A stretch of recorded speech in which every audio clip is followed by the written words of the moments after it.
About a year has passed since Shadow of the Erdtree dropped, and we Tarnished were able to step into the mysterious lands of Shadow. In that year I have covered the lore extensively, and this compilation lore video is a collection of all of my videos covering the DLC from the past year. Shadow of the Erdtree contained a lot of new lore that has changed the way we view the base game, as it revealed the truth of Marika's divinity and the nature of her ascension. In finding her hometown, we learned of the persecution of her shaman kin, as well as their unique nature.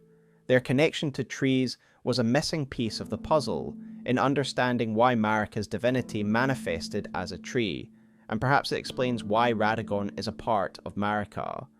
Of course, the revelation of the Shadow Tree itself was a massive revelation, giving us an insight into the dual nature of Marika's order, fitting given she too is a union of two halves.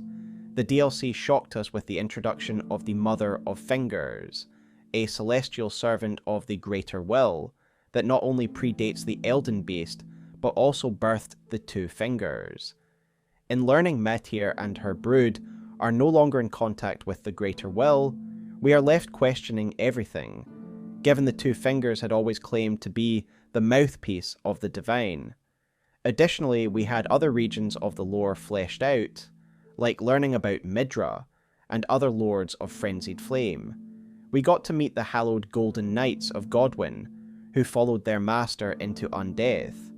Perhaps most excitingly, the story of the ancient dragons was completed with the introduction of Florisax and Bayle, revealing to us the true nature of dragon communion, and what brought about their civilization's collapse. Of course, at the centre of it all is Miquella, the heir of Marika, who seeks the gate of divinity to chart a new course. All that stands in his way at the end is us, the champion of the Erdtree and the Old Order. It's certainly a lot to unpack, and I have no doubt I will be unpacking it for a long time. Even now my ideas from June last year are evolving, but for today, I am delighted to present my entire analysis of Shadow of the Erdtree as it stands now. So join me this week as we dive into the lore of Shadow of the Erdtree once more. But before we get started, if you like Elden Ring and Souls lore, then consider liking this video and subscribing to the channel. Shadow of the Erdtree introduced an entirely new region and history to the lore of Elden Ring, a realm that served as a nexus for death, and is overshadowed by the Shadow of the Erdtree. However, the cosmic elements of the lands of Shadow were anchored by the people who called these lands home, the Hornsent. The Hornsent are a Crucible-era culture that would eventually be set aflame by Messmer's crusade. But this is only the tail end of their story, as the Hornsent culture is a rich one, a people with their own beliefs, religion and practices that developed independent from the Erdtree, and this is something really unique in the world of Elden Ring. The Hornsent are a worthy study in of themselves, but they also offer a new avenue to explore the lore of the Crucible and the early history of Queen Marika. Perhaps most importantly, they reinforce the tragic notion of cycles that exist within Elden Ring's story. Marika's order would replace that of the Hornsent, and whilst we know the Golden Order for its cruelty, perhaps those that came before were no better. I think a good starting point when looking at the lore of the Hornsent is to establish their relationship to the Crucible, as it is central to their identity, religions and culture. Ballarat lies in the region that we now know as the Lands of Shadow, and these lands once had a strong relationship with the Crucible. We know this thanks to the description of the aspect of the Crucible bloom, which reads the following: aspect of the Crucible discovered in the ancient ruins. In an age long past before this land was enshrouded in shadow, the vitality of the Crucible flourished. The influence of the Crucible in the lands between is often indicated by the presence of horns, like we see in the case of the Omen or the Misbegotten. Thus it is no surprise that horns are very prevalent in the Land of Shadows. The Beast Horn item description reads the following: the Crucible has a particularly strong influence on the beasts of the realm of shadow, causing many to grow horns, despite the characteristics of their species. Indeed, we see this all throughout the DLC. For example, a number of animals have horns, tortoise and the red bears. And of course, there are the humanoid people of these lands who have horns, the Hornsent. There aren't many living Hornsent left, but those we do meet all have horns, like Empyrean Grandam, Miquella's Hornsent, and the other greater potentates. They all have omen-like horns. Additionally, and this is a great detail, if you look at the ghosts and spirits found in these lands, you will note that they also have horns, leaving us in no doubt that this was a horned race that was affected by the power of the Crucible. Thus, my conclusion is that while the powers of the Crucible may still affect people everywhere, including in the lands between, its power was once centred in the lands of Shadow. Another piece of evidence that reinforces this is Crucible Knight Devonia's presence here, who is found in the ancient ruins of Ra, and her helmet tells us why she is here. It reads the following: Helm worn by Devonia, longest serving of the Crucible Knights. It is said Devonia quested in search of the Crucible's origin, and departed the lands of the Erdtree alone. Devonia has come to these lands specifically to find clues of the Crucible's origins, and when taken in tandem with sources like Bloom and Beast Horn, it leaves us in little doubt that this land was once where the Crucible's power was focused. A couple of things I'd like to touch on here before we move on, in regards to the age of the Crucible itself, something I've touched on in other videos, but I think it's particularly relevant here, so I'd like to discuss it. In older videos, I had believed that the age of the Crucible was simply an immediate precursor to the Erdtree, the ancient Erdtree era, that overlapped with the Age of Plenty. However, even just prior to the DLC, when I did my story summary video, I was beginning to question this narrative, and in that video, having reassessed the evidence and the language used, I suggested that the Crucible was in fact an ancient force that has existed since the beginning of life. With the arrival of the DLC, I think we can retextualize a lot of evidence found in the base game, and paint a more accurate picture of the Crucible's placement in Elden Ring's greater timeline. To start, both the Crucible talismans and the Bloom incantation that we just looked at imply that the Crucible is ancient, primordial even. These are very specific terms, with primordial actually meaning existing from the beginning of time. We also have 3 named Crucible Knights associated with the Crucible, of course, that are named after a specific period of the Paleozoic era: Devonia, Siluria, and Ordovis. All signs pointing towards the Crucible being the source of primordial life existing from the beginning of Elden Ring's timeline, and this is why it's often associated with the word ancient. That is to say that the Crucible has been around for a long time, and it isn't just a precursor stage to the Erdtree, stretching as far back at least to the time of the ancient civilization of Ra, given this is where Devonia has actually come to search for the origins of the Crucible, and it's where we find the incantation Bloom, which mentions the ancient civilization in its item description. Ultimately, I believe that the arrival of the Elden Ring in the lands between was the instigating event that led to the division of the One Great and the emergence of the Crucible. Additionally, if the Crucible is associated with ancient civilizations, there are a couple of other ancient civilizations that are mentioned in Elden Ring as well. First being the ancient civilization of Ul and Ur palaces, which is referred to as the Ancient Dynasty in the description of Oracle Bubbles.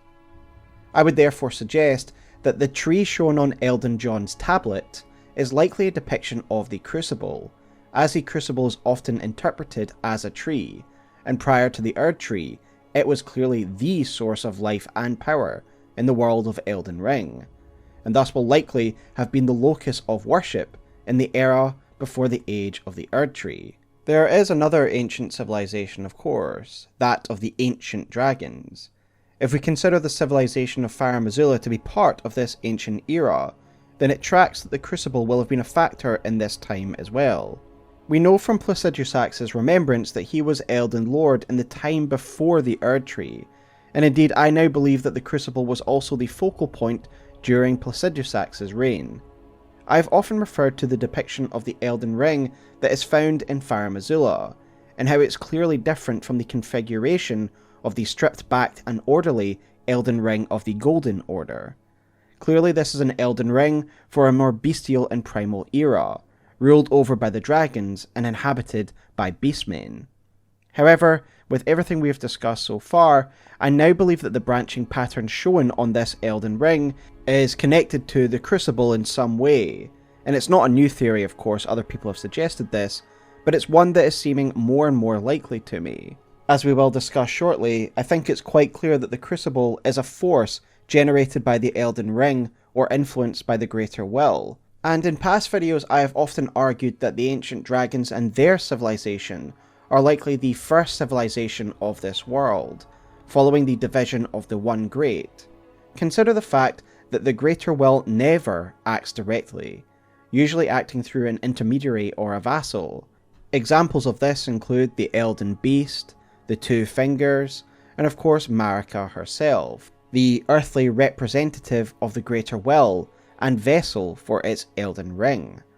To me, it is clear that the Elden Ring is the artifact through which the Greater Will can remotely impose its will, how it imposes order and structure in the lands between. We know that it was the Greater Will who was responsible for dividing the One Great, the former form of life, thanks to the dialogue that we receive via Hyeta, when she is under the influence of the Three Fingers, as after we touch her when we become the Lord of Chaos, she receives a vision from them, and she says the following. All that there is came from the One Great. Then came fractures, and births, and souls. But the Greater Will made a mistake. Torment, despair, affliction, every sin, every curse, every one born of the mistake. If the One Great was divided by the Greater Will, then it has to have done it remotely. And the Elden Ring is a powerful artifact which imposes the rules of the universe. It structures things and imposes its order. And to me, this event coincides nicely with the events that are described in Elden Stars, where the Elden Ring is said to have come on a star to the lands between. And to me, upon its arrival, it caused the division of the One Great, and thus brought about diverse life. Now, it is my belief that the Crucible came into existence at this time, and has existed from the very beginning of diverse life. The aspect of the Crucible incantations, the various forms that we get, all read the following. This is a manifestation of the Erdtree's primal vital energies, an aspect of the primordial Crucible where all life was once blended together. It is a primordial source in which all life was blended together. Putting two and two together, I believe that following the One Great, the Crucible was brought into existence by the Elden Ring, and from it, evolution happened. I recently did a podcast with Radataskor, who made some really interesting observations regarding the Crucible. To Radataskor, the Crucible is an analogy for evolution, and throughout this video we will discuss how accurate that observation really is. From its double helix form to the symbols of evolution found in creatures associated with the Crucible. All signs point to the fact that the Crucible is the driving force of evolution in this world, and it was only at the time of the Erdtree that evolution stopped and life was more ordered, conformed. But I've touched on that many times in other videos. For now, let's stay focused on the Crucible. And with that said and my thoughts on the Crucible's place on the timeline now complete, I want to talk about the Hornsent's relationship to the Crucible. We've already discussed the fact that the influence of the Crucible is stronger in these lands, even more so than anywhere else in the age of the Crucible. And to me, it suggests that not every civilization would have been affected by its power nearly as much, and that there would have been humanoids that didn't have horns, i.e. the draconian race of the ancient dragons, or Marika's shaman people, of which we see no evidence of them having horns. However, the Hornsent are particularly affected by its power, as illustrated by their horns, further proof of their proximity and relationship to its power. Unlike in the time of the Erdtree, the signifiers and elements of the Crucible were once considered divine, and this was something we did learn in the base game via the Crucible Knot, Scale and Feather talismans, and these read the following. A vestige of the Crucible of primordial life, born partially of devolution, it was considered a signifier of the divine in ancient times, but is now increasingly disdained as an impurity as civilization has advanced. And so, as you would expect of the Hornsent, a civilization based around the veneration of such assets, we have a contrasting set of talismans now found in the DLC, the Tanglehorn talismans. For example, we have the Mottled Necklace, which reads the following. Horns are sublime artifacts to the Hornsent, and their presence confirms the belief that they are a chosen people. Only the repeated sprouting of fresh horns can create a tangled horn, which is viewed as an irrefutable symbol of primacy. As we'll discuss throughout this chapter, the Hornsent interpret the Crucible as a divine god from on high, a horn-decked beast, and thus the Hornsent have the horns sent from the divine above, hence their name. To them, having horns on your body isn't a result of having proximity to the Crucible, a scientific thing. In fact, it's a gift from above, a god sharing its elements with its chosen people. To the Hornsent, there is no higher honour than having these horns, and among horns, Tanglehorns are the most honoured. The talisman we just looked at seems to point to an advanced growth of horns, a phenomenon known as the Tanglehorns, that are the result of repeated sprouting of horns that causes them to overlap and create a sort of layer almost. So valued are horns in this society that more equals better. Just as an aside, we can get further evidence of how valuable horns are to their society by looking at their currency, the horn tender with both gold and silver varieties being made by coating horns in gold or silver respectively. This in turn can tell us something about the social structure of Hornsent society, with those of means being those who are in possession of more horns, whether currency or natural. A really interesting observation was made by fellow content creator Dom's Roundtable, who highlighted the fact that the silver horn tender can be farmed from Hornsent ghosts that are found in Bayle or in the towns, but cannot be farmed by those found out in the lands, suggesting that those in the city are those of means and a higher social standing, given the silver horn tender states they are symbolic of the upper echelons of society. In turn, the gold horn tender is bestowed upon inquisitors as an honour, thus signifying how important this institution, the Inquisition, is to Bayle society, but more on them later. But in short, the Hornsent worship a crucible in analogous forms, horned forms, and thus it would be great having elements of your god upon your body. It's a divine thing. Thus it's no surprise that statues would be carved to memorialise special Tanglehorn births, as we learn via the horned bairn item, which reads the following. Tangled horns are a symbol of spirituality, but most young-born bearing these oversized horns meet a frightfully early demise. These fetishes are made to memorialise them. Tanglehorns are celebrated, even in their deaths, and perhaps this explains the prominence of Empyrean Grandam, the character we meet in Bayle, as she does seem to bear Tanglehorn upon her brow, and yet she has lived to an old age. All of this to say that the Hornsent view the Crucible as divine, as a god, and the way in which they interpret the divine is extremely interesting, and as I suggested, it explains why they venerate horns so highly. For many players, the first introduction they will get to the Hornsent's belief system is via the divine beast Dancing Lion, when Empyrean Grandam recites a prayer in order to animate this warrior. O horn-decked beast from higher sphere delivered, take root inside the tower sculpted keepers, and perched within, we beg of thee, rise. Dance and kavod, cleanse all and the wind. Cruelty, woe, plague the tower. Cleanse away the strumpet's vile progeny. Here we get a lot of interesting pieces of lore, but I want to focus on this interpretation of the divine as a horned beast from a higher sphere. This is interesting to me because when you examine the lore surrounding the Hornsent's belief system, you will see that they often associate the divinity with the sky. This includes their interpretation of the crucible itself, which they see as a spiral.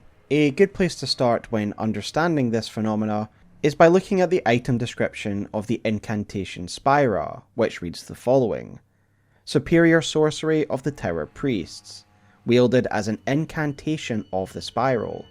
Wrap one's arms together and hold them up to the heavens to summon a spiral of light. The spiral is a normalized crucible current that one day will form a column that stretches to the gods. So here we can see that the Hornsent were able to manifest the crucible's power as a spiral shape, and this is why the spiral is so important to the Hornsent people. A nice detail that I enjoy is that if you look at the Hornsent spell sigil, you will see that it depicts a spiral tree that is adorned with some horns, wrapping around a pair of arms that reach upwards to the heavens. A nice holistic encapsulation of their beliefs, and further examples of their veneration of the spiral shape can be found elsewhere. The spiral tree seal reads the following: Sacred seal of soiled amber, engraved with a spiral tree design, the majesty of the White Tower, stretching to reach the gods, even inspired a secret faith in the invaders, the people of the Erdtree. Thus the spiral is reflected everywhere. They depict the crucible as a spiral tree. They have spiral candles, spiral pillars. There are spirals everywhere, in Ballarat and in Elden if you look carefully. And as the spiral tree seal itself says, even Elden was designed in the shape of a spiral to emulate the crucible current. And with this new information from the DLC, I see the crucible as something largely intangible, a current of energy that can be manifested as a spiral. It is something esoteric that is hard for humanity to understand, which is why the Hornsent interpret it as a spiral tree. It's easier to understand that way. Going back to Radataskor's point about the crucible being the force of evolution, perhaps it's also relevant that the crucible takes the form of a spiral helix, much like DNA, and this was something I completely missed in my story summary video, so thank you to everyone in the comments who pointed this out. Credit to you all. The spiral power emitted by this incantation is a current drawn from the crucible itself, and indeed, looking back at some of the evidence in the base game relating to the crucible, we can see this idea was clearly present even there, it's just that no one really picked up on it. For example, the tabard of the Crucible Knights also depicts a spiral shape, and when I was making this observation in my story summary video, something quite funny actually happened. I showed a Siluria Crucible Knight in a pose so I could highlight this tabard. However, as many viewers pointed out, this Crucible Knight is also using the weapon art for the Siluria Spear, which also manifests as a spiral, something I didn't notice, so again, shout out to everyone who pointed this out to me, as this was an observation I completely missed. But yeah, the point being is that Spira isn't the first incantation where the Crucible manifests as a spiral. The Siluria Spear weapon art also manifests as a spiral. But the fact that the Crucible is likely something intangible and is just a force explains why there are so many different depictions and interpretations of the Crucible. It clearly means different things to different people. For example, both the Hornsent and the Crucible Knights see it as a tree, but completely different trees. To the Hornsent, it's a spiral tree that reaches up to the heavens, and yet this doesn't match up to what we see in Siluria's set. Siluria's helm and spear, according to their item descriptions, also are depicting the Crucible, but this shape of a tree is very different. It is more wild and chaotic. But to me they're just interpretations of the same power. To the Hornsent, it's a graceful current that can be traced upwards to the heavens. To the Crucible Knights, it's a source of chaotic power, hence why their tree depictions are very different. The spiral shape, however, is only one part of the Hornsent's understanding of the Crucible's power, as I alluded to before. The other is something that is hinted at in Grandam's speech, that the Hornsent also see the Crucible and its powers as a sort of god, a god that exists in a higher sphere, and this is why the currents of the Crucible are so important to them, because they reach up to the domain of the gods in the sky. Thus, it's not a surprise that a lot of the Hornsent's beliefs are connected to the sky and the heavens. Anir Elim itself is a spiral that reaches far into the sky, and is clearly meant to give the Hornsent access to this higher sphere of existence, to their heaven. And ultimately there is clearly some validity to their beliefs and reading of things, as sitting atop Anir Elim is the Gate of Divinity, a nexus of power that affords beings the ability to ascend to godhood. Both Marika and Miquella are proof of its very real power. My interpretation of this is that the Hornsent are correct in tracing the Crucible currents to the heavens, to the sky, and by building a tower that mimicked and followed this flow upwards, they located a coalescence of Crucible energy in the sky, the location that is now the Gate of Divinity. If this is a node of heavy Crucible energies, a force of transformation that is tied to the Elden Ring, then it should be no surprise that it allows someone to become a god, as stepping into this nexus of Crucible energy would have huge transformative powers. Additionally, there's the matter of the bodies that are found around the Gate of Divinity, these corpses all merged together. In line with my current theory about the gate, I believe that these bodies have been pulled together by the power of the Crucible. Remember, the Crucible is a force in which life was once all blended together, and thus I see this collection of melded flesh as a consequence of this well of Crucible power which it surrounds. I think one thing that we can be almost certain about is that the Hornsent will have had their own mortal god and order. They owned the Gate of Divinity, and so it follows that they once had someone step through it to claim godhood. A Hornsent god who held the position that Marika now does. And I think in a lot of ways the upper levels of Anir Elim look like a royal court, like the arena where we fight Leda, a large circular chamber with monks sitting around the side. Perhaps this was their king's audience chamber, but either way I think it's pretty safe speculation to assume that the Hornsent once had their own god, and were perhaps the prior custodians of the Elden Ring, like Marika is now. As such, I've always assumed that the scene of Queen Marika that we see in the story trailer for the DLC is her seducing and killing the Hornsent god, and taking their power for herself. Ultimately, the Gate of Divinity is a powerful artifact, and no doubt the Hornsent benefited from its application. No doubt this will have blended with their understanding of divinity, that they had a god from among themselves who was granted this position and power by their god on high, given the Gate of Divinity sits in the heavens. So now we understand why the Hornsent associate divinity with the sky. As such, the predecessors to the Horned Warriors, the Divine Bird Warriors, interpreted God as a bird. We learn of these warriors via the ashes of the Divine Bird Warrior Ornis, which reads the following: Spirit of the Divine Bird Warrior from which the Horned Warriors claimed descent, clad in golden armour and granted wings and feathers by divine invocation. Ornis succeeded in taming the divine bird and made its wings his own. As he soared through the sky, when he finally fell to earth, he lived on as a guardian deity of the temple quarter. The first thing I want to comment on is the fact that these are golden divine bird warriors.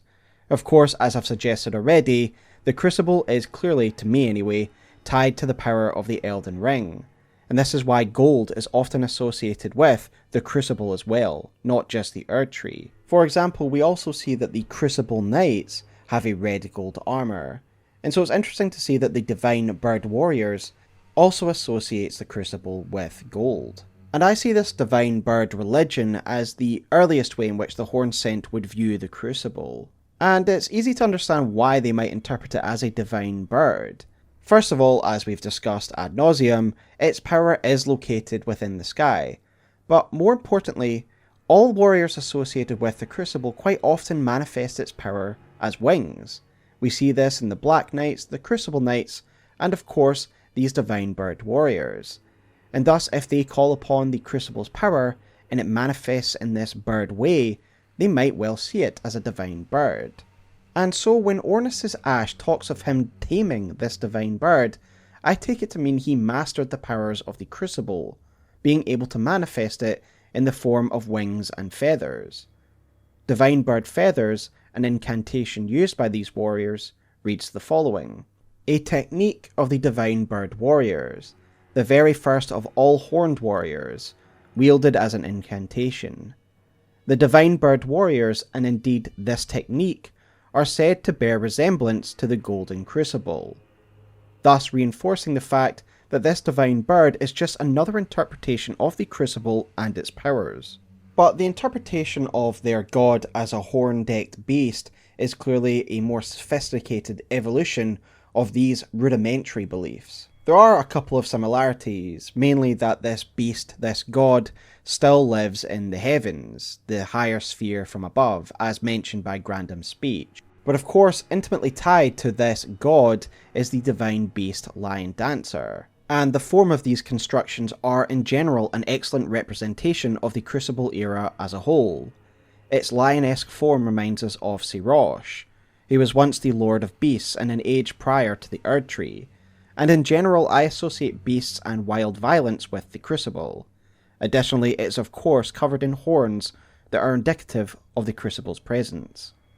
The Divine Beast Dancers clearly hold a position of great importance within Hornsent society, as the enraged Divine Beast Talisman reads the following: divine beasts are messengers of the heavens, and their rage mirrors the tumult of the skies, of which storms are the pinnacle. Again, reinforcing the fact that their god is one of the skies and the storms, and it reveals why the Divine Beast and Horned Warriors practice storm manipulation incantations. Again, they relate the divine with the sky, and thus these holy warriors wield the power of the storms in the name of their god. We know that the Divine Beast Dancers start their life as horned warriors, who slowly progress towards dancer status as their mastery over storm calling increases, and this makes them suitable to become messengers in time.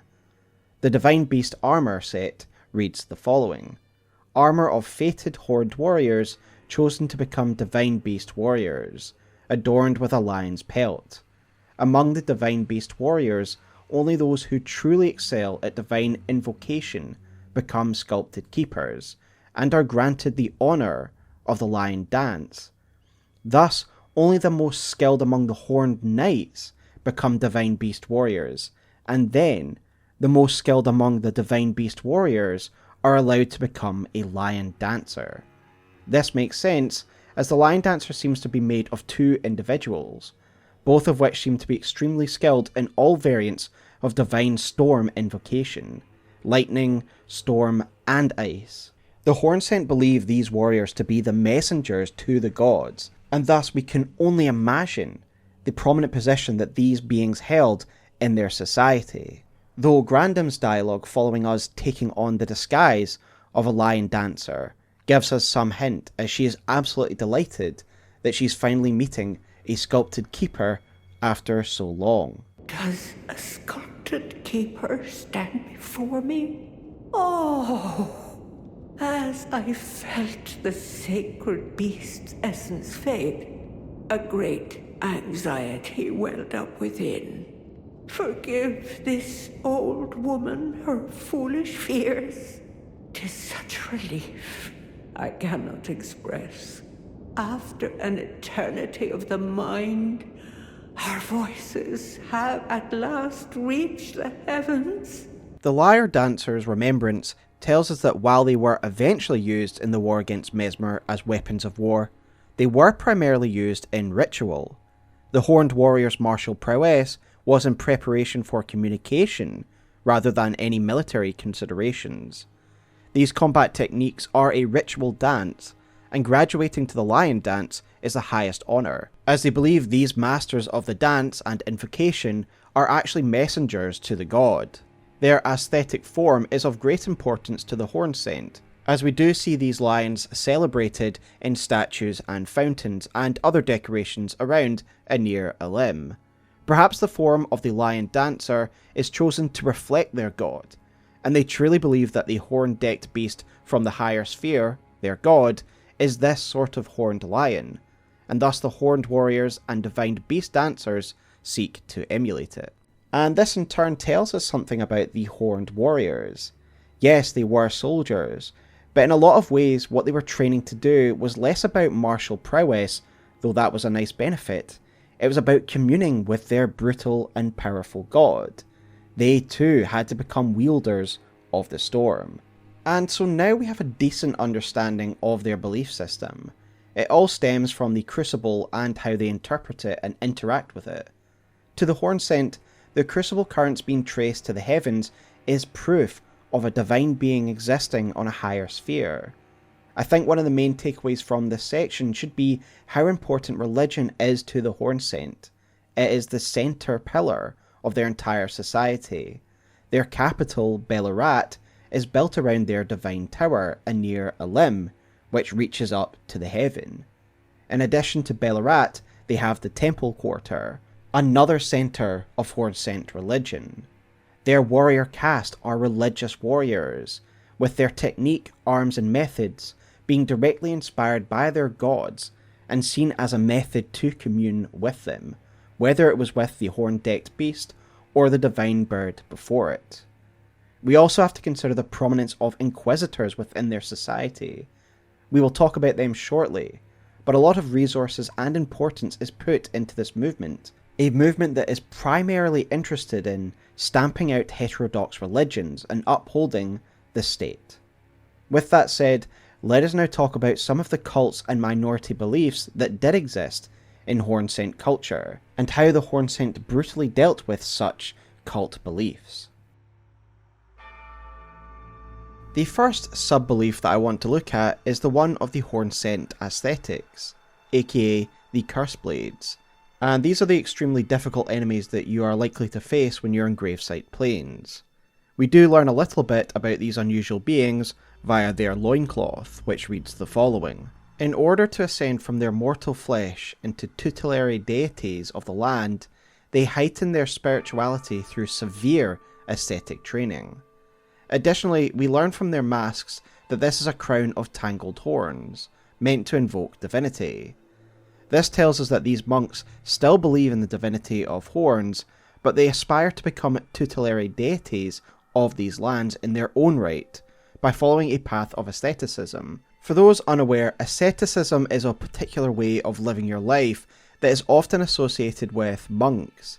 It is a life of self-discipline where you dedicate your entire life to a particular belief system and avoid worldly pleasures and indulgence. Thus, the Curseblades are essentially an order of monks who live their life via extreme tenets in order to become tutelary deities. But what does this mean when they want to become gods? Well, I do not believe they actually want to become proper gods. Rather, I believe they want to become something akin to a Buddha in the real world. If we carry on with the monk analogy, Buddhist monks also follow a life of asceticism, following the original teachings of Buddha, using his life as an instructive manual as to how to live theirs. To Buddhists, following your life in this way is a way in which you can achieve enlightenment.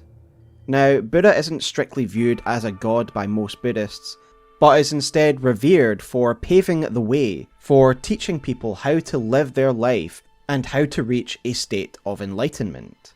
He acts as a guide for all Buddhists, i.e., he is a tutelary figure. This is how I see these Curseblades.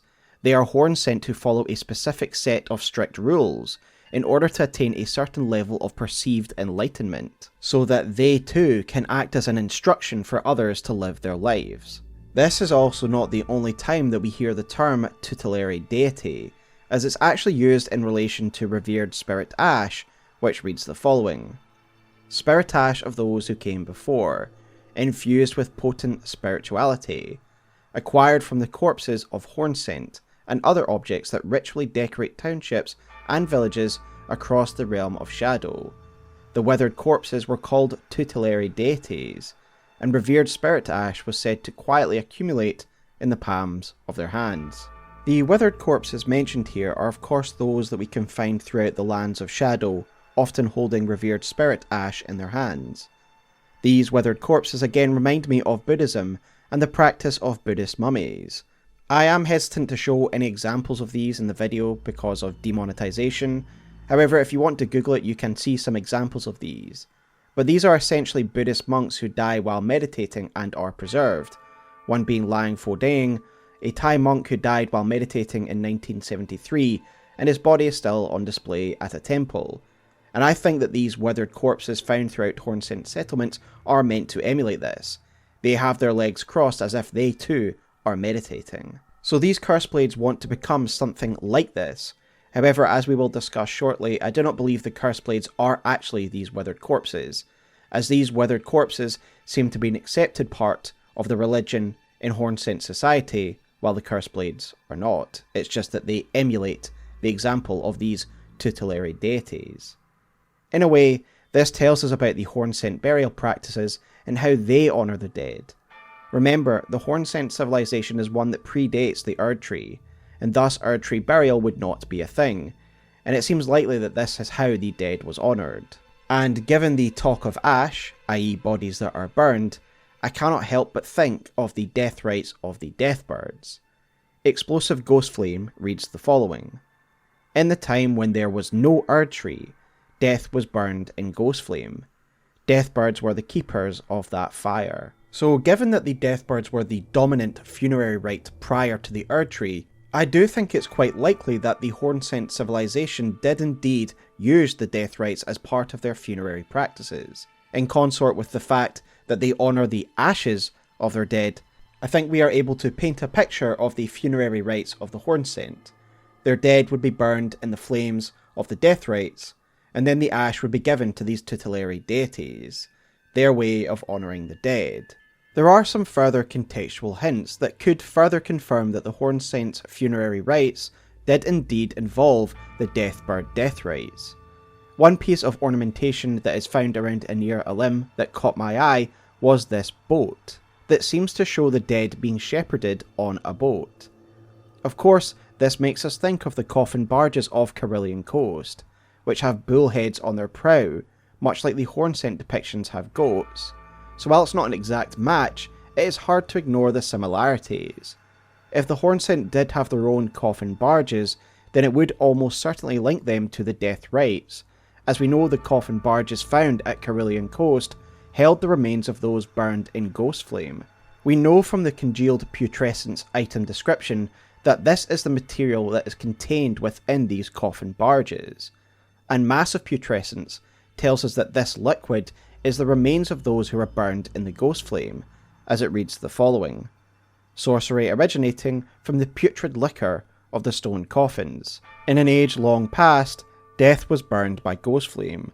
Even the remains of tainted flesh were given equal treatment in death. Of course, we don't know for certain. This is just my interpretation of the contextual evidence, but I do believe that the Hornsent had their own funerary practices that started with the Deathbirds, involved a boat, and ended in the hands of the tutelary deities.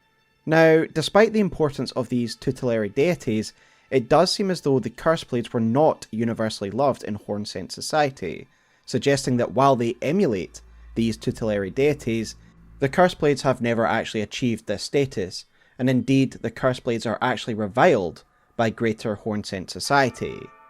We learned something of this via Curseblade Mira's ashes, which read the following: These ascetics who failed to become tutelary deities were a scourge for those who attempted to invade the Hornsent homeland. Long ago, before the land was overshadowed by invasion, this scourge was shunned, and the Curseblades were imprisoned. It was during this confinement that Mira met Libereth, and upon her death, Libereth was plunged into a devastating darkness. So yeah, it seems as though this movement was shunned and actually imprisoned by Hornsent society, given we also find Libereth still within a jar jail. And to reinforce the fact that the tutelary deities that we actually do find in the Lands of Shadow were not part of this movement, one need only look at the Outer God Heirloom Talisman, which confirms that praying to one of these tutelary deities is an act of sanctity. The Curseblades wanted to become these tutelary deities, but they were not. Instead, they were an extreme sect that was seen as a scourge to Hornsent society, imprisoned within their jar jails. However, of course, during Messmer's invasion, this scourge became very useful, because these Curseblades are extremely dangerous in combat, as I'm sure most of you are aware. Now, there are a couple of reasons why they might have been imprisoned by Hornsent society.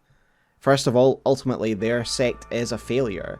They practice these brutal aesthetic ways of living, and yet they have failed to become tutelary deities. Additionally, they are quite extreme in their methods. We do learn a little bit of their darker side via their blades, which read the following. Long ago, this was employed by the ascetics who strove to become tutelary deities as a ritualistic object in their self-flagellating dances.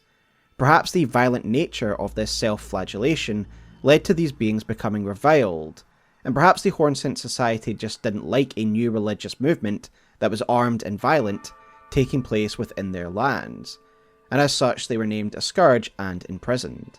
However, the Curseblades weren't the only sect that were imprisoned in the jar jails. There are also the Lamenters, which we find in another jail, and the Lamenter's mask reads the following.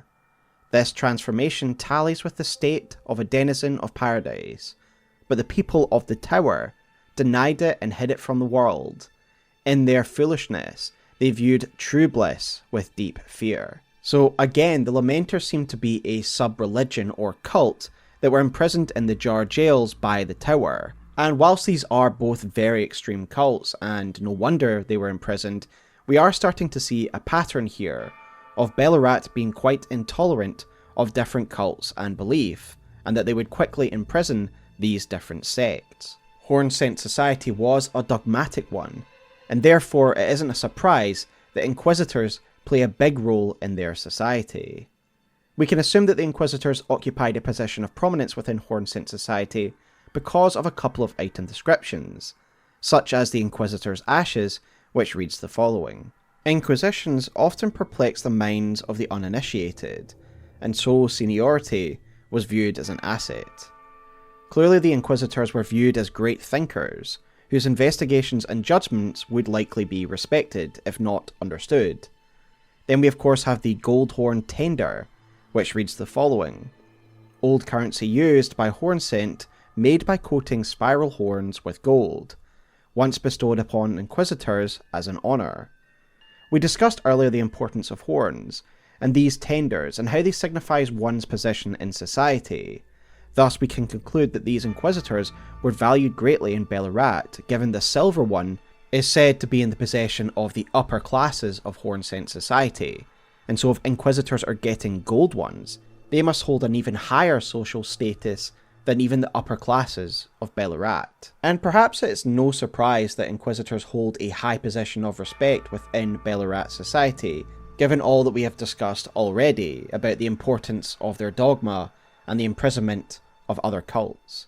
The main real-life example of an Inquisition is of course the Spanish Inquisition, which was a religious movement, and likewise I think it's safe to assume that the Hornsent Inquisition is meant to investigate and purge any heresies, like that of the Lamenters and the Curseblades. This in turn tells us how important the state religion was to the Hornsent, and that they would not allow anything that did not fit in with this belief system, or challenged it, and indeed would punish such instances harshly and brutally. Indeed, the weapon art for the Great Sword of Damnation, a warped version of the Inquisitor Barb, comments on how like the Golden Order and the Hornsent were in the application of power.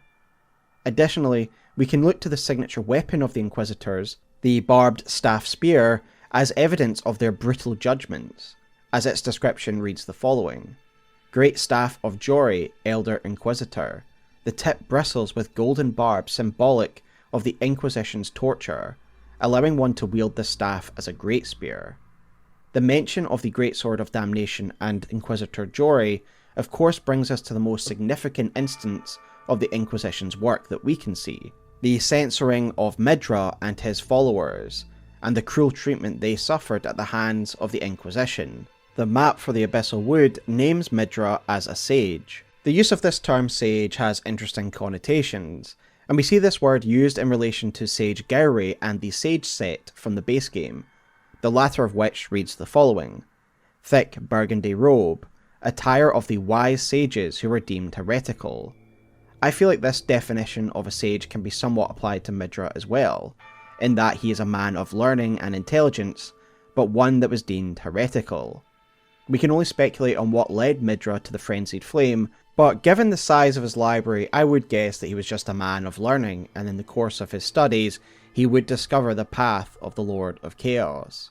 Senior Inquisitor Jory himself serves as the first line of defense against any who would try to enter the frenzy-touched lands of the Abyssal Woods. The Inquisitors still patrol these lands, and they themselves are not immune to the Frenzied Flame, as those we face here are capable of unleashing the Frenzied Flame's power, emphasising that containment really is the only option here. The lands are so saturated by the flame's power that it visibly manifests on every rock and tree. It is of course understandable that the authorities would want to contain this spread. We know from the base game how destructive and apocalyptic the Frenzied Flame can be. However, that still does not quite prepare us for the scene that awaits us at Midra's manse. Out in front of the manse we can see a line of executed bodies, with a piece of gold protruding from their neck, likely signifying the presence of a barbed staff spear within them. Inside, we have the ghosts of those who were slaughtered by Inquisitors, still wondering what justified such rough treatment, with the Inquisitors themselves still present here, no doubt a station from which there was no return. Given that they are now likely tainted by the flame, they have to remain here. Of course, at the top of the manse we have Midra himself, with a spear staff still painfully embedded in his body, and yet, unlike his servants, Midra has not been granted the mercy of an execution, and instead has been left to live through this eternal pain. We do have to wonder why this choice was made. Surely it would be safer and more efficient to just kill Midra. After all, Midra is still able to become the Lord of Frenzied Flame, and so a lot of ways the Inquisition seemingly failed. Perhaps cruelty was more important to the Inquisition, and that making an example of Midra took priority over more efficiently dealing with this. Or perhaps there's more than meets the eye here, and that the Inquisition couldn't kill Midra without unleashing the Frenzied Flame. After all, in the cinematic where Midra becomes the Lord of Frenzied Flame, he drags the barbed staff spear through his body, and seemingly decapitates himself in the process. Indeed, Midra's head seems to have once been an item that was cut from the game. So with that in mind, perhaps the Inquisitors knew that Midra would become the Lord of Frenzied Flame if they executed him like they did his followers, because the flame had taken root too strongly in him at this stage, and as such they just contained Midra and watched over him as he was punished by the staff spear. I will cover Midra and the Frenzied Flame more in a future video, and as such I will likely leave his story there for now. But the events at Midra's manse are a fascinating insight into how the Hornsent would deal with those who fell afoul of their dogma. Of course, we cannot talk about the brutality of the Hornsent without assessing the Jar jails and their treatment of the shaman people. Our main source of information on the Jar jails comes from Bonny Village, where apparently these jars are prepared. The greater potentates still roam this village, and they wield instruments of their trade, the Bonny butchering knives, which read the following: Weapon of the greater potentates of Bonny Village, an outside butcher's cleaver used to dismember human bodies in the making of the great jars stored in the jails. This is a brutal craft, and the caterpillar mask that are worn by the greater potentates is the one that is also worn by the Hornsent of Miquella's companions, seemingly indicating that this revenger was once part of this cruel brotherhood. And so the potentates of Bonny Village would butcher those who need to fit inside the jars. However, dismembering bodies is only part of the process, and we learn more at the whipping shed that lies on the outskirts of this village. Here we find the Tooth Whip, which reads the following: Filthy and seething with disease, the teeth are embedded in the whip and dose the victim with deadly poison upon each strike. As the wounds ripen they grow inflamed and ooze pus. The flesh of the shamans was said to meld harmoniously with others. So there are two parts of the process that is required: dismembering of other victims, but then tenderizing the shamans with a whip, so that their flesh would become the sort of glue that would meld everyone together. It specifically mentions that shaman are the base material for these jars, that their flesh has special properties that allows them to meld with others when tenderized by the tooth whip. The dialogue of the ghost found here at the whipping shed confirms that the shamans were the race who were subjected to this brutal treatment, as he says, "For pity's sake, your place is in the jar. Nigh Sainthood itself awaits you within. For shamans like you, this is your lot." This dialogue tells us quite a bit. Firstly, it confirms that shamans are the main target of this jar process, or a constituent part at least. And clearly, they were seen as lesser than the Hornsent, with this whipping ghost essentially saying that the treatment they are getting right now is the best that they can hope for, that they are so low that they should be grateful for this treatment. Given all we have discussed, it shouldn't be too much of a surprise that the Hornsent treat the shamans this way. They are clearly a different people with different beliefs, and thus are likely to be persecuted by the dogmatic Hornsent.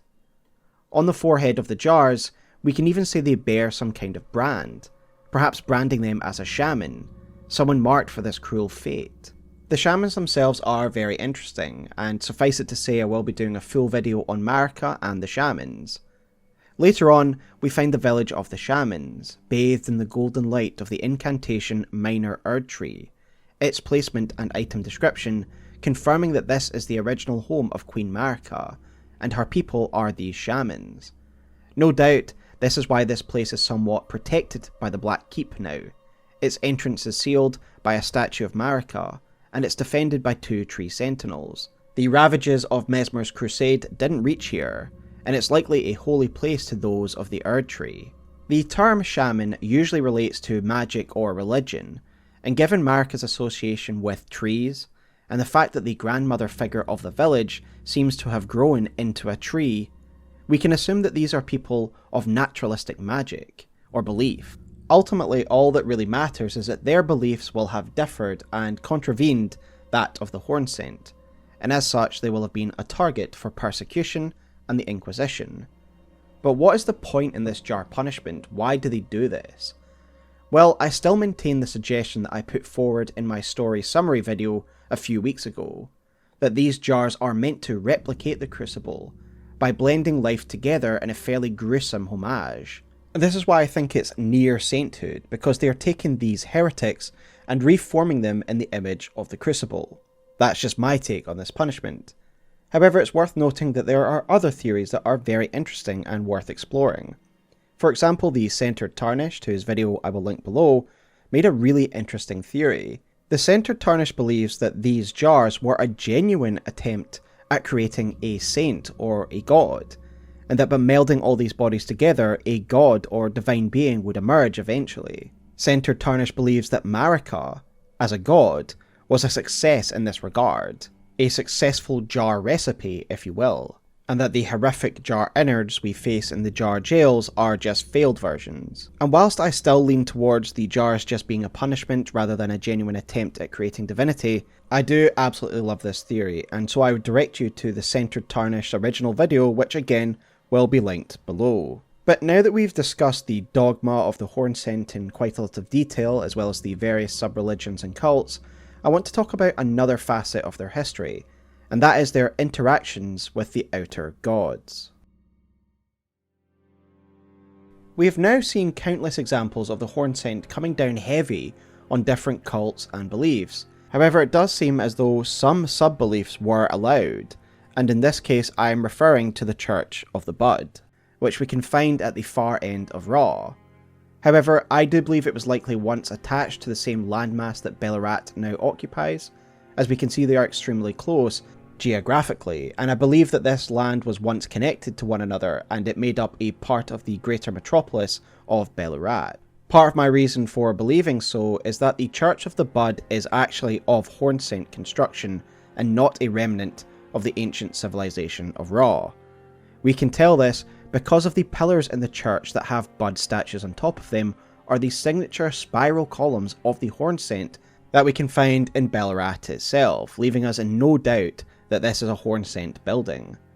Understanding that the Church of the Bud is a Hornsent institution allows us to make more sense of what we see in the story trailer, in the moment where we see a figure silhouetted by the flames of Messmer's crusade, cradling a spear.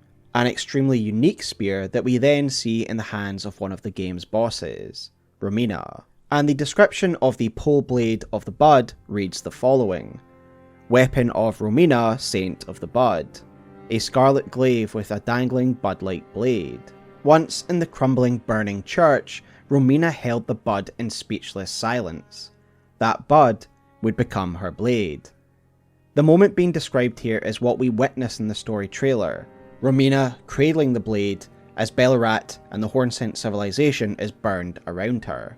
And this means that the worship of the Bud was an accepted part of Hornsent society.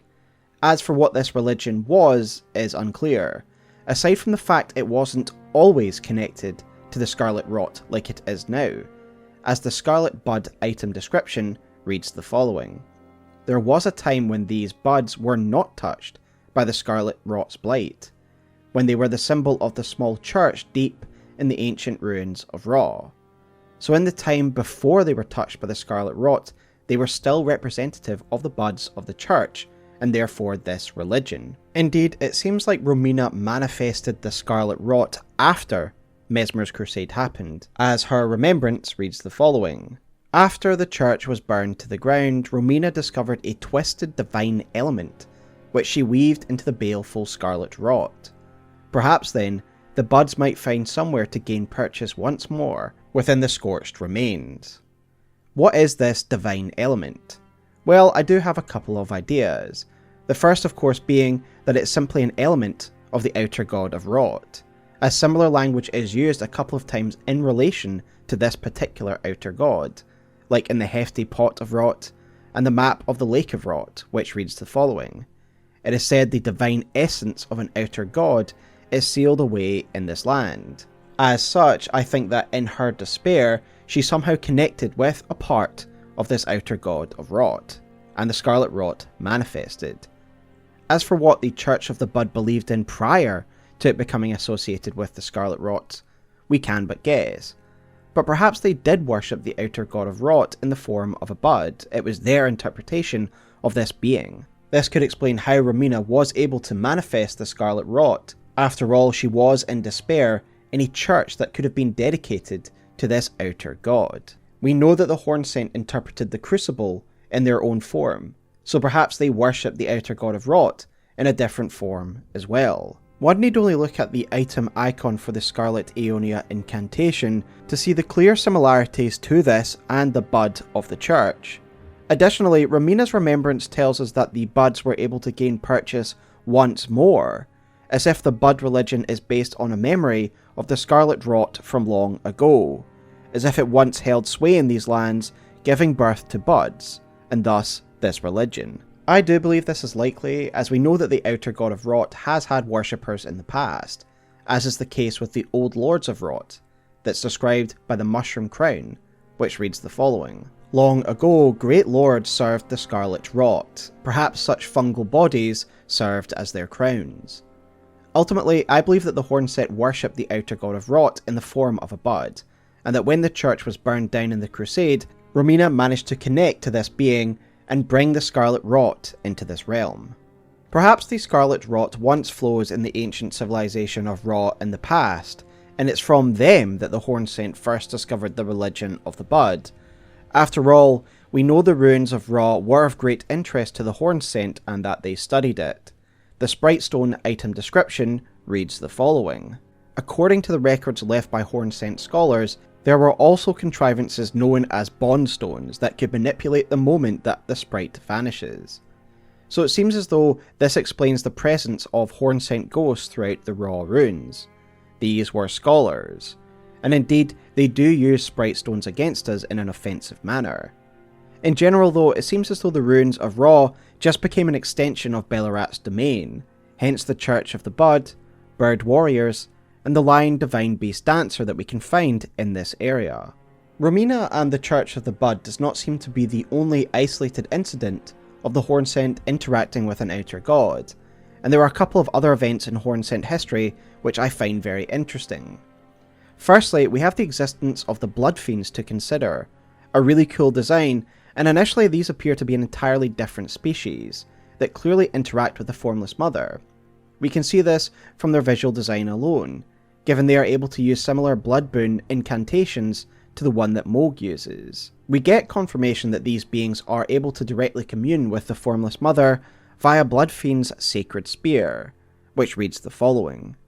One of the most significant implements used in their blood rituals. Sacred spears of blood are the instruments of communion with an outer god. The Mother of Truth desires a wound. One of the Blood Fiend's main strongholds is Rivermouth Cave, a cavern clearly dedicated to the worship of the Formless Mother. There is an altar in this cave, and on the altar is sacred bloody flesh, the item description of which reads the following. Raw meat soaked with blood, a delicacy of the Blood Fiends. The blood is said to have fallen from the Formless Mother's wound. Never will it dry, never will it rot. This is pretty extraordinary. These Blood Fiends are not demigods like Mohg, and yet they seem to have such a strong primal connection to the Formless Mother that they have been able to retrieve her very flesh. It's clear that these beings have created their own ritual and ways of honouring the Formless Mother. For example, we just read that the bloody flesh is a sacred delicacy of the Blood Fiends, meaning they don't only worship this flesh of the Formless Mother, they eat it in an act of communion. Additionally, we have the Blood Fiend's arm, the item description of which suggests ritual sacrifice or dismemberment of their own people in honour of the Formless Mother. Additionally, we have the Sanguine Flower, the item description of which reads the following. A blood flower with meaty petals, material used for crafting items. Grown by blood fiends in pools of blood. Perhaps even the fiends admire blood's beauty. So the blood fiends cultivate these blood flowers, and in a lot of ways it mirrors the sanguine faith of the Mohgwyn dynasty, given the importance of blood rose to the Mohgwyn dynasty, like the blood roses that we find at Rose Church in Liurnia. Ultimately, the Blood Fiends and Mohgwyn's dynasty are two parallel faiths that have developed independently, both communing and worshipping with the same being, having very similar practices. And I actually take this as further evidence that the Mother of Truth is not the same thing as the Blood Star. Here we have a completely isolated clan who discovered the Mother of Truth for themselves, independent of Mohg's dogma and beliefs, and yet despite this separation between the two religions, they more or less worship the Formless Mother and commune with her in the same way.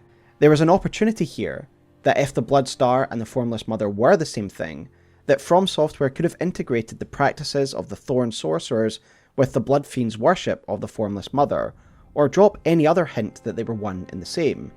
Instead, we get everything that is in line with what we know as the Formless Mother and her worship, and no mention or indication that the Blood Fiends connect with the Blood Star at all.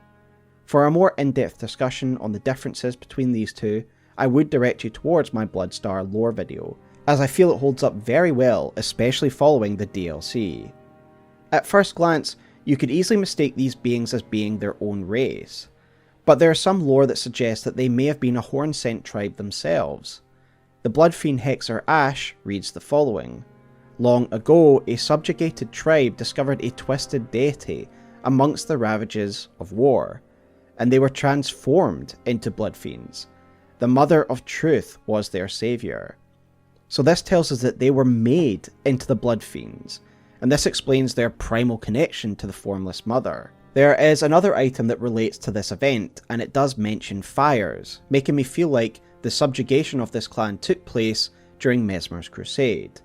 I refer to the Outer God heirloom found in Prospect Town, guarded by the Blood Fiends. This talisman reads the following. A talisman engraved with the lore of an Outer God. The clan, who lost everything in the Great Fires, peered upon the corpse of their ancestor, normally an act of sanctity, and saw in its shadow a twisted deity. The clan had suffered such torment that the horrible thing was taken as an object of worship. This does suggest that Messmer's crusade was responsible for their subjugation and despair, and in an event similar to Romina, they made contact with an outer god, whilst worshipping at the altars of one of the withered ancestors. I do really like the parallel of circumstances between this clan and Romina. Both of them touched an outer god in a moment of despair, and it shows that these outer gods are looking for any opportunity that they can exploit so that they can spread their influence in the mortal realm. And I suspect that another way in which an outer god spread its influence was through the horrifying fly sickness, a malady that affected the Hornsent. We know that these man-flies were once Hornsent, thanks to the description of their ashes, which read the following. Afflicted Hornsent eventually metamorphosized into a fly-like form. It was believed that the moment the transformation took place, they were relieved from their suffering. This disease was deadly, and those that were transformed were the unlucky ones, as those too weak to bear the sickness instead died, as is suggested by the description of the ailment talisman. But where did this sickness come from?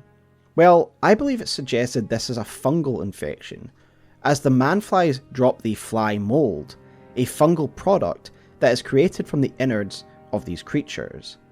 Being fungal related, one may initially assume that this is a malady of the outer god of rot, spreading disease to increase its influence. Additionally, some of the rot flies are poisoned, they exist in a poison swamp, and overall they just fit the themes of decay and rot that we often associate with the outer god of rot. However, if we look a little closer, I do think this is likely the work of the Formless Mother. Accompanying the man-flies, there are sometimes just Hornsent spirits around them, and these cast swarm of flies, and this is an incantation that is directly associated with the Formless Mother. Why is it specifically these Hornsent that are associated with the man-flies that are casting these incantations? Well, flies are actually associated with the Formless Mother. For example, we can find the blood-tainted excrement in the blood swamps around Mohg Palace, and the Swarm of Flies incantation actually reads the following. The new palace of the Lord of Blood lies in a swamp of festering blood, and these flies are said to spawn from the excrement of that land. So I do lean towards this being a disease of the Formless Mother's making. There is also a conspiratorial aspect to this. I think that the ailment talisman is actually suggesting that this disease was spread by those who were caring for those who fell ill, as it reads the following. Oddly, those who cared for the infected made certain they were given a proper burial were never afflicted themselves. What if these carers are actually the Hornsent spirits that cast the swarm of flies? And this is why they remain close to the man-flies, because they once quote-unquote cared for them. But the fact that they can use this incantation to me suggests that these are actually agents or cultists of the Formless Mother, and that they spread this disease in her name. It's just a theory, but let me know your thoughts in the comments below. I do think it fitting that the Mother of Truth has a strong connection with the Hornsent, manifesting in two separate tribes, the Blood Fiends and the Man-Flies, because in the base game we know that she gained a foothold thanks to the Omen Lord Mohg.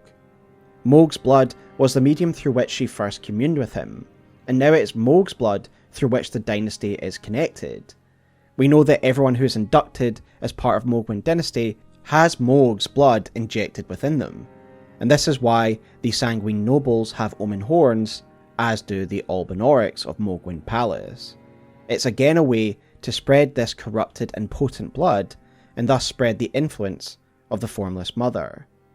Omen blood is more potent and concentrated than normal blood, a theme that was also explored in Bloodborne, in which another formless god, Erdden, also found it easier to commune with those of corrupted, vile blood. Thus, if the Hornsent are similar in physiology to the Omen, perhaps it isn't a surprise that the Formless Mother is so capable of communicating with them. Not only this, but in the case of both the Blood Fiends and the Man-Flies, she's actually manipulating their physical form, really reinforcing the potent connection she has with these beings. I now want to discuss the legacy of the Hornsent to the greater lore and to the history of the lands between. I'm not going to talk much about Messmer's crusade, as I've covered that really thoroughly in both my last two videos, and I just don't want to repeat myself once again, but let's touch on some timeline aspects. As I theorised in my Messmer lore video, I believe the Hornsent civilization was not wiped out by Messmer until much later on in the period of Erdtree rule, and that for a time they were allowed to exist under Marika's rule. As such, the Hornsent were allowed to carry on some of their practices for a time. For example, we have the item Festive Grease, which reads the following: "The delightful festival is an old tradition, one old enough for the Erdtree to tacitly tolerate its endurance."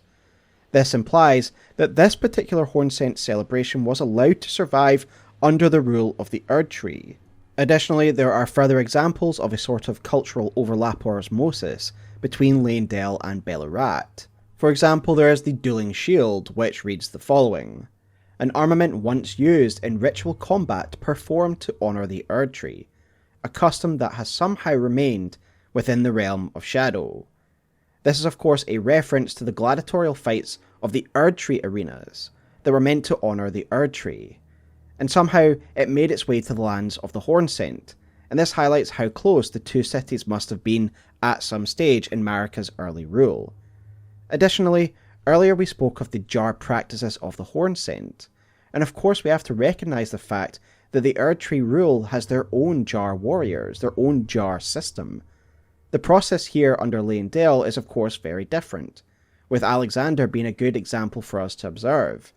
These jars seem to collect dead warriors, and do it with some reverence and respect. People are not punished and put inside these jars. These jars are a sort of collection service for fallen warriors. Ultimately, the jars seem to be a delivery service, bringing the corpses of the fallen to the roots of the minor Erdtrees, perhaps to be absorbed, and thus the jars have a more positive role in the Erdtree system of life and death, assisting Erdtree burial. Clearly Marika took the jar practices of the Hornsent, a practice which she knew all too well, and repurposed it for her own faction. Zuli the Witch actually just did a video on the jar innards, which I highly recommend and again will link below, and Zuli ended on a rather poignant note, reflecting on the fact that this might be Marika's attempt to honour her people, repurposing the process which was used to oppress her people, the Shamans. These are just a few examples of the cultural overlap between Leyndell and Bayle, showing that Marika's Leyndell society ultimately evolved alongside Bayle, at least for a time, and thus it's no surprise that the Hornsent who remain resent Marika greatly. They probably existed peacefully under her rule. "The Erdtree is my people's enemy, by Marika long betrayed, set aflame." We also have to talk about the original sin that is mentioned in Messmer's remembrance, as I believe this has a lot to do with the Hornsent.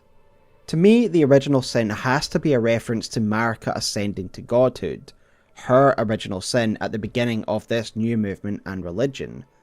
The story trailer shows and refers to this moment, and it refers to it as a seduction and a betrayal that led to her creating Shadow and Gold, usurping what other power structure the Hornsent had previously.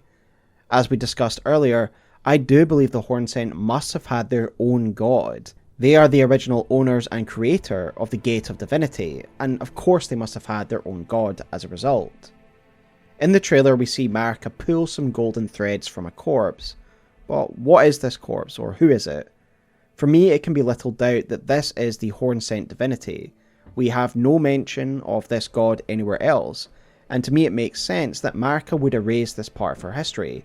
I believe she somehow got close to this god, seducing them with politics or in a more literal sense, and then murdered them, taking their golden power and using it to forge her own order and become her own god.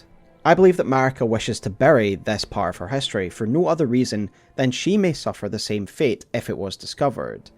Think about it, we know from Corrin that the Golden Order is founded on the principles that Marika is the one true god. The Golden Order is founded on the principle that Marika is the one true god. So how would people react to know that godhood isn't something necessarily truly divine, rather it is a power that can be claimed?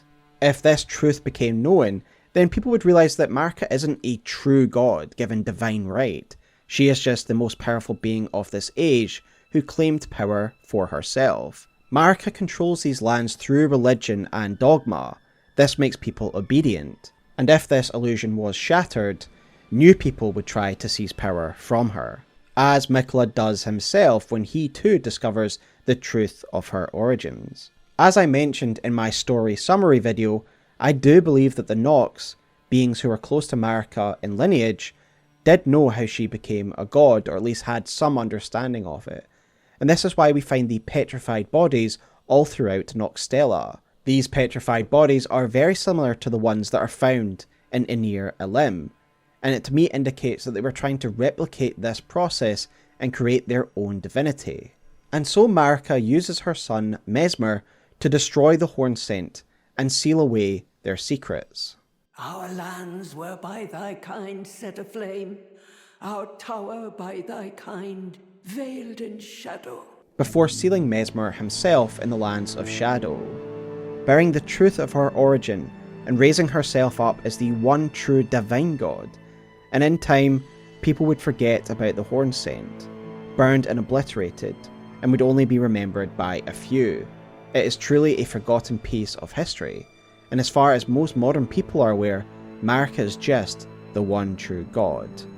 The one true god who built her empire upon the Hornsent who came before her. The world of Elden Ring is filled with mysterious forces, but perhaps the most intriguing are the outer gods, eldritch beings that attempt to influence the lands between. Among these, the one that has always fascinated me the most is the Formless Mother, a sinister entity that communicates entirely through blood, leading her followers to become obsessed with its spilling. Mohg, who becomes her most devoted servant, communes with her through blood incantations and dreams of establishing a new dynasty, the Mohgwyn dynasty, and with him as the Lord of Blood. Like the other demigods, Mohg claimed a great rune, and staked his claim as the next lord, hoping to usher in the rule of the Order of Blood. Yet Mohg's story in the base game ended when the Tarnished killed him and claimed his rune. Thankfully, Shadow of the Erdtree has expanded on the Lord of Blood's story, adding more details about his motivations, ultimate fate, and insights into the culture of those who follow him, thanks to Ansbach. In this lore video, I want to provide a comprehensive overview of Mohg's entire story, and an analysis of the Formless Mother, from the Blood Fiends to the collapse of the Mohgwyn dynasty. At the beginning of this video, I want to give a massive shout out to the artist Eugenia Liza, whom I commissioned to create the fantastic Mohg and Formless Mother renders you will see throughout this video. This was a massive undertaking for Eugenia, so I would really appreciate it if you checked out her channel and socials linked below. Mohg's audience with the Formless Mother in the Shunning Grounds is the event that kickstarts his story, making it essential to understand this entity first and foremost. Thanks to the DLC, we have new lore that can further illuminate the nature of this being. To address the obvious, the Formless Mother is one of the beings known as the Outer Gods. There are few direct mentions of Outer Gods in the base game, but one of the 8 instances refers specifically to the Formless Mother. This reference is found in the description of Mohgwyn's sacred spear, which reads as follows: Trident of Mohg, Lord of Blood, a sacred spear that will come to symbolize his dynasty. As well as serving as a weapon, it is an instrument of communion with an outer god who bestows power upon accursed blood. The Mother of Truth desires a wound. This, of course, immediately opens up one of the most debated topics in Elden Ring's lore community. What exactly are the Outer Gods? I have discussed different possibilities in numerous videos, and I think it would be somewhat redundant to front-load this video with every possible interpretation of these beings. Instead, I would direct you to the videos you can see now on the screen, but for now, let's focus specifically on what we know about the Formless Mother, and let the conclusions form naturally. The most basic aspect of this being is revealed in her 2 interchangeable names, the Formless Mother and the Mother of Truth. There are many intriguing things to explore here, and one that stands out to me is the use of mother in both titles, implying it is a significant aspect of her nature. As we delve into this topic, I believe you'll see that the Formless Mother has a particularly intimate relationship with many of her adherents. Vari, for example, paints a rather positive picture of the dynasty, frequently using the word love, not to mention his romanticized bouquet weapon, which turns the blood rose into a symbol of both love and violence. The nurturing element of the Formless Mother is evident in her direct and close communion with her select followers, and this influence trickles down into the mantras and practices of the dynasty itself, which we will cover later. The aspect I want to focus on next is the formless nature of this god, as this is something we can observe for ourselves when characters directly interact with her. For example, the weapon art of the Mohg spear is called Bloodboon Ritual, and when used the bearer thrusts the spear into nothing, and yet the spear finds purchase and blood flows seemingly from nowhere. Its item description confirms that one is stabbing the body of the Formless Mother, with the resulting blood flame being her blood. During Mohg's fight, when he initiates his blood curse, he is directly wounding the Formless Mother. Her body is formless and omnipresent. No matter where one is, this incantation allows communion with the Formless One. This seems to be a unique characteristic of this particular outer god, as there is no uniformity of form among these deities. For example, the outer god of Rot appears to have once taken the form of a scorpion. We can assume that the form an outer god takes is reflective of the element they represent. Scorpions are often associated with poison, so it is unsurprising that this was a form the outer god of Rot adopted. In the case of the Formless Mother, her formless nature is more esoteric, but I believe it is meant to reflect the flowing mercurial nature of blood. Blood is a liquid that can run everywhere, just as the Formless Mother seems to flow everywhere alongside the mortal realm. Of course, we must also consider the medium through which this being communicates and spreads its influence: blood.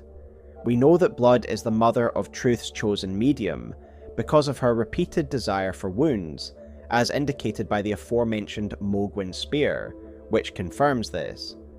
Much of the practices, incantations, and imagery of the Mohg dynasty center around the spilling of blood.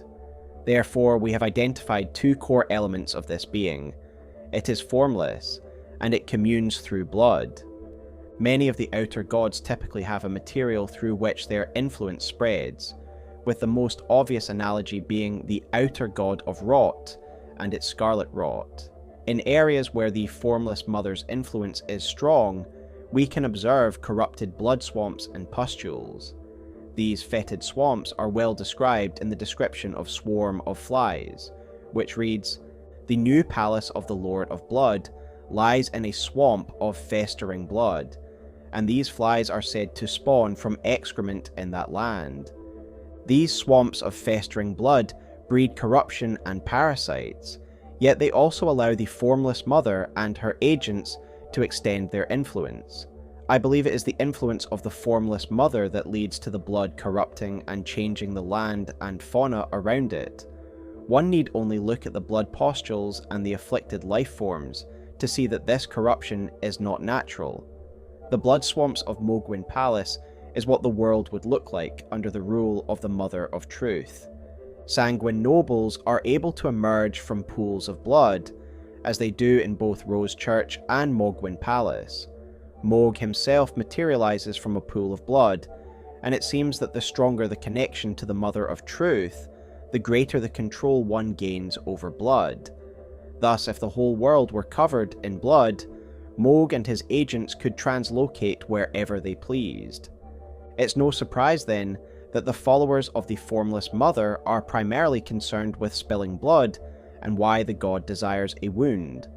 The more blood that is spread, the more her influence can grow. From Software has previously depicted a similar, formless, blood-obsessed being in another of their games, Erden from Bloodborne.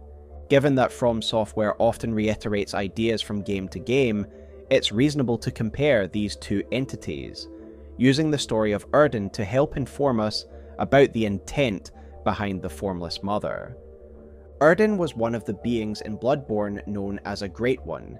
Incidentally, I did an in-depth video on these beings, which I will link below, but let's go over some of the basic ideas that I explored in that video now.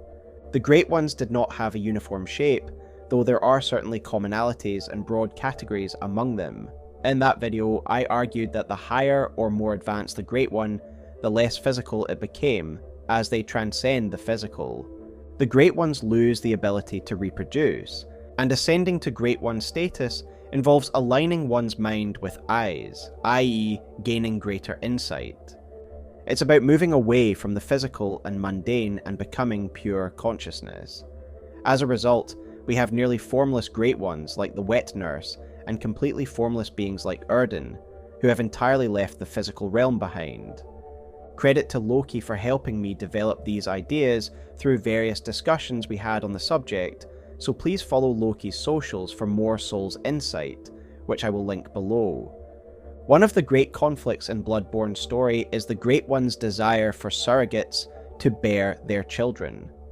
The third umbilical cord reads as follows: "Every Great One loses its child, and then yearns for a surrogate, and Erdden, the formless Great One, is no different. To think it was corrupted blood that began this eldritch liaison." The fact that the Great Ones have lost the ability to reproduce makes perfect sense. As their bodies evolve to become inhuman, and eventually completely intangible, they would naturally lose the ability to reproduce in the traditional sense. There is a point to this discussion, I promise, and it has to do with the latter part of the item description, which talks about Erdden's interaction with blood. We obtain this specific third umbilical cord from Arianna after she has spent the night of the hunt in Erdden Chapel. It's clear that Erdden Chapel is a location where the Formless One is present, because as the night progresses, the pale blood moon erases the barriers between the cosmos and the material world, and Arianna becomes a surrogate for Erdden's celestial child. The important element I want to focus on is that it was Arianna's corrupted blood that acted as the perfect medium for this liaison. There are hints that Arianna shares the vile blood of the Cainhursts, and we learn that those with corrupted blood, the Blood Queens, are the best surrogates available. Their blood isn't vile in the traditional sense, rather it is more potent and concentrated, making it easier for the Great Ones to interact with it. I highly recommend Last Protagonist's video on this subject, as it is fascinating and a great resource for understanding blood in Bloodborne. I find this interesting because the Formless Mother is also an eldritch, intangible being that interacts with blood and has a greater connection to the vile bloods of Elden Ring's universe, the Omen.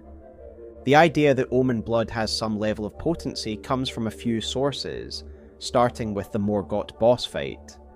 In the second phase of the fight, the grace-given Lord of Lanedale can no longer contain his blood, and curses us for staining the thrones with it. "The thrones, stained by my curse, such shame I cannot bear. Thy part in this shall not be forgiven." The potency of the blood is clear, as it bubbles and roils like a pool of hot water. Morgott is even able to tap into powers associated with the Formless Mother, similar to the Bloodflame Talon attacks that Mohg uses. Presumably, Morgott, as a staunch defender of the Golden Order, has not actively communed with the Formless Mother, suggesting that he has instinctively tapped into her power due to his Omen nature. We could also consider the example of the reborn Radahn, who has used Mohg's cadaver as his new physical form. Again, we know that Radahn would never have had any contact with the Formless Mother, yet he is able to naturally tap into her power because of his new Omen body.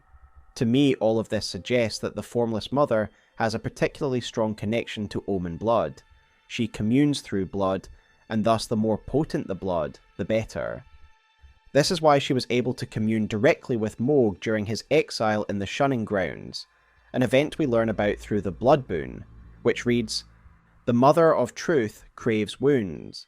When Mohg stood before her, deep underground, his accursed blood erupted with fire, and he was besotted with the defilement he was born into." This paints a very vivid scene, and this item description in particular inspired Eugenia's renders for this video.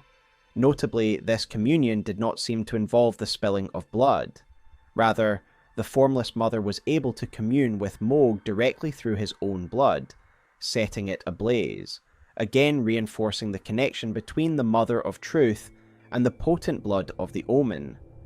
As an aside, I take this description to be quite literal. We know the Formless Mother's blood can manifest as blood flame, and as such I believe she did the same to Mohg's in order to alert him of her presence. Her connection to blood is so strong that it can even lead to physical transformations, and I will soon discuss the Blood Fiends and Manflies, both of which I believe are examples of how the Formless Mother can manipulate physiology when the connection is strong enough. We can also see this in Mohg himself. In the second phase of his fight, he communes directly with the Formless Mother, and she rewards him by granting him a full pair of wings. If you look at his back, you can see that he already seems to possess a pair of useless, stubby wings, similar to those of some misbegotten. So the Formless Mother didn't grant him wings per se, rather she grew something Mohg already had on his body. One thing is clear, the Formless Mother can grant those with Omen blood incredible powers.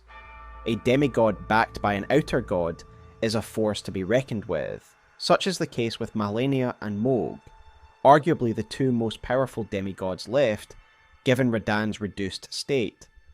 The corrupting power of blood is so strong that it can even affect the Elden Ring and its runes.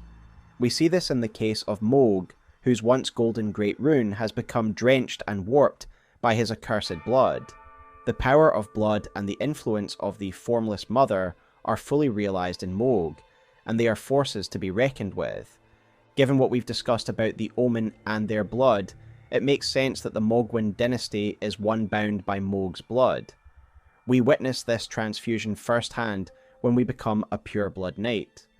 During this moment, we see Vare take our hand and inject something under our fingernail, causing us to experience great pain. This is confirmed by the item we gain, the bloody finger, whose description reads, "Glistening blood has been siphoned into the nail of this finger. Its sickly pale skin feels nothing now, but the nail still aches with the sweetest pain." This isn't just any item like the other usable fingers. It is our own finger, transformed by Mohg's blood.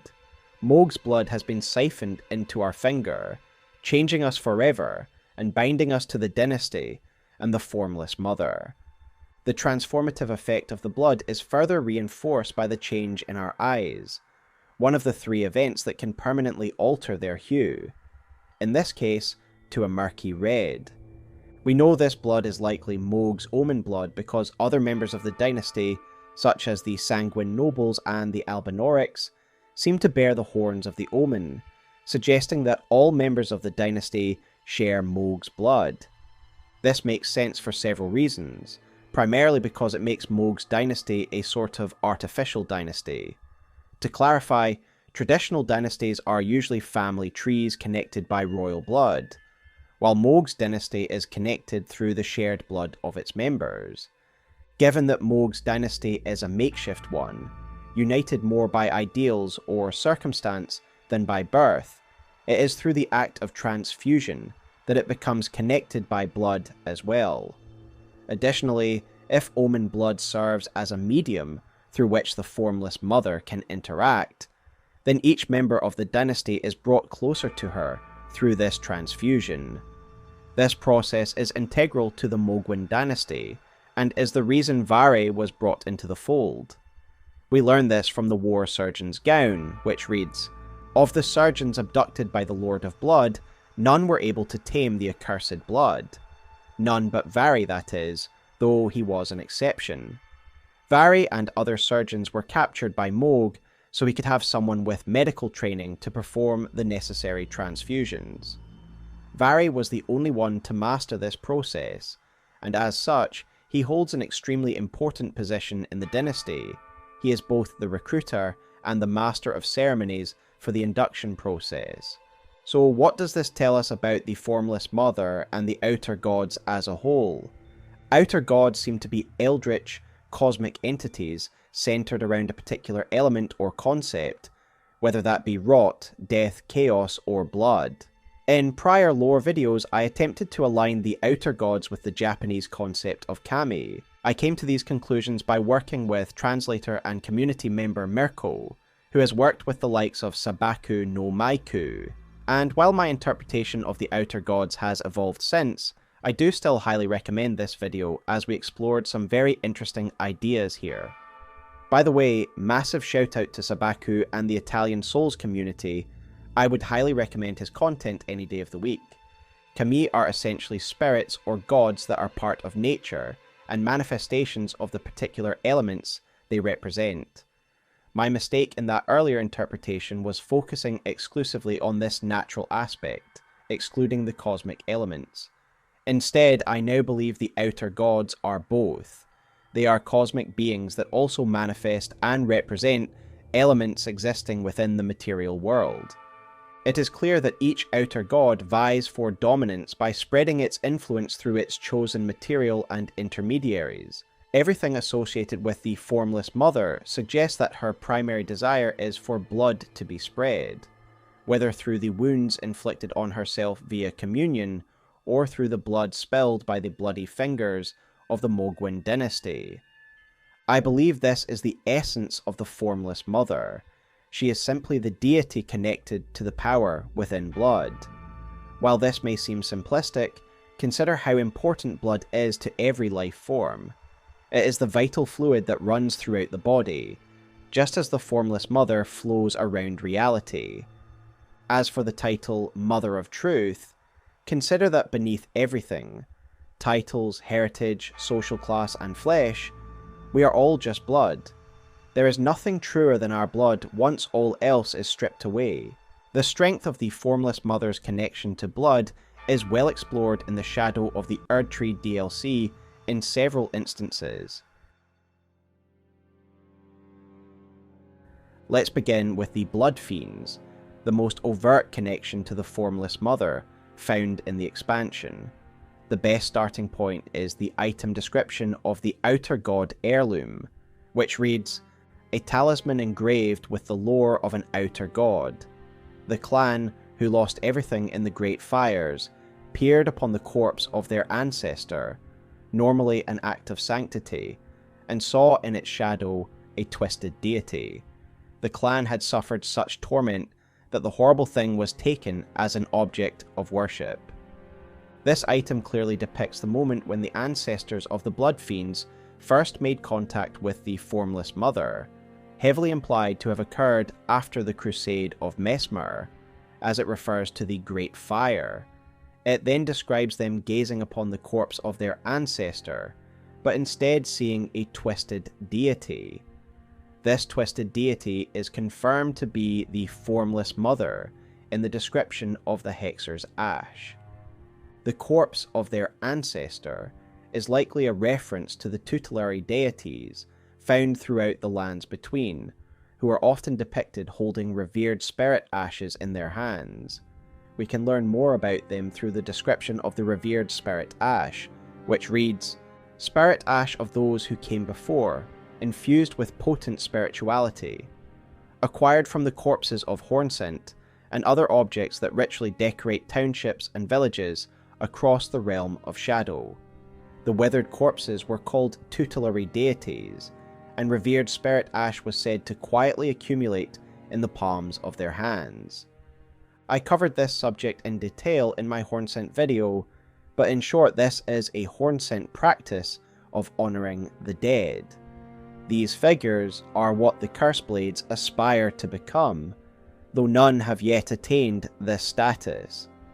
It seems that while the people sought comfort and guidance from their local deity following the brutal subjugation of their tribe, they somehow connected with the Formless Mother instead.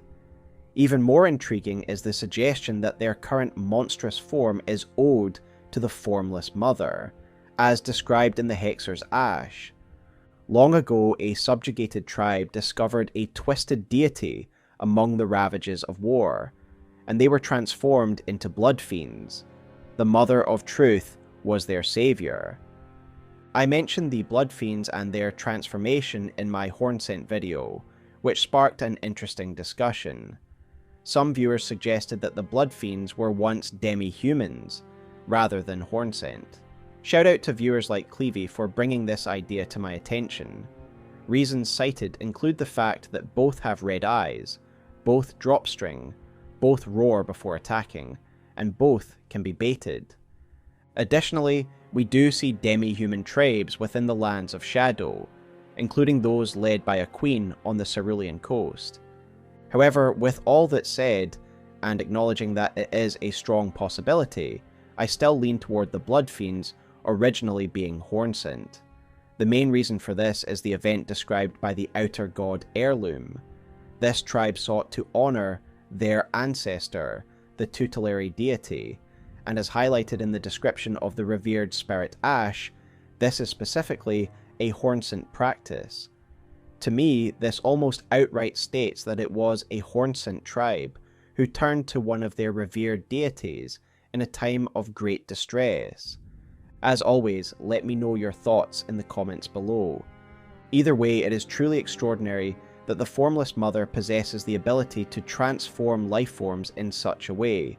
To me, this transformation seems to be an extension of her ability to manipulate blood. Additionally, as we've discussed, I believe the Formless Mother has a much stronger connection to the more potent blood of the Omen. My interpretation of the Hornsent is that they share physiological similarities with the Omen. Due to their exposure to the Crucible, they too have sprouted horns, and the only reason the Omen are considered Omen is because they were born in an era where the Crucible's prominence had been supplanted by the Erdtree. As such, if the Formless Mother has a stronger connection to the likes of Mohg and Morgott, wouldn't it also make sense that she has a stronger connection to the Crucible-touched Hornsent, to the extent that she can manipulate their blood and bodies? In my opinion, this isn't the only instance of the Formless Mother warping the physiology of the Hornsent. As I suggested in my Hornsent video and accompanying short, I believe the Formless Mother is behind the fly ailment that has spread throughout the lands of Shadow. We know that the man-flies found throughout the lands of Shadow were once Hornsent because of the man-fly ashes, which read, "Afflicted Hornsent eventually metamorphosed into a fly-like form. It was believed that at the moment of transformation, they were relieved from their suffering." My reason for believing that this isn't just a random disease, but rather a malady spread by followers of the Mother of Truth, starts with the ailment talisman, which reads, "When the weak were infected with the dreaded fly sickness, they perished well before the metamorphosis could take hold. Oddly, those who cared for the infected and made certain they were given a proper burial were never afflicted themselves." I find the language used here very interesting, particularly the suggestion that it is odd that those caring for the sick somehow didn't catch the disease. In medieval times, before personal protective equipment, doctors often succumbed to the illnesses they were treating. So why didn't these healers catch it? I suggest the reason is that these healers were not true healers but cultists in service to the Formless Mother, purposefully spreading this disease. Firstly, we know that flies are relevant to the Formless Mother, as they seem to breed in the fetid blood swamps of her domain.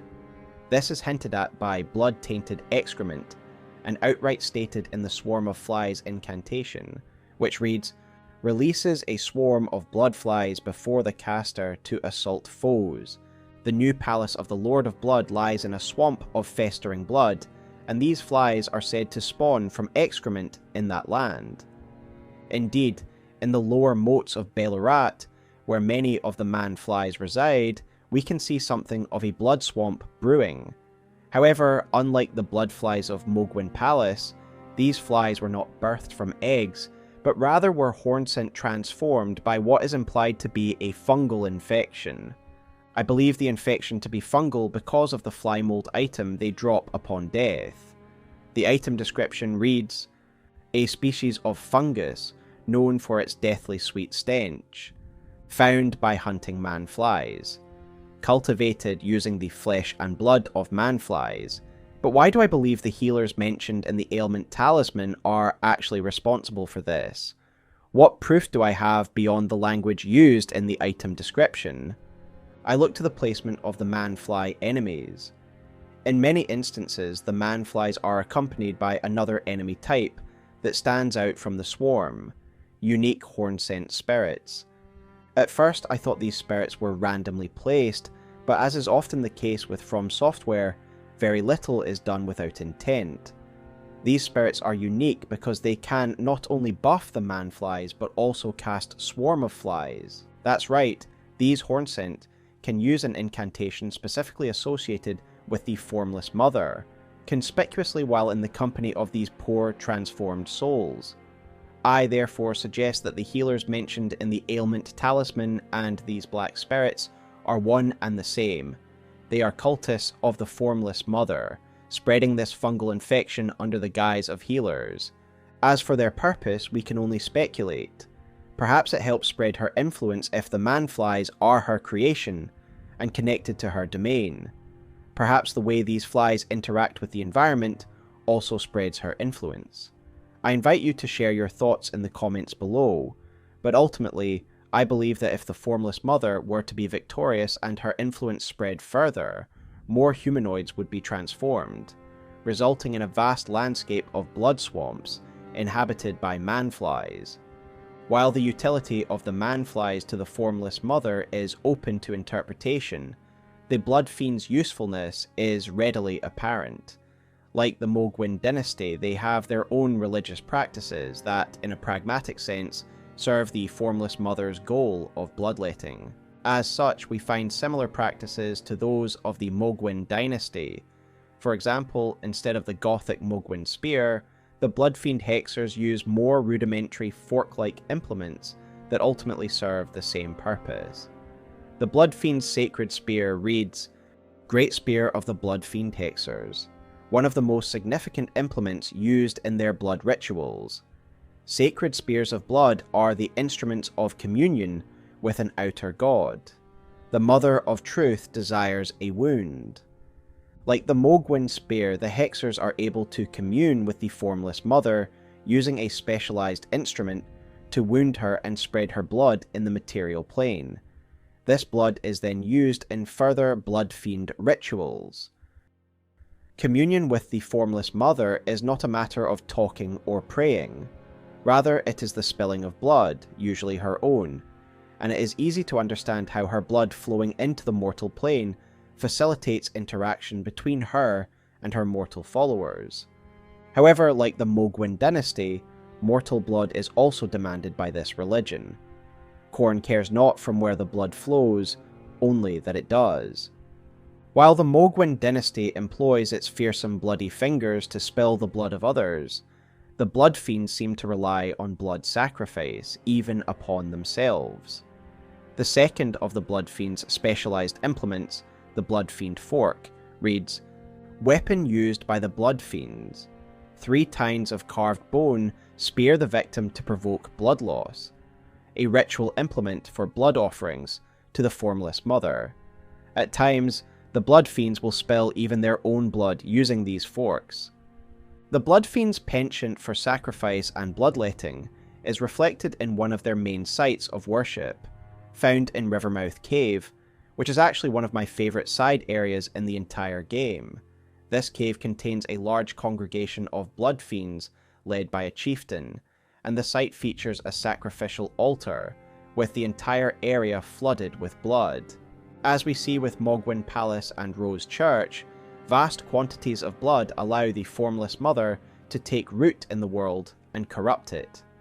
Additionally, it seems they may dismember the Bloodfiends they sacrifice, as implied by the Bloodfiend arm weapon. Cannibalism is also suggested, as if you look carefully at the Bloodfiends of Prospect Town, you can see them eating the flesh of one another. Furthermore, the idea that the consumption of flesh is intertwined with their worship of the Formless Mother is reinforced by the item Sacred Bloody Flesh, which reads, "Raw meat soaked with blood, a delicacy of the blood fiends. The blood is said to have fallen from the Formless Mother's wound. Never will it dry, never will it rot." I also want to give a shout out to viewer Monsieur Dorgat for pointing out an error I made in my Hornsent video. In that video, I reflected on the Sacred Bloody Flesh, and implied that the flesh itself was that of the Formless Mother, suggesting a very intimate connection between them. However, as Monsieur Dorgat pointed out, it is the blood that comes from the Formless Mother, not the meat itself. The meat has been soaked in her blood. Whether this meat comes from the blood fiends themselves or from prey is irrelevant. What's important is that they consume both the blood of the Formless Mother, likely strengthening their connection to her. Such an act of communion could be seen as a dark parallel to the Christian practice of communion, where one metaphorically imbibes the body and blood of Christ. This ritual is no doubt a crucial part of their religion, as evidenced by its position on the altar in Rivermouth Cave. What could be more divine than consuming the blood of your god? In short, the Formless Mother has a long history outside the Mohg dynasty, with the same goal of spreading blood and expanding her domain and influence. However, these efforts pale in comparison to the Mother of Truth's greatest asset, Mohg, a being whose influence and power far eclipse that of her former servants. After all, he is a demigod with blood ties to the royal family of the Erdtree dynasty. Yet this dynasty rejected Mohg because he was born with the Omen curse. Mohg, like others of his kind, was born with horns that would have been considered divine during the reign of the Hornsent, but are now disdained. The Mohg dynasty is an ideological rebellion against the Golden Order's ideals. This is evident even in the induction ceremony for new recruits, where one is required to stain a white cloth with the blood of their own finger maiden. The symbolic meaning is clear. You are severing your ties to the two fingers and the Golden Order, and immersing yourself in blood. Even Mohg's Lucifer-like appearance and his position below ground, while his brother rules from the heights of Leyndell, is a clear thematic allusion to heaven and hell.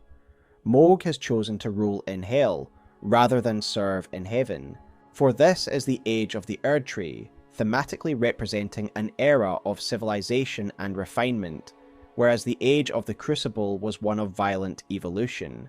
To Golden Order fundamentalists, life should now converge into a singular, perfect form, much like the real-world concept of man being created in the image of God. Thus, the chaotic misbegotten and Omen are disdained for their lack of refinement, and are seen as lesser in this age of civilization. The era of violence, beasts, and evolution is viewed as a primitive time of the past. Yet these are only the surface-level reasons for the hatred toward the Omen.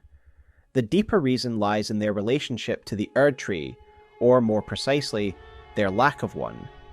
This is something I have discussed numerous times on the channel before, so forgive me for covering well-trodden ground. I will try to keep it brief. The Dung Eater is an outcast who venerates the Omen, and it is their curse that he wishes to bestow upon the world. This is the aim of his horrific acts. The result of his practices is best explained by the Seedbed Curse, which reads, "Curse grown on a corpse killed and defiled by the Dung Eater, a tender pox afflicted with Omen horns. The Dung Eater cultivates the Seedbed Curse on corpses. By doing so, he prevents dead souls from returning to the Erdtree, leaving them forever cursed. One of the most loathsome things found in all the lands between. As I suggested in my Dung Eater video, he is likely named this because he devours or removes a soul from his victim's rear end, leaving the person soulless. In this state, they become disconnected from the Erdtree's cycle of life, death, and reabsorption. According to Golden Order dogma, anything disconnected from the Erdtree is to be reviled. This includes the Omen and artificial beings. two sets of life forms that lack the soul tying them to the nexus of life, the Erdtree. The difficulty arose when members of the royal family and aristocracy found their kin being born afflicted with the Omen curse. Naturally, someone of royal blood shouldn't have to suffer the same harsh treatment as common-born Omen. The fate of those like Mohg and Morgott is explained by the regal Omen Bairn item description, which reads, "Omen babies born of royalty do not have their horns excised, but instead are kept underground, unbeknownst to anyone, imprisoned for eternity." And so Morgott and Mohg found themselves in the subterranean shunning grounds, the dumping grounds for royals who couldn't bear to kill their regal progeny, but couldn't stand the sight of them either. The risk of Mohg and Morgott escaping and causing embarrassment to the royal family had to be eliminated. To ensure this, the Erdtree authorities made use of special fetishes, individual items seemingly attuned specifically to the Omen they were tethering, as both Morgott and Mohg have their own. The descriptions of these fetishes tell us they are bathed in golden magic. Indeed, when used, the ancient Erdtree sigil is cast upon the ground, confirming that these devices were crafted by the followers of the Erdtree. The abuse that the brothers would have endured at the hands of Leyndell's citizenry must have been cruel, as implied by the description of the cursed blood pot, which reads, "Throw at enemies to douse them in accursed blood, causing summoned spirits to assail them with a rabid fervour, a childhood memory of the Lord of Blood." Rather than interpreting it literally, that he was assailed by spirits in his childhood, I believe the effects of the pot are analogous to his experiences growing up. It suggests that Mohg was tormented by the people of Leyndell, angry mobs taunting and attacking him for being an Omen. This raises the question of whether Mohg and Morgott once lived above ground, as the persecution of the Omen likely did not happen overnight. The wording of the Crucible Gauntlets and Crucible Talismans suggests that over time, those connected to the Crucible's power were gradually pushed out of Erdtree society. Does this mean that Mohg and Morgott were allowed to live in Leyndell before the full-scale persecution of the Omen began, given that it was likely a gradual process as attitudes shifted over time? I personally agree with Hawkshaw's interpretation of the Omen persecution, as described in his Perfumer Lore video. He suggests that the perfumers initially sought to cure or heal the Omen before some of them became Omen killers. This may explain why perfumers like Trisha still act as caretakers for the misbegotten and Omen, as this was their original purpose. This is an excellent video, and I will link it below and highly recommend you watch it. Additionally, we need to consider the twins' relationship to Godfrey. We know they are of the Golden lineage, as stated in the description of Morgott's Great Rune, but it doesn't specify if they are direct children of Godfrey. However, when we first confront Godfrey in front of the Erdtree, he says the following: "It's been a long while, Morgott." This implies that Godfrey once knew Morgott, and given that they are both of the same lineage, it more or less confirms that Mohg and Morgott were direct children of Godfrey. It also implies some contact between father and sons, especially when considering the phantom Godfrey that guards Leyndell. I've always assumed this is a creation of Morgott, given that it appears in a similar manner to his Margit projection, with a hue of golden light and the ancient Erdtree sigil. If this is the case, then it must be cast from Morgott's memory of his father, further reinforcing the idea that they had some kind of relationship. Does this support my earlier argument, that Mohg and Morgott may have lived in Leyndell as hatred for the Omen slowly developed, until they were eventually exiled when anti-Omen sentiment reached its peak? Or were they sentenced to the sewers from birth, with Godfrey simply visiting them? I lean toward the former, mainly because both Mohg and Morgott seem refined and intelligent, as one would expect from royalty. They don't strike me as people who have only known life in the sewers, living like beasts. But let me know your thoughts in the comments below. The rejection by their own family and the Erdtree Order is a core component in understanding both Morgott and Mohg's character development, as it shaped their worldview and choices in directly opposing ways. Morgott fully accepted the Golden Order's judgment of his condition. He looked up to the Erdtree, seeing it as something worthy of protection. During the Shattering and the subsequent period of stagnation, he became the truest defender of Leyndell, its people, and their ideals, while fully accepting that he would be vilified by them if they ever knew the truth. This is why he was the veiled monarch of Leyndell. Morgott ruled from behind closed doors, hiding the fact that an omen was in power. This idea would have been explored in a cut NPC quest featuring a character called Viscount Shaneheit. This noble of Leyndell would have asked you to slaughter the omen found in the sewers to impress the veiled monarch, only to discover that the king himself was an omen. In contrast, Mohg embraced his accursed nature, rejecting the Golden Order and seeking power through the Formless Mother. Through her, he gained mastery over blood magic, and harboured ambitions of establishing his own dynasty. We learn of this fateful meeting through the Blood Boon, which tells us that his meeting with the Formless Mother led to him becoming besotted with his accursed blood. It is easy to see why Mohg became enamoured with his own blood and the Formless Mother. He had nothing his entire life, was told to hate who he was, and yet here was an entity that empowered him through that very blood.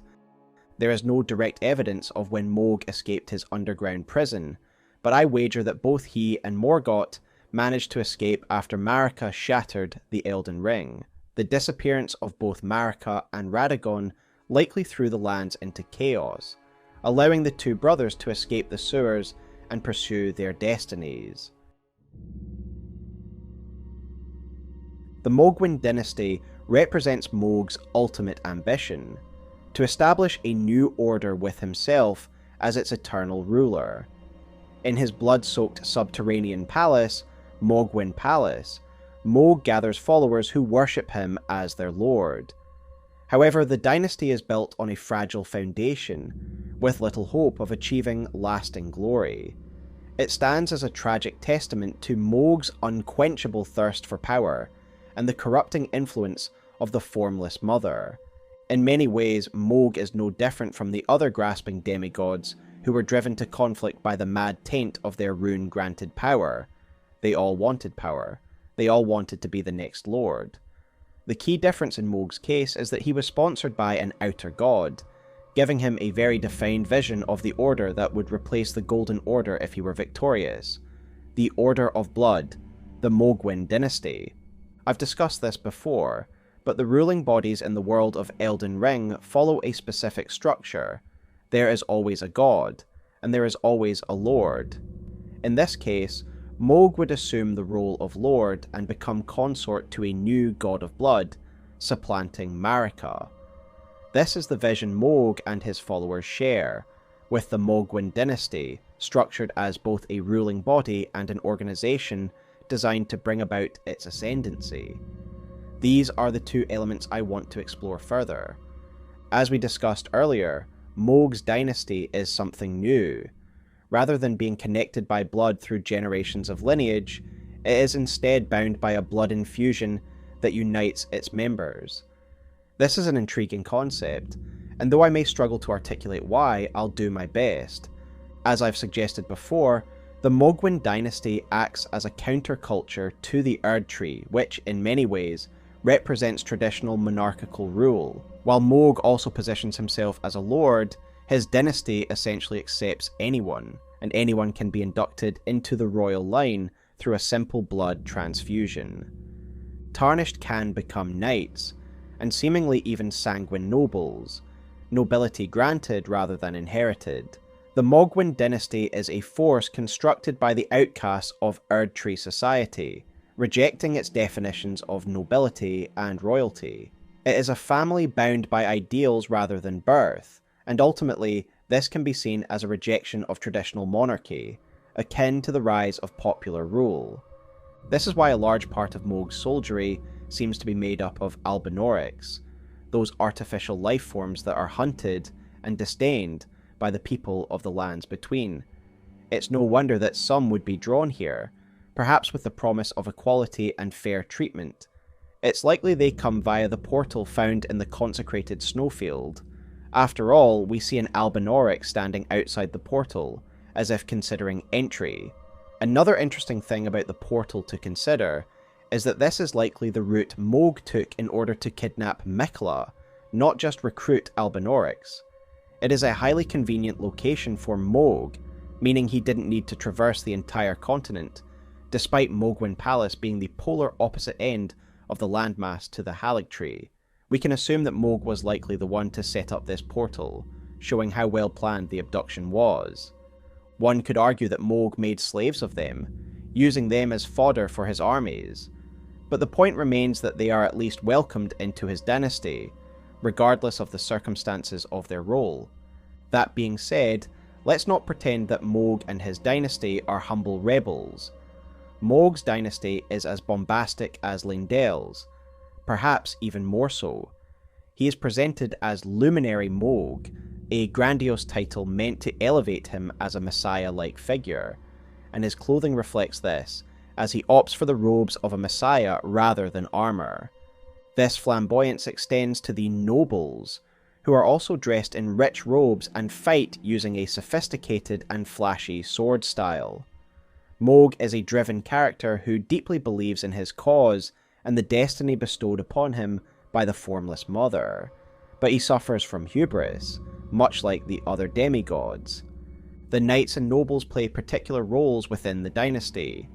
Firstly, we can assume they act as counsellors to the Lord of Blood, as nobility traditionally do in monarchies.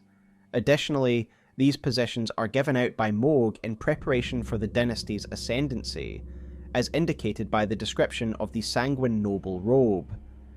The grand metallic pattern on the shoulder is a signifier of the noble rank they intend to claim upon the advent of the new dynasty they are working to install. So they aren't full nobles yet, but they are poised to become the nobles of the lands between once the old order is swept away. However, there is a more sinister element to these two classes, as one would expect from a dynasty primarily concerned with the spilling and spreading of blood. We learn that the nobles also serve as assassins for the dynasty, as their hoods read, "Known to strike from pools of blood, these assassins are missionaries come to share the gospel of accursed blood." Once again, we see the remarkable powers granted by the Formless Mother at work. Her agents can become one with blood, moving from one point in space to another. We witness this more directly with Mohg himself. When we enter his chamber in Mohgwyn Palace, we see he is actually in blood form within Miquella's egg, only reconstituting as a physical being when we enter the room. I mention the bloody fingers because I believe they, too, use the power of blood to carry out their tasks, much like the nobles. Consider that after receiving our blood transfusion, we can use our infected finger to travel between worlds and attack other tarnished, spilling their blood in the name of the dynasty. Like the nobles in Mohg, we are using the power of blood to relocate spatially, as if we ourselves are becoming as mercurial as blood, moving along the veins of reality. Returning to the nobles, it seems they use this power to serve as effective assassins, able to strike wherever they are needed. This also explains the need to spread blood everywhere, as they seem only able to materialize in areas influenced by the Formless Mother, where blood corruption has spread. For example, we encounter them at Rose Church, Writhe Blood Ruins, and Mohgwyn Palace. Then we have the Pure Blood Knights, a role we ourselves can assume. We receive the Knight's Medal, which reads, "Proof that one is a glorious knight of the new dynasty of Mohgwyn, that the Lord of Blood will inaugurate. Used to be granted audience with Mohg, only it is not yet time. For Mohg yet slumbers beside the divinity. Be patient. The new dynasty is nigh." This shows the high esteem in which the knights are held within the dynasty, as they are granted full access to Mohg and the dynasty's headquarters via the medal. In the base game, we don't get much information about the organization of knights, But this is one area the DLC expanded upon, as we actually meet another knight, Ansbach. Ansbach is actually the leader of the Pure Blood Knights, as we learn through dialogue from Leda, who says the following. I'm afraid Sir Ansbach will have to be next. He insists that he's nothing but a worn-down over-the-hill soldier.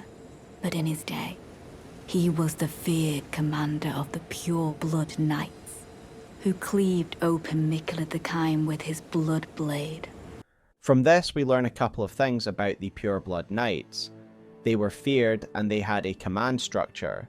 The Ansbach we meet now is a calm, reasonable, and honourable soul, perhaps he always was, but he was also once known for his fearsome combat abilities. We learn this through the Furious Blade of Ansbach, which reads, Incantation of Ansbach, Pure Blood Knight. Markedly different from the finessed swordplay of the Dynast, this is an aggressive last resort incantation that gave rise to Ansbach's fearsome reputation. This teaches us quite a bit about both the dynasty and Ansbach himself. First, it tells us that the dynasty is known for the finesse of its swordplay and warriors. Indeed, the nobles we face fight with grace while using the bloody Hellas, embodying the bombast we mentioned earlier. However, Ansbach broke this mold, discarding pretence and focusing solely on winning fights, unleashing his power like a savage animal. Yet, I believe Ansbach also offers a glimpse into the sense of honour that could be found within the Mohg dynasty. Ansbach is one of the few people to respect us despite our tarnished status, even referring to us as honourable. Perhaps all of the Pure Blood Knights adhered to Ansbach's ideals of honour.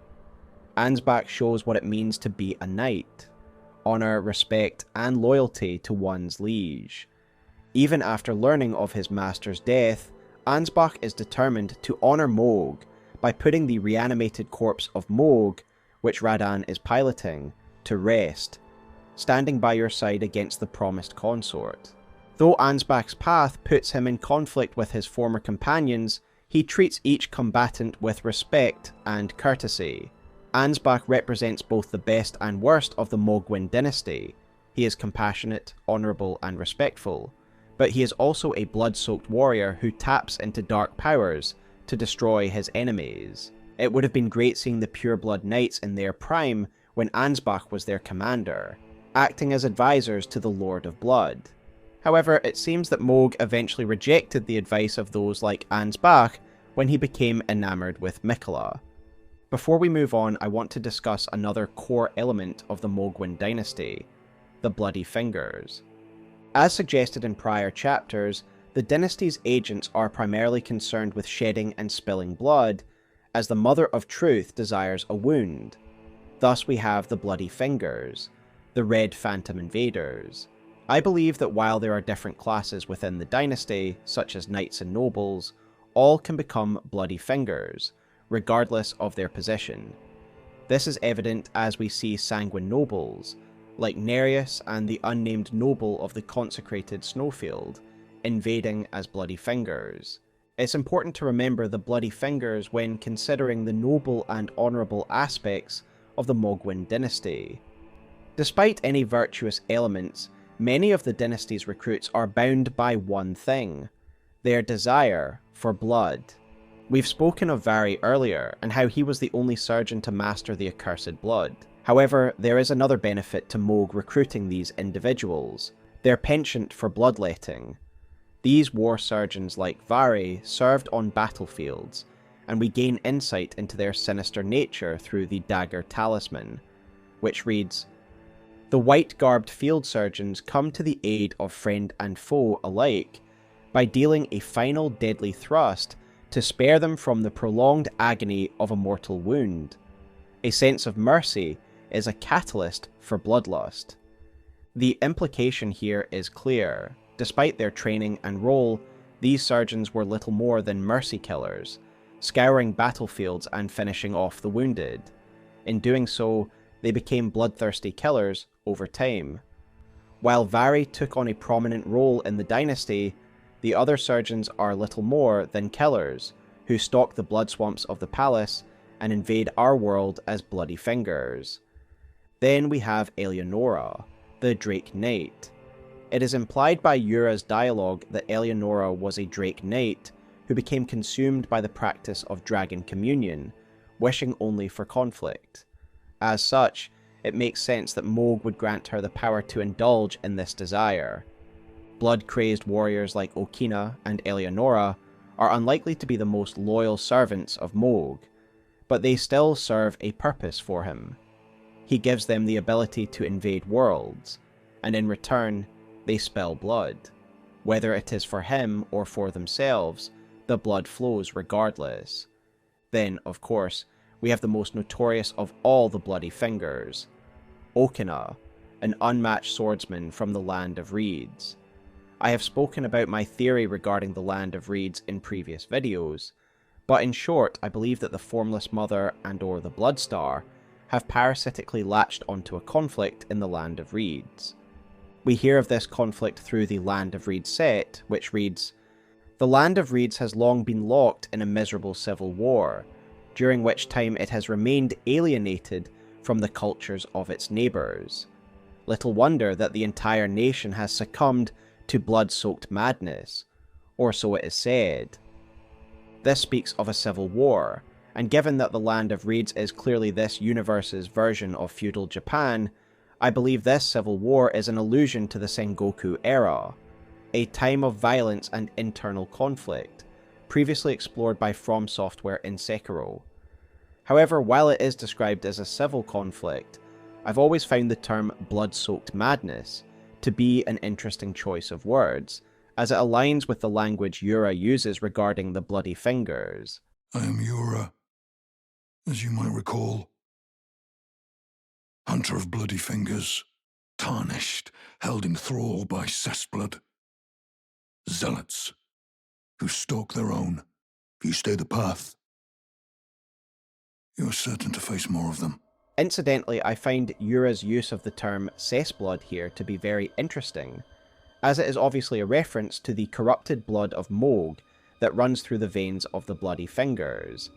He has in-depth knowledge of the dynasty, and it is clear that he also believes that it is the accursed blood that has made slaves of them, that has twisted their minds, and that they are little more than thralls.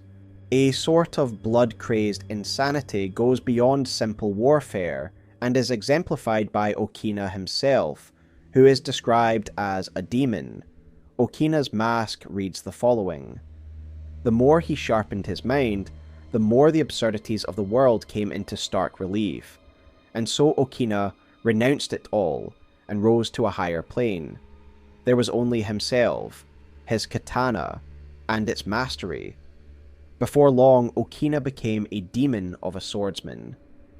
Okina no longer fought for a cause or a lord. He became nothing more than his blade, killing and fighting for the sake of it, and for that purpose alone. So possessed was this demon by his desire for blood that he would even strike at Mohg himself, as we learn from Rivers of Blood. There are further pieces of circumstantial evidence that could imply the Formless Mother's influence in the Land of Reeds. Consider that the signature weapon of the Land of Reeds, the katana, is focused on causing blood loss above all else. It's not hard to imagine that the intense spilling of blood in one land would draw the attention of the Formless Mother and the Bloodstar, with the red thorn shield of the samurai starting class serving as evidence of the latter's presence. As an aside, I do not believe the Bloodstar and the Formless Mother are the same being. I have discussed this in detail in my Bloodstar video, so I would direct you there. But in short, there are too many key differences in the behaviours of the two entities, though they both commune through blood, hence why they were both drawn into the Lands of Reed's conflict. Additionally, we must consider Yura himself, who is clearly from the Land of Reeds, given his Ronin attire and helm, which are based on designs from that region. The fact that he is a Ronin suggests that he is now masterless, perhaps having abandoned his allegiance in the Civil War to pursue a new purpose, the hunt of Bloody Fingers. Yura is very familiar with the Bloody Fingers, and if he truly comes from the Land of Reeds, it could be because it is a breeding ground for new Bloody Finger recruits, those like Okina, who may be manipulated by the Formless Mother. This being could be exacerbating the conflict to keep the blood flowing, allowing her influence to grow, even beyond the lands between. Ultimately, no matter their origins or role within the dynasty, the Bloody Fingers serve a single, simple purpose: spilling blood and expanding the influence of the Mother of Truth. With that said, let us discuss Mohg's abduction of Miquella, a key component of his goals and a turning point in his story, as this did not go as Mohg had planned. As I have discussed in prior videos, the ruling order of this world is always composed of two members, a Lord Consort and a God. The Dragon Lord once was the Lord Consort to a god in an order that predates the Erdtree rule. In the age of the Erdtree, Godfrey and then Radagon were consort to the goddess Marika, and so Mohg's new order will also mimic this structure: one god and one lord. Mohg would rise as the Lord of Blood, but he also needed a God of Blood. When the Shattering broke out, Mohg took advantage of the chaos to infiltrate the Erdtree and snatch the slumbering Empyrean, a scene shown in the game's opening slides. We know from Ranni's words, those elected as Empyrean are considered suitable for godhood. I was once an Empyrean, of the demigods. Only I, Miquella, and Malenia could claim that title. Each of us was chosen by our own two fingers, as a candidate to succeed Queen Marika, to become the new god of the coming age. So Mohg's options for a God of Blood were limited. The three active Empyreans were the ones mentioned by Ranni herself, Malenia, and Miquella. In many ways, Miquella was the obvious choice for Mohg to target, as he had almost no chance of subduing the powerful Malenia, and we know from Rogier's dialogue that Ranni was likely absent for much of the Shattering. I want to clarify something here. Many have interpreted the new lore to suggest that Mohg is innocent of kidnapping Miquella, based on the lines from Ansbach. Ansbach tells us how he came to be here. He saw that Mohg had become enchanted by Miquella, and that in fact Miquella was using the Lord of Blood for his own ends. In desperation, Ansbach struck out at the Empyrean, and it was at this moment that Ansbach fell under Miquella's spell. Once, in an attempt to free Lord Mohg from his enchantment, I challenged tender Miquella, only to have my own heart rather artfully stolen. I knew not how weak I was. I believed that with sufficient mastery, even an Empyrean would be within reach of my blade. I could not have been more mistaken. Miquella the Kind is a monster, pure and radiant. He wields love to shrive clean the hearts of men. There is nothing more terrifying. So it's clear that Miquella did bewitch Mohg, and that this somehow derailed Mohg's plans. Miquella used Mohg to enter the lands of Shadow, using Mohg's corrupted blood to remove his grace, thus allowing him access to the lands of Shadow. All this time, Mohg believes he has been waiting for Miquella to awaken as his God of Blood, when in fact Miquella has long vacated his mortal form, and Mohg is essentially in possession of a useless body. Miquella would also use Mohg's corpse after we slay him, with his agents bringing the Omen's corpse to the Gate of Divinity, so that Miquella could infuse the cadaver with the soul of the reborn Radahn. As if using Lord Mohg to gain entrance to the land of Shadow were not enough, he plans to use his corpse as the vessel of his king consort. He has forsaken Lord Mohg's soul. He desires only his empty shell. It beggars belief, but I'm afraid tender Miquella fails to grasp the humiliation implied by this act. One thing is certain. My dear lord deserved better. However, I think people have misunderstood this to mean that Mohg would never have kidnapped Miquella had he not been charmed, given that Miquella ultimately used Mohg to access the lands of Shadow. While it's true that Miquella charmed and used Mohg for his own ends, we must consider that Mohg still needed Miquella for his own purposes. My suggestion is this: Mohg initially intended to kidnap Miquella of his own volition, but Miquella turned the tables on Mohg. Mohg wanted to establish the Order of Blood, and for that, he needed Miquella. It would seem like an elaborate and unnecessary setup if Miquella had always had Mohg charmed. Why would Miquella charm Mohg, then cocoon himself, only for Mohg to then kidnap him? The logic falls apart at that stage. So, in short, yes, Miquella did use and charm Mohg, but only after Mohg had kidnapped him in the first place. If Mohg wanted to kidnap Miquella anyway, why does Ansbach hold a grudge against Miquella for manipulating his lord? Enough to attack Miquella. I think that while Mohg did intend to take Miquella, it was from a position of ambition, and kidnapping him was just one component of his plan. However, when we meet Mohg, he seems besotted with Miquella, infatuated with him, something that goes beyond mere utility. In my view, Ansbach's anger stems from his realization that Miquella had ensnared Mohg under his thrall.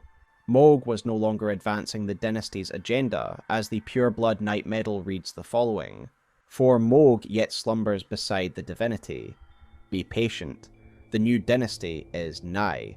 Mohg is still slumbering beside Miquella, suggesting he has been inactive for a period of time, slowly corrupting Miquella's form with his own accursed blood. Mohg was likely charmed into believing he was transforming Miquella into the god of blood, but in reality he was advancing Miquella's plans by corrupting his body so that Miquella could pass into the lands of shadow.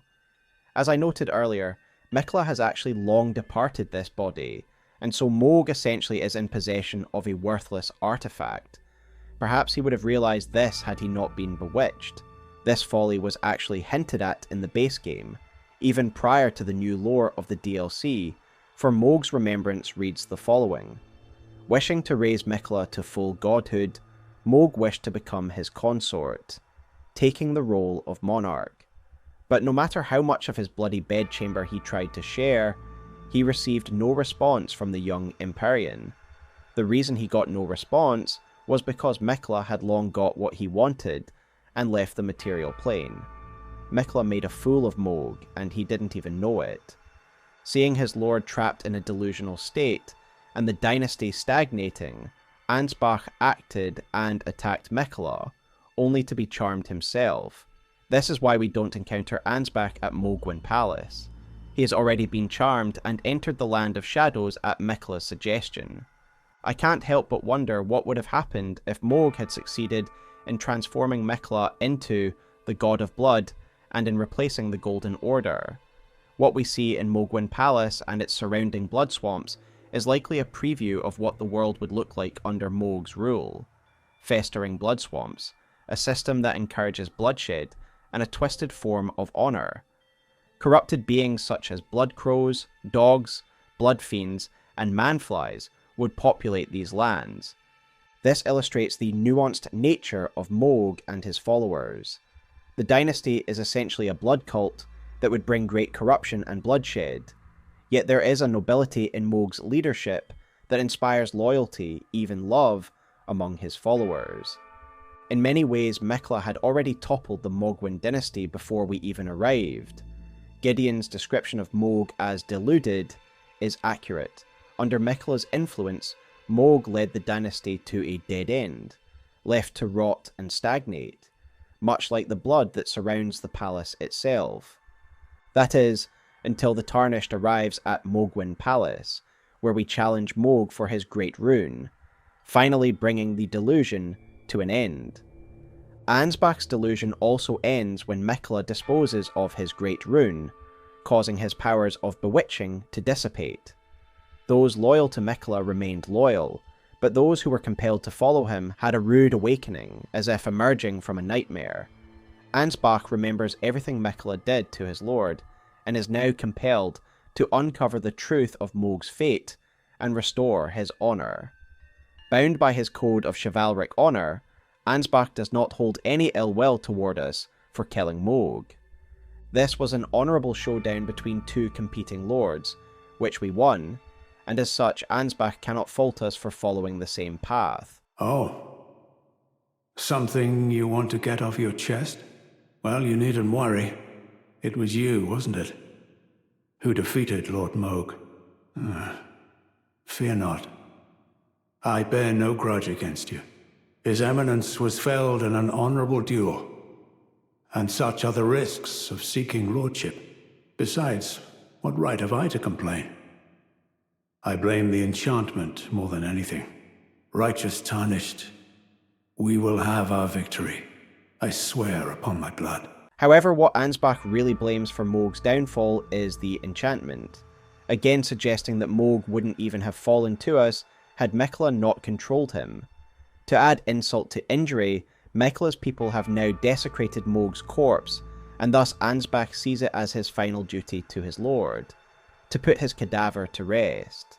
It's interesting that Ansbach is aware that they moved Mohg's corpse to the Lands of Shadow, suggesting that he and other members of the dynasty are keeping an eye on Miquella's agents. The last of the Mohgwyn dynasty keep their vows, even though their lord is defeated and their ascension is impossible.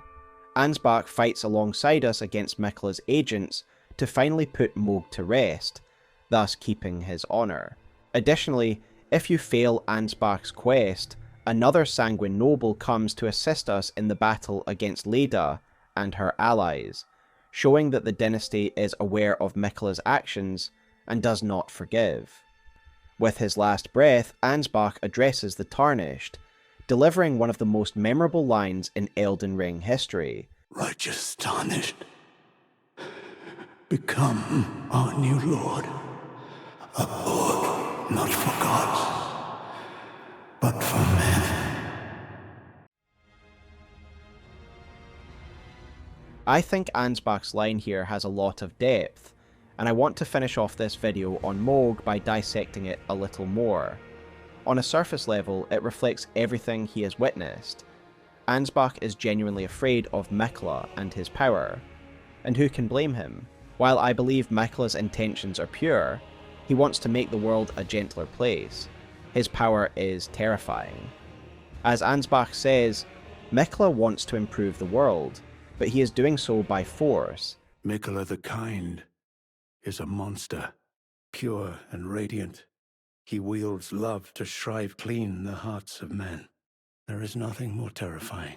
He is shriving clean the hearts of men, meaning he is making them better, but also erasing everything that makes them who they are. I'm not here to cast moral judgment on what is right or wrong in the world of Elden Ring. I'm simply presenting things from Ansbach's perspective. The other interesting angle is that this is coming from a man who once served a demigod seeking to establish a rule under a god of blood and an outer god. And yet here we have Ansbach now declaring his desire for a rule free from the gods, an order that furthers the interests of man, rather than upholding the rule of gods. Ansbach was a loyal man, dedicated to the Mohgwyn dynasty, and thus to the gods. But with the collapse of his faction and the death of his lord, he has gained new clarity and perspective. The horror and failings of Miquella have led him to a new way of thinking, one that seems to align more closely with the ideas of Gold Mask. I'm reminded of the Rune of Perfect Order, which states, "The current imperfection of the Golden Order, or instability of ideology, can be blamed upon the fickleness of the gods no better than men. That is the fly in the ointment." While Gold Mask arrived at this conclusion scientifically, almost mathematically, Ansbach has reached a similar understanding through his experience and philosophical reflection on the gods. Of course, there are still fundamental differences between Gold Mask and Ansbach. Gold Mask is focused on removing the gods from the equation while upholding the Golden Order, with all its prejudices and authoritarianism. Ansbach, on the other hand, seems to want an order for men, perhaps one that adopts the positive elements of the dynasty without the bloodshed or gods, the chivalry, loyalty, and willingness to accept anyone the Golden Order would discard, be they Omen, Albinoric, or Honourable Tarnished. Shadow of the Erdtree is an expansion with many fascinating story threads and elements. There is the story of the Hornsent of Tower Settlement, there's Marika's beginnings in the village of the Shamans, and of course, the story all culminates with a final showdown against Miquella the Kind and his lord consort. However, the poster child for the DLC was Messmer, the long-hidden demigod child of Marika, who once led a brutal crusade against the Hornsent. In terms of story, Messmer's crusade is almost the backdrop, the background lore that frames Miquella's main story in the expansion. Despite that, Messmer's crusade and story remains one of the most lore-rich in the entire expansion. Additionally, Messmer's own story is a lens through which we can learn more about Marika, the royal family, and the politics of Leyndell and Erdtree rule.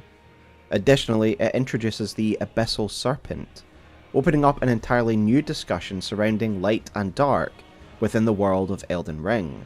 Messmer did terrible things in the name of his mother, only to be abandoned by her, and have a graceless tarnish chosen by Marika to be Elden Lord. A final insult to his son, who sacrificed everything, his freedom, his morals, and finally his life to remove the world of the graceless. Whilst Messmer's actions are reprehensible, like all characters in Elden Ring, there is a nuance and depth to him. And so in this lore video, we are going to explore the story of Messmer and his crusade against the Hornsent, as I believe fully understanding the lore attached to Messmer is essential in enriching the background lore to the DLC as a whole. In the lead up to the DLC, we had trailers and we had interviews with Miyazaki that led us to the conclusion that Messmer was indeed a child of Marika, another demigod child of hers who we just had not heard of. And indeed that has proven to be the case, as there are numerous sources which name him as such, including from Messmer himself, who curses his mother, Marika, at the moment of his death. But for the sake of completeness and confirmation, one direct source that names him as the son of Marika is the Serpent crest shield, which reads the following: a finely made red shield featuring an engraving of a winged serpent, excels at guarding against fire. Said to have been made to commemorate the beginnings of the crusade started by Messmer, son of Marika. So if Messmer is a son of Marika, then where does this put him generationally compared to the other demigod children? Well, I'm going to put my proposed thesis for these generations on the screen now, as we do have some clues where he fits in the timeline of the other demigod children. For example, there is Gaius' remembrance, which names him and Gaius as an elder to Radahn, meaning he at least predates Radagon's marriage to Rennala and the children that came from that union. However, I think it's unlikely that he is a product of Godfrey and Marika's marriage, those known as the Golden Lineage. Firstly, because anyone from the Golden Lineage usually has a reference to it. It's almost central to their identity. Even Morgott, the Omen King of Leyndell, has a reference to the Golden Lineage in his Great Rune. And thus, if Messmer was also of this lineage, you'd expect it to be somewhere in his lore, and it isn't. Additionally, Messmer has some of the hallmarks of what we'd expect for children born of the Radagon-Marika union. The first letter of Messmer's name, after all, lines up with the naming convention of children born of this lineage.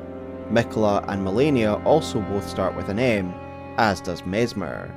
And as I will suggest later on in this video, I believe that Melina is also a child of Radagon and Marika, and her name also begins with an M. But perhaps more importantly, Messmer has striking red hair, which is one of the strongest unifying features of children of Radagon. Rykard, Radahn, even Ranni all have red hair, and so Messmer does seem likely to have been born from the red-haired champion. Messmer also shares something else in common with Miquella and Malenia. He is born cursed. Malenia's remembrance attributes her and Miquella's curse to the nature of their birth, as it reads, Miquella and Malenia are both the children of a single god. As such, they are both Empyreans, but suffered afflictions from birth. There is a link of causality between these afflictions and the fact they are children of a single god, a reference to Radagon and Marika, who are themselves a single-bodied god. This is likely a commentary on inbreeding, which was rampant in the medieval dynasties of real-world history, and it led to a lot of birth defects and issues. Though admittedly, this is just a surface-level thematic tie, As in the world of Elden Ring, these curses are actually cosmic. And if we are saying that Messmer is no different from Miquella and Malenia in terms of their heritage, then surely he too shares a curse of this nature. And he does. He is host to the Flame and an Abyssal Serpent. And we know that he was born with his curse, as Gaius' remembrance reads, "Both were as elder brothers to the Lion, and both were cursed from birth."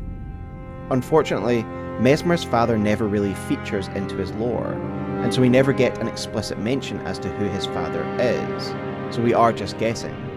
But I think with the red hair, the naming convention, and the curse that he is born with, I think it is quite likely that Messmer is yet another child born of Radagon and Marika, but an earlier, previously unknown generation. Miquella and Malenia came about after Radagon's marriage to Rennala, when he returned to Leyndell and became Elden Lord. And so if Messmer is the elder to Radahn, this means that he was born of the Radagon-Marika union in a generation that we previously didn't know of. And this is why in my theoretical generational drop that I showed you earlier, I put Messmer as the earliest generation, predating even the Golden lineage, because for me, perhaps this came about before Marika actually married Godfrey as her consort. That is obviously just a guess, but I feel like it wouldn't be right if she was having children with her other half, Radagon, at the same time that she had her new Lord Consort, Godfrey. But again, we are just speculating, so let me know your thoughts in the comments below where you think Messmer sits in relation to the Golden lineage.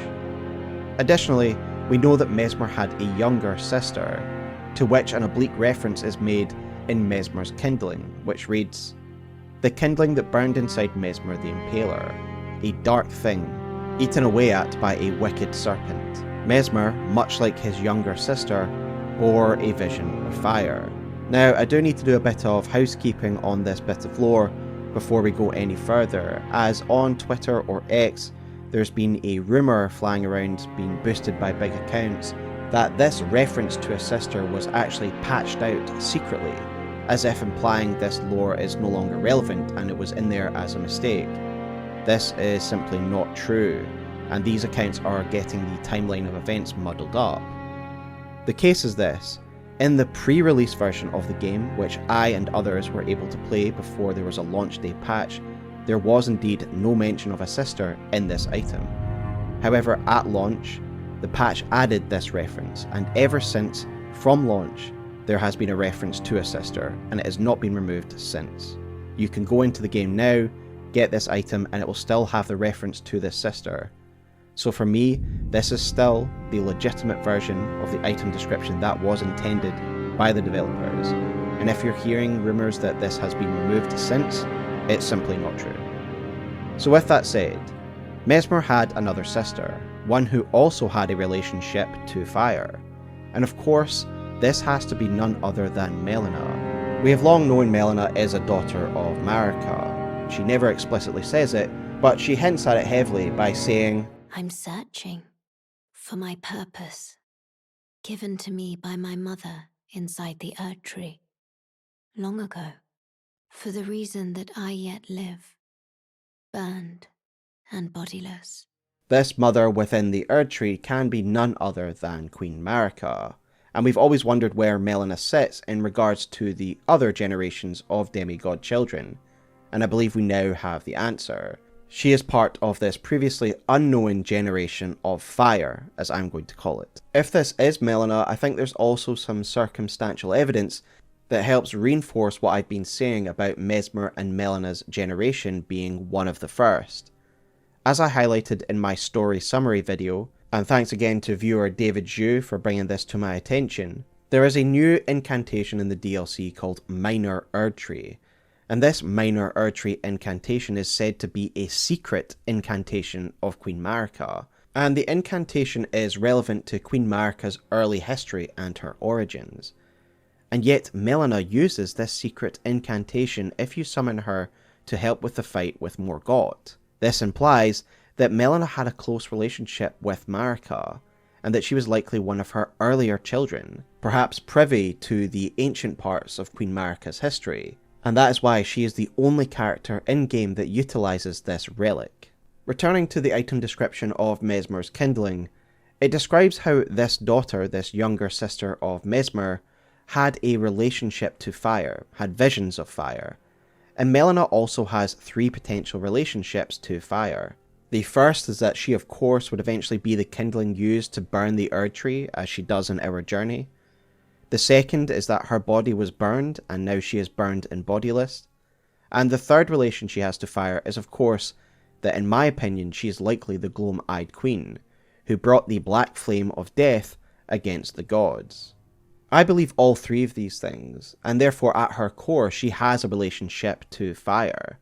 I don't think I'll do another video on Melina and the Gloam-Eyed Queen. I stated my case very clearly in my Gloam-Eyed Queen video, and I think there's nothing in the DLC that offers up a more viable candidate, and there's also no new lore that contradicts the fact that Melina is likely the Gloam-Eyed Queen. And if anything, I think this oblique reference in Messmer's kindling just strengthens the case.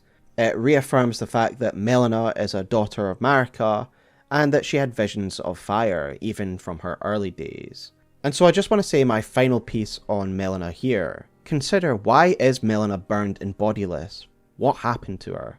Why is she not celebrated as part of the Pantheon?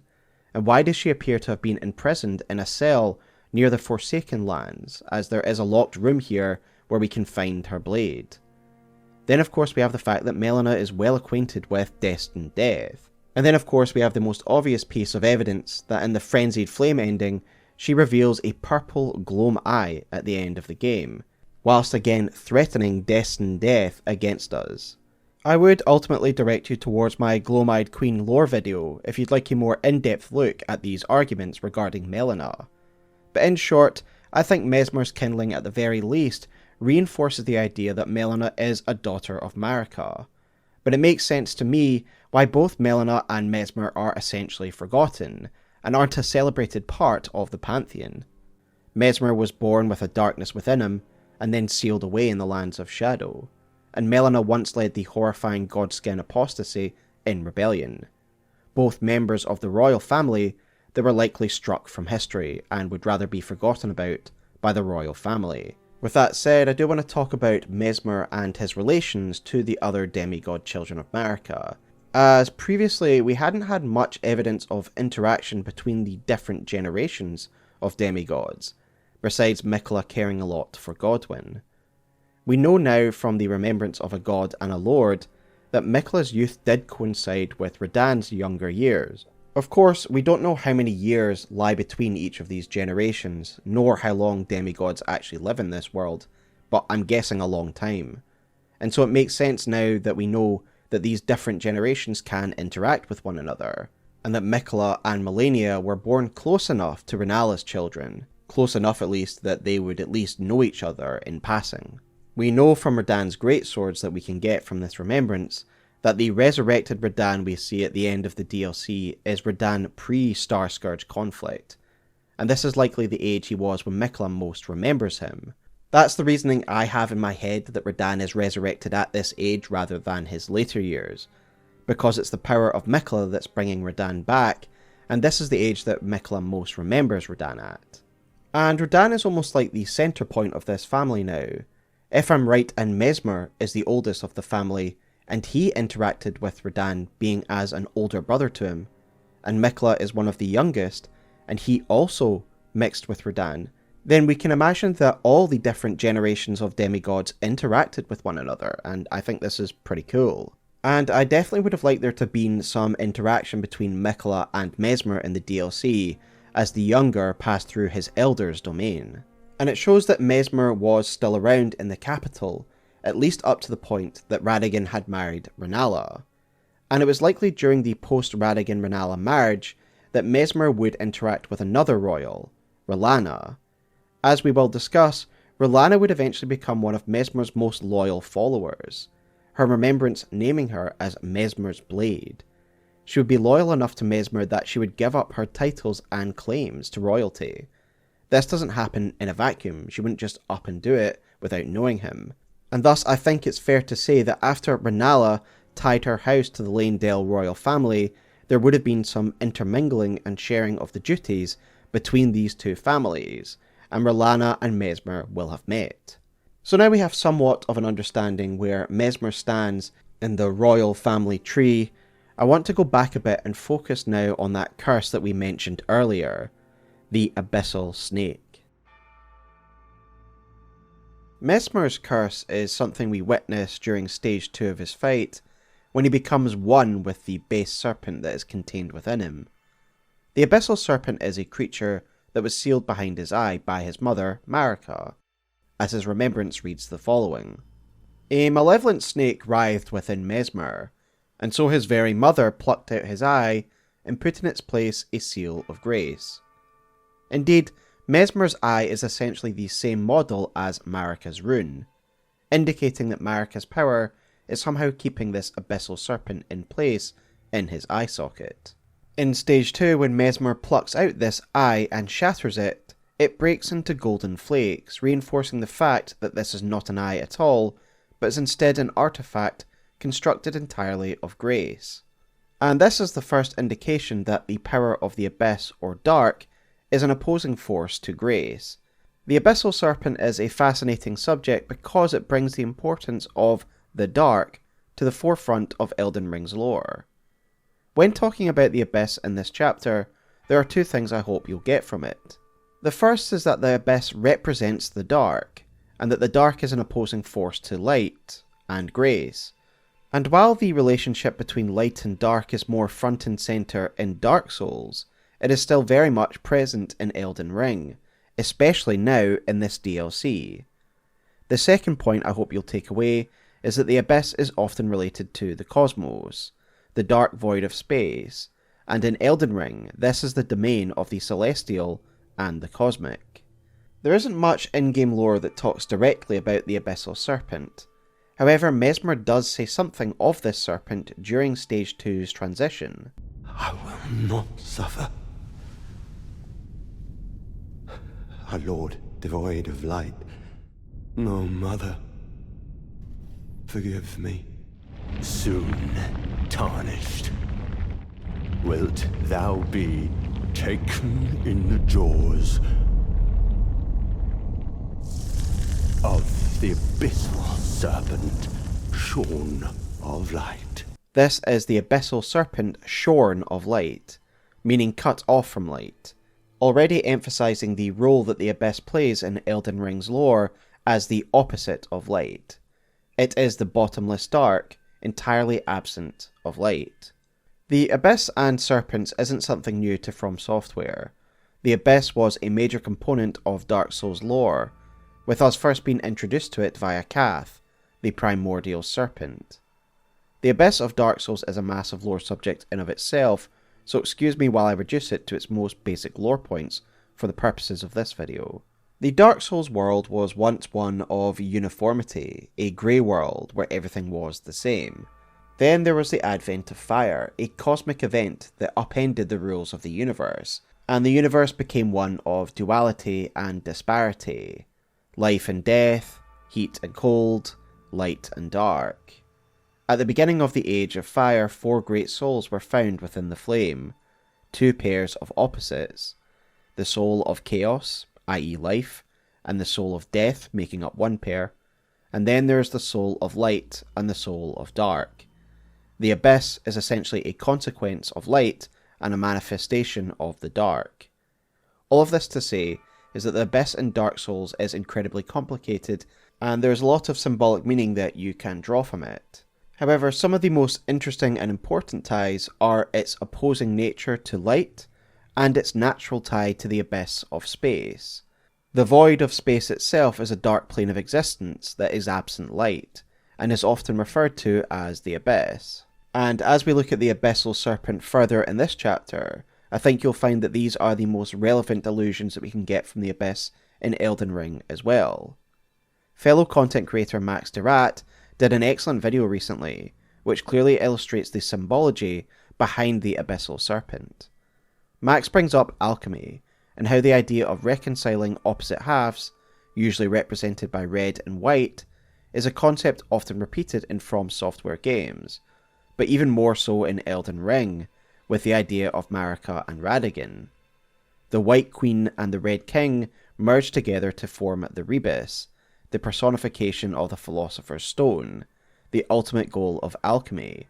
This symbolic illusion is something that has been well discussed on my channel and others at this point. However, Max brings up something else, and that is the bonding agent that is needed to bring these two halves together.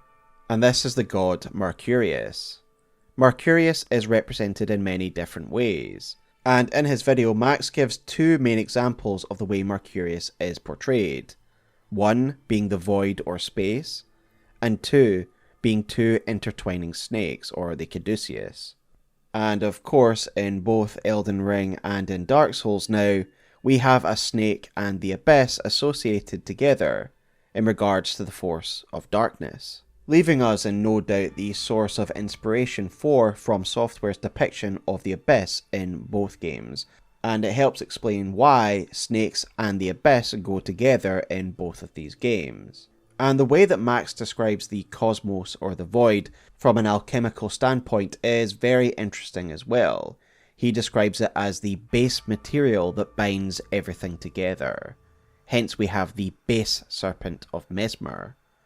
Again, I would recommend Max's deep dive in full, as it's truly fascinating, but I just wanted to highlight the thematic and symbolic underpinnings of the Abyssal Serpent as a starting point for our discussion. While the Abyss does occupy its own lore in-game, it is undeniable that we are meant to think of the void and dark expanse of space, especially when we consider that even in the base game of Elden Ring, there are references to the Abyss and darkness already that are tied to the cosmos and the celestial beings within. Indeed, the lore surrounding Estelle, a living malformed star, often refers to the cosmos in a similar manner. Fellow content creator and translator Last Protagonist even suggests that the original Japanese for Estelle should be translated as Estelle, Spawn of Darkness, rather than Natural Born of the Void, which serves to highlight this connection between space and darkness. Indeed, if you use Estelle's remembrance, you can create waves of darkness, an ash of war, the powers of the void manifesting as dark energy. And this is an attack that Estelle can use himself as well, again connecting the celestial to the darkness and the abyss. The specific term abyss is actually used once in the base game of Elden Ring as well, and that is in Comet Azure, in reference to Azure peering through the primeval current and into the abyss of space. And now in the DLC we get further ties between the abyss and this concept of darkness. We find this in the Sword Hands of Night, for example, and the two that we meet in-game are Yolan and Anna. Ymir is their master, and is a thinker of Carian origin, who thinks deeply on the cosmos and its relation to the greater will. Thus his greatest weapons are a reflection of the dark cosmos, of the abyss, the dark of space absent light. For example, Yolan and Anna's ash read the following: "Together, Yolan's swords and Anna's claws are as bottomless black, and penetrate the enemy's guard. Yolan and Anna were born in a cold, dark jail, where they were raised, deprived of light, to be sword hands of night." Everything about these two is meant to reflect a dark, absent of light, essentially the abyss of space. Their weapons are bottomless black, and like space, the weapons are incorporeal, and thus pass through shields and blocks. Anna and Yolan were even raised in a jail to be deprived of light, to reflect that darkness of the cosmos. All of this to say is that there are elements of Elden Ring that touch on this idea of an abyss that is often related to the cosmic realm, and to inhuman entities that exist outside of our terrestrial realm. However, unlike the other references to the abyss or cosmos which focus on the beings that exist within this void, the Abyssal Serpent seems to be a manifestation of that darkness itself. Perhaps then this is enough for us to go on. Perhaps the Abyssal Serpent is just another cosmic being, an outer god of the void, or the vassal of an outer god. Malenia has the scarlet rot within her, the influence of an outer god, and thus it is possible that Messmer, another demigod of the same lineage, also caught the attention of some creature of an outer god, and as such it took root within him, like a parasite, a tapeworm of unfathomable power, that has been with him since his birth.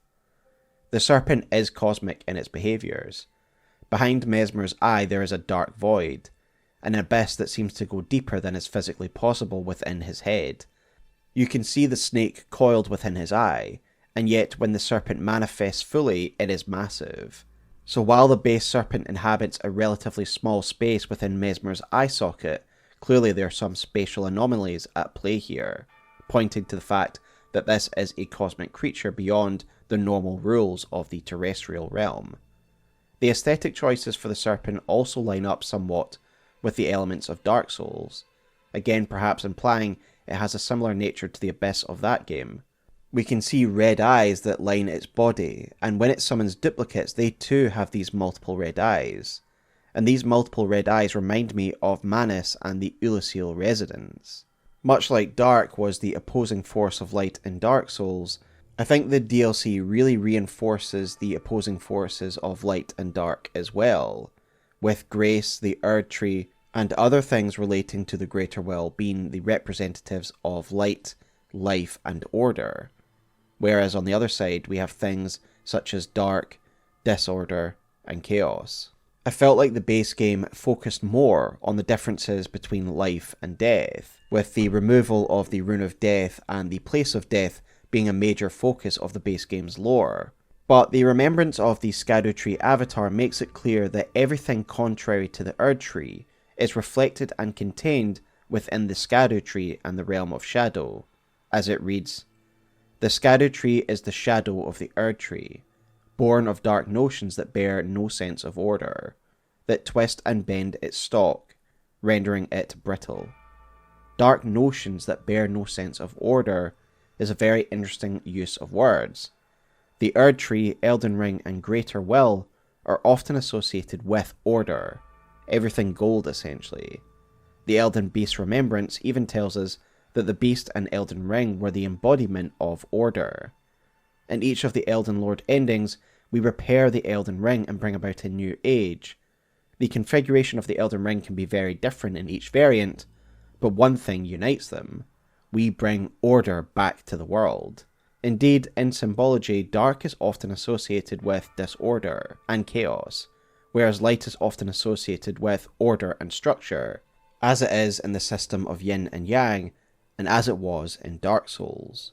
All of that to say is that dark really is a force in the cosmic rules of Elden Ring, and it is partially represented and contained by the Scadutree, given it is the shadow or dark of the Erdtree, which is the light to the world. And there is another display of the power of the dark in the DLC that we can potentially tie to the Scadutree, and I'm referring to the obscuring of Anir Elim by the Sealing Tree, which seems to coat the tower in dark. We know from Empyrean Grandam's dialogue that it was Marika's people who sealed the tower in shadow. Our lands were by thy kind set aflame, our tower by thy kind veiled in shadow. Shadow is essentially the power of obscuring, of hiding things from the light. But how are they able to do this? Well, a Twitter user called Liam Hawes reached out to me and made a really interesting observation that I really like. The Sealing Tree is actually the same shape of half of the Scadutree. To me, the implication is clear. Marika's followers used the dark power within the Scadutree to obscure the tower. The Scadutree is the vessel for dark and shadow, thus it is these powers that are being utilised here. In the DLC we start to get further emphasis on the Erdtree and Grace's relation to light, mainly through Sir Messmer's dogma and dialogue. When he recognises that we, Marika's Lord-elect, is a tarnished, he reacts with surprise. That tarnished, it seemeth. Mother, wouldst thou truly lordship sanction in one so bereft of light? The way in which he describes us here is very interesting. Not bereft of grace, but bereft of light. He sees grace and the lack of it in terms of light and dark. And it might not be too surprising that he thinks of it in this way, given the darkness that he has within himself. Indeed, this does seem to be reinforced by his lines should he kill you in stage 2 of his fight. O lightless creature, Embrace thine oblivion, as shall I. Perhaps his grace purity dogma is one born of self-hatred for the lightless void that exists within him, being an opposite force to grace. Indeed, further evidence that the Abyss stands in opposition to grace and the Erdtree is the very fact that Marika's seal of grace is successful in holding back the Serpent. Her light holds back the Abyss within Messmer. And there are hints that this opposing duality of light and dark goes further back than even the Erdtree. We can find the swords of darkness and light within this new DLC. The base variant of these swords, the stone-sheathed sword, tells us that this is an artifact of an ancient civilization, and given Ra lies within these lands, and one of the altars, the Altar of Light, is found there, it must be a remnant of that civilization. Thus, the representation of light and dark predates the Erdtree, given Ra was an ancient civilization. It's just that the Erdtree is the most recent representation of order, light, and life. But dark and light has always existed in the world of Elden Ring. I therefore find it fascinating that the DLC focuses so heavily on this concept, and ultimately I see the Serpent as a manifestation of darkness and the void, a cosmic being that draws on the power of darkness, and until now has been held back by the power of grace and light. The next thing I want to talk about is how the Abyssal Serpent affected Messmer's flame. In Messmer's kindling, it calls his flame a dark thing that has been eaten away by the Abyssal Serpent. We have talked in detail in the previous chapter about the power of the dark that exists within Elden Ring, and that the Abyssal Serpent is a coalescence of that power. And as such, it's no surprise that the fire within Messmer has also been afflicted by the Abyss, by the dark of this serpent. And this is why it's got a slightly dark colouring to it, and it's why Messmer's flame can be used for other things like necromancy, a fact we'll get into in the next chapter. Additionally, the serpent's relationship to Messmer's flame can be seen in the way that it manifests. The flame spreads out, coils and moves like a serpent, with the ember of Messmer even being described as taking a serpentine form. This just really emphasises the sheer power of this creature that's within Messmer. It has made his flame truly unique, dark and serpentine in nature. Messmer's orb tells us how Messmer despised his own flame, and I initially assumed this was just because of how fire is viewed within Erdtree society, given the burning of the Erdtree is viewed as the first cardinal sin, and fire in general is viewed unfavourably. However, on reflection, and after writing this past chapter on the Abyssal Serpent, I can't help but think the reason Messmer hated his fire so much was because it would always be a reminder of the darkness that lies within him, the blasphemous abyss. The parasitic nature of the serpent is also illustrated in the way that it and Messmer seem to become one when the seal of grace is removed. After all, in the second phase he is called Base Serpent Messmer. They are one being. They move as one, with the Abyssal Serpent sometimes taking control before ceding it back to Messmer. Messmer's orb is one of his signature moves in Stage 1. It's the one he opens with usually, where he dives into the air before bringing an orb down upon the enemy. However, in Stage 2, the Abyssal Serpent also opens with this move, before the Abyssal Serpent melts away and Messmer is left standing there. They are one and the same. If you look carefully at the Abyssal Serpent, you will see that it is missing an eye. And the reason it's missing an eye is because Messmer is now also missing an eye. They are one and the same being in this Stage 2. And I want to shout out Bonfire VN, because if not for Bonfire's excellent Messmer video, I may not have noticed these details, and that video will be linked below and I highly recommend you watch it. There are other signs of how they are one and the same. If you look at the serpent's body, you can see Messmer's red hair all over its body. And in Stage 2, Messmer's skin has become mottled like the snake skin. It has possessed his body. They are not fighting alongside each other. They are one. This is what Marika has prevented all these years with the power of grace and light. The Abyssal Serpent was there, yes, but it didn't take over Messmer. The power of light held back the dark from consuming Messmer entirely, although it did eat away at his flame. No wonder the Hornsent gets such sadistic pleasure in seeing the nightmare of his people reduced so. Upon his end, did you see Messmer's face? 'Twas sublime. A very tangle of snakes. To think he dared call us savages, when he himself was most base of all. Now that we've talked about the abyssal aspect of the base serpent, there are some further observations I want to make about serpents in general. And the first are how Messmer's winged serpents play into all of this. I find the winged serpent helm a good place to start, as it reads the following. Helm of Khud, Captain of the Fire Knights. A winged serpent perches atop it. The winged serpent is a token creature of Messmer's military forces. It is a wise friend, which keeps the base serpent at bay and holds its power in check. These serpents do not seem to be connected to the base serpents. They are companions of Messmer's, wrapped around his body, and are somehow able to help him resist the power of the abyssal serpent. Additionally, they may also play another role by acting as his eyes. When we first enter the room, it is one of the serpents that studies us, and Messmer almost seems to see through its eyes that we are tarnished. This would make sense, given his mother has seemed to have plucked out his only eye and replaced it with a seal of grace. In the second stage, he is definitely blind, given his seal of grace has been removed. However, whether he's seeing through his winged serpents or the abyssal serpent at this stage is unknown. Whatever purpose the winged serpents serve, they are not part of the base serpent, and in fact, they seem to suffer with Messmer when he releases the abyssal serpent. We see them charred by the black flame as well, and they turn from red to white. And Messmer's helm reads the following. They were there when the base serpent was sealed behind his eye.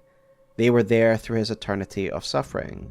They will accompany him yet in his hideous new form, born when he destroyed the grace granted by his mother. They have accepted his fate as much as he. With that said, I want to go back to the description of the winged serpent helm, as there are a couple of other things to note here. The description tells us that it's the token creature of Messmer's military forces, and explains the serpent imagery used by his forces. And this opens up an interesting discussion around serpents in general, because we know the serpents were viewed as negative within Erdtree society. So how did Messmer's forces get away with adorning themselves with serpents? We know from Black Knight Commander Andreas's ashes that he and his son Hugh, and others, rebelled against Messmer after learning about his serpentine nature. And this must have been the Abyssal Serpent. His troops must have been fine with his winged serpents that he kept as companions. After all, they were ultimately the sigil that he chose to bear as his coat of arms and the symbol of his military forces, so this wasn't the reason that Hugh and Andreas chose to rebel. It must have been discovering the nature of the base serpent within Messmer. After all, let us not forget the Serpent Crest shield, a shield meant to commemorate the crusade that proudly and overtly sports the serpent upon it. The winged serpents are accepted and even adorned by his troops. Prior to release, I did a lore preview video, which was based on my 3 hours with the game that I got to play before launch, and it was semi-speculative based on the lore I was able to uncover in those 3 hours in the early areas of the game. One of the items I had access to in that preview was Black Knight Andreas's ashes, and I meditated on the meaning of this description without having further context of the rest of the DLC. I reflected that the wording around Andreas's reason for rebelling about Messmer's serpentine nature must have meant that the serpent was already viewed as something negative within Erdtree society. We know that gladiatorial games used to be held in the great arenas of Leyndell and elsewhere in the lands between, and that the serpent was the object of ire within these games. For example, the Duelist Helm reads the following. Bronze helm decorated with innumerable snakes, worn by gladiators who were driven from the Colosseum. The snake is viewed as a traitor to the Erdtree, and the audience delighted in seeing these bronze effigies beaten and battered. So at some stage, the hatred for snakes was established in Erdtree society, to the point that they were routinely and ritually humiliated in the arenas. Much like in the UK, every November 5th, people burn effigies of Guy Fawkes on bonfires. So in the past 2 years of lore study, myself and others have ruminated on what event could have led to this.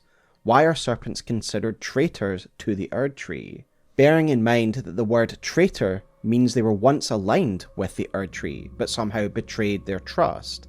And now we have to reconcile that lore with how Messmer, a demigod son of the royal family of the Erdtree, was able to wear serpents proudly upon his coat of arms.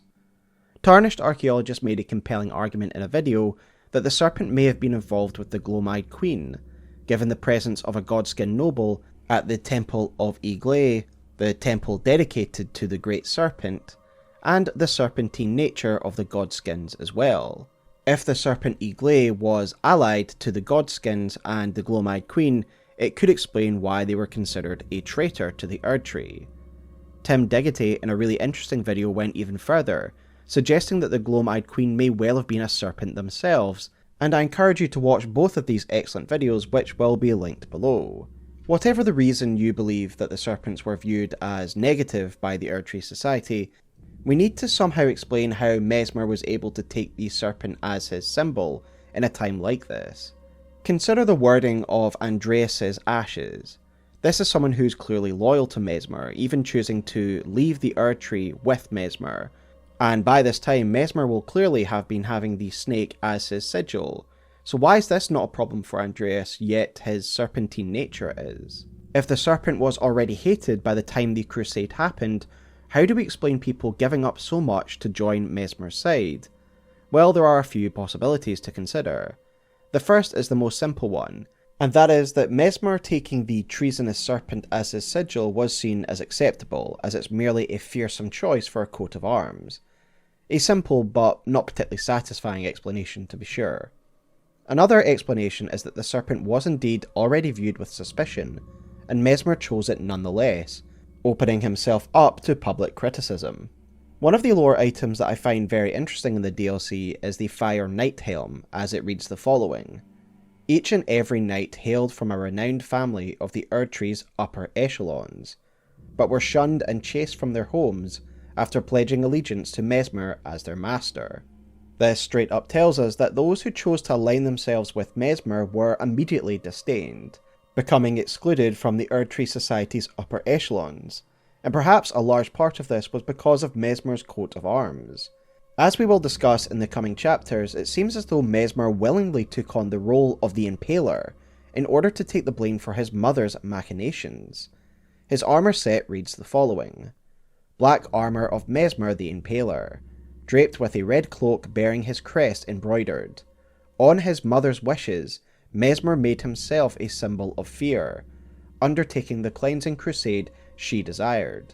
Direct thy maledictions, thine ire, and thy grief towards me alone.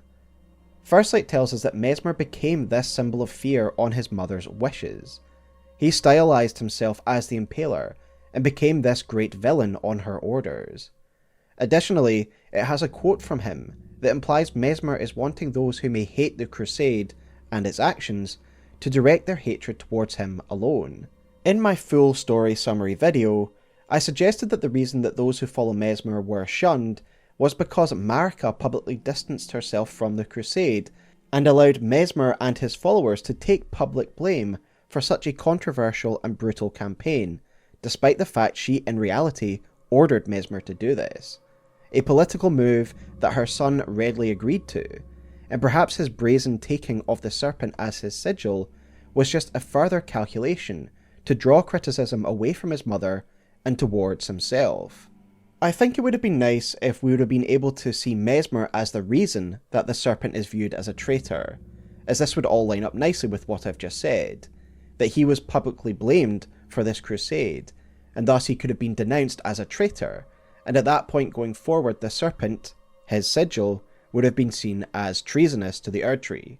However, unfortunately, it seems like the timeline wouldn't line up with this.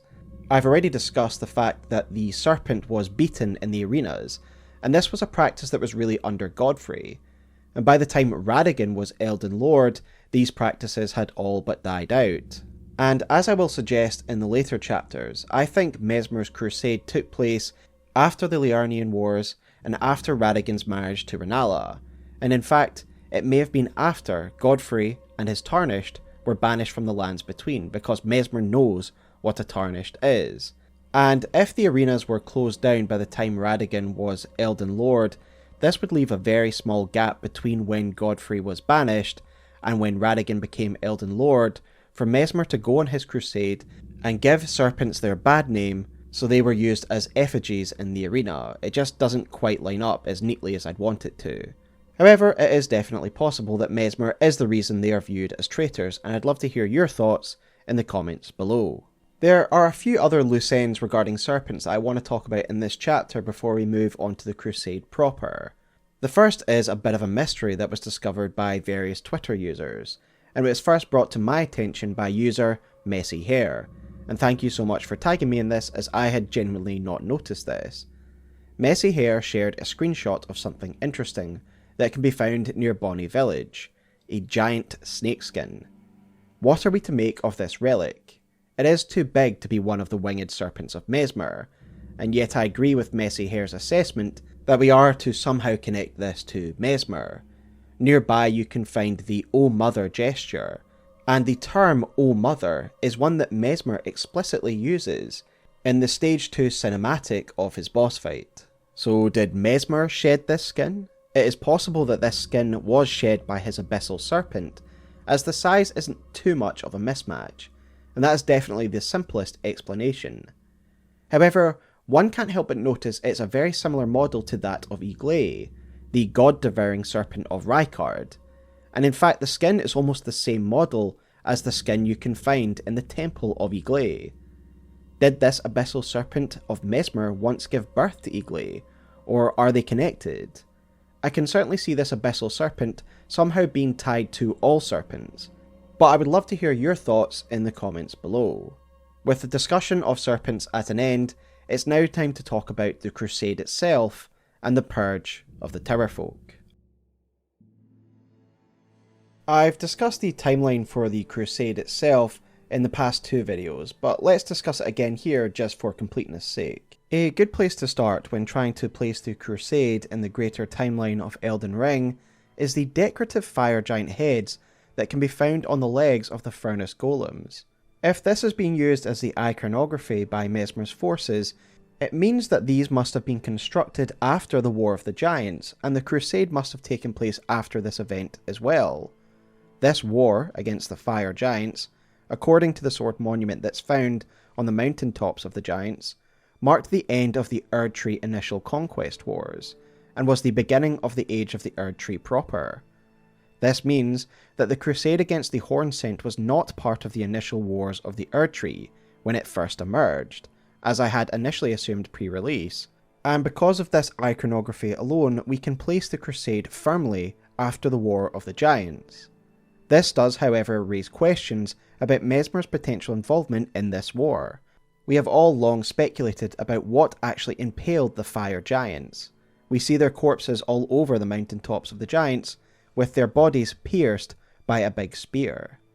Perhaps it was the impaler that impaled the fire giants. However, I'm probably still in the camp that believes that the fire giants were pierced by some thorn sorcery of some kind, given the arboreal nature of these spears with thorns growing out of them, and the fact that you can find smaller versions of these stakes in the camps that include thorn sorcerers. However, it's an interesting possibility to consider that Messmer was involved in this war, and I invite you to watch my Bloodstar video where I go into this subject in more detail, and to leave your thoughts in the comments below. The crusade must have come after the wars of Liurnia, as it must come after the marriage of Radagon and Rennala, which ended those wars. As we've mentioned, Gaius' remembrance tells us that Messmer was as an older brother to Radahn in his youth, who is of course a son of Rennala and Radagon, and so if there was a period where Messmer was as an older brother to Radahn, then his crusade must come after Radagon and Rennala's marriage and the birth of their children. Then we have Rellana, sister to Rennala, who joined Messmer, meaning the houses of the Erdtree and the Moon must be allies by this stage, as prior to this they were very hostile to one another, and as such Rellana would have been unlikely to ally with Messmer before this, R'hllana's helmet even tells us that she gets the blessing of her older sister Rennala, which definitely wouldn't have happened had the houses of the Erdtree and the Moon still been at war with one another. I place this crusade as later during the Erdtree era, prior to the Shattering, but after the Tarnished and Godfrey were banished from these lands. I've mentioned this already, but Messmer knows exactly what a Tarnished is, meaning he must have been around for Godfrey and his warriors being banished. The Tarnished is a specific term, and we know that Messmer could likely recognise that we are graceless, but the fact he uses this specific term against us means he must know what a Tarnished is, and thus he must have been there for Godfrey's banishment. However, I discussed this timeline with Radataskor in a podcast, which I will link below as we had some great discussions, and Radataskor made the great point that despite the fact it must have come after Godfrey's banishment, it must have been in the period before Radagon became Elden Lord. The description for Rennala's set reads the following. When Rennala, head of both the Academy of Raya Lucaria and the Carian royal family, lost her husband Radagon, her heart went along with him. And then, those at the Academy realised that Rennala was no champion after all. Meriel expands upon what happened to Rennala after Radagon left her. Sadly, her heart was broken when Lord Radagon left her. And then, when the Academy rebelled against the royals, she was locked away in the Grand Library. In the end, Lady Rennala was left alone, cradling the amber egg Lord Radagon bequeathed her. Now she devotes herself to it through forbidden rite, the grim art of reincarnation. After Radagon left her, she fell into despair, cradling the amber egg he left behind. And, aside from this, she was stripped of her power and imprisoned by Raya Lucaria. And thus it's very unlikely that R'hllana would have left her at this point if her sister was imprisoned, nor would she have received her sister's blessing as is described by R'hllana's helmet after this time. So yes, it must be after Godfrey was banished, but before Radagon had returned to the Erdtree capital and become Elden Lord. This is pretty solid evidence in of itself, but there are some other hints and clues that reinforce the fact that Messmer's crusade took place later on in the timeline. For example, we have Rykard's virgin abductors present at the Fort of Reprimand, again meaning that Rykard had been born, grown up, and had developed his ideology enough to create these monstrous contraptions that he clearly lent to his stepbrother Messmer for this crusade. Additionally, there are Omen Killers at the Fort of Reprimand, and the Omen Killers are a part of an ideology that developed later on in Erdtree history. As we know from the Crucible Knight gauntlets, that the things of the Crucible were not disdained initially, it was after some time that they became disdained, and thus the Omen Killers would be a product of later Erdtree ideology. And I'm sure no one has any trouble accepting that this took place before the Shattering, the Crusade I mean, but there is another detail that does reinforce this. Twitter user Fever made a really great point regarding Messmer. He does not drop a Great Rune, and not only does that make his power level very impressive because he is exerting his power without being boosted by a Great Rune, but it also means that he was already sealed in the Lands of Shadow by the time of the Shattering, as he never claimed a Great Rune like the other demigods. With that said about the timeline, let us talk about Messmer's role within the Crusade itself. We have already looked at Messmer's armour set, which tells us that Messmer became the Impaler, a symbol of fear that's clearly modelled on Vlad the Impaler, on his mother's orders. Additionally, we get further corroborating evidence that it was Queen Marika who ordered Messmer to do this crusade, via Leda, who says the following. Long ago, Queen Marika commanded Sir Messmer to purge the Tower folk. And so Messmer decked himself out in red, took the Serpent as his symbol, and would spread fear and death through the Lands of Shadow with his impaling spears and his black flame. But what was the impetus for this crusade? Well, there are two main reasons as I see it. First of all is the most obvious, to destroy those without grace and bury Marika's secrets with it. And the second reason is to get rid of Messmer, who Marika feared because of the abyss within him. Let's start with the reason number one, the public reason for the crusade, the cleansing of the graceless. The term crusade in of itself tells us that this was a war not for conquest or political reasons. Rather, it's a war prosecuted in line with a belief system, or a religion. To the most zealous of this crusade, it was a sacred duty killing those without grace. The term sacred is even used in the Crusaders' insignia.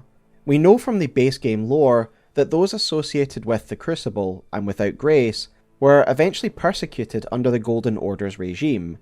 A good primary source for this is found in the Crucible talismans of Knot, Scale, and Feather, which read the following: a vestige of the Crucible of primordial life, born partially of devolution.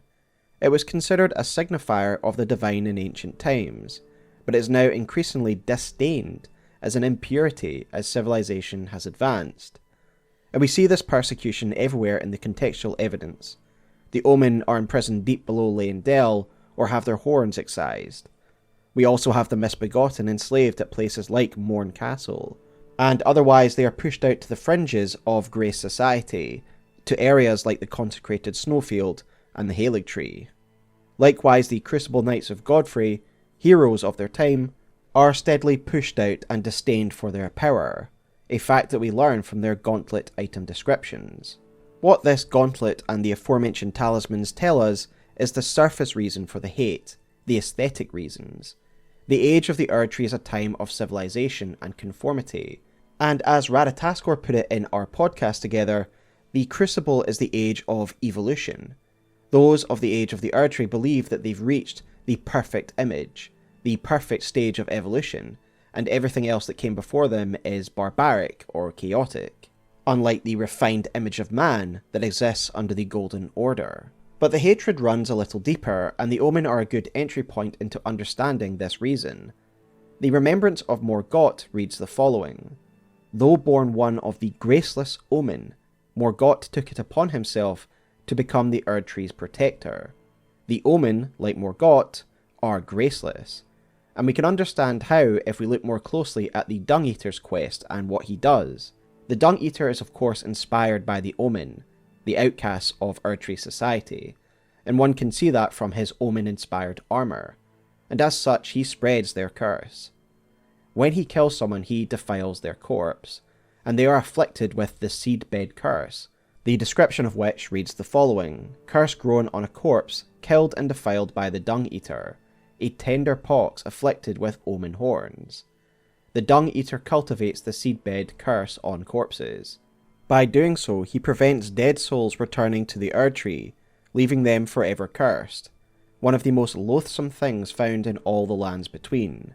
So part of the Omen curse is that they are essentially not part of the cycle of life that goes through the Erdtree, and this is a massive issue for people within Leyndell society, as they see the Erdtree as the divine nexus of life for everything in the lands between. The reason they hate the Omen is similar to the reason that they hate the Albinaurics. The best lore item in the game, the Albinauric Bloodclot, reads the following: Albinaurics are life forms made by human hands, thus many believe them to live impure lives, untouched by the Erdtree's grace. They are untouched by the Erdtree's grace because they are artificially created. Anything graceless or disconnected from the Erdtree is seen as impure, whether it be Omen or artificial creatures. This hatred runs so deep that even the blood of graceless beings is seen as dirty or tainted. For example, the Albinauric Pot reads the following: the Knights of the Cuckoo do declare, behold thy defiled blood, unlike any humour that flows in our grand realm. Likewise, we can see the hatred that the self-hating Morgott has for his own tainted blood, as he says the following in his Phase 2 transition when his Omen blood is unleashed and spills all over the thrones of the Erdtree. The thrones, stained by my curse, such shame I cannot bear. Thy part in this shall not be forgiven.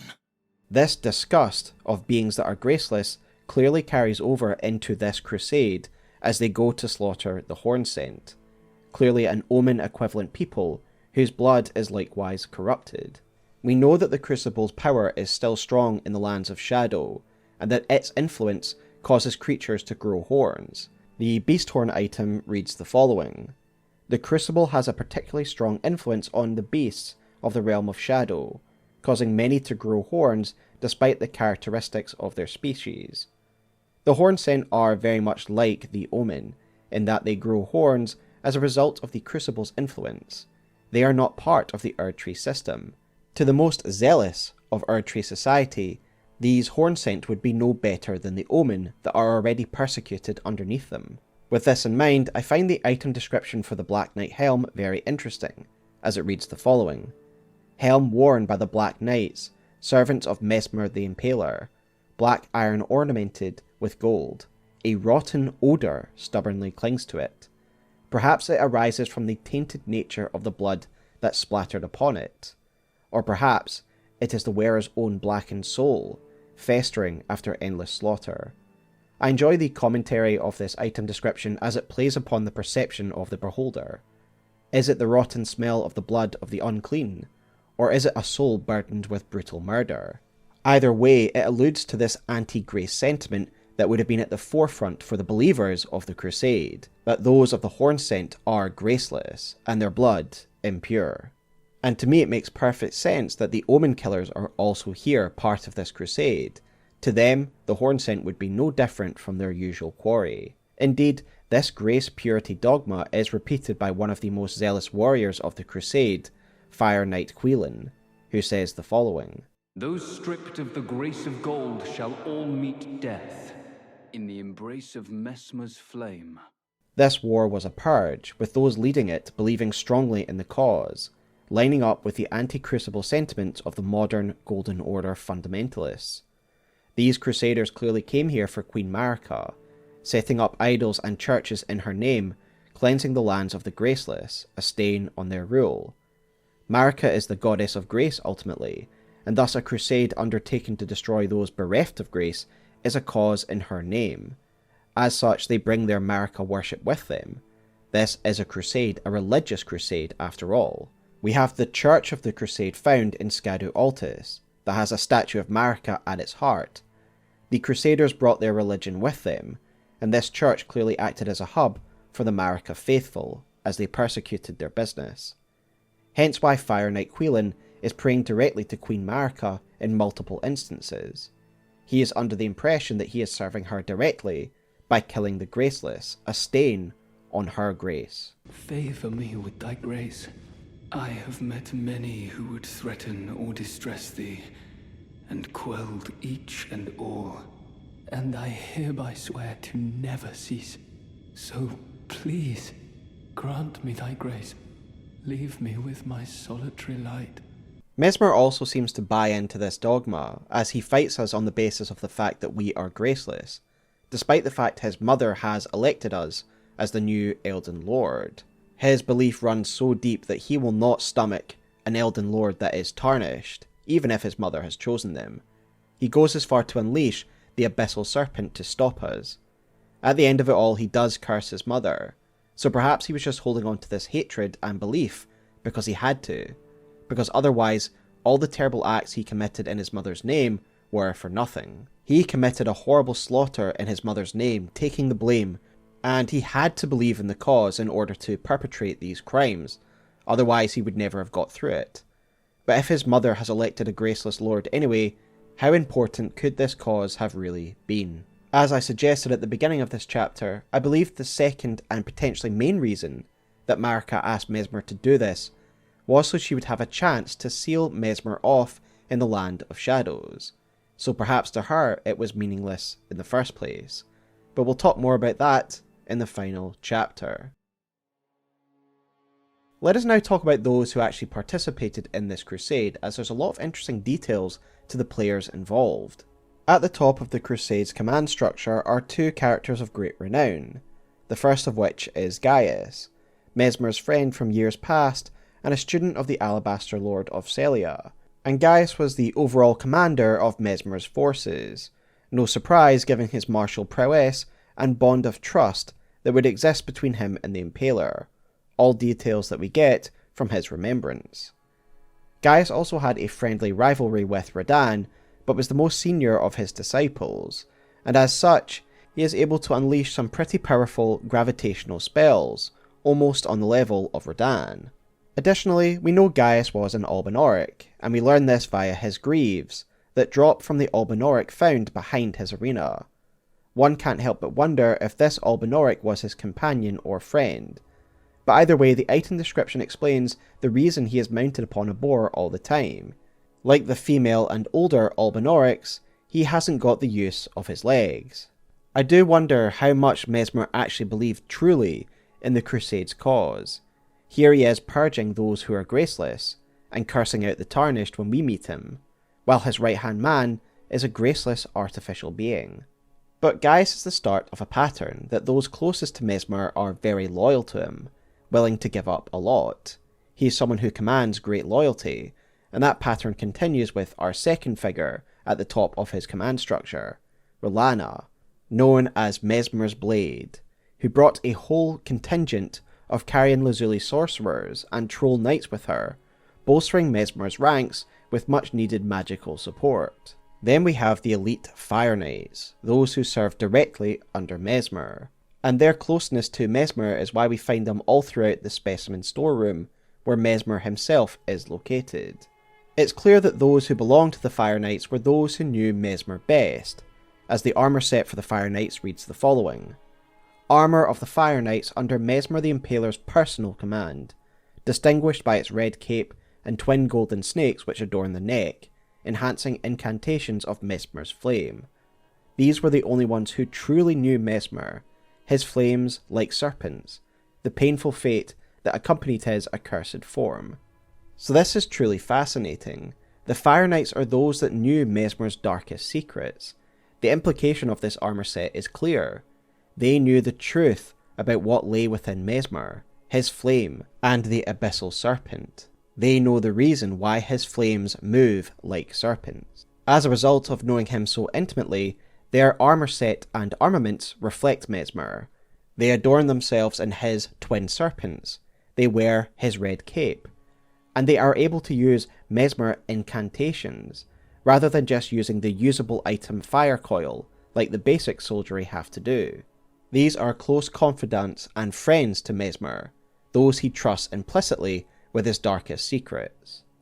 We've already looked at the Fire Knight helm in the previous chapters, but to reiterate the lore that's contained within it, these knights all came from the aristocracy of Leyndell. Coming from noble backgrounds themselves, it means that these families likely knew Messmer before the war, moving in the same circle as the royal family during peacetime. It would therefore make sense that they have an existing relationship with him, a reason to be loyal to him, to the point where they would abandon everything, their title and their status, to follow him. What I really like about the Fire Knights is it's not just a homogeneous group. There are different sects and ranks within this elite circle. There are specific characters that stand out. It's almost like the Round Table of King Arthur. For example, we do have the standard Fire Knights with their pointed helms, but there are individuals among the Fire Knights who have their own affectations and style. For example, there is Wago, found in the Church District, and his death mask helm reads the following: Helm of Wago, Elder among the Fire Knights, 2 warped death masks stacked one atop the other. Gnawed at by loneliness, the old man turned his attention to the spirituality of Messmer's flame, using it in a rite of resurrection. Yet the soulless bodies he brought to life were no comfort to Wago. And so yeah, this is the practice of necromancy that can be achieved through Messmer's flame that I alluded to earlier. With Wago, this specialised Fire Knight, using Messmer's flame as a spiritual medium to resurrect the dead, as we see him do in the Church District. And Wago is not the only specialised individual within the Fire Knights. We have other characters like the Captain of the Knights, Kud, who wears the unique helm of the Winged Serpents, and guards the doors to Messmer's chamber. Then we have one of the most zealous members, Quillen, whose loyalty to the cause goes above Messmer, as he sees himself as a servant of Marika herself, striking down the graceless in her name. However, not all members of the Fire Knights were so extreme. Some were seemingly more reflective about the slaughter that they were committing. There is a special member of the Fire Knights who we fight when crossing the bridge to Ra, Salza. Salza is a sage of the Fire Knights, who seems to have more impressive command of Messmer's incantations than other knights. And we learn a little bit about this sage from his Hood item description, which reads the following: Hood of Salza, Sage of the Fire Knights. a prestigious amount of cloth wound around it, giving the impression of a greatly swollen head. A disciple of the elder Wago, he refused to burn down an old ruin, at the risk of his own life. Salza is a sage of the Fire Knights and seems to have a more impressive command of Messmer's incantations than any other knight, and we see this display of power when we try to cross the bridge into Ra, where he rains down fire from above. This makes sense, given his hood explains that he is a disciple of Wago, the Elder Knight we just discussed. Wago himself used Messmer's flame in very creative and powerful ways, and so it makes sense that Salza, being his disciple, would also have a great command over its power. But Salza's destructive power is a contrast to his temperament, as again, looking at his hood's item description, we can see that he was reluctant to destroy a certain town using his power. Additionally, we get further insight into this character via his iconic incantation, Rain of Fire, which reads the following. Salza's disdain for barbarism never waned, even as he burned more villages and scorched more land than any other. Salza clearly did his part as a crusader and knight loyal to Messmer, but clearly hated wanton violence, and as such it was Salza, and those who agreed with him, that would push for the specimen storehouse to be a thing. We learn of this from the Ashes of Fire Knight Hilde, which reads the following. Hilde was a dear friend to Salza the sage, and joined those who urged that the specimens be preserved. Hilde's ashes were enshrined as a charm to protect the storehouse. There was clearly a faction within the Fire Knights, led by Salza and Hilde, that felt some kind of remorse over what they were doing, and while the Specimen Hall isn't exactly an emotional tribute to the slaughtered Hornsent, to people like Salza and Hilda, it was the least they could do to at least preserve the memory of those they were exterminating in one form or another, even if it was just for history's sake. The fact that an entire Specimen Hall was constructed within the Black Keep shows how much influence these Fire Knights actually had with Messmer, as Messmer clearly would have had to greenlight this project as it's within his own keep, and this would be a pretty massive undertaking, and so to be able to convince Messmer the Impaler to be able to do this, they must have been pretty close to him. These are close members of Messmer's inner circle, people of immense influence in his court, and likely his friends. As I've been saying, we know Messmer wasn't an aloof lord. He had close relationships with his closest allies, like R'hllana, like Gaius, and like these Fire Knights. Additionally, we know that he valued members of his Black Knights as well, specifically Captain Hugh. Hugh was the son of Black Knight Commander Andreas, and his ashes tell us that he joined his father in rebellion against Messmer. But as a result, Messmer mourned the loss of a comrade in arms. He mourned the death of this Hugh. The fact he would have camaraderie with a Black Knight who wasn't even a part of his inner circle tells us a lot about Messmer's character. R'hllana, Andreas, Gaius, the Fire Knights, they all made a choice to follow Messmer into this crusade, despite knowing what it would cost them in regards to their standing in the lands between. Let us talk about the Black Knights and Messmer soldiers, since we are essentially doing a full breakdown of all of those who followed Messmer. Unlike the inner circle of Messmer who wear the red of their lord, the bulk of his armies actually wear black etched with gold. Both the description of the knight armour set and the Messmer soldier set essentially say the same thing. The armour is black with only a touch of gold, the gold of the Erdtree sigil, and this little bit of gold was meant to offer them solace in their duty, in the perpetration of a war without honour or grace. I take this to mean that the black of their uniform is reflective of their grim duty and purpose. They are here as executioners. This is not a glorious war to be sung about in years to come. It is brutal. It is slaughter. Unlike the fiercely loyal Fire Knights, the lower soldiery of Messmer's army aren't all here out of choice. The face masks of Messmer's soldiers read the following. A small consolation to those forced to wage a war without grace or honour. The fact they are forced to be here makes more sense if we read the Messmer soldier ashes, as they elaborate on this detail. They read the following. These soldiers belonged to the ignoble penal battalion, and were buried hidden from the Erdtree's sight. A penal battalion. meaning the soldiers of Messmer's army are ex-convicts, hence they were made to fight this war. For Marika, this is a win-win. If she is planning to get rid of Messmer and seal him in these lands anyway, then why not empty your jails while you're at it? Additionally, given the distasteful nature of this crusade, aside from the zealous few and those really loyal to Messmer, I don't imagine you'd get a lot of warriors volunteering for this crusade, and as such, the ranks were filled with the unwilling. But what about the Black Knights?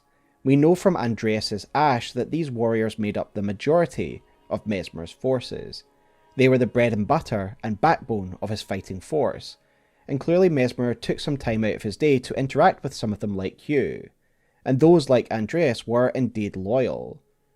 Yet the Knight set also says that these warriors were forced to fight in this war, similar to the regular soldiers. So what's the deal here? Were they also prisoners? Unlike the Fire Knights and the Messmer soldiers, we do not know what category of society these knights came from. Now, the simple explanation could be that they were already part of Messmer's fighting force, and they were just forced to go along with this as part of his commands. Yet there's another possible, more interesting explanation. Andreas's and Hugh's ashes tell us that they had command over the powers of the Crucible, and indeed, other Black Knights also have an association with the Crucible. Sub-bosses like Black Knight Dread also summon the powers of the Crucible, in his case manifesting as wings. Now, admittedly, the basic Black Knights we face in great numbers do not seem to use Crucible powers. But what if in general these knights are somehow associated with the Crucible? Not exactly Crucible Knights, but warriors and practitioners linked to Crucible powers. If true, their place in the capital could be tenuous, and thus perhaps any Crucible-esque warrior was pushed into becoming a Black Knight.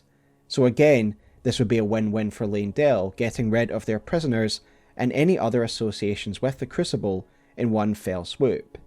It's just a fun theory, of course, but it would explain why the Black Knights seem to have some loose connection to the Crucible. Whatever their reasons for being here, whether they were forced or they were part of Messmer's army already, they certainly are stalwart in their duty. For example, the Black Knight shield reads the following: symbolic of their iron conviction in their crusade, the Black Knights will never yield, nor will they ever doubt their purpose. These knights are not like the conscripted prisoners of the lower ranks. They are men of conviction, and it shows in their fearsome combat prowess and their stoic nature in dishing out this brutal slaughter. They are unyielding in their loyalty to their lord, and unwavering in the prosecution of their duty, no matter how grim that might be. The Black Knight shield says, nor will they ever doubt their purpose, and this is clearly how these knights operated when they were perpetrating their slaughter against an entire people. They just got the head down and did the job in front of them. However, the Black Knight helm that we looked at earlier very much hints that despite this, it'll have no doubt weighed heavily at them in the deepest recesses of their psyche. Finally, of course, we have the Furnace Golems, the final constituent part of Messmer's crusade. These are fearsome instruments of war that assisted in burning the lands of the Hornsent and the Hornsent themselves. We do get some information about these monstrosities, starting with the Furnace Visage, which reads the following: a stone mask surrounded by curled horns, depicting the fell god of fire that haunts the sagas of the Hornsent. So the fell god of fire of the Hornsent sagas suggests that this is a god of their mythology and culture, one that scared them, that haunted them.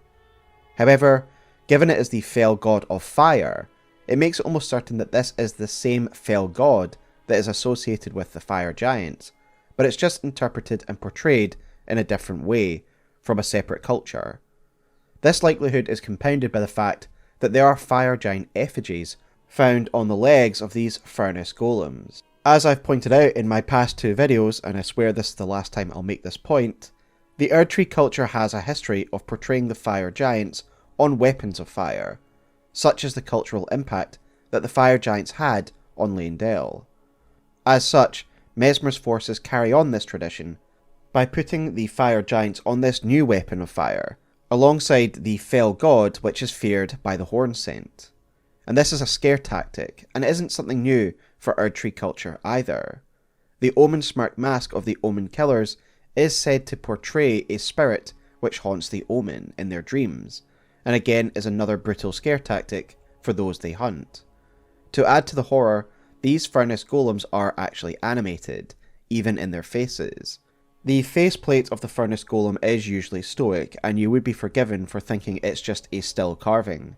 However, if you knock them down and hurt them, they open their mouths in fear or despair, and so one can only imagine how horrifying these would have been to face for the Hornsent. These monsters are probably being animated by the magic of Messmer's flame.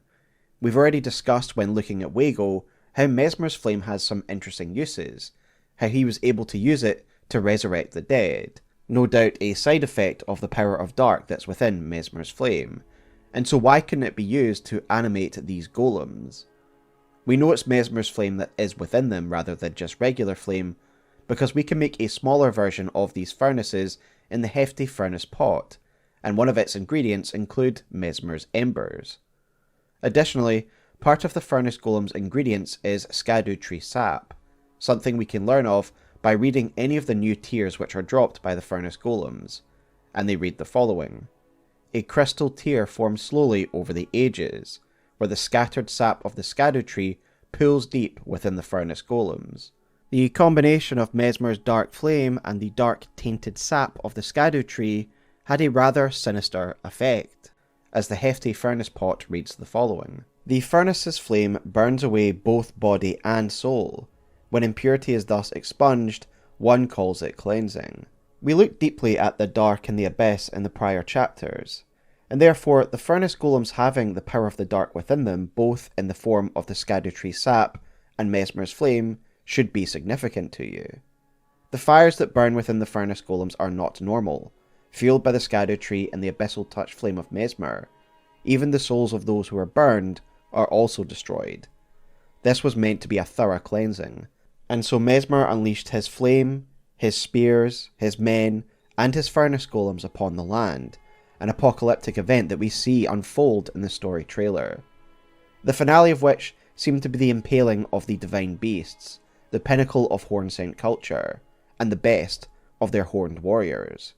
There are only 2 divine beasts left by the time we arrive in the Lands of Shadow, the one at Bayle The Dread, and one found in the ancient ruins of Ra. And we learn why there's so few of these divine beasts left, thanks to Divine Beast Tornado, which reads, The majority of divine beasts were gored and hung upon Messmer's spears, then burned in his flame. Those who witnessed the deed likened it to a funeral pyre for the tower itself.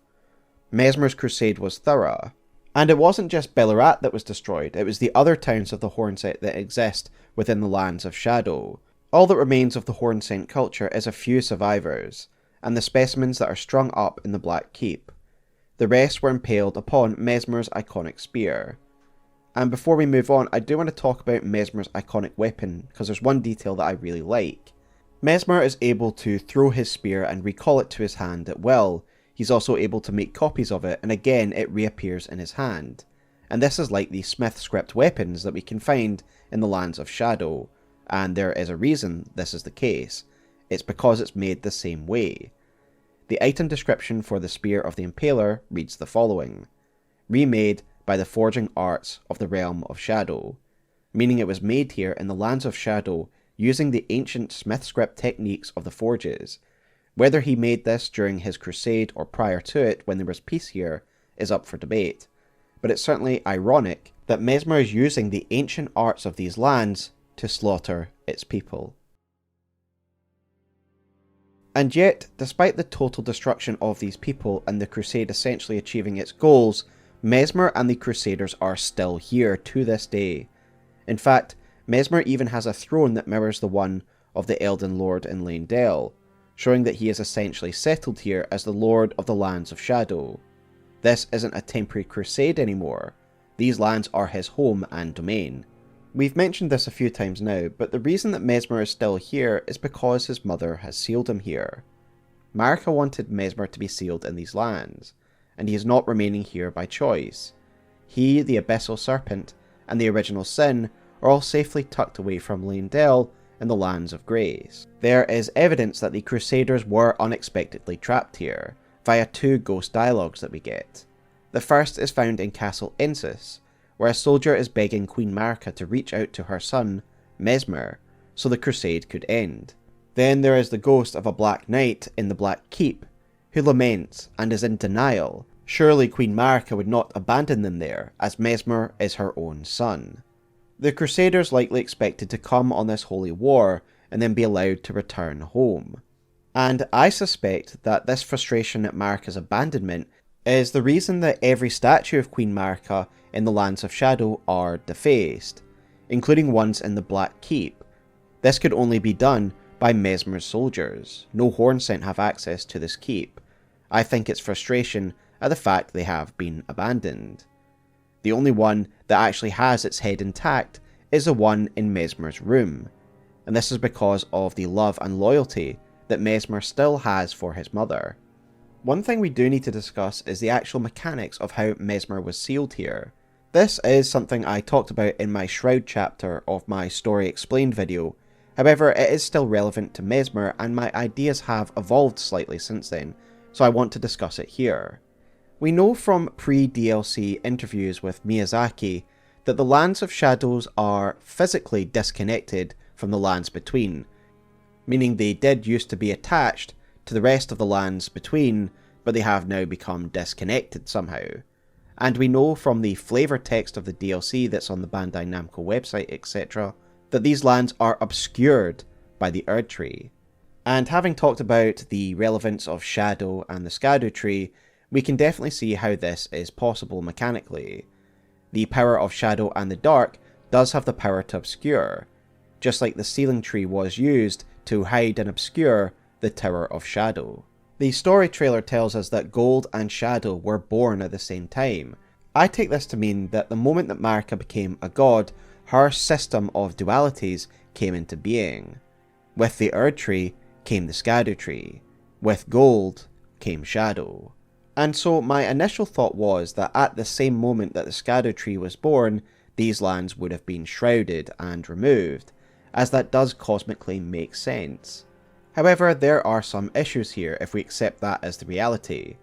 We know that it is extremely difficult to travel to the Lands of Shadow when it's behind the veil.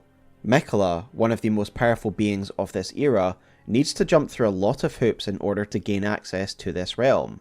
He has to bewitch Mohg into defiling his body, removing its grace with his tainted omen blood. If Miquella has such problems reaching the Lands of Shadow, then how can we explain Messmer coming here with a huge army? Well, of course, we could just explain it away to Queen Marika having powers that allowed their transportation here. At the end of the day, she is the vessel of the Elden Ring, and the god of this system of Gold and Shadow. Surely she would have the powers to transport people across the veil. Then we could explain Messmer's sealing as her just leaving them here and not bringing them back. However, some might not find this explanation satisfying, and I'm starting not to, so let us consider the other side of the argument. That the Lands of Shadow were not immediately obscured when the Shadow Tree came into existence, and in fact, the Lands of Shadow and the Lands of Leyndell lay alongside one another for a period of time. This would definitely explain a lot of things. And there's one particular character in general that makes me think that this is the most likely explanation. Crucible Knight Devonia. She is found in the ruins of Ra, and her helmet reads the following. It is said Devonia quested in search of the Crucible's origin, and departed from the lands of the Erdtree alone. How would Devonia have been able to travel here from the lands of the Erdtree if the Lands of Shadow had been veiled from the beginning? And the answer is, she couldn't. Is it not far more likely that the Lands of Shadow were not initially veiled, and she was able to walk here from the lands of Leyndell, in a period after she had served Lord Godfrey, and in that period as described by the Crucible Knight gauntlets, where the Crucible Knights began to become disdained? Would this not be the most likely moment where she would travel from Leyndell and go to the Lands of Shadow? To sum up, her presence is easier to understand if the Lands of Shadow were once attached to Leyndell and she simply travelled here normally. Additionally, if Leyndell and Bellerat once existed alongside each other in a period of peace, it could also explain some other certain cultural overlaps. We've discussed already how the Crusade clearly took place later on in the timeline, and this must mean that Ballarat was allowed to exist. Indeed, the item description of Festive Greece implies as much, as it reads, "The delightful festival is an old tradition, one old enough for the Erdtree to tacitly tolerate its endurance." This highly suggests that the people of Hornsent and the Lands of Shadow were under the rule of the Erdtree for some time, and for a period of time they were able to carry on their old traditions. Indeed, this cultural overlap is further emphasised by the dueling shield, which reads the following: "An armament once used in ritual combat performed to honour the Erdtree, a custom that had somehow remained within the realm of Shadow." To me, it seems highly unlikely that this cultural import, ritual and arena combat could be transferred from Leyndell to Ballarat if they were separated by a veil from the very beginning of the Erdtree's reign. Finally, another thing to consider is the veil that we see in the sky. I first saw this idea suggested by Sekiro Dubi, but I know a lot of people have said it, that the veil very much is a reflection of the canopy that is in Marika's bedchamber in Leyndell. The imagery is quite clear. This veil that hangs over the Lands of Shadow is clearly the literal veil that obscures it from the rest of the lands between. And given it has an oblique tie to Marika, it implies that she actively put this shroud in place, rather than it being a natural consequence of the Erdtree and Scadowtree's creation. This narrative would suggest, therefore, that Messmer and his armies marched on Ballarat from Leyndell as normal, and as soon as they crossed the border into the realm of Shadow, Marika placed a veil over the land, sealing Messmer and his army in there forever. I think this is where I stand currently on the issue of the shroud. I think Devonia's presence is a big one for me, but again, let me know your thoughts in the comments below. Whatever the mechanism by which Messmer was sealed in the Lands of Shadow, I believe that Marika's true goal with the crusade that she wanted Messmer to undertake wasn't really the destruction of the Hornsent. That is just a byproduct of it. She wanted to have her son sealed away somewhere. She saw the darkness within him and wanted him removed from the Lands of Grace. Additionally, it would also allow her original sin, her betrayal and ascension to godhood, to be hidden as well. We looked at the power of dark at the first part of this video, and now understanding its power and opposition to light and grace, it does somewhat make sense that Marika would want this influence removed. Messmer still holds true to his mother, or at least is trying to. As I said, the one statue of Marika that is not beheaded in the Lands of Shadow is the one in his chamber, a statue of Marika cradling her child. Given it's in his throne room, we can only conclude that this is a statue depicting Marika with Messmer, a tender moment that Messmer clearly still holds dear. Messmer's relationship with his mother is clearly complex, and in many ways it's one of the most important parts of his identity. He did all of this for his mother, becoming a reviled symbol of fear, staining his hands with blood, and taking the public flak for it, while she could remain squeaky clean, somewhat. Even at the end, when he is challenged by her lord, a graceless tarnish no less, he begs for her forgiveness when he unleashes the Abyssal Serpent within him. It's only finally, at the end of it all, at the moment of his death, that he finally curses his mother. Mother. Marika. A curse upon thee. And who can blame him? Messmer stayed true to the mission his mother gave him, committing horrible crimes, mass murder, and still holding true to her even after she abandoned him there for God knows how long. And it's only at the moment of his death, when he is struck down by Marika's lord-elect, that he curses her, realising it was all for nothing, it was a facade. He stained his soul killing the graceless for his mother, truly believing in the cause, only for a graceless tarnish to be chosen by Marika and kill him. Such is the story of Messmer, the abandoned and forgotten child of Marika. I'm hesitant to call it tragic, because whether or not he was reluctant to do these things, he did still undertake these brutal acts of murder. But as with all Elden Ring characters, there is nuance to him. He is the brutal impaler, but he is also the abandoned son, afflicted with a monster within him from birth. Both of these things can be true at once, and it's the result of the masterful writing by J.R.R. Martin and Miyazaki, and it helps round out the roster of demigod children very well, and helps complete the story of Elden Ring. Miquella's vision for the world is finally revealed in Shadow of the Erdtree. He aims to create a gentler world by subverting the old order and ascending to godhood, freeing it from the constraints of the past. He seeks to break the cycle, and he goes to extraordinary lengths to achieve this goal. However, we come into conflict with the Unalloyed at the top of a near limb, cutting his plans short. It becomes a battle of Lord versus Lord. The Lord of the Old Order clashes with the Lord of Miquella. We witness the birth of a god and the rise of a lord. A god of pure light destined to cleanse the world. It is a clash of philosophies, and Miquella's ascension once again asks one of the most important questions of Elden Ring's story. Who deserves to rule in Marika's stead, and what is the most just outcome? Whether you choose to be Ranni's or Marika's consort, Miquella will stand as a rival. There is no option to side with him, because Miquella already has a consort in mind, Radahn.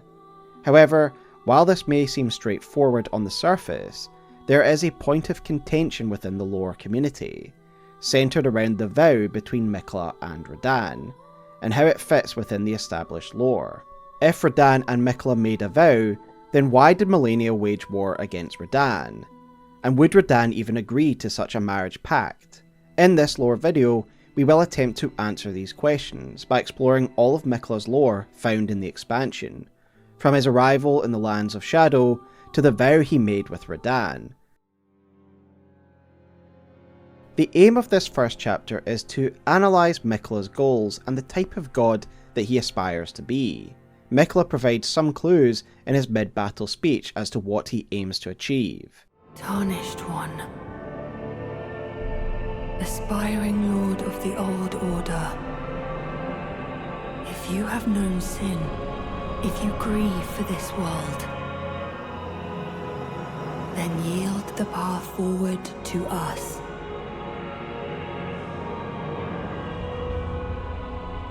To I, Miquella,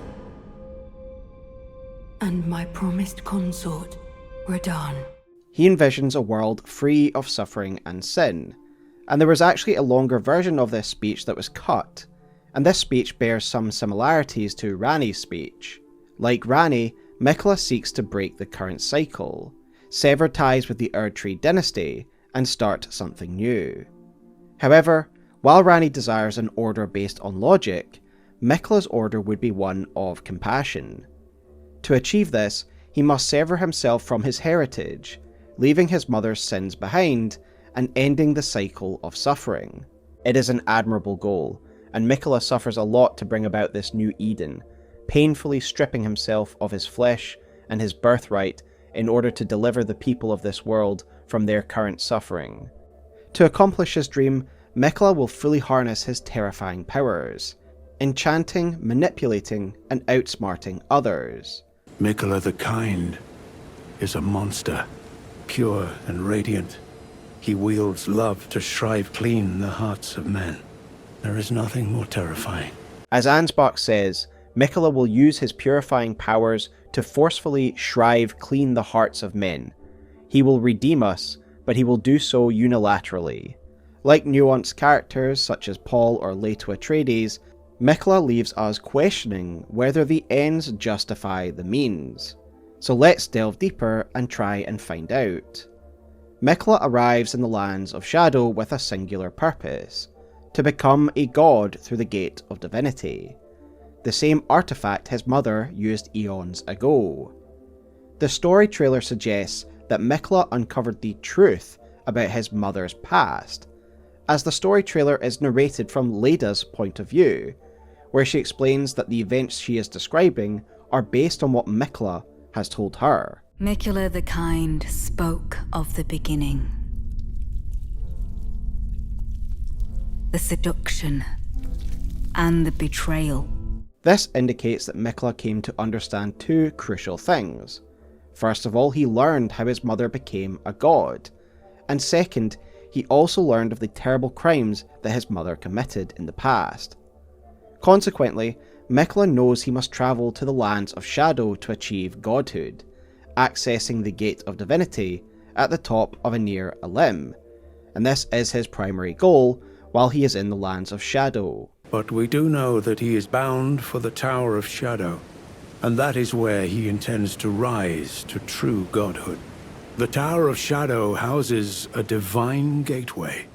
A well-kept secret it was, but the gateway was once the birthplace of a god we know all too well. Though straightforward in concept, Miquella's journey to the gate is arduous, and the steps he must take to free himself from his lineage are nothing short of traumatic. The flavor text for the DLC states the following: "It was to this land that Miquella departed, divesting himself of his flesh, his strength, his lineage, of all things golden." His reasons for doing so seem to be twofold. Firstly, it seems as though a being of grace is not able to enter the lands of shadow, and so he used Mohg's corrupted blood to divest himself of his grace. Secondly, he seeks to detach himself from the sins of the past, particularly those of his mother, so he could be reborn as a god free from the shackles of his lineage, something pure and new. Miquella has said as much himself. He wishes now to throw it all away. He says the act, though undoubtedly painful, will sear clean the Erdtree's wanton sin. The truth of his claim can be found at each cross. I really appreciate this element of Miquella's lore, as it aligns with everything we already know about him from the base game. We know from Radagon's Rings of Light that Miquella essentially rejected the Golden Order because he believed it offered no solutions to cure his sister. Miquella's intent to completely supplant the Golden Order is evident in the way his own faction is developed. It mirrors the Golden Order. It has its own holy tree, its warriors bear a tree upon their chest, and a capital city has likewise been constructed around this holy tree. However, Miquella's order is one of unalloyed gold, pure gold, a clear commentary on how Miquella views the current Golden Order as tainted. From the description of Miquella's needle, we can see that the unalloyed element of his lore reflects Miquella's preoccupation with warding off the influence of the outer gods, whose meddling taints this world. Thus, if Miquella's order is a purified version of the Golden Order, it suggests that he believes that the Golden Order was not free of such impurities, and this is likely why it could not help him banish the outer god of rot from his sister. But why does he believe this? The simplest interpretation is that the Golden Order, by its very nature, allows the influence of the outer gods. I believe the Greater Will imposes order on the world, but it is indifferent to the form that that order takes.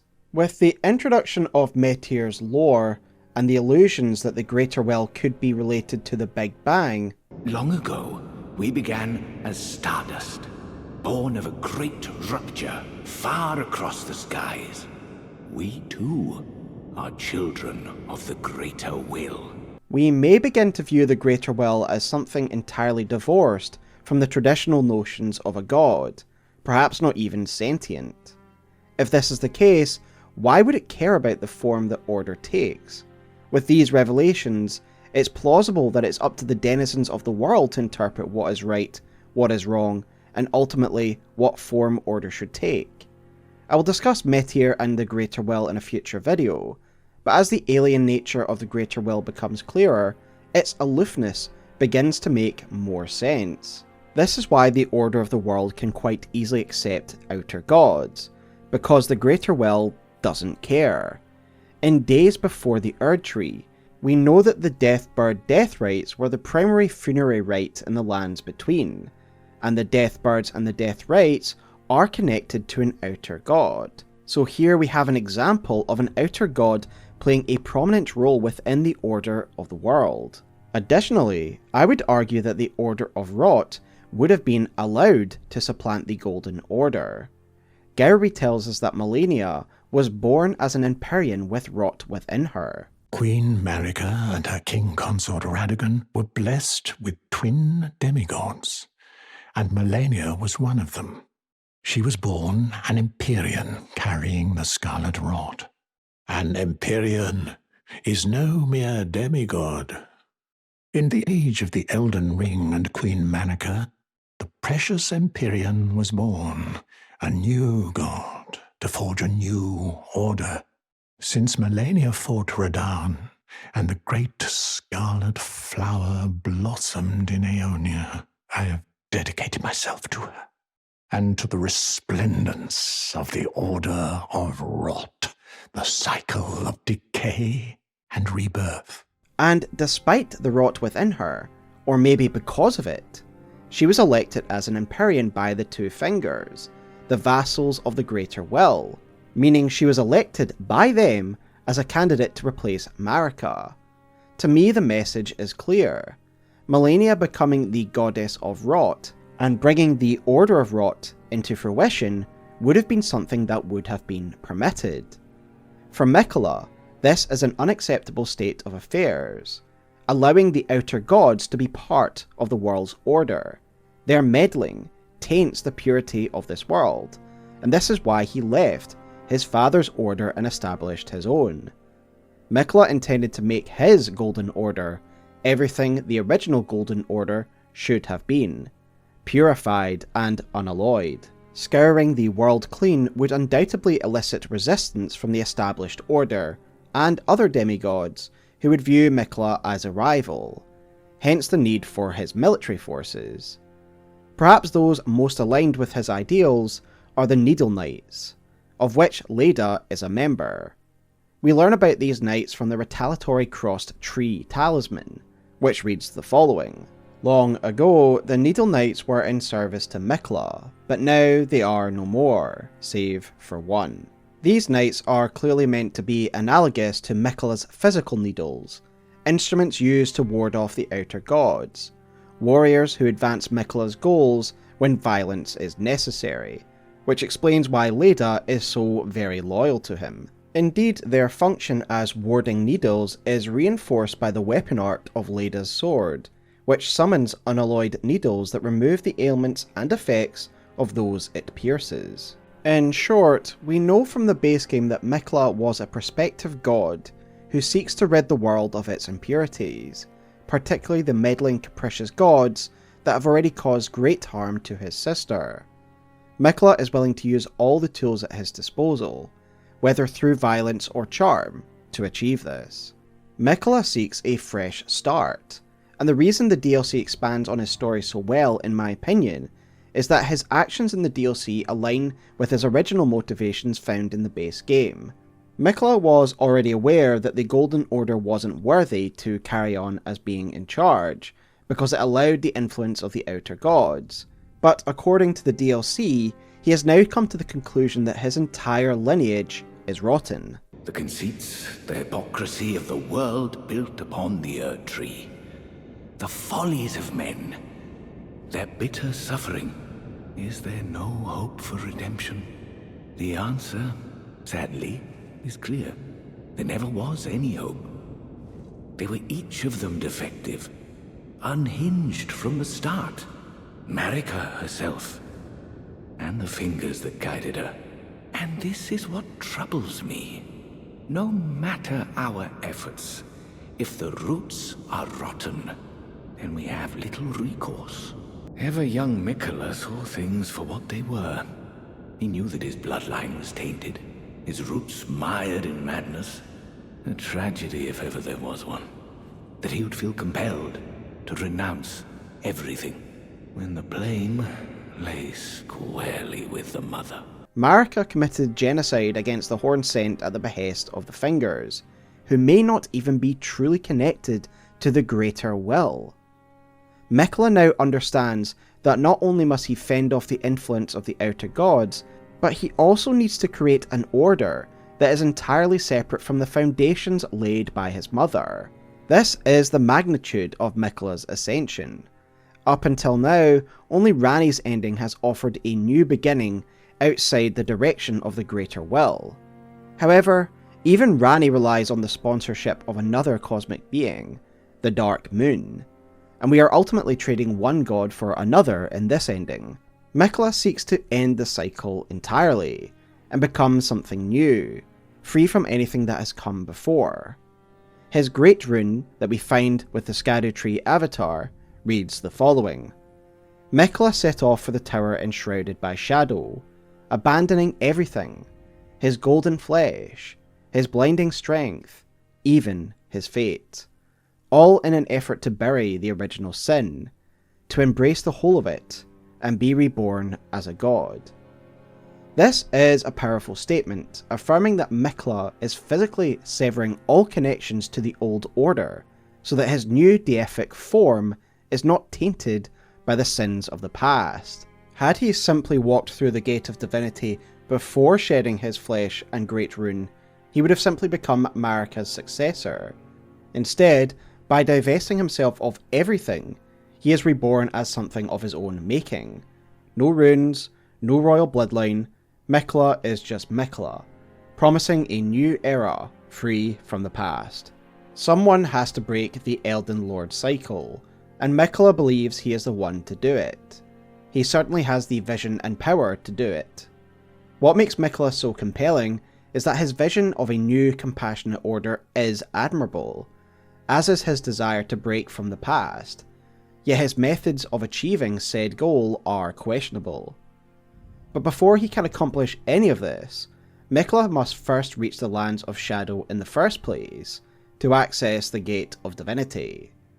We know from the flavor text of the DLC that these lands are obscured from the lands between by the power of the Erdtree.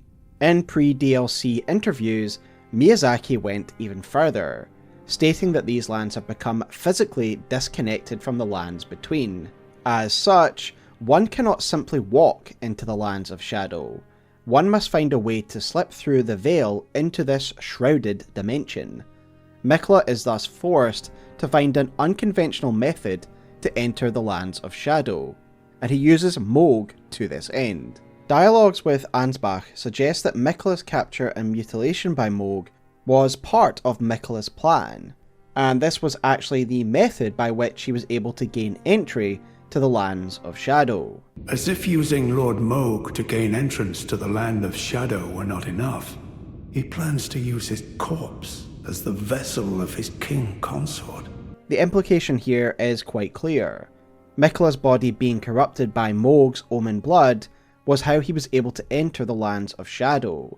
As Vati suggests in his blood lore video, this likely removed the grace from Miquella's form, allowing him entry into the shrouded realm. While Mohg likely did attempt to kidnap Miquella, hoping to use him to establish his order of blood, Miquella turned the tables and made Mohg his thrall. Gideon describes Mohg as deluded, and he's right. Mohg lay next to Miquella's cadaver, waiting for the god of blood to emerge.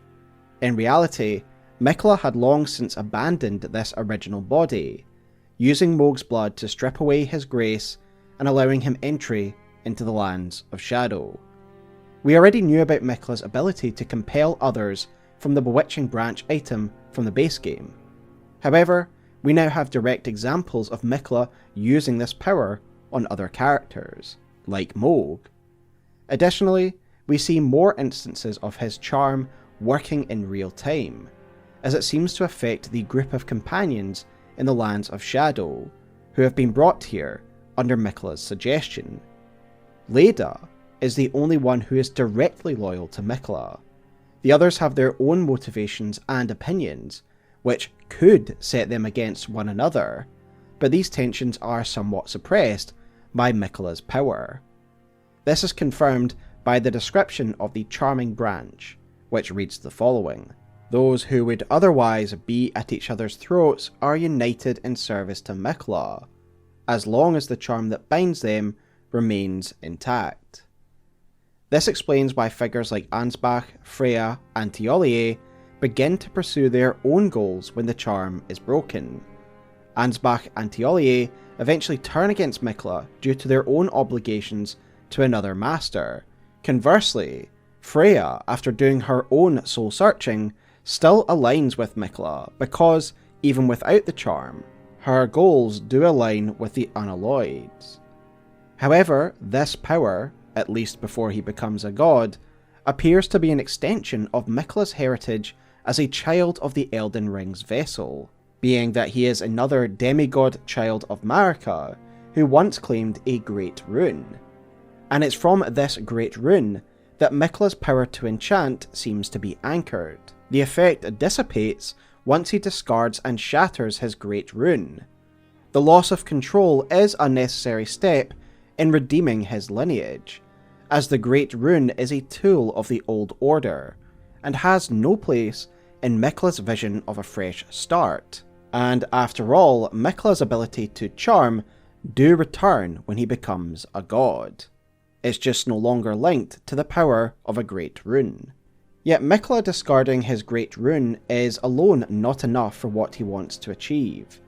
Miquella's very flesh is connected to the power of the Elden Ring, as he is born of Marika, the vessel for the Elden Ring herself. For all intents and purposes, Miquella is a child of the Elden Ring's royal line. Additionally, we know from Ranni's story that becoming an Empyrean binds one's very flesh to the two fingers and the greater will. This explains why Ansbach expresses shock at Miquella disposing of his body parts, which themselves are sacred artifacts of grace. I can hardly believe it. He's divested himself of his very eye. Tender Miquella's eye is no mere morsel of flesh. It is a vessel of soaring grace, proof of his Empyrean lineage. I wonder, does Miquella the Kind intend to sever his very birthright? This is why Ranni had to dispose of her Empyrean flesh in order to free herself from the influence of the two fingers. But I would not acquiesce to the two fingers. I stole the rune of death, slew mine own Empyrean flesh, casting it away. I would not be controlled by that thing. So Miquella shedding his flesh and body parts is very much in line with the lore of the base game. Like Ranni, Miquella wants to become a god, but one that is free from the designs of the two fingers, and as such, he must get rid of his Empyrean flesh as well. There may be an additional benefit to Miquella shedding his flesh. He could be shedding his ever-youthful curse. Credit to Zuli the Witch for suggesting this in their incredible Miquella and Cintrina video, in which Zuli points out that it's this original body that is cursed with eternal immaturity. Thus, when Miquella is reborn as a new god, they are no longer cursed with this eternal youthfulness. The Miquella we meet at the end of the DLC does indeed seem more like an adult, unlike the other childlike depictions of Miquella that are found at the likes of the Erdtree. So I do agree with Zuli's assertion that Miquella may have finally freed himself from his eternal youth curse when he became a new god. Before we end this first chapter, I want to delve a little deeper into what Miquella hopes to achieve, thanks to a great video by Garrulous Goldmask, which I will link below. In this video, Goldmask highlights the Japanese text of Miquella's Great Rune, which he argues wasn't localized accurately.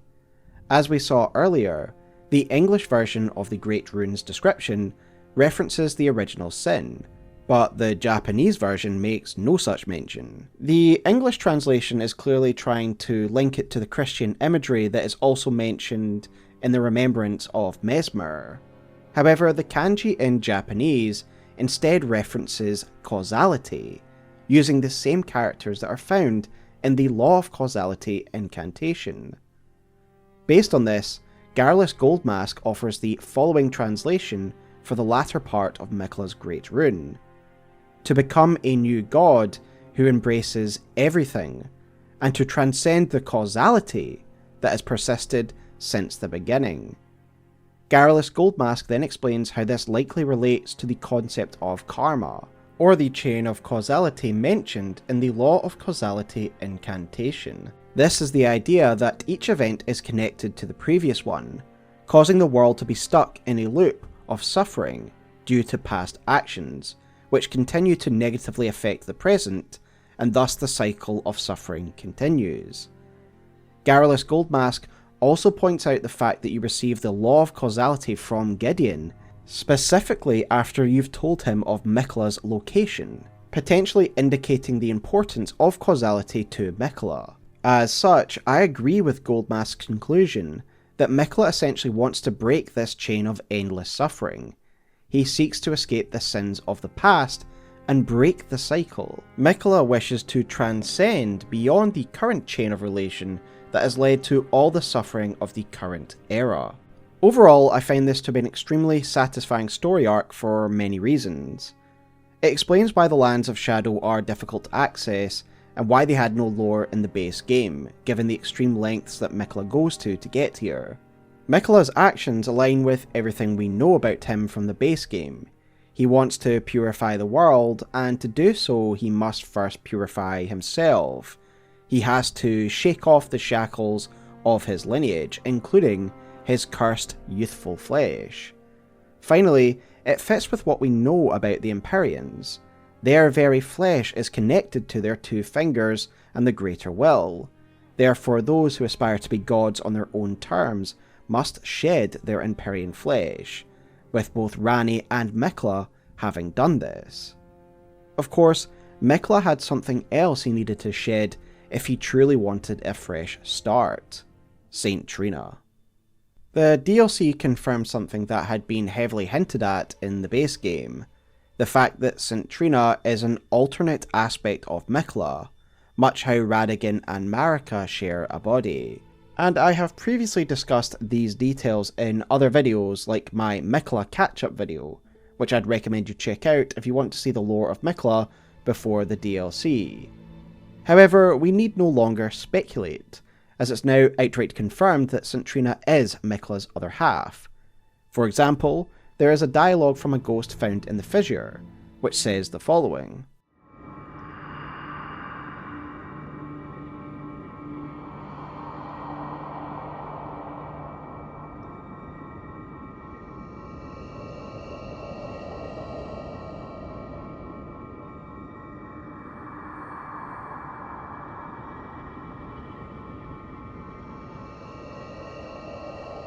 Tiolier, a devotee of Saint Trina, also directly states that Saint Trina is the discarded half of Miquella, when he reflects on where his true loyalties lie following the dispelling of Miquella's enchantment. Would kindly Miquella chasten me for falling for Saint Trina, while knowing that she was the discarded half? Additionally, Ansbach says the following when we inform him of the Saint Trina relevant Miquella crosses found in Cerulean Coast. To think there was a cross left in such a faraway place, and that deep purple water lilies would be blooming there. This can only mean kindly Miquella has divested himself even of that, his adoring other self, his blossom of slumber. Thus, it is confirmed that Saint Trina is Miquella's other half, described as an adoring half, hinting at their close relationship, and suggesting that the personalities are distinct enough for love to exist between them. This mirrors Radagon and Marika's relationship, two beings inhabiting the same body, yet entirely distinct beings. These aren't just different personas of the same character, as is proven by Saint Trina's distinct presence within this DLC.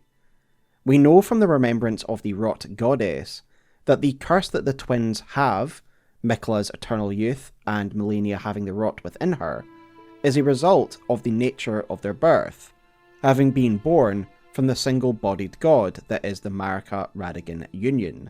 I believe it is likely that Miquella's dual nature was a genetic inheritance from his mother, passed down from one rebus to another. Both Miquella and Saint Trina have their own powers and symbolism associated with them. Miquella is linked to the unalloyed lily, while Saint Trina is associated with a lilac lily. These colours represent what both personalities stand for. The pure gold of Miquella represents his radiant and pure power, and the lilac of Saint Trina represents her domain over sleep and dreams. In the Cerulean Coast, signs of Saint Trina's influence are apparent, evidenced by the deep purple lilies that are found here. Further and more direct confirmation of St. Trina's presence comes from the nectar blood burgeon that are found at the base of the crosses found near the fissure in Cerulean Coast, telling us that it was not Miquella who bled here, but St. Trina. The item description for these burgeons read the following: a young shoot heavy with velvety purple nectar, exceedingly rare to find, said to burgeon forth where the nectar-like blood of abandoned Trina pooled. What I find fascinating about all this is the suggested physicality of this separation. Despite Miquella and St. Trina sharing a body in ways we don't fully understand, Miquella literally ripped St. Trina from himself, causing her blood to spill. Indeed, we see St. Trina's physical body being thrown into the fissure in the shadow of the Erdtree gameplay trailer. This act of separation also answers a long-standing question. Can conjoined beings like Marika and Radagon be separated? I have long wondered if part of Marika's aim was for the Tarnished to destroy Radagon. After all, they had started to come into conflict with one another by the end of her tenure, hence why they had a struggle when Marika tried to shatter the Elden Ring. O Radagon, leal hound of the Golden Order, thou art yet to become me. Thou art yet to become a god. After all, it is Marika who directs Mohg to forge the Tarnished a weapon capable of slaying a god, and Grace guides us towards the ultimate confrontation with Radagon and the Elden Beast, our new weapon in hand. After the dust settles, only Marika remains, albeit in a diminished form. I believe that after this battle, the Radagon half of Marika has been killed, and yet Marika persists, as the vessel of the Elden Ring once more, and we her consort. I think Miquella's ability to isolate and discard St. Trina reinforces my theory that Radagon is killed, but Marika survives by the end of the game, freed from her meddling other half. With that said, we must now consider why Miquella needed to discard St. Trina, and the answer does seem to be readily given within the DLC. The crosses leading to St. Trina's sanctum offer insight into Miquella's reasoning in his own words. One of them reads, "I abandon here my doubt and vacillation." The other reads, "I abandon here my love." Miquella seemingly had a close relationship with St. Trina, and this is reinforced by the soft manner in which St. Trina refers to Miquella in her dialogue, almost lovingly. Whether this love is truly romantic or platonic is largely irrelevant. These are strong emotions either way. Emotions that Miquella feels will distract him from his goals, filling his mind with doubt at a time where he must be decisive. And he is right to think so, because St. Trina clearly does not agree with the path that Miquella has set himself on. As she says, Godhood would be Miquella's prison. A cage divinity is beyond saving. You must kill Miquella. Grant him forgiveness. St. Trina opposes Miquella out of love, believing that Miquella committing himself to godhood would be like a life sentence, a trap, and a burden that she doesn't want him to bear. In fact, she thinks godhood would be so detrimental for Miquella that she is willing to have him killed. For St. Trina, death is a kinder fate for him. With these extreme views in mind, it is easy to understand why Miquella made the painful decision to dispose of St. Trina. Imagine trying to achieve a goal that requires extreme and difficult actions, whilst having an internal voice, your other half, constantly casting doubt on everything you are doing. Additionally, ridding himself of St. Trina may also have been necessary for the reasons we have discussed in the first chapter. Miquella needed to strip himself of his grace-given flesh. St. Trina is likely part of his original form, and thus had to be expelled along with the rest of his Empyrean flesh. What I find interesting is that despite the physical separation, St. Trina persists, until Miquella's death. This suggests that she is still somewhat dependent on Miquella's existence, likely functioning as the secondary personality, and Miquella is the primary, a similar relationship I see between Marika and Radagon, where Marika is the dominant form.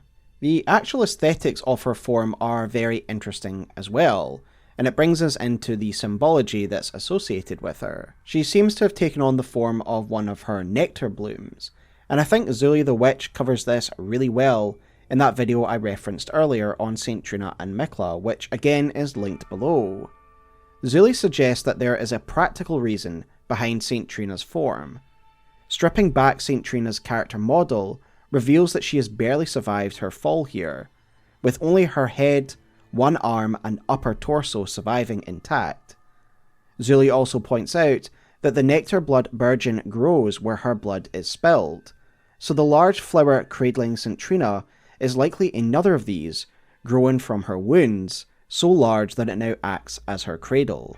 With that said, I want to talk about some of the other symbolism that's attached to St. Trina in the DLC, as the expansion strongly connects St. Trina to poison, with her adherent Tiolier being an expert in poisons.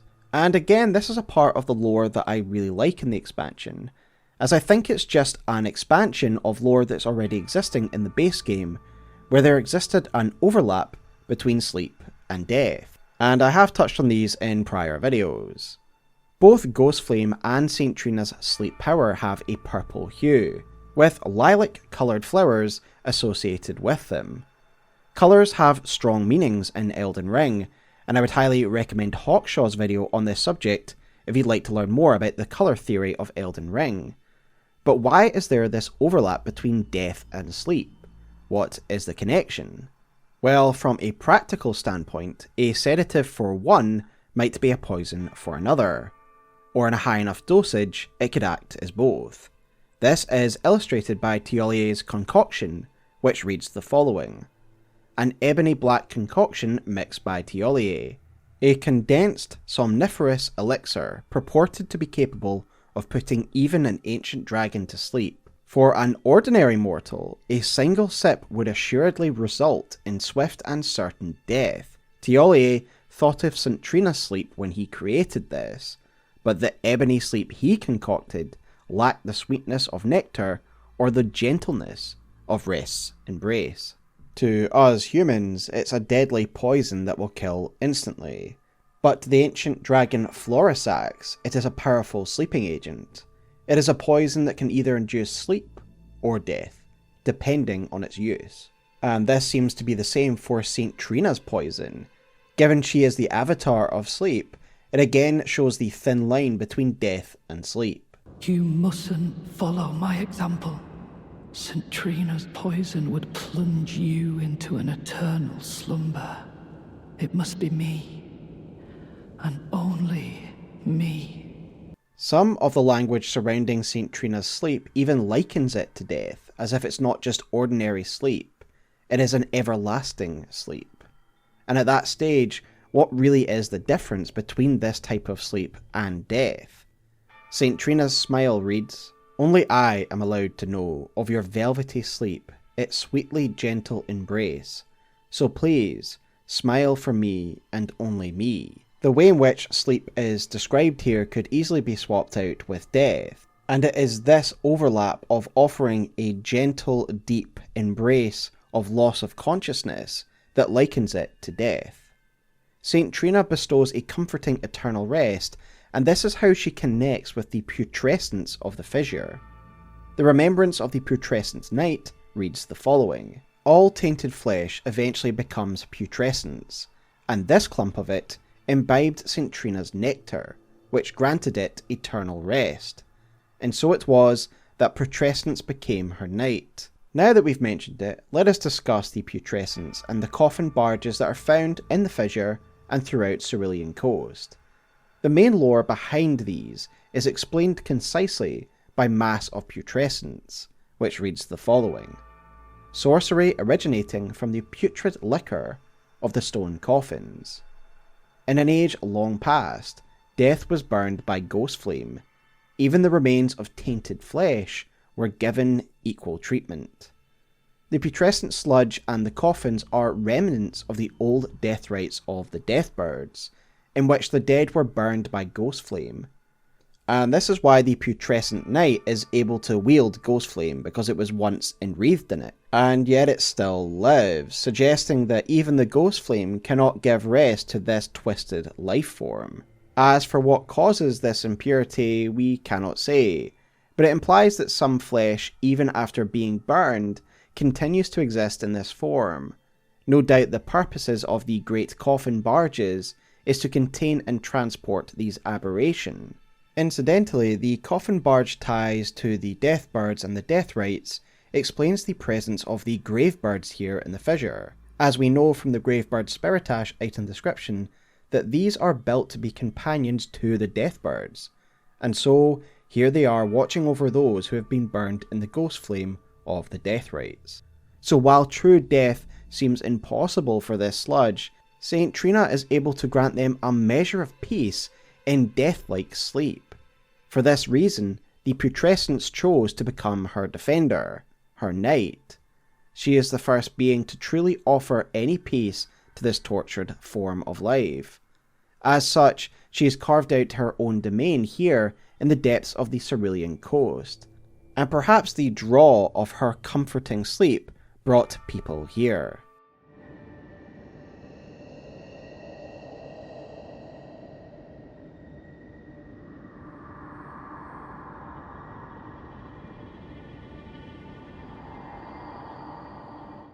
Perhaps this surrogate form of death offered by St. Trina's sleep is why we find other beings connected to death here in the fissure.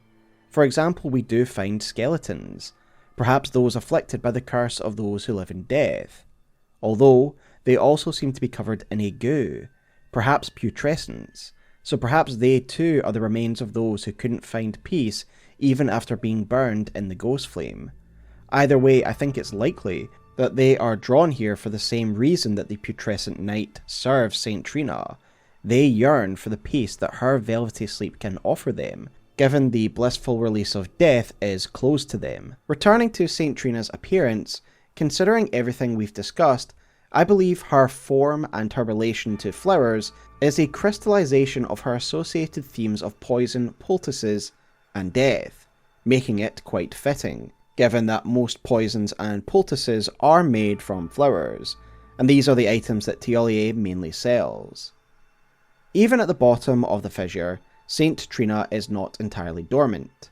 She has an interesting effect on the region around her, a testament to her power. Directly above her boss room, we can observe a collection of animals, seemingly drawn to Saint Trina, and perhaps overwhelmed by the need to sleep. While the putrescent knight guards Saint Trina very close at hand, above her there is another guardian blocking access to her arena, and this is a misbegotten. This is particularly interesting to me because I have long suggested that the misbegotten at the Erdtree are indeed servants of Miquella. Led by the misbegotten crusader found in the consecrated snowfield, I believe they likely fled to the Erdtree to seek Miquella's protection, as he is indeed someone who accepts all those rejected by the Erdtree. Indeed, this seems to be confirmed by the item that this misbegotten phantom drops, multi-layered rings of light, which reads the following: Incantation of those who served Miquella. This light ring incantation was cultivated by a tradition separate from Golden Order fundamentalism. So this is clearly a Miquellan incantation, related to the rings of light that are wielded by the Cleanrot Knights and the Miquellan Albinaurics in the consecrated snowfield. Indeed, this misbegotten is actually able to use this incantation when we fight them, clearly aligning this creature with Miquella. For whatever reason, this misbegotten has chosen to guard Saint Trina's sanctum, and the aforementioned incantation suggests that this misbegotten is doing it for Miquella, not Saint Trina.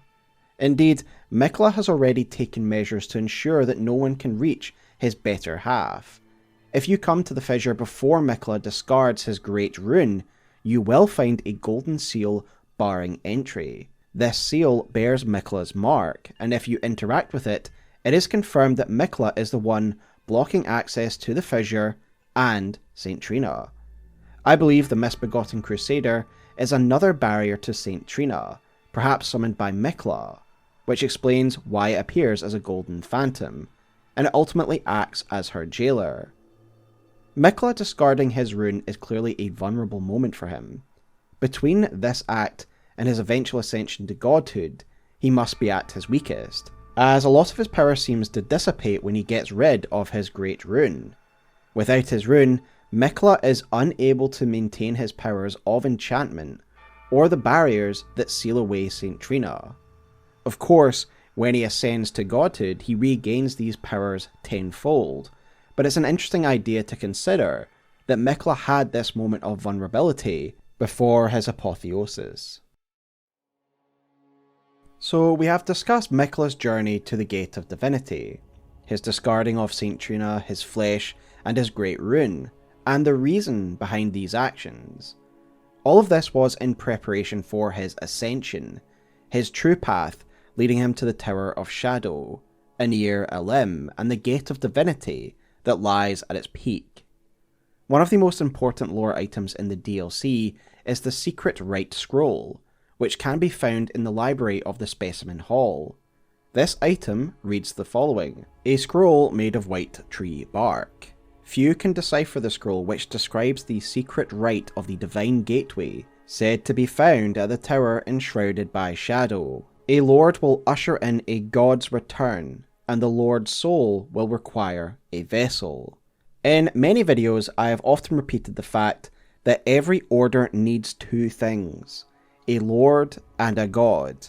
This was the case with Placidusax and his god, as it is the case with Marika and her lords. And when Mohg aspired to become the Lord of Blood, he knew he'd require a god of blood, hence his reason for abducting Miquella. This idea is reinforced here, stating that a lord is a requirement for one to become a god, as if it's a part of an immutable cosmic formula. Miquella cannot be reborn as a god until his lord has come into being. I have long argued, especially in my Radagon video, that Radagon has always existed as part of Marika, and was not his own person who later became conjoined with her. Perhaps the ideas contained within the secret Rite Scroll will finally explain why this is the case. If Marika required a lord, then perhaps this is the moment where Radagon was created by Marika herself, and this was an idea I first heard in a video by Eric on the Gates of Divinity, so credit to Eric. In this video, Eric presents a compelling argument regarding the parallels between Marika's origin story and the story of Adam and Eve, hence all the references to the original sin in the English. Eric suggests it's almost a reverse version in Elden Ring. In this theory, Eric proposes that the object from which Marika pulls the golden strands is a serpent, and that instead of Marika being tempted by a serpent as Eve was in the Bible, it was instead Marika who tricked and seduced the serpent, stealing their golden power. Building upon this reverse analogy, Eric suggests that where Adam created Eve from his rib, Marika was the one who created Radagon. And so shout out to Eric for this fantastic video. In conjunction with this, there's also another great video by Garrulus Goldmask on Marika's original sin. Goldmask points out that the secret Rite Scroll almost reads like a recipe for godhood, mentioning three key components: a lord, a god, and a vessel. For Miquella's recipe, these roles were filled by him, Radahn, and Mohg. However, in Marika's ascension, she essentially played all three roles. She became the god, she created the lord, and she was the vessel for that lord. I don't have much more to go on with this theory, but I'm intrigued how Miquella's ascension parallels with his mother's, and it could finally explain why Marika is the way she is, and how she shares a body with Radagon. But I welcome your thoughts in the comment below, and once again, credit to these two incredible creators, as I find both of their arguments very compelling and complementary. No doubt Miquella was also aware of this cosmic formula of God plus Lord, maybe having read the secret Rite Scroll himself, and it turns out he had long decided who his lord would be in this recipe. The Remembrance of a God and a Lord reads the following. In their childhood, Miquella saw in Radahn a lord, his strength and kindness, which stood in stark contrast to their afflicted selves. And so Miquella made it his heartfelt wish that Radahn would one day be his king consort. Miquella chose Radahn to be his lord in childhood because of Radahn's admirable qualities, his strength as both a warrior and a person, and his kindness. We can see this reflected in Radahn's base game lore. His kindness and loyalty are shown in his love for his horse, and the loyalty he clearly inspires in his men, who continued fighting against the Scarlet Rot itself, even after Radahn had passed into madness. Jeren, one of Radahn's compatriots, even remains here to this day to make sure Radahn gets the honourable death he deserves. Not many people in the Lands Between inspire such fervent loyalty. It speaks highly of his character. And this is not to mention the incredible strength that Radahn has. He is not even an Empyrean, and yet he could match Malenia to a standstill. He isn't just a physical brute either. He is clearly the greatest gravity sorcerer currently active in the Lands Between, able to master this so great that he could stop the flow of fate and the stars themselves. When you consider the demigods, Radahn truly stands out as the ideal choice for a lord, ticking almost every box as a heroic figure. He's like if Heracles was morally virtuous. However, while the logic of this union makes sense on the surface, it sits quite uncomfortably with the lore for many people. At this point, I'm not here to give my opinion on whether the lore reveal of Consort Radahn is good or bad, or if I'd preferred someone else. Many others have debated this far more eloquently than I ever could. I shared some of my thoughts in a podcast with Radataskor. Ultimately, I am not disappointed with the lore, but I do acknowledge there is some awkwardness in reconciling it with the base game. However, it is the lore we have, so let's do our best to understand and explain the nature of this vow, as it is critical to the DLC's story. We learn that there was a vow made between Miquella and Radahn, and it's first mentioned chronologically by the character Freya. From her Lion Shield, we learn that Freya was once a member of Radahn's personal guard, making her extremely loyal to him. Once the Miquellan enchantment is broken, with him discarding his great rune, Freya seeks to determine if Miquella's aims truly align with those of her master. She is keen to uncover the nature of this vow that was made between Miquella and Radahn. She says, Kindly Miquella spoke of the vow he once made with General Radahn, and it is here the vow shall be honoured. I am a Redmane. I must know the nature of the vow. We've already looked at an item that explains the purpose of the vow from Miquella's point of view, what he wants to get out of it. He wishes for Radahn to become his lord consort. But what does Radahn get out of this vow? In my lore summary video of the DLC, I suggested that the vow may have been one-sided, with Miquella vowing to make Radahn his lord with or without Radahn's consent, and that he might not have even been aware of this vow. However, while I believe this interpretation remains valid given Miquella's proven ability to enchant others, I personally no longer agree with my take from the summary video. I no longer believe that Radahn was brainwashed. I in fact believe that there was a mutual vow made between Radahn and Miquella, and that they both got something out of this, and I'll explain why. First of all, I do want to address some criticism of my initial theory, just for fairness sakes, and in case it comes up again in the comments.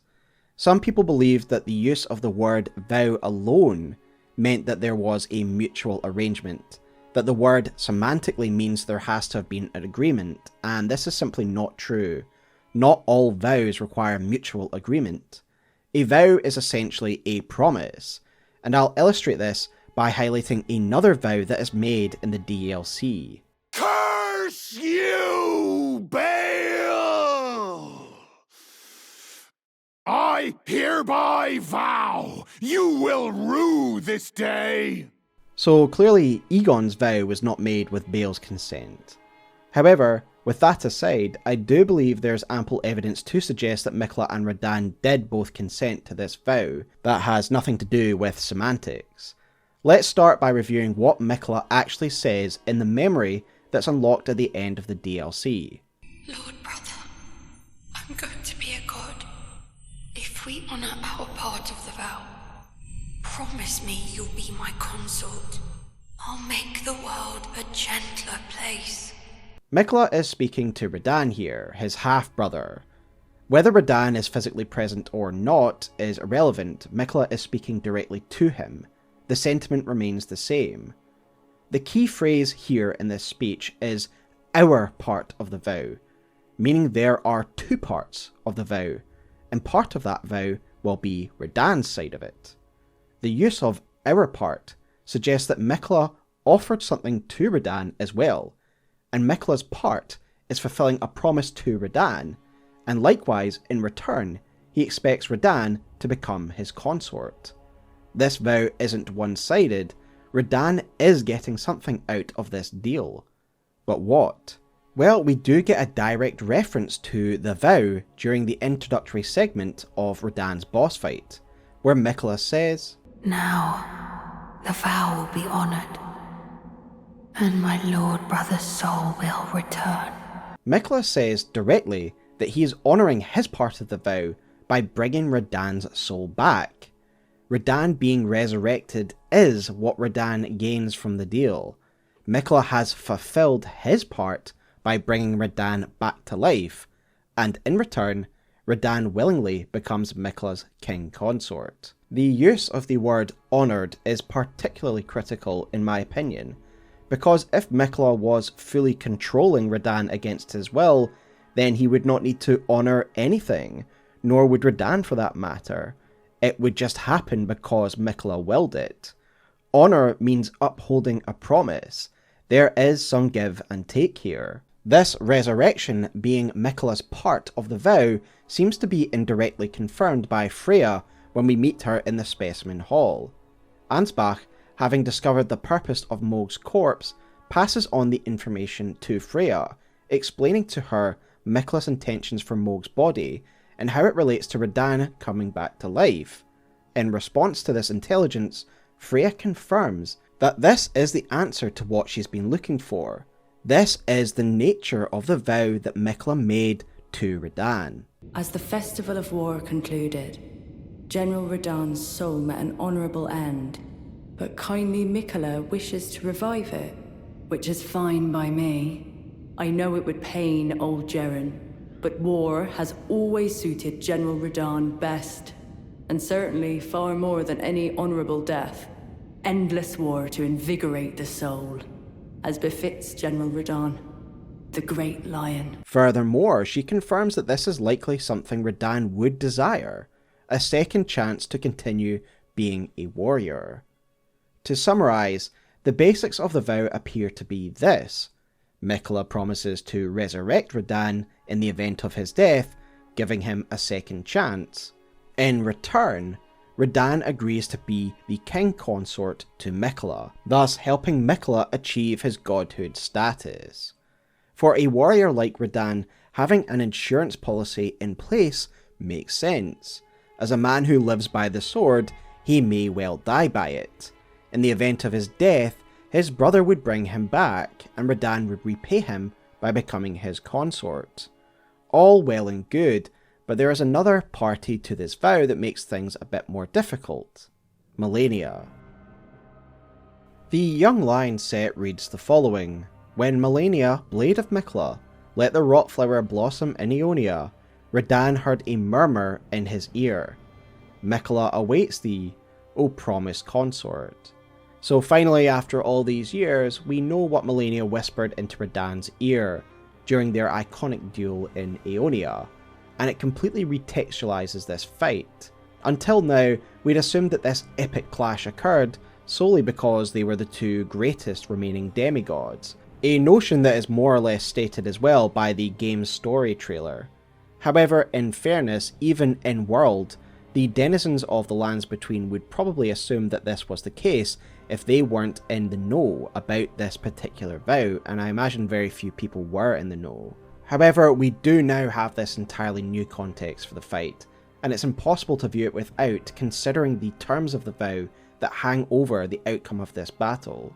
If Miquella did indeed promise to bring Radahn back in the event of his death, how are we to interpret Malenia coming to kill Radahn? At the beginning of the Radahn fight in the DLC, Miquella thanks both his loyal blade and the champion of the festival for helping him in achieving his goals. My loyal blade and champion of the festival. Both your deeds will ever be praised in song. Malenia is the loyal blade, and thanks to everyone who pointed that out in my summary video. Malenia is the loyal blade, and we are the champion of the festival. And this is clearly in reference to us both having played a part in killing Radahn. Malenia fatally wounded him with the Aeonian Bloom, and we finished him off during the festival. We have both been critical in Miquella's plans for bringing back Radahn. We also must revisit Miquella's vow cinematic, the one we looked at earlier, where he says our part of the vow. Our is a plural word, and so it likely means he is also including Malenia in part of this vow, that Malenia also has a role in this promise. Combining all these item descriptions and dialogues with Malenia's dialogue found in her armor set, where she also talks of Miquella keeping his promise, it seems like all three of these characters are joined in relation to one another, expecting each other to fulfill part of their bargains. Malenia's part in this vow was to defeat Radahn, but then why would Radahn want to be killed and then resurrected? Radahn is an honourable warrior, and one that could likely only be matched by Malenia. Perhaps Radahn offered this as a sort of challenge to Miquella and Malenia. If you can defeat me, I will submit and become your king consort. Kill me in battle, and my soul will be yours. Come and have a go if you think you're hard enough. Malenia's exceptional loyalty to Miquella can now be retextualized in light of the DLC. Her armor set reads the following: Malenia awaited Miquella at the foot of the husk. My brother will keep his promise. He possesses the wisdom, the allure of a god. He is the most fearsome Empyrean of all. This promise is clearly Miquella's vow to ascend to godhood and make the world a gentler place. Malenia has suffered all throughout her life, and she no doubt believes in her brother that he will make the world a better place. Malenia was in on his plans, and she would have done as her brother asked, even if that meant marching to Caelid and battling Radahn. We also have to consider something else, as there's an intriguing dialogue from Freya that suggests that Miquella came to Freya in the swamp of Aeonia following the battle between Radahn and Malenia. Long ago, I was stricken by scarlet rot in the swamp of Aeonia. Immobile, feverish, and in great pain, I was entirely resigned to death. I was left behind, and only kindly Miquella was good enough to seek me out. My wound was swollen and festering, exuding a most pungent odour, and yet he drained the poison from it, despite my wretched visage. Now, I consider this wound my compass. This does make me really reevaluate the timeline of events that I have long conceived. For the longest time I assumed that Mohg kidnapped Miquella while Malenia was distracted fighting Radahn. However, it seems Miquella was actually still active following Radahn and Malenia fighting, even coming to Caelid himself to witness the devastation and death that his decisions had wrought. One of the issues I initially had in understanding the vow was reconciling how Miquella would be okay with the number of soldiers on each side dying as part of his designs, never mind the entire part of the continent that was obliterated as part of his plans. If Malenia did come here at Miquella's behest to challenge Radahn, then the blood of all of these soldiers is essentially on Miquella's hands. However, maybe this does help explain it. Maybe he wasn't okay with it. He just had to do it. And Freya's story could illustrate Miquella's remorse. I can almost picture him walking among the battlefield after the devastation had happened, finding a survivor, Freya, among the broken and rotted bodies. As a small act of atonement, he granted her a cure for the Scarlet Rot, using his power of unalloyed gold to ward off the rot from this warrior's body. Regardless, I find this to be a fascinating anecdote from Freya, and I'd love to hear your thoughts about it in the comments below. Malenia went to Caelid for her brother, to fulfill her part of the vow. Unfortunately, the job was only half done. Radahn is so powerful that he even survived being attacked by the Scarlet Bloom, although he is reduced to a beast-like state. This is why Miquella also praises us, alongside his loyal blade, as the champion of the Radahn festival, because in that moment that we struck down Radahn, we finally advanced Miquella's plans, and he could move towards his ascension. We further serve Miquella's plan when we kill Mohg, as this allows Miquella's agents to take Mohg's cadaver to be the vessel for the reborn Radahn. Perhaps the implication is that Miquella has been subtly guiding us from the beginning of our journey. Is it possible he is Torrent's former master, mentioned by Ranni, who helped us early out in our journey by giving us the ability to summon Spirit Ash, all in the hope that we would eventually defeat Radahn and slay Mohg? We do both of these things in the base game before we even interact with Miquella or the Lands of Shadow. And so it's interesting to consider that that interaction with Ranni early on may be the designs of Miquella, and he was giving us help right at the beginning of our journey. But let us refocus on the vow. Radahn promises to become Miquella's king consort if Miquella resurrects him in the event of his death. This is essentially an open challenge. If Radahn doesn't die, he is free to gain lordship on his own terms. If he dies, he gets a second chance at life and he becomes lord regardless to the new god. Framed that way, it's a win-win for Radahn. He is likely to become a lord either way, either through the sword or through Miquella's vow. I think framing it in this way can also help explain away some of the other issues that people may have in trying to understand why Radahn would accept this vow. Firstly, in past videos, myself and others have suggested that Radahn may idealise the current order, and thus it may feel strange that he's accepting Miquella's new order. The main sources for this belief are found in his armour set and in the telescope item description. The former, his armour set, tells us how his imagery of his armour is based on his lionization of Radagon and Godfrey, the past Elden lords. The red hair of his father and the lion of Godfrey combining to make the Red Lion. And it is certainly noteworthy that the new Radahn that we fight in the DLC does have some similar moves to Godfrey, again reinforcing this idea that he did indeed idolise the way that Godfrey did battle. The telescope item description tells us that the Golden Order fettered the fate of the Carians, thus leading to myself and others assuming that Radahn is the Golden Order that is referred to in this item description, that he is the Golden Order agent who fettered the stars, given it is he who is holding the stars in stasis right now. However, there are still two ways to explain away these associations that can help explain why he took the vow.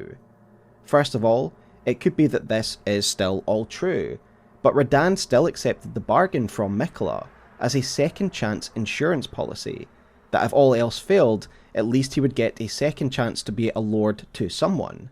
And the second reason, we could say that Radahn idolises his father and Godfrey for their battle prowess and heroic elements, but not their ideologies, that he isn't a believer in the Golden Order. And perhaps in the past I've been reading the item description for the telescope incorrectly, and that when it says the Golden Order fettered the fate of the Carians, it's not talking about the literal act of Radahn when he froze the stars in stasis.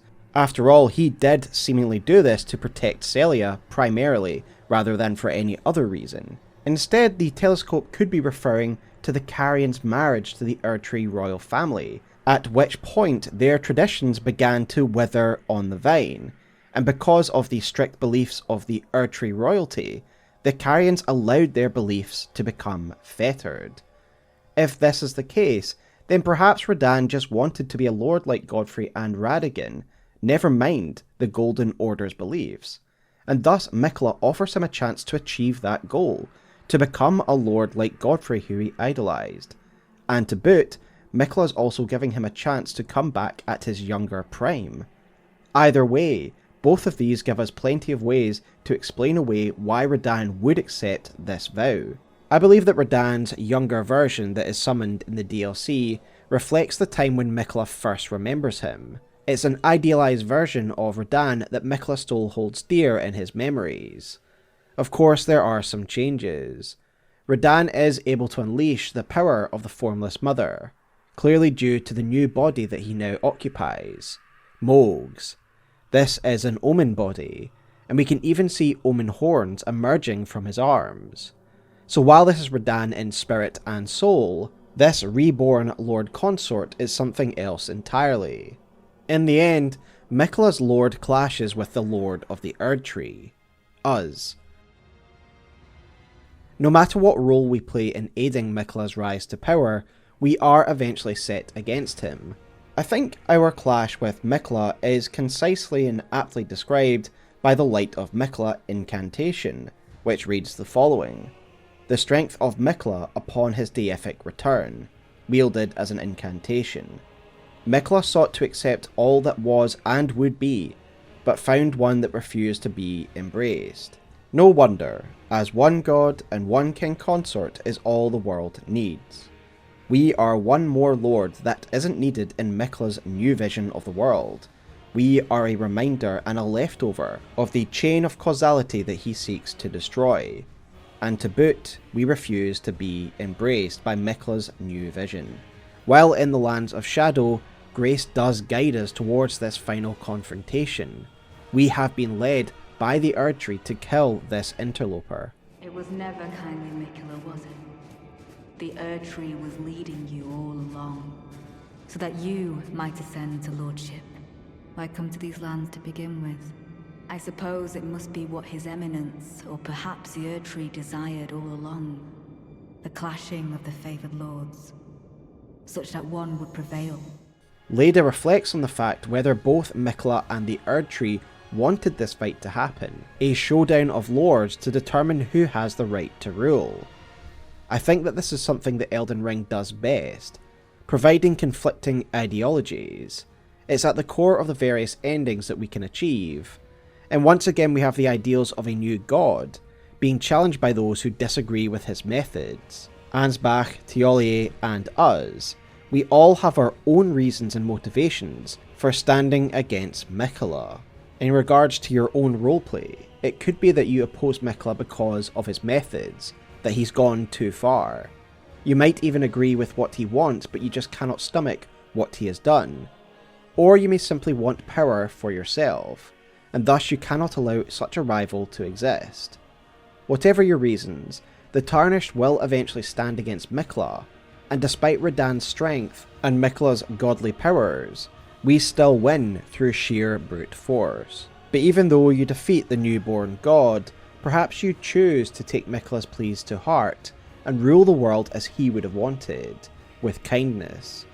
Or perhaps you listen more to Ansbach, deciding that humanity must stop catering to the whims of the gods and make their own fate, whether for good or for ill. The Frenzied Flame is a force in the world of Elden Ring that exists in complete opposition to all order, life, and individuality. Summoned by the suffering of those who wish they did not exist, and tied to an outer god, it is something esoteric that we instinctively understand. Yet its history and the nuances of how it operates have been largely shrouded in mystery. This is why it was a pleasant surprise to see the Frenzied Flame rear its head in shadow of the Erdtree. In the depths of the lands of shadow, we descend into the shrouded paths of the Abyssal Woods, a land so saturated with the Frenzied Flame that even Torrent refuses to join us. Every tree, rock, and animal harbours the flame within them, and as a result this land has been sealed by the Hornsent Inquisitors, even as they themselves succumb to its power. At the heart of this story is Sage Midra, a man of learning who became a potential Lord of Chaos candidate. Yet behind him stands a more sinister figure, Nanaya, his companion, and someone heavily implied to be pulling the strings, grooming Midra to be the perfect vessel for the frenzied flame, and he is not the first lord that she has influenced. Their story reveals more about the frenzied flame, what it stands for, and those who champion its cause. Additionally, new questions surrounding the origins of the Three Fingers arise from the lore of Metyr, the Mother of Fingers. The logical starting point for this discussion is to reevaluate the nature of the frenzied flame itself. A long time has passed since my last video on the subject, and we have learned many new things during that time, thanks to the DLC. This force belongs to the category of beings known as the Outer Gods, as it is referred to as such in Miquella's Needle description.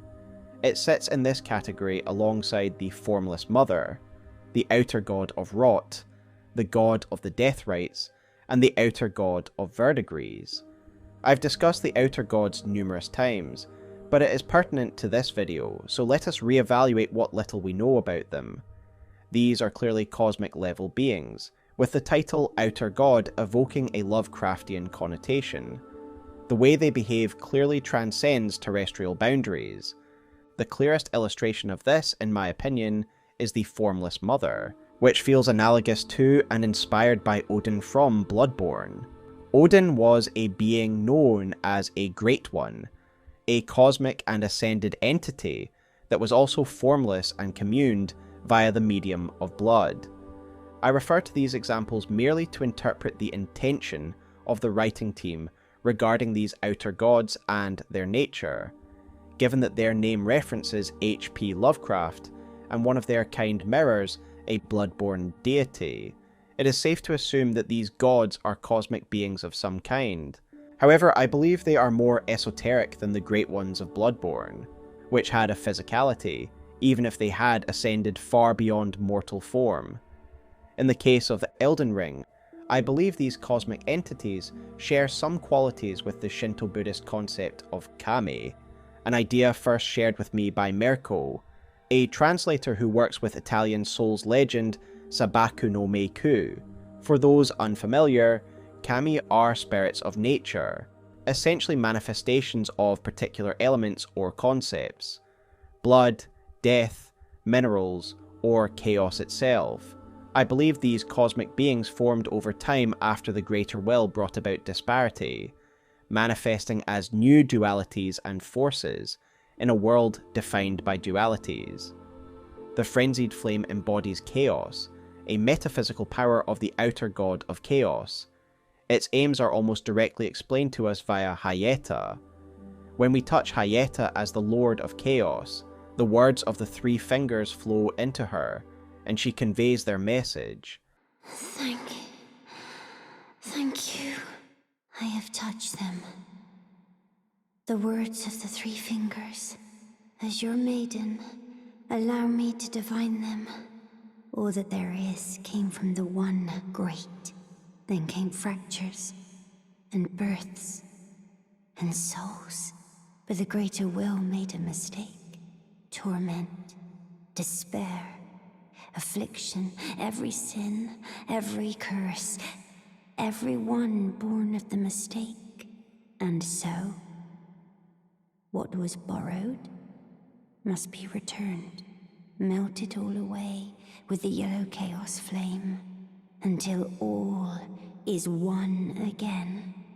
There's a lot to unpack here, which we will delve into, but note that much of what defines the frenzied flame is tied to the Greater Will and Order.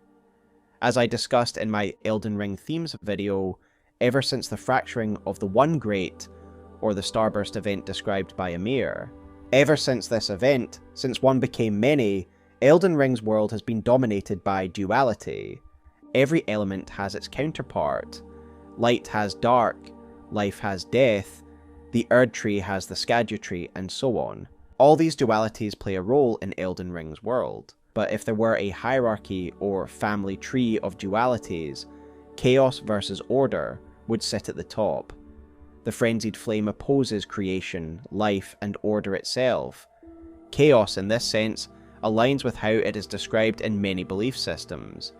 A primordial state of unformed matter, existing before order is imposed upon it by a demiurgic figure. This interpretation aligns with Elden Ring's mythology, and on reflection, I realise that the frenzied flame occupies a similar position in its cosmology as the dark does in Dark Souls. Both represent disorder and anarchy. Both regions that are most in tune with their power are referred to as the Abyss. The Lord of Chaos, therefore, is ultimately a tool to return life to its original state of matter, erasing all that divides and distinguishes, even the other dualities beneath it.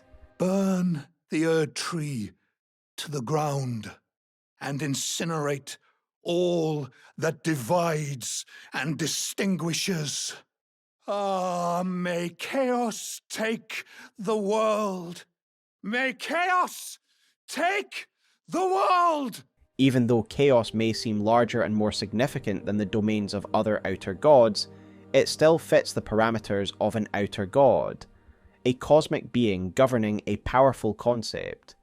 Given that it opposes creation itself, it poses a greater threat to all life than any other outer god. For instance, while the outer god of rot may appear miserable, offering an endless cycle of death, decay, and rebirth, and to the resplendence of the order of rot, the cycle of decay and rebirth. It does not seek to obliterate life entirely. On the contrary, it venerates the cycle of life and death. Scarlet Rot, for instance, does not affect spirits like Torrent, who can gallop through the Lake of Aeonia unscathed. The Frenzied Flame, however, can affect spirits like Torrent, as the Surging Flame item description reads the following: Spirit Gravestone burned by Frenzied Flame. Craftable item. Spirits are eternal, and yet Frenzied Flame melts them away regardless. No wonder the Hornsent forbid the flame's use. This item is fascinating, as it illustrates a spirit grave being melted away by the yellow flame, and explains why Torrent refuses to assist in the Abyssal Woods. This area would likely kill him. This opposition to everything stemming from creation reflects the Frenzied Flame's role as a shadow over all reality. This is the macro, thematic, and metaphysical justification for its existence. The Frenzied Flame is literally anti-order, and its arrival in a world dominated by order was inevitable. Yet, the Frenzied Flame has also developed a cult among the living, with members harbouring their own philosophical reasons for embracing its aims. For individuals, chaos might represent something personal, a disruption of the established order, for instance.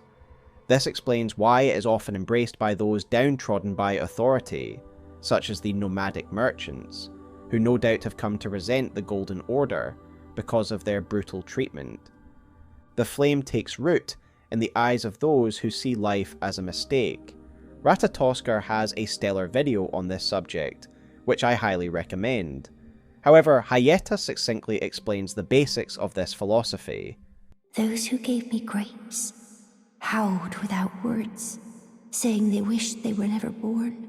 Become their lord, take their torment, despair, their affliction, every sin, every curse, and melt it all away. As the Lord of Chaos. These individuals wish they were never born due to their suffering. The Frenzied Flame literally takes root in the eyes of those in despair, with related spells causing the victim's eyes to blaze. This connection explains the significant role of eyes in the cult of the Frenzied Flame. Eyes are our windows into the world, and if we see things we do not like, the eyes could be seen as the source of our agony. The Shabriri grapes, for example, are eyes burned by the flame. The cult do find a practical use for these eyes, as clearly being scorched by the Frenzied Flame allows these eyes to form a connection with the three fingers. When ingested, it then allows one to feel its power more keenly, as is the case with Hyetta, and I would argue the Winter Lanterns are created by replacing someone's head with a large amount of these grapes, thus explaining why they are so in tune with the frenzied flame. The symbolism is further highlighted by the grace of gold, which also settles in the eyes, representing one's allegiance and worldview.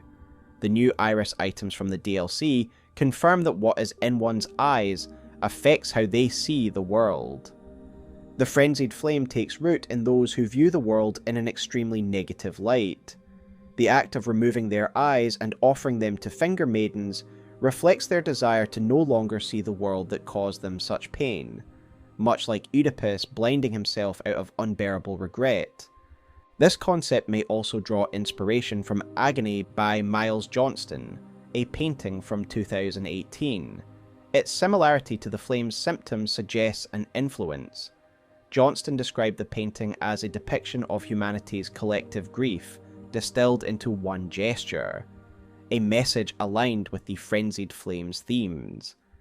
Yellow is also vital to the flame's imagery, referencing works like The King in Yellow, a fictional play which causes madness and despair. Similarly, the words of the three fingers might be viewed as forbidden theology that also spreads insanity and despair. Those who follow these ideals embrace it as a theology, worshipping the words of the three fingers. This is evident in the fact that most of the associated incantations are just that, incantations powered by faith, worshipped by the flame's adherents. But what relevance does insanity and madness have to the greater themes of the frenzied flame? Why is there this association? Well, it does actually fit. Sanity and conscious thought are the result of order and individualization. By breaking down sanity, the frenzied flame is eroding the order of the mind. The flame's cult worships figures central to their movement, such as the Lord of Frenzied Flame. This religious devotion will be the focus of our discussion on Midra and Nanaya, the latter seemingly an agent of the three fingers. With the larger thematic and philosophical framework set, let us now explore the nature of the flame, its interactions with the world, and its overseer, the three fingers. While we have discussed the ineffable and mysterious outer god that lies behind the frenzied flame, the being most often associated with it is the three fingers. The three fingers are not only the material vessel for its power, but also seem to have a deeper metaphysical connection to the flame. As such, many of those who are most in tune with the flame have had direct contact with the fingers. For example, the Tarnished when we become the Lord of Frenzied Flame.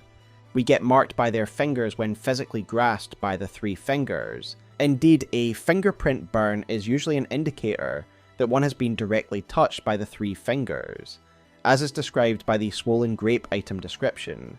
This is why Vike's grape and armor bear the fingerprints upon them, because he was physically embraced by them. This is also the case with the fingerprint shield, a stone tablet upon which the three fingers place their messages. When using Vike's spear's weapon art, the frenzied flame spreads out in the shape of the three fingers. This indicates a deeper connection. They are not just messengers of the flame's power, but an intrinsic part of it. This is what I will argue in this segment, that no matter what you believe about the three fingers' origins, be they corrupted two fingers, or be they a creation of the flame themselves, doesn't change what they are now. An avatar for the frenzied flame's power and is part of it. But what do we know of this mysterious entity? Naturally, it is impossible to assess the three fingers without comparing them to their kin, the two fingers. It is clearly no coincidence that the forces of order and disorder both use fingers as their material representatives, and there are several ways to interpret this. In the early days of lore prior to the DLC, some speculated that the three fingers and the two fingers were once part of a single entity, a whole hand with 5 fingers. I disagreed with this theory in a literal sense, given that we know there are multiple sets of 2 fingers, and of course we now know that 2 fingers are born as such from their mother. However, I still believe there is symbolic relevance to the 3 fingers. The choice of 3 may not derive from a literal hand, but instead represent the flame's desire to reunify into an original whole, the One Great. Another interpretation is that the numbers themselves hold meaning. 3 may represent chaos, while 2 symbolizes order. 2, being an even number, can signify duality, balance, or harmony, a structured, ordered concept. Conversely, 3 being odd and indivisible is inherently less stable and more chaotic. While speculative, this interpretation aligns with the broader themes of order and chaos. These ideas were explored in my original Frenzied Flame lore video, but the arrival of the DLC introduces a significant development: Metyr. From Metyr's remembrance, we know she is the mother and source of the 2 fingers and finger creepers. This suggests that the 3 fingers may also be her child, albeit one that is distinct and deformed. Perhaps the 3 fingers were born this way. We know, for instance, that the outer god of rot afflicted Malenia from birth. She was born an Empyrean carrying the scarlet rot. Likewise, the outer god of the frenzied flame may have afflicted the 3 fingers at birth, setting them apart from their siblings. Alternatively, they may have been born defective, with a natural affinity for chaos. Another potential is that the 3 fingers were 2 fingers who were struck by the Fingerslayer blade of the Nox, an act that would result in their banishment. Following the wounds that they suffered, they went mad and would devolve into the 3 fingers. Conversely, it could have been Metyr herself that the Nox struck at, and following her wounds, she would give birth to a deformed child, the 3 fingers. It is also worth considering whether the 3 fingers once served a demigod or Empyrean, as the 2 fingers often do. The 2 fingers guide would-be lords, including us and the demigods of the Shattering. Perhaps the 3 fingers similarly advised a chosen figure, only to fall under the sway of the frenzied flame after their candidate failed. Content creator Lore Hunter proposed an interesting theory in his video on Shabriri, highlighting the description of the fingerprint great shield, which reads, "A great stone shield with an intricately carved fingerprint design, one of the heaviest of all great shields. Part of the tomb of an ancient god, the readerless fingers relayed their message through these imprints, said to be the very seeds from which frenzy first sprouted. Lore Hunter speculates that the tomb of the 3 fingers may belong to an ancient god whom they once served. This god, enshrined alongside the 3 fingers, could have wielded the Elden Ring long before Marika's time. Sadly, no visible sign of this god remains. However, the Shadow of the Erdtree DLC introduces references to ancient gods, responsible for the ancient meteoric greatsword. The sword's use as an arrowhead suggests these gods were enormous in size, perhaps aligning with the giant corpses found in the mountaintops of the Giants and Caelid. Similarly, the forge golems and the forges themselves may be remnants of this lost civilization, given the ancient meteoric greatsword's presence within them. Given the shared terminology in these item descriptions, it is possible that the god buried here is one of these ancient gods. Alternatively, it could be a god we have no knowledge of. The term ancient implies a god from a very distant past, and I've speculated it might be the god Marika seduced and betrayed before stepping into divinity. However, this seems unlikely, as the fingerprint greatshield indicates that the frenzied flame originated from the 3 fingers, who must have existed long before the Hornsent god was overthrown by Marika, as we know that the Hornsent had their own struggles with the frenzied flame, meaning the 3 fingers and Shabriri must have existed prior to the events at Midra's manse. The 3 fingers are just a messenger of the frenzied flame, yet they are inseparable from it. As long as the frenzied flame has existed, so too have the 3 fingers. This brings us back to a key idea from my original video. The 3 fingers may not have originated from Metyr at all. Instead, they might have been manifested by the outer god of chaos, or they could even be its physical avatar. Just as the outer god of rot once took the form of a scorpion, the 3 fingers may represent the outer god of chaos in physical form. Indeed, this aligns with a note, Lord of Frenzied Flame, an item found on a corpse inside the Frenzied Flame village. It reads the following: "Beneath Lane Dell, at the very bottom, lies our Lord, Lord of the Frenzied, the three fingers, who hold us in thrall." While I initially believed this referred to the Lord of Frenzied Flame, either the player or a past Lord, it seems more likely that it describes the three fingers themselves. They are central to the Frenzied Flame, not mere messengers like the two fingers, but its embodiment. They are the Lord of the Frenzied, a god to which the cultists of this theology pray. They are of the Frenzied Flame. We see this when they dissipate, following their transference of the flame to us. Their physical form fades back into the Frenzied Flame, of which they are simply a manifestation of it. Whatever their origin, this is how I see the three fingers now. They are more complex than their crude two-finger cousins. No mere messengers, but an aspect of the fearsome god of chaos. Ultimately, the three fingers are the chaotic opposition to the two fingers. Like their counterparts, they aim to spread their philosophy. However, unlike the two fingers, they lack maidens to translate their will and have been sealed away in the depths, unable to share their message directly. Despite these limitations, the Frenzied Flame has taken root among the downtrodden, spreading like wildfire in lands above. Its philosophy endures, even in the face of efforts to suppress it. The Frenzied Flame can actually spread in a couple of ways, and the first and most obvious is via physical contact. For example, even we as Tarnished can have the Frenzied Flame foisted upon us, our eyes burned by an external assailant. Whether this comes from an afflicted person or animal, we can become afflicted even if we do not harbour any feelings of despair within us. Indeed, this aspect of the Frenzied Flame is referred to as a sickness in the description of Shabriri's Howl, telling us that the Frenzied Flame can literally manifest and spread like a disease. This is best illustrated by one of the most common Frenzied Flame enemies, the giant rats. In Dark Souls, the item humanity could be found on humanoid enemies and on rats. This was explained by the rats' scavenger function. They would devour the corpses of dead humans, and thus ingest said humanity. I believe we are meant to interpret that the same thing is happening here. The rats are taking on the Frenzied Flame like a disease. Like in real life, they have now become unwitting carriers of this deadly pathogen, despite not having the mental capacity to feel despair.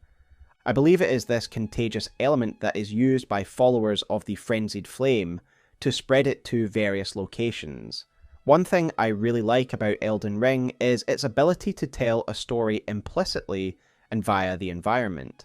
One such instance is the frenzy-afflicted area found in northeastern Liurnia, at the aptly named Frenzied Flame Village. The rats and the nearby village in this area seem to have been completely overcome by the Frenzied Flame, and the source of this spread is pretty evident. At the top of a nearby tower, there are cultists in yellow robes, joining the power of the Frenzied Flame within them to create a massive manifestation that affects any life form for miles around. These cultists are wearing yellow, so of course we must conclude that their spreading of the Frenzied Flame is a purposeful act. We even find them in the nearby village, where the local cuckoo soldiers have also been overwhelmed by the Frenzied Flame's power. This is a win for the cult and the followers of the Frenzied Flame, and it is clear evidence that there are those who purposefully advance its aims. This is something we will discuss shortly when we get to Midra's tale. Why here though? Why did the cult of the Frenzied Flame decide to focus on this region of Liurnia? I believe the answer lies at the top of this village, at the Church of Inhibition, which actually has a strong tie to the Frenzied Flame, but we will discuss that later. For now, just know that this is a region of relevance to the cult. We, of course, see an even clearer example of the contact spread of the Frenzied Flame sickness in the DLC, in the form of the Abyssal Woods. The analogies between the dark of Dark Souls and the chaos of Elden Ring continue, given that the most saturated areas of these forces are both called the Abyss. This region is so afflicted by Midra's contact with the Frenzied Flame that every animal, rock, and tree is soaked in the power of the frenzied flame. Clearly the rocks have no internal thoughts of despair, and so this really illustrates how the frenzied flame is a transmissible force that spreads through contact. However, in order to spread, a fire must start, and this is where we get to the second way in which the flame may manifest, within the eyes of the broken. We already mentioned earlier that the flames seem to be born in the eyes of those who feel extreme despair, even if they are not aware of the frenzied flame's message or philosophy. For example, the Leyndell soldiers on the mountain slopes of Gelmir are unlikely to be ideologues or cultists. These soldier remnants are likely the remains of Leyndell forces that assaulted Volcano Manor, as the two sets of banners we find here belong to Leyndell and Rykard. We know that this was one of the most brutal battles of the Shattering, thanks to the sword monument found here, and the words of Gideon Ofnir, who says the following: "The volcano, Mount Gelmir, lies in the west of the Altus Plateau, the realm of the Erdtree. It was the stage of the most appalling battle in the entirety of the Shattering." This battle clearly broke both sides, a bloody battle in which men died in horrific conditions, as many to disease and starvation as to the blade. The broken survivors are found here, consuming the corpses of their fallen comrades, such is their desperate state.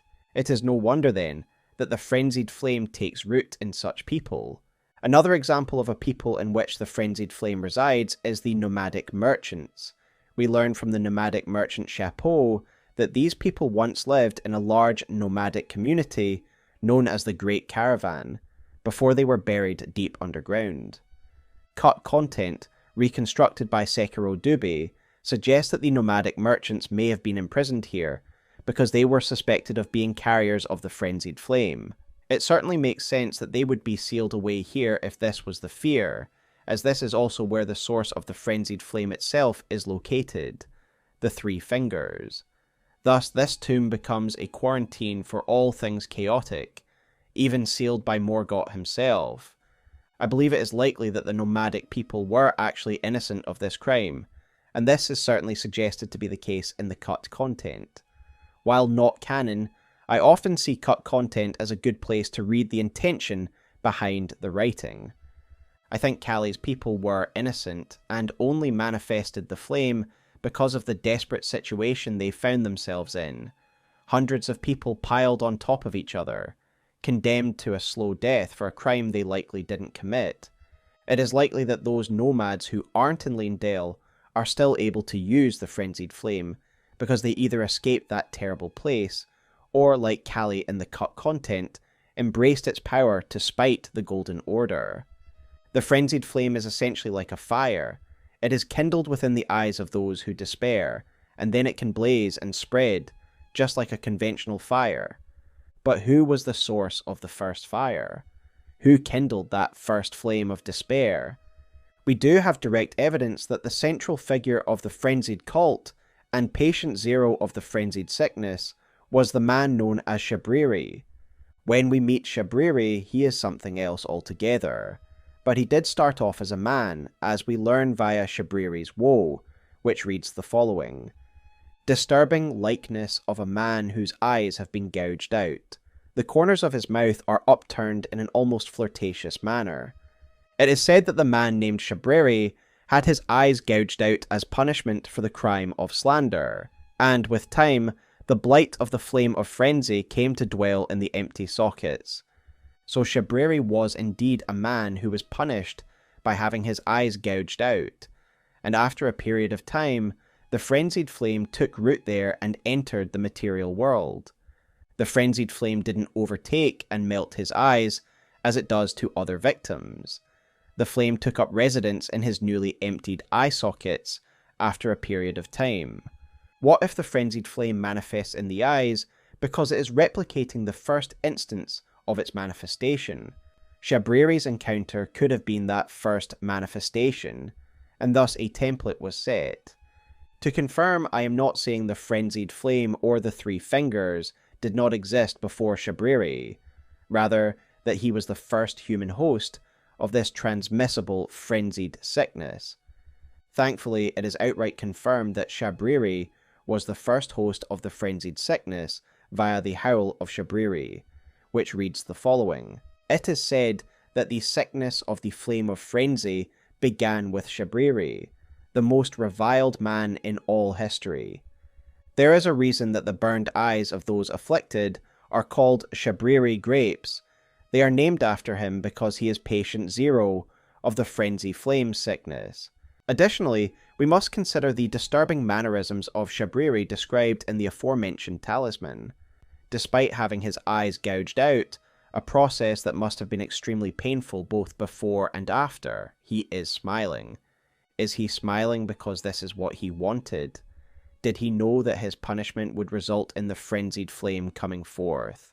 In his video on Shabriri, Lore Hunter suggests that he was the first to read the stone tablets of the Three Fingers, the first to embrace their ideology, and he chose to become the first martyr for this cause.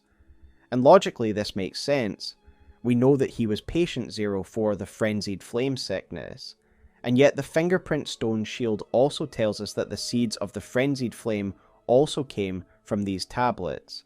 So for both of these statements to be true, it follows that Shabriri did indeed read these tablets before becoming the martyr for the cause, undergoing a brutal fate, all for a greater cause, to bring the frenzied flame into the mortal plane.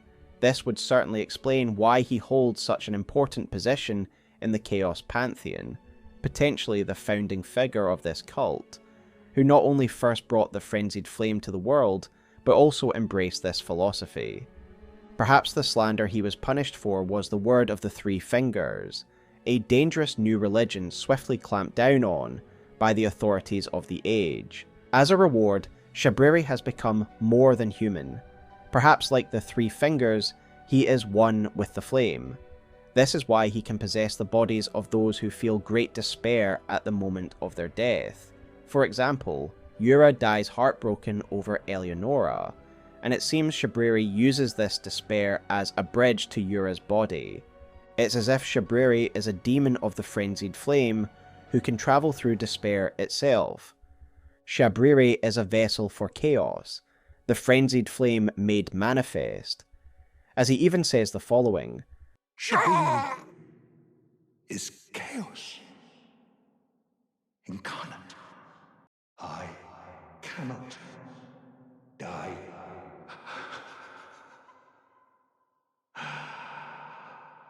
May chaos take the world. The choice of his name may also hint at what Shabriri is, as Shabriri is a demon in Jewish mythology, the demon of blindness, who spreads blindness to the unsuspecting who drink of the water he inhabits. As is always the case, From Software has chosen this character's name with care. Here is a demon who spreads blindness. This is very fitting for Shabriri, who is also an inhuman entity, spreading a sickness that takes away the eyes of the afflicted. So here we have the founding and central figure of a new movement, the first to bear the frenzied flame, now a demon who continues to spread its aims. We know how the fire takes root and that it can physically spread. We have also mentioned the fact that there are cultists who believe in spreading this affliction, for they believe the words of the Three Fingers and Shabriri. Yet, there is perhaps a figure even more important to this movement than Shabriri, and that is the fabled Lord of Chaos. The cult and its followers may find some success in spreading the frenzied flame, but what they truly need to bring their nightmarish vision to life is a Lord of Frenzied Flame. A Lord powerful enough to bear the flame within themselves and deliver it to the heart of order, the Erdtree thus igniting a fire at the core of order itself and undoing everything. As the Tarnished, we are a powerful enough vessel, and should we choose to heed the words of Shabriri, we can become the true and final Lord of Chaos. However, even in the base game, we are acutely aware that we are not the first attempt at bringing about a Lord of Chaos. Many of those who adhere to the beliefs of the Three Fingers are well aware of the promised Lord of the Frenzied Flame. For example, at the aforementioned village of Frenzied Flame, a ghost says the following: "Ah, Lord Vike, it seems that you were no lord after all. Then where is he? Our true lord, our lord of Frenzied Flame. We beg of you, incinerate all that divides and distinguishes. Ah, may chaos take the world." Earlier, I mentioned that there might be a particular reason the cult of the Frenzied Flame settled in northwest Liurnia, and I believe that reason might be Vike. The Church of Inhibition is a location important to Vike, who was the latest attempt to create a Lord of Frenzied Flame. Thus the cult's presence here could stem from Vike raising his own sect of the cult in this area, or perhaps they travelled here as a form of pilgrimage, knowing its holy relevance to one of their leaders. The Lord of Frenzied Flame is a hallowed, saviour-like figure to this movement, so of course they would want to be near him.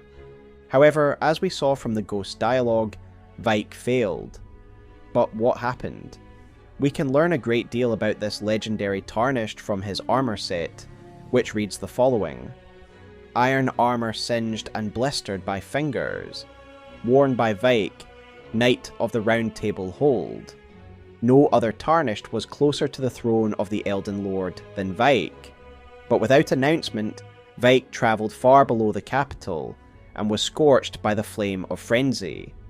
Did he make his choice for his maiden, or did some other force lure him with suggestion? Vike's armour, singed by the fingerprints of the three fingers, much like our skin becomes marked when we meet the three fingers, tells us that Vike was officially anointed as the Lord of Frenzied Flame, as we once were. It also tells us that Vike was a rather extraordinary character, walking a similar path to the player character before us. He was the closest to becoming the Elden Lord, but he mysteriously chose to meet with the three fingers and embrace the Frenzied Flame. But why? The answer, I believe, is directly told to us in the armour set we just read. He did it to spare his maiden. I must credit content creator vLimit here, as it was in his excellent video on Vike that I was first convinced of this possibility. Consider that this is the same line of persuasion Shabriri uses to try and convince us to embrace the Frenzied Flame. "You are about to sacrifice something precious, the life of a fair maiden, that you would toss into the fiery forge, only so that you may be Lord. What a horrible thing to ponder. Your ascendancy requires her sacrifice, whether she wishes it or not. But how would the Lord, crowned so, be looked upon?" He appeals to our care for Melina, knowing that she will soon sacrifice herself at the Flame of Ruin. Yet, if we embrace the Flame of Frenzy, no sacrifice is required, as the flame within us is kindling enough, and we survive the process. This, of course, ignores the fact that we would obliterate all of life to spare Melina. At the Church of Inhibition, the location of the aforementioned Liurnian cult, we are invaded by a red Phantom Vike. His reason for doing this is likely tied to the church itself, where we find the corpse of a maiden. This is likely Vike's maiden, whom he sacrificed everything for, only to have her die regardless. Perhaps her death was even by her own hand, after learning what Vike had done. Vike failed to save his maiden, and failed to become the Lord of Chaos, as he is now imprisoned in an Everjail found in the mountaintops of the Giants. My speculation is that he was captured and subdued by the nearby fire monks of Guardian's Garrison. With the DLC, we learn of even earlier attempts to create a Lord of Frenzied Flame, as seen with Midra. Indeed, the lineage goes back even further, as Nania's torch reads the following: "A torch made by attaching a dying flame of frenzy to a small spinal column. In a distant land, in an age long past, was born a man who failed to become the Lord of Frenzied Flame. All that remains of him is cradled gently by Nanaya." Midra was not Nanaya's first victim. She is an agent of the Frenzied Flame, who has enticed at least one person prior to Midra to become the vessel for chaos. So with that said, let us descend into the depths of the Abyssal Forest and unpack the lore of Midra and Nanaya. We learn very little about Midra and his place in Hornsent society, other than the fact that he was known as a sage. The sage set can tell us a little about their place in society, as it reads the following: thick burgundy robe, attire of the wise sages who were deemed heretical, evidence that the wearer was driven from town. According to this set, the term sage is used to denote wise men who study heretical arts. Indeed, the two main examples of those who wear this set are heretics, Sage Gowry and Necromancer Garrus. Likewise, we can assume that Midra occupied a similar position in Hornsent society, and indeed he does. From the vast number of bookshelves found in his manse, we can infer that he was a wise man of learning, and his subject matter could not be more heretical. His yellow robes tell us that he was not merely studying the frenzied flame out of intellectual curiosity, though it could well have started that way. No, he was an adherent of the Three Fingers. As for Nanaya, we know that she became the Lady of the Manse, essentially Midra's partner. Yet the torch item description that we read not long ago tells us that she has a past that doesn't include Midra. This suggests that she likely sought him out, viewing his position, power, and intellectual disposition as a good fit for a Lord of Chaos. The fact that Nanaya is said to gently cradle the spinal cord of a prior Lord candidate suggests a close attachment. Thus, my conclusion is that Nanaya injects herself into the lives of potential candidates and manipulates them into doing the Three Fingers bidding. She too wears the yellow robes of the Frenzied Flame cult, leaving us in no doubt about her true allegiance. Midra was undoubtedly a good candidate given his resources. We know that he was the master of the manse, and that he had servants and craftsmen in his employ. He used these followers, his wealth and his knowledge, to further his studies. The state of the surrounding woods speaks to the practical nature of his work, as this is the most concentrated presence of frenzied flame sickness we have ever seen. A painting of the manse found in the foyer shows how this region looked before the sickness spread. A beautiful and lush meadow. As we discussed earlier, the frenzied flame can affect even spirits, meaning that even the ever-faithful Torrent is too scared to join us here. For once we are alone, and who can blame him? This is the only power that could permanently erase the faithful spirit. The description of the Mad Craftsman cookbooks tells us that Midra had his craftsmen afflicted with the frenzied flame. In this state of sickness, they pushed the boundaries of working with this substance, allowing it to be further weaponized and spread. Then of course we have the Winter Lanterns, a being that is the most attuned to the frenzied flame that we have ever seen. As we enter the forest, we are hunted by these unsettling creatures. They appear to be nearly invincible, deflecting sorceries and attacks. The frenzied flame is likely so concentrated in these beings that it repels or breaks down any incoming material. The only way to defeat them is to knock them off balance with a parry. Other than that, they are among the most dangerous enemies we have ever faced. They are avatars of chaos. Yet if we do defeat one, we are awarded a talisman that tells us more about them, the Aged One's Exaltation. It reads the following: a talisman depicting the exaltation of the aging untouchable, whose head resembles a sprig of ripe grapes. Gift your madness to our Lord. Bless our brethren with grapes. Take care that they fully ripen. This provides a wealth of interesting information. First, their name, Aging Untouchable. It is a suitable name for these bizarre life forms, untouchable for the reasons already discussed. These enemies are nigh invincible, capable of deflecting all attempts to harm them. The quote at the end of the item description is also intriguing, suggesting these beings have a purpose: the collection of grapes. They are to collect burned eyes for the Lord of Frenzied Flame.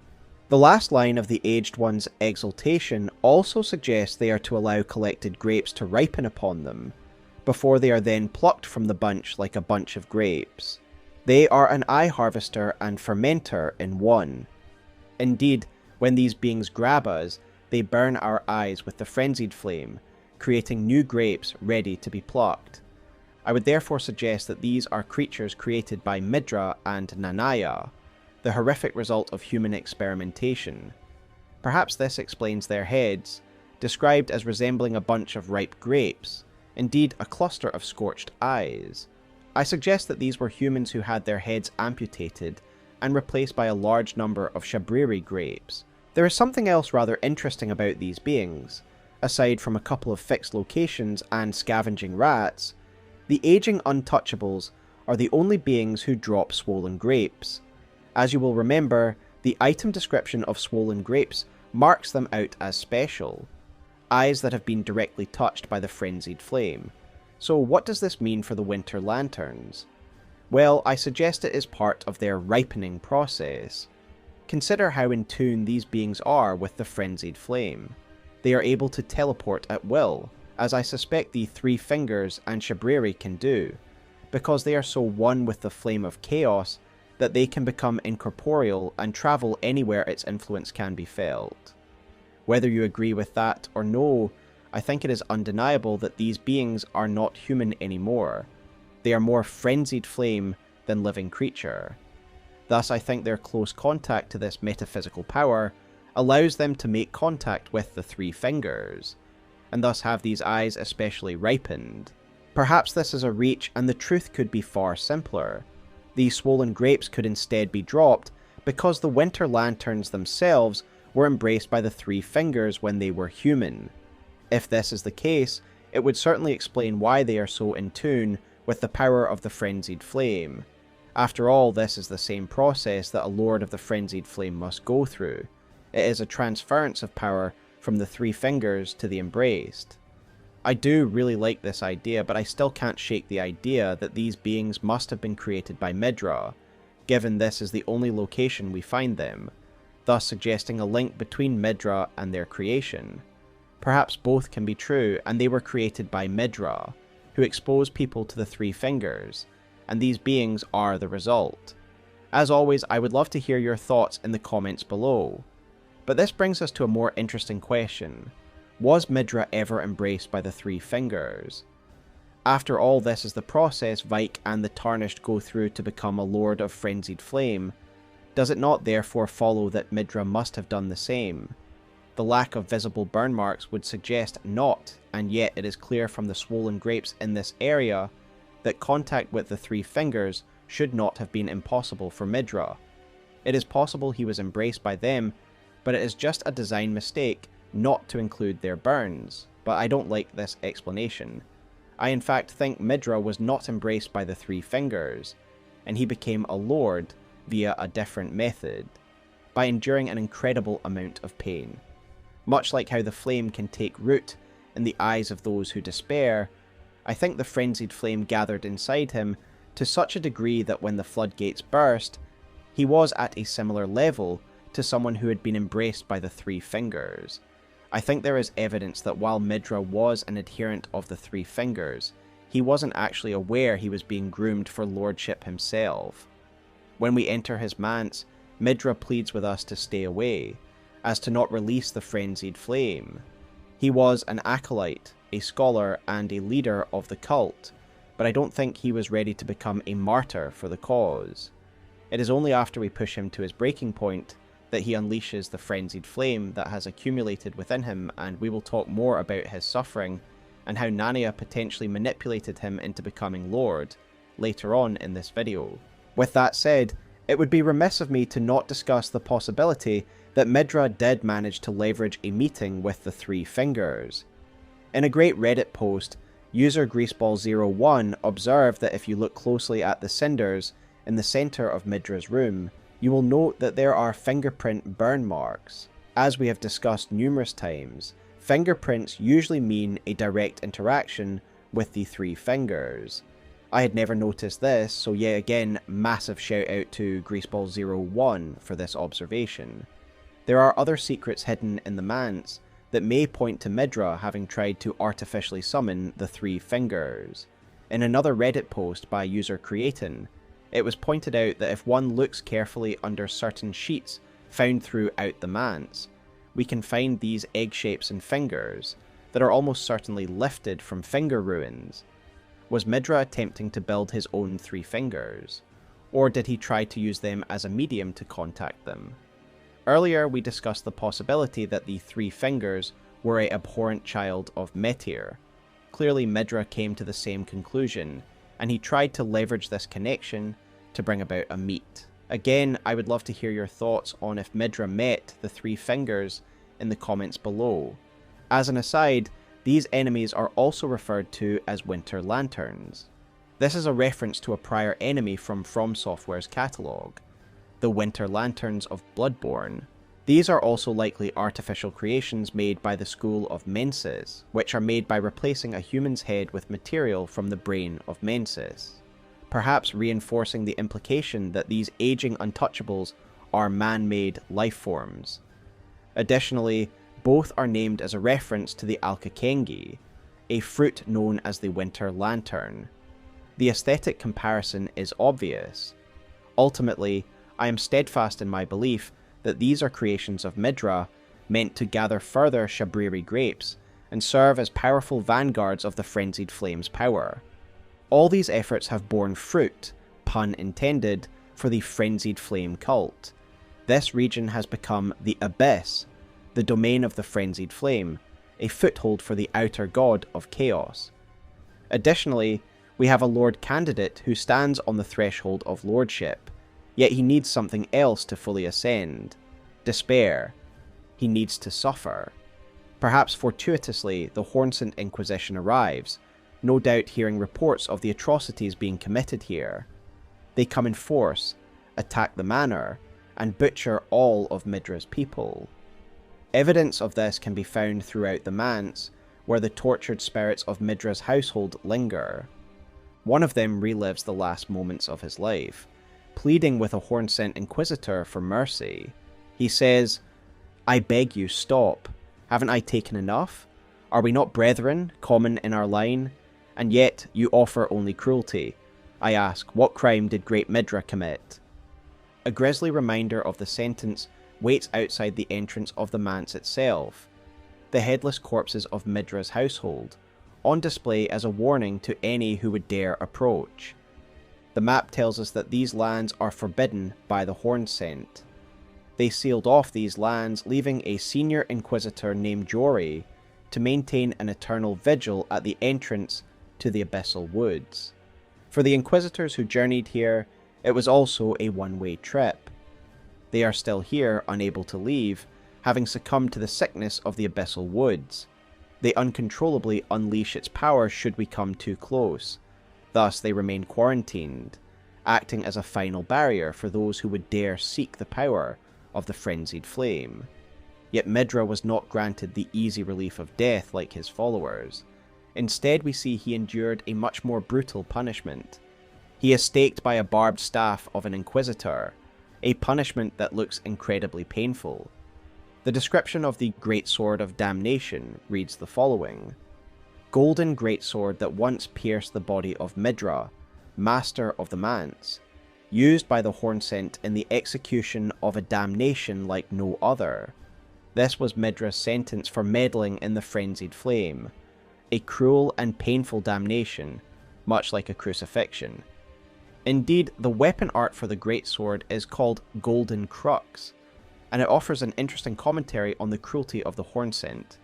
It reads the following: "There is something of the golden order in the sight of those fixed upon this crux. While it is understandable that the Hornsent would act to contain the Frenzied Flame, even killing those involved, this punishment seems excessively cruel. However, this suffering may have ultimately allowed Midra to truly become the Lord of Frenzied Flame. The incantation, Midra's Flame of Frenzy, reads the following: Incantation in praise of Midra, Lord of Frenzied Flame. The Lord of Frenzied Flame shall take their torment, despair, their affliction, every sin, every curse, all melted away. Yet Midra, like others before him, was too weak to become a lord." So what does this mean? Midra did become the Lord of Frenzied Flame, so why does it say he was too weak to do so? This is where Nanaya likely comes into play once again. I believe Nanaya is responsible for Midra's fate, preparing him for the burdens of lordship. Midra's boss fight is triggered when we push him too far, hurting him more after years of suffering, and it is just too much to bear. This boss fight is an incredible spectacle, and one thing that always stands out to me is how inhuman Midra becomes when he gives in to the Frenzied Flame, floating around the arena in an impossible fashion. It finally made me question why the Lord of the Frenzied Flame takes the form that they do, both us and Midra, our heads replaced by a manifestation of the flame. Once again, I believe this is in line with the greater themes of the Frenzied Flame. It is a removal of all that divides and distinguishes. We lose our heads because it is symbolic of us losing our individuality. Our faces are perhaps the most physically obvious representations of our individuality. It is fitting that it is melted away when we become the avatar of chaos. What is left is a vessel for the Frenzied Flame, the collective despair of humanity. It was Midra's fight that finally made me understand this was the point being made by our appearance in the Frenzied Flame ending. It is just so much more visceral in Midra's case. He literally tears off his own head. He tears away the last vestiges of the man Midra, the erosion of the self only to be replaced by the chaos. To me, Midra's graceful and inhuman movements are meant to represent a puppet on strings, a body that has now been harnessed by the outer god of chaos. Nanaya is a mastermind agent of the cult of the Frenzied Flame. She entered Midra's life with one purpose: to transform him into a vessel suitable for the Lord of Frenzied Flame. Returning to the wording of Midra's Flame of Frenzy, it states that a suitable lord shall take upon themselves their torment, despair, affliction, and every sin. This is an immense burden, taking on the collective despair of humanity. The description echoes the inspiration behind Miles's agony painting. Midra, in his original state, was simply unprepared for such an overwhelming flood of pain and emotion. He had likely lived a life of wealth, comfort, and privilege. Earlier, we discussed the fingerprints in the centre of Midra's room, which almost 100% confirm he met with the three fingers, and yet he has no clear fingerprints on his body, suggesting he was not embraced by them. I suggested it was perhaps because he was unwilling, but perhaps it was because the three fingers viewed him as unworthy, as unable to bear the burden of the Frenzied Flame. However, after years of bearing a barbed crux within him, he would certainly have been brought low, enduring unbelievable amounts of pain, suffering, and, of course, despair. Despite his agony, Midra did not succumb to his wounds. Instead, he fought to stay alive, prolonging his suffering. He did so because of one word: endure. Midra's remembrance reads, "As the golden barbs inflicted eternal agony upon him, Midra held fast to Nanaya's entreaty. Endure." The word was a curse. The word endure was indeed a curse. It was not meant as a comfort, but as a directive to ensure Midra continued to suffer until he was ready. When Midra finally gave in to his despair, he apologized to Nanaya for being unable to endure any longer. Enough. I have endured more than enough. I ask you forgive me, dearest Nanaya. Yet I believe Midra was mistaken. Nanaya did not entreat him to endure for the sake of survival. She wanted him to endure so he would continue to suffer. This interpretation aligns with her nature and intentions. Why would Nanaya, a woman who cradles the spinal cord of a failed Lord of Chaos, suddenly desire for Midra to survive unscathed? It is possible that Nanaya originally groomed him to become a lord, but, during that time, developed genuine feelings for him. If so, her entreaty might reflect both her manipulative purpose and an emotional conflict. Regardless of her motivations, the result is the same.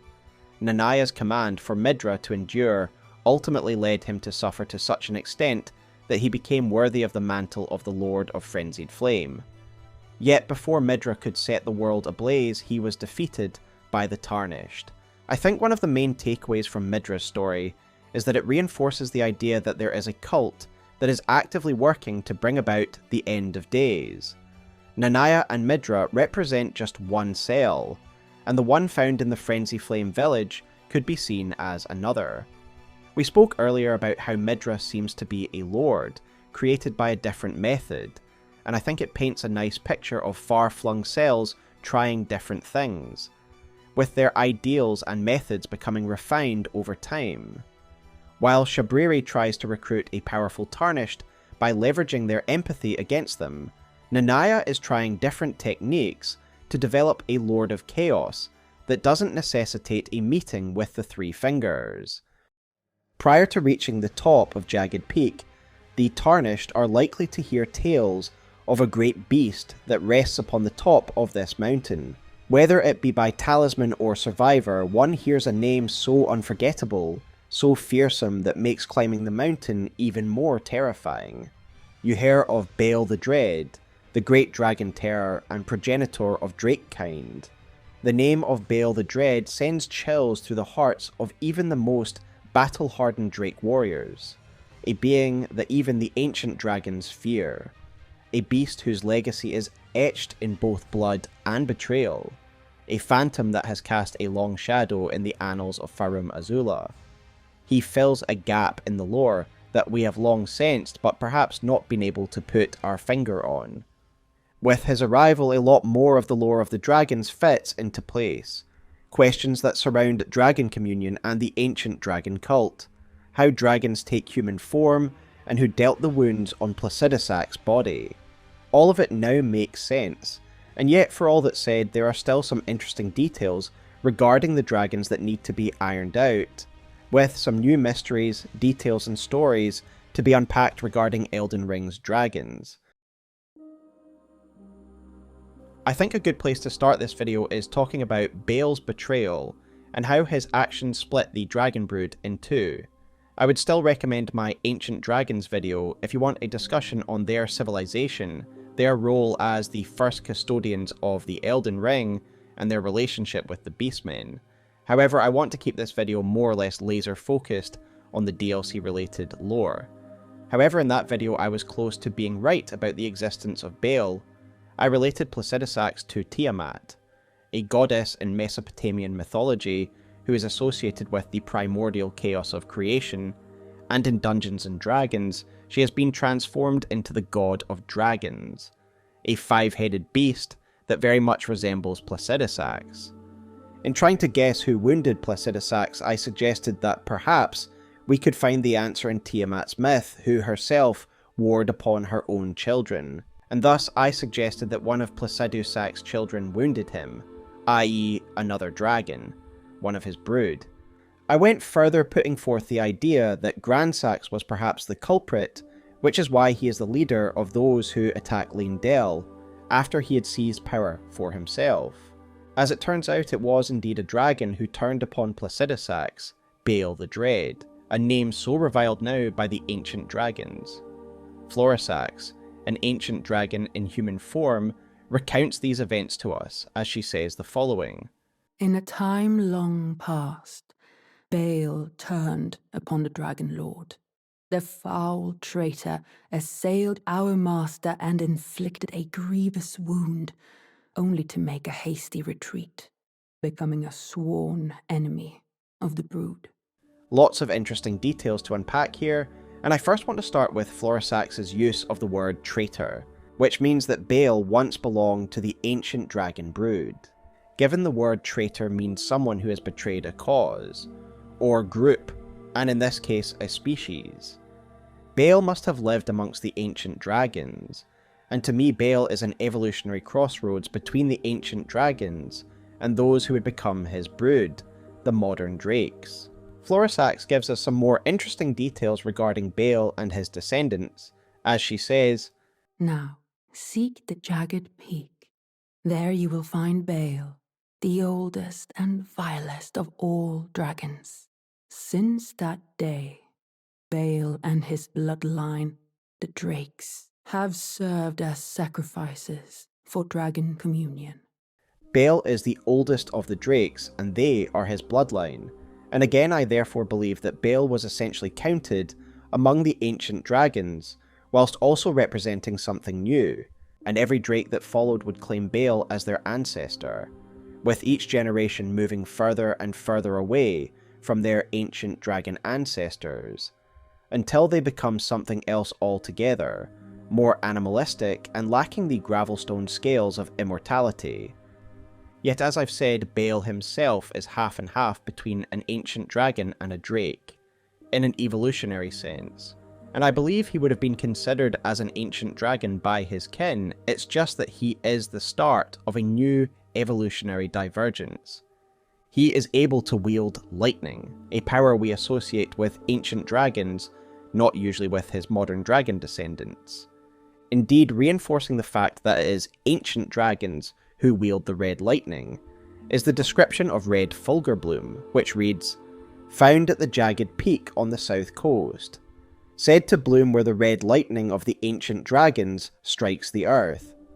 This is no mere passing skill as well, for Bayle's mastery of the lightning is only exceeded by the likes of Placidusax or Fortisax.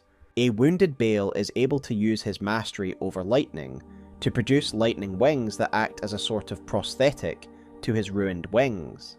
My reason for believing that these fake wings are a sort of lightning incantation is twofold. Firstly, because when Bayle starts his second phase, he unleashes a powerful wave of lightning and magma. Secondly, because this is not the first example of lightning being used to fashion a solid object. Placidusax himself does this when he fashions a spear out of lightning before his nuclear attack. That being said, while red lightning is the power of the ancient dragons, and we don't see any Drakes wielding this power in the lands between, it seems as though Bayle was able to pass on this ability to some of his closest kin who still reside with him at Jagged Peak, albeit they cannot wield it to nearly the same degree as the ancient dragons or Bayle. As Vati points out in his video on Bayle, these specific Jagged Peak Drakes also drop the item called Dragon Scale Flesh, which states it grows on aged dragons specifically. I concur with Vati's conclusion on this, that this means these Drakes are likely some of the oldest Drake in existence, thus maybe a bit closer to ancient dragons genetically, and able to use the red lightning to some degree. So while Bayle is a proto-Drake, he still retains a lot of the features of the ancient dragons, showing exactly where he sits in the evolutionary scale. He is simultaneously an ancient dragon and the father of a new subspecies. Indeed, when he led his rebellion, it would have been other ancient dragons that joined him. There would have been few Drakes at this stage, for he would father the majority of this entire race.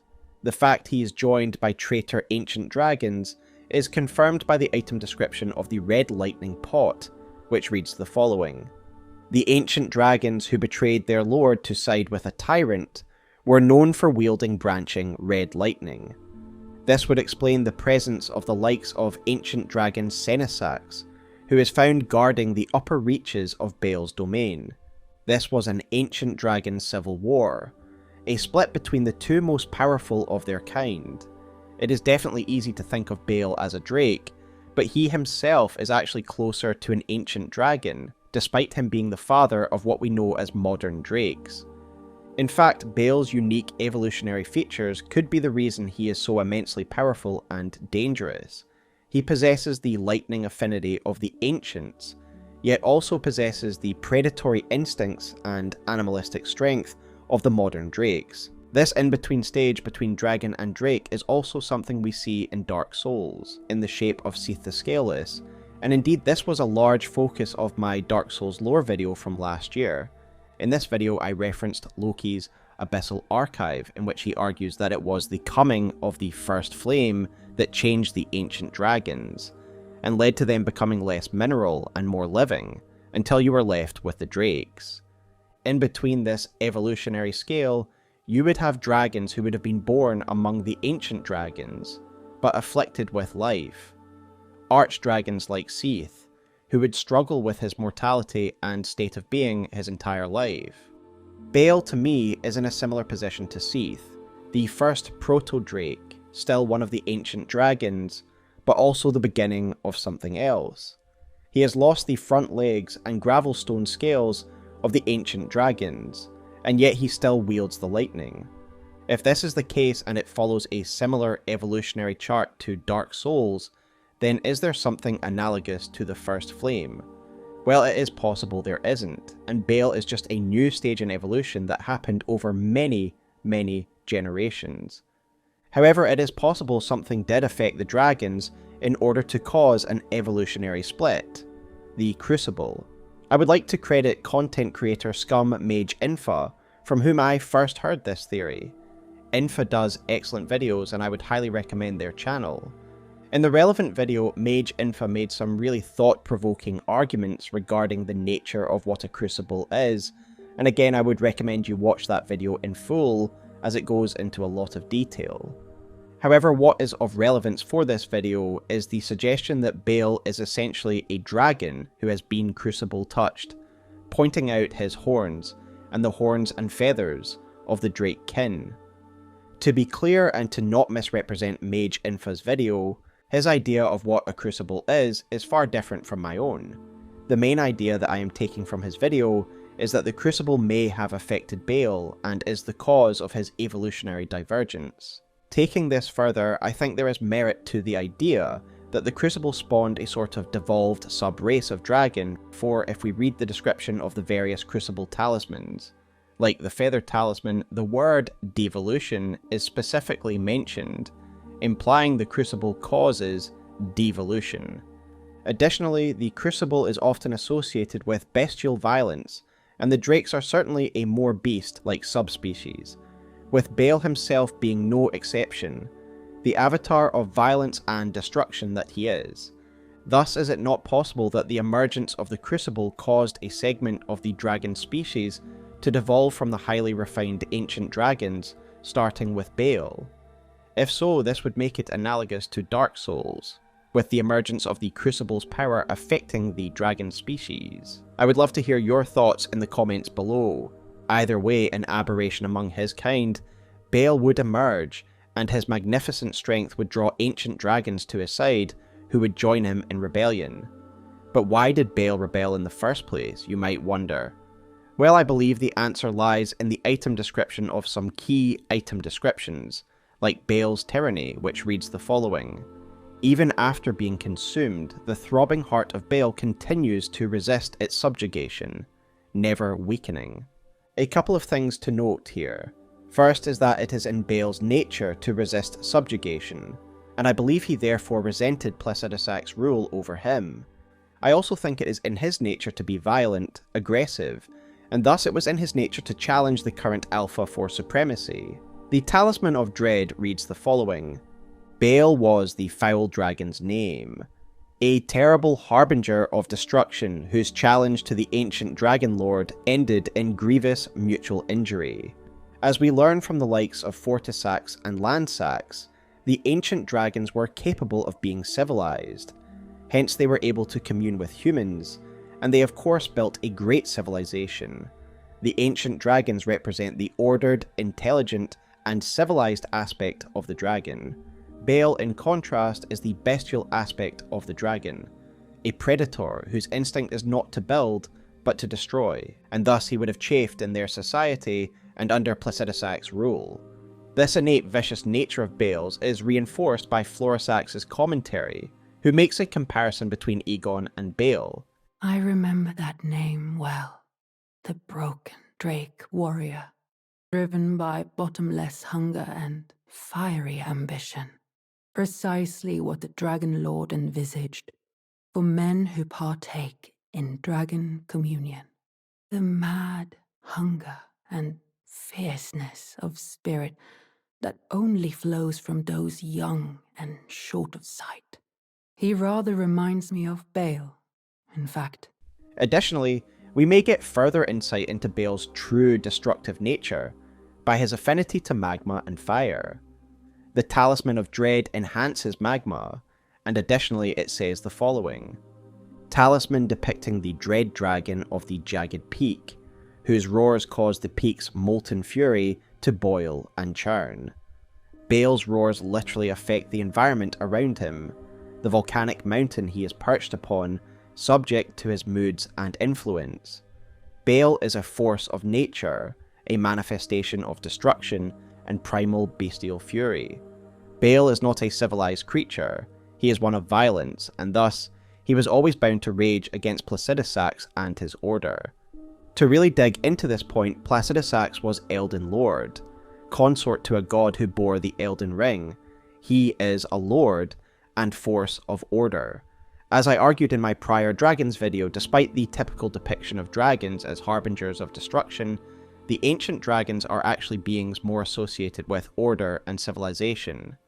Conversely, Bayle is a force of disorder, and if Mage Infa is correct in suggesting Bayle is a being affected by the Crucible, then it is fitting he acts as a force of violence, given the Crucible is more closely associated with chaos, violence, and beasts. Bayle is referred to as a tyrant in multiple different sources, and as such I believe Bayle also wanted power for himself. He saw himself as stronger than Placidusax. Bayle has such a vicious reputation, I cannot help but wonder if he committed acts of terror before he even challenged Placidusax, perhaps taking to the skies and hunting lesser life forms, thus earning his reputation as a harbinger of destruction. Either way, Bayle would bring ancient dragons to his cause, and a civil war would ensue, with the two mightiest dragons locked in a combat, which must have been quite the sight, as they must have been almost godlike in terms of power, two titans tearing into one another, and causing massive mutual injury that essentially results in the slow decline of Bayle's faction and dragon civilization as a whole. Placidusax's wounds were terrible. Bayle tore off a number of his heads, which still seem plastered to Bayle's body as if they are trophies, their jaws still locked around the tyrant's throat. He additionally caused great wounds to the Dragon Lord's hide, revealing his golden flesh underneath. However, Placidusax gave as good as he got, completely shredding the tyrant's black wings and severing one of his legs, and as such, Bayle was forced to retreat, crashing down onto Jagged Peak, never to return to Farum Azula. Once settled here, Bayle would warp the landscape around him, his roar causing the volcano to roil and bleed. His affinity for the lightning would wreathe the peak in an endless storm, and where his red lightning struck, red fulgur bloom would grow. He would be feared in the surrounding lands, a natural disaster with malicious intent, and with him his brood would grow. From Jagged Peak his kin would go out into the world, that would continue his legacy of violence. So there are two main things we need to discuss following this cataclysmic battle: the actions of Placidusax in the aftermath, and we of course need to talk about the birth of the modern dragon race. I would like to start with the latter, to keep Bayle as the focus for now. Let's start with the location of Jagged Peak, and how it relates to the propagation of the Drake race. Reflecting on what I said earlier about Bayle representing disorder, Jagged Peak is an excellent home for these predators. As a volcano, it is a natural representation of violence and disorder. No wonder Bayle has an affinity for magma. Conversely, Placidusax represents order, and remains seated in the throne of a sophisticated city-state. This divide makes this evolutionary crossroad even more significant, with both species parting thematically as well as literally. The ancient dragons cling to their crumbling civilization, and the drakes devolve into territorial predators. We see this strong territorial behaviour in most of the modern dragons we face, like Egil, who descends upon us from above as soon as we encroach on his nest. There were of course the ice dragons who laid claim to the mountaintops before the giants drove them off. But they never again were builders of civilizations. They take after their ancestor, beings of violence and predation rather than of order. Their physical form of course lends themselves to this type of lifestyle. They no longer have the forearms that the ancient dragons have that would lend themselves to building, etc. Their form is more like that of a bird of prey, which is unsurprising given who their ancestor is. That is not to say that they are entirely unintelligent, non-sentient beasts, as we do get examples of drakes acting in an intelligent manner. For example, we have Adula who swore an oath to Rani, as well as the other Glintstone dragons who swore an oath to Rennala. Additionally, we have Decaying Ixaix, who is known as the Dragon Communion Revenger, meaning he purposefully hunted down Dragon Communion warriors, and this is a purposeful, conscious act. I earlier mentioned that it was unlikely that many, if any drakes, existed at the time Bayle rebelled, given drakes seemed to be almost entirely of his bloodline. It is of course possible that all surviving drakes are of his line, and that there were drakes contemporary to Bayle who were killed in the Civil War, thereby leaving all surviving drakes as his bloodline only. Additionally, he may have begun to propagate his bloodline while still a member of Ancient Dragon Society, but I do believe the majority of drakes will have come into existence after his exile. However, as I said earlier, Bayle is an evolutionary bridge between the drakes and the Ancient Dragons, and I think that Bayle first took Ancient Dragons to be his mate, and eventually the resulting offspring would give rise to the modern dragons, as the Ancient Dragon genes were eventually bred out. Specifically, we learn that Greol is reputedly the mother of all modern dragons, as Greol's roar reads the following: Greol was the mother of all dragons, dwarfing all who stood before her, like a looming mountain. Greol is the mother of all modern dragons, meaning she must have mated with Bayle at some stage, given all modern dragons seem to be his bloodline. Greol is also significantly larger than most modern dragons, and so here's my suggestion. Greol herself was the offspring of Bayle's mating with an ancient dragon, one of his followers who joined him in his betrayal against the Dragon Lord. Then in turn Greol was Bayle's mate, and from these two the modern dragon bloodline would flow. I also think Greol's size is perhaps an indication of her proximity to the ancient dragons genetically, given she is one of the first alongside Bayle. I would also suggest that the giant drake found near Cerulean Coast could have been one of the oldest drakes, perhaps an early offspring of Greol and Bayle. So while I believe that the drakes largely came about following Bayle's exile, there is some evidence that larger drakes like Greol and the one at Cerulean Coast did live in Farum Azula. I want to direct your attention to the Dragon Mausoleum in Farum Azula. In this room we can see a giant dragon skull, and I hadn't given much thought to this skull previously.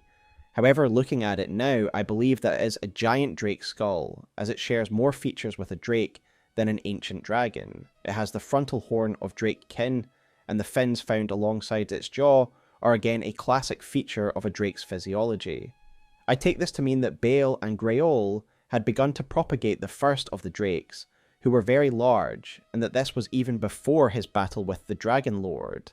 Colossal drakes like the owner of this skull and the one found at Cerulean Coast.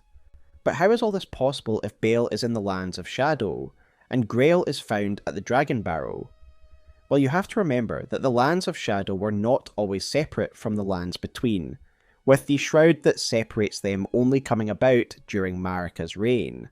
As I have suggested in my Ancient Dragons lore video, I also believe that Farum Azula once sat alongside the Bestial Sanctum, not only because it has similar architecture to Farum Azula, but because it is where Malekith has decided to hide as a member of the Beast Clergy, constituent members of Farum Azula society.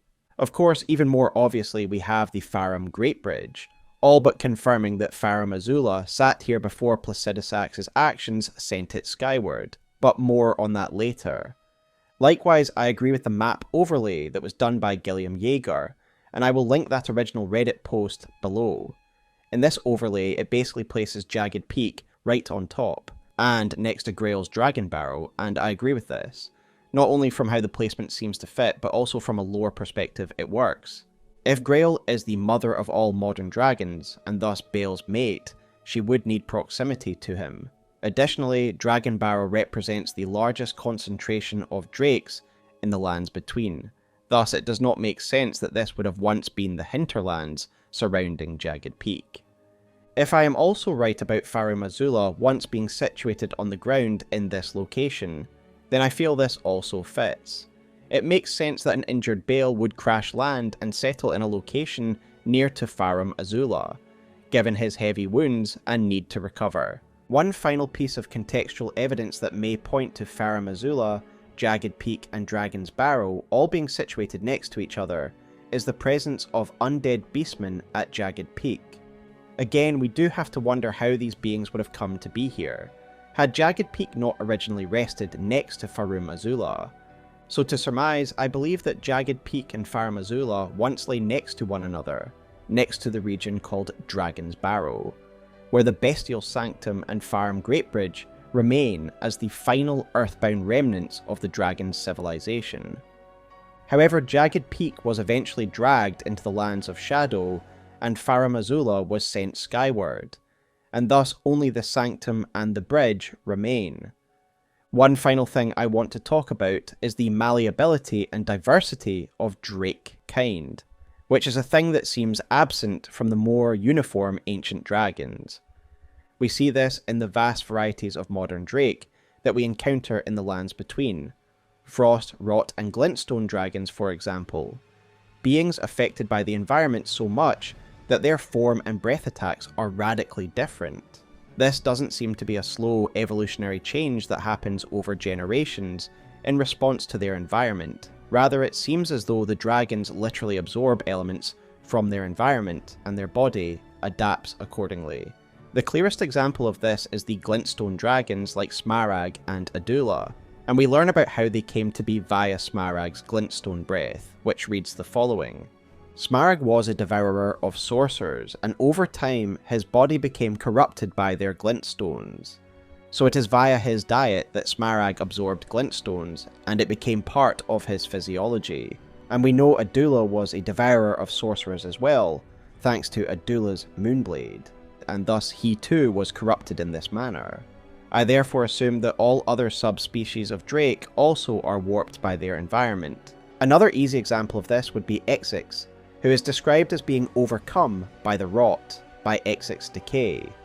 This is definitely an evolutionary advantage, allowing the Drakes to thrive in environments the ancient dragons might not be able to. Additionally, it would grant them unusual and powerful abilities, as is the case of the Glintstone dragons, who can manipulate the glintstone within them and produce glintstone magic. It is all in line with the thematic symbolism of the dragon species split. On one side you have the uniform and ordered ancient dragons, representatives of the civilization and intelligence of dragons. On the other you have the Drakes, chaotic, animalistic and bestial, representing the violent side of dragonkind. Yet while Bayle's bloodline flourished, he would not be left to lick his wounds in peace, for the Dragon Lord would visit his vengeance upon the Dread and his brood. We meet Florisax at what is perhaps the first religious site for dragon communion, below the corpse of a massive drake, with its heart ripped out and a communion bowl beneath it that would match the size of this large organ. It is a less formal site than the Dragon Communion Church and Cathedral, and thus I think this is likely the earliest religious site of this pact between man and dragons. Zuli the Witch recently did a really interesting video assessing this giant drake and who is responsible for its slaying. The death blow is clear to see. A massive sword is still embedded in the beast's skull, and Zuli posited a number of potential candidates for the wielder of such a sword.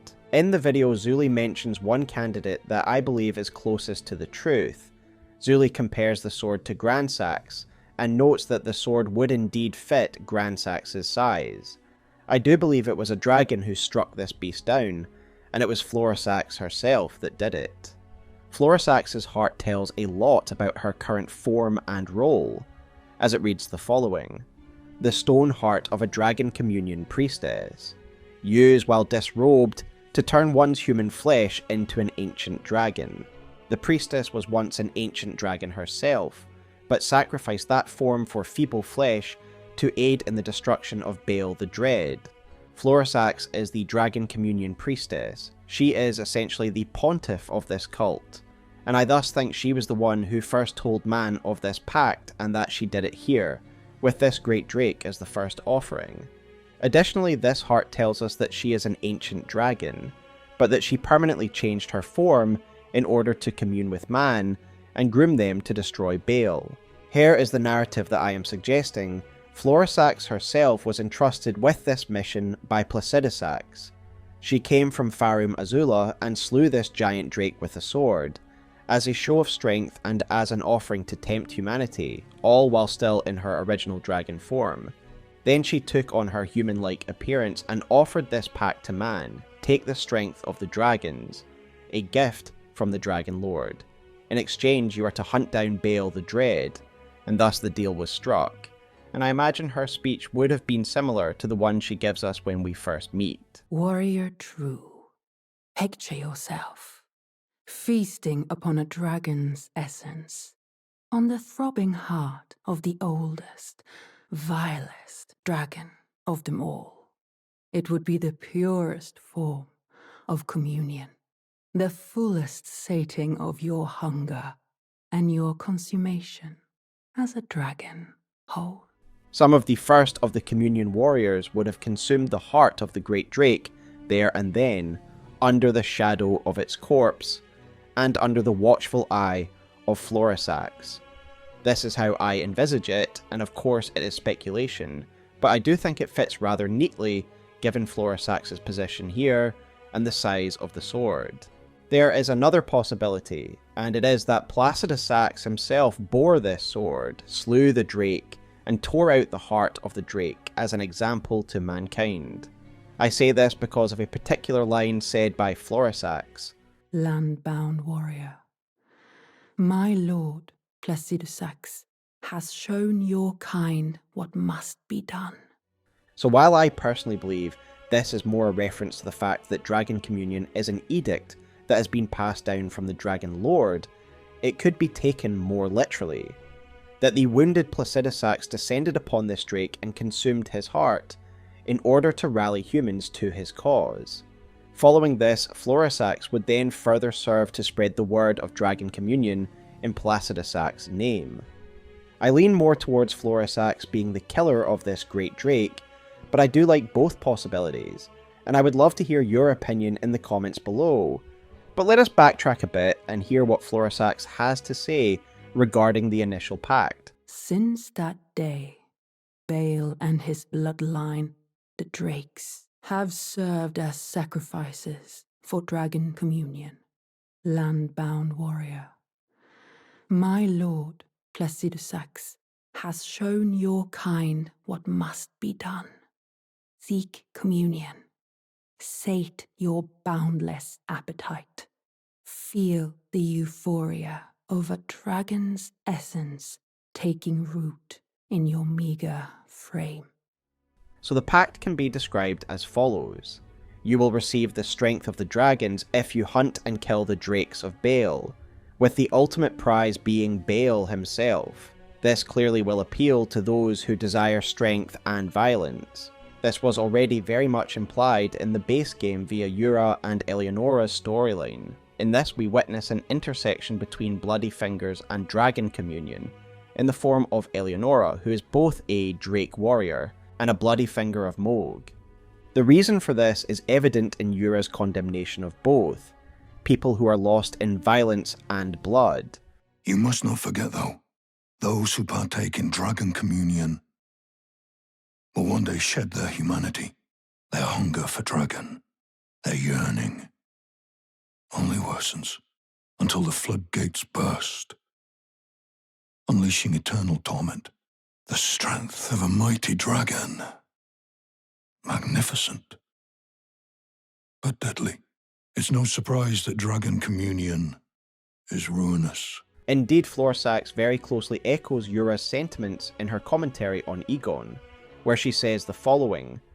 Driven by bottomless hunger and fiery ambition, precisely what the Dragon Lord envisaged for men who partake in Dragon Communion.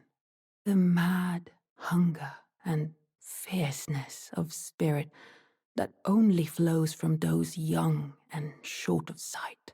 This pact is meant to attract those of violence, people who will be trapped by their desire for greater power. But this is a path with only one end, and it is a pact that benefits the Dragon Lord far more than it does the human. We know the end result of this bargain for consuming the heart does indeed transfer the properties of a dragon to a human. It starts with dragon eyes and the power of the consumed, but for those who cannot fully sate their hunger and continue to consume hearts, they will eventually be transformed into the magma worms. This is something we learn via the magma worm scale sword, which reads the following. It said these land-bound dragons were once humans' heroes, who partook in dragon communion, a grave transgression for which they were cursed to crawl the earth upon their bellies, shadows of their former selves. I commented on this punishment in my original video, and I drew attention to the obvious biblical allusions. This transgression is punished in much the same way that God punishes the serpent for tempting Eve in the Garden of Eden. These warriors have violated nature itself. The dark act of killing a creature and consuming to steal its power is an offence against natural life, and thus the result is a mockery. Instead of fully becoming a dragon with the ability to soar through the skies, gracefully on wings, they are forced to crawl through the dirt. The final mockery is the presence of small, pathetic wings upon their back, clearly unfit to lift their large bulk from the earth. This all takes on a new meaning when we consider that it was Placidusax who greenlit this project. He cares so little for humans and for the drakes that he is fine condemning humanity to this degenerate state, whilst also encouraging the desecration and humiliation of his distant kin. It is a brutal yet highly effective plan that is put into place by Placidusax. He essentially enacts the genocide of his enemies, without spilling a single drop of his own people's blood. He leverages humanity's capacity for violence against the drakes, whilst making it seem like an honour. That being said, it is clear that some warriors took pride in their service to Placidusax, namely the Banished Knights that we can find in Farum Azula and Stormveil. In my old Godfrey video, I had guessed that these Banished Knights were once warriors of Farum Azula, given the dragon iconography that is found on their helmets and their location. I have long believed that Stormveil was originally a fortification that was associated with the dragons, given the connections of storms and the Stormhawks, which can be found in their natural form in Farum Azula, alongside dragons. I posited that the Banished Knights found here actually once served the Stormlord, based on a translation provided by Last Protagonist, where Oleg and Ingval are named as the two wings of the Stormlord. The Stormlord is one of the enemies that Godfrey famously defeated, and thus I believe that after that they likely chose to serve Godfrey because of his proven strength. Hence we can find them and their armour in locations associated with the Golden lineage, like Stormveil Castle and the Round Table Hold. I think I've now been proven correct in linking these warriors and Stormveil to Farum Azula, given we now know Dragon Communion, which they are members of, is a cult associated with the Dragon Lord. However, I did get one thing wrong. I suggested that the Stormlord was Placidusax, and it was Godfrey who defeated him and wounded him. That is of course not true, as we know it was Bayle who mortally wounded him. However, I believe the Stormlord must have been a vassal lord of Farum Azula, perhaps another dragon, or indeed the Stormhawk Monarch, as many have suggested in the past. At least now we do have an explanation for the Banished Knights, and we know why they patrol the halls of Farum Azula. They owe their allegiance to Placidusax and the dragons, and they seem like a more formalised unit than the more individual cult members like Aegon or Eleonora. These are knights who take the power but also honour the dragons who they served, adorning armour that venerates them and serving in their armies. We now know them as Banished Knights, and I likely think this is because their lords have all been defeated, Placidusax and the Stormlord. Their banishment likely followed the dissolution of the lord they served, and thus they would become almost like mercenaries, serving the lord that best fit their needs, with many, of course, serving Godfrey and his golden lineage. This is very much suggested by the ash of Oleg and Ingval, the former of which reads the following. one of the two knights known as the Wings of the Storm. After his banishment, he attracted the notice of the grace-given Lord, and later, having slain 100 traitors as the Lord's hand, Oleg earned the hero's honour of Erdtree burial.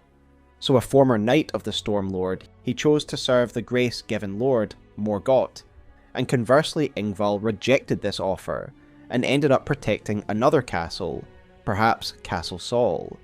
So it is likely that these banished knights are remnants of the older generation of Dragon Communion, in a time where they more directly interacted with Florisax and the ancient dragons, a time where they saw it as an honour to serve as a foot soldier in the Dragon Lord's war against the Drakes. As I said today, this origin seems to be forgotten, and many that partake in Dragon Communion do for their own reasons, and are a ragtag collection of disparate warriors. However, I don't believe that banished knights were the very first. I in fact believe that honour goes to the ancient man dragon. We know that this being used to be a Dragon Communion warrior because his dragon hunter's great katana reads the following. Formerly a Dragon Communion warrior, the ancient dragon man was once arbiter of those worthy to devour the dreaded one. So the man dragon is guarding the pass toward Bayle not because he is a servant of the dread, but because he too was once a hunter of dragons, and now he plays the role of Eudex, judging who is worthy to face Bayle via a test of combat. This is interesting because it once again suggests a ritualistic element to Dragon Communion, and it's important we don't lose sight of that. The word communion itself has religious connotations, and it must have been a sacred act, at least at its inception, to consume the heart of a dragon and take its power. Given the combative nature of this movement, it is easy to imagine that ritualized combat would take place among its members. It also draws my attention to the location in which we fight the ancient man dragon, Dragon's Pit, a location that clearly has a significance to the Dragon Communion cult. It essentially acts as a purification altar, a religious barrier for those of Dragon Communion. The entrance to their most holy site, Jagged Peak, where the ultimate prize to which they can aspire awaits them. The religious nature of the site is clear when you consider the great altar found at its centre, which seems to be filled with dragon blood. Additionally, given the presence of undead beastmen here, I have to conclude that this was one of the first Dragon Communion temples built, likely with the assistance of Farum Azula, who sent their beastmen servants to liaise with the Dragon Communion warriors. Two members of the cult remain here, a magma worm, a Dragon Communion warrior who has gone all the way, and of course we have the ancient man dragon himself, the moniker of Ancient being evidence enough of how long he has been here. This is only part of the reason I believe him to be one of the first partakers of communion. The rest of the reason is found in the item description of the Rock Heart, the item that allows us to assume the same form as him. It reads the following: Heart consumed in the ancient original form of Dragon Communion. Use while disrobed to turn one's human flesh into an ancient dragon. The last thing the partaker saw with human eyes was a sunset. Its colours faded and tarnished, a remote thing from eternity. So I have many things to say about this fascinating item, so let's start with the top, where it tells us that this heart was consumed in the ancient original form of Dragon Communion. This more or less confirms that the ancient man dragon was a warrior who partook in the original form of this act, and is perhaps the oldest communion warrior in existence. To confirm that I wasn't missing anything in translation, I liaised with friend and content creator Last Protagonist, who was kind enough to provide the translation that you can see on screen now. This does essentially line up with my assessment of the English, but one of my reasons for running this by Last Protagonist was to dig into what the meaning of the latter part of the item description is going for. Last Protagonist was able to provide his interpretation of it based on the Japanese, and I do really like this.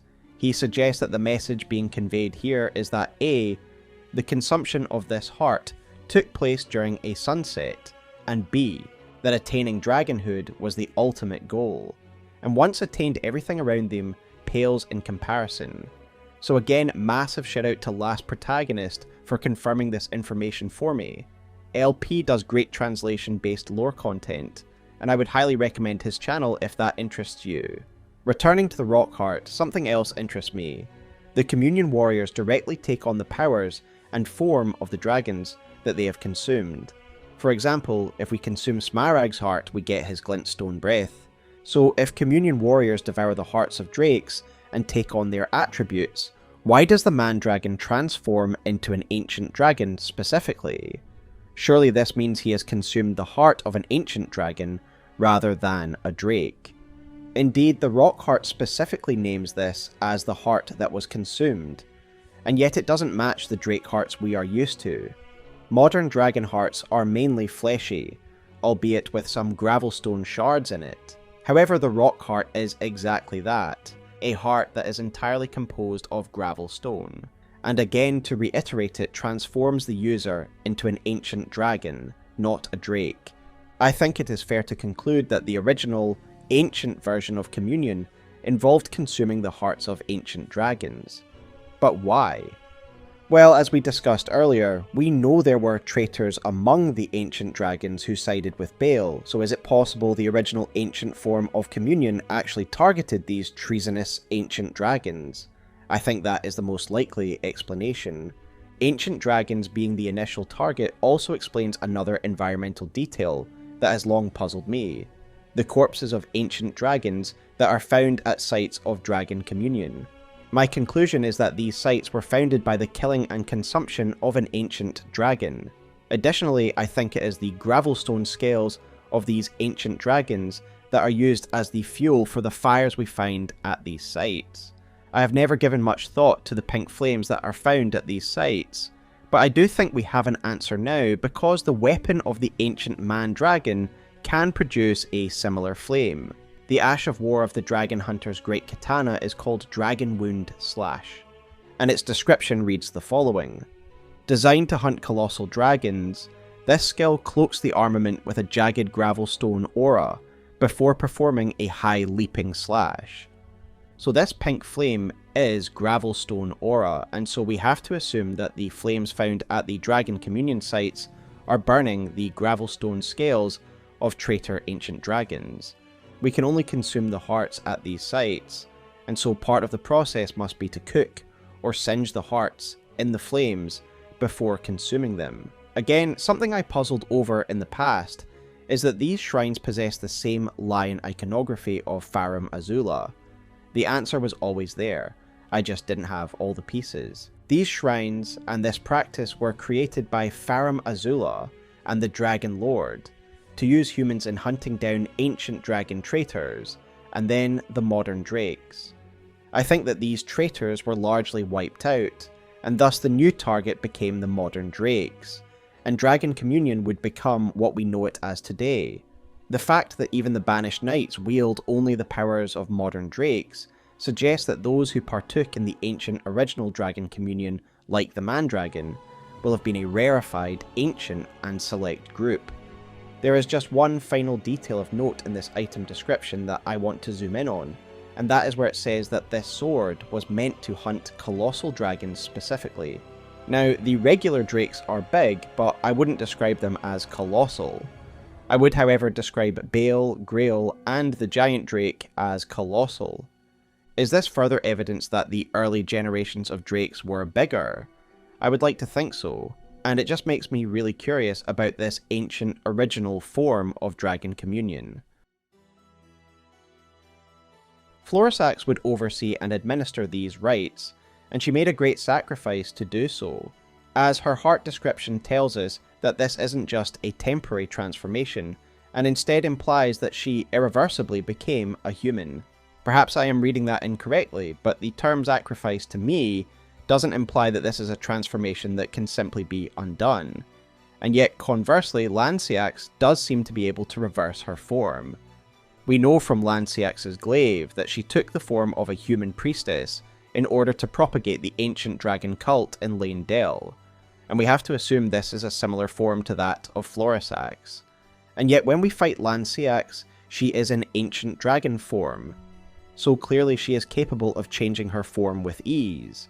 So why can't Florisax? Well, the first explanation is that I am wrong about Florisax and she can change back, and the sacrifice is merely taking a human form for as long as she has. Alternatively, perhaps Florisax is unable to turn back to dragon form because she has spent too long as a human, and as such has become one over a long period of time. As always, I invite your opinions on Florisax's position in the comments below. Florisax's Dragon Communion cult is a dark reflection to the ancient dragon cult that would later take root in Leyndell.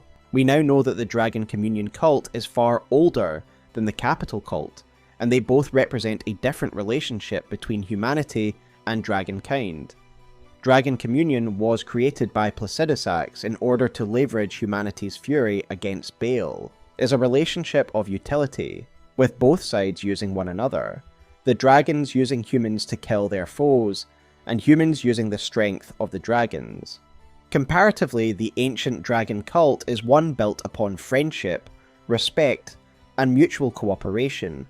We know that the Capital cult was founded on the respect and friendship that Fortisax and Godwyn had for one another. For example, the incantation Electrify Armament reads the following: Long ago, Godwyn the Golden defeated the ancient dragon Fortisax and befriended his fallen foe, an event that gave rise to the ancient dragon cult in the Capital. These are two former enemies shaking hands, putting their past grievances behind them and sharing strength with one another. Fortisax and Lanciax helped train the Knights of Leyndell so that they too might wield the power of the lightning. In response, the humans of the Capital admire the strength of the dragons. They honour it, but they do not violently claim it as they do in Dragon Communion, nor are their bodies corrupted in the process. It is mutual and it is respectful, an alliance rather than a dark pact. Given what we know about Placidusax's intent with Dragon Communion, it really makes clear the difference between these two cults, and how one is a pure relationship between human and dragon. One is directly instituted by the Dragon Lord, the other seemingly had nothing to do with him.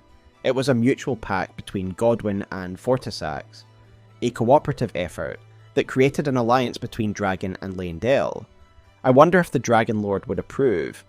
I recently watched a video by fellow content creator Aesir Aesthetics, who discussed the theme of madness in From Software games, and he made a very poignant observation about the ancient dragon cult. That while the ancient dragons have lost power themselves, with the establishment of this pact, they find a place of respect and reverence in Marika's order, becoming a symbol of strength for the warriors of Leyndell. The longevity of the dragon cult is evidenced by the fact that Vyke would become a member of it, a fact given to us by Vyke's Dragon Bolt and his skill with these incantations. Vyke is a Tarnished, meaning that the cult would have to still be in operation by the time of the Shattering and the return of the Tarnished. This does seem obvious given Lanciax's continued presence in the Capital, but it is an interesting thing to note. Bayle and Placidusax took mutual injuries, and so too were their broods wounded by this event, really marking the beginning of dragonkind's decline. Let's first look at Placidusax and the state we find him in a state of stasis or coma. I think Placidusax is a reference to his placid state of being, a sort of meditation to not only preserve his weakened form, but seek guidance. As Scum Mage Infa suggests in his Crucible Lord video, I do believe that Placidusax is taking the form of an antennae, mirroring the two fingers, in an attempt to contact the greater will following the calamities that have befallen his civilization.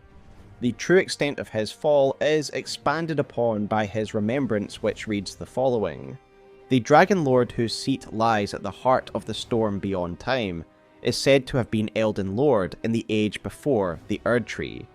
Once his god was fled, the Lord continued to await its return.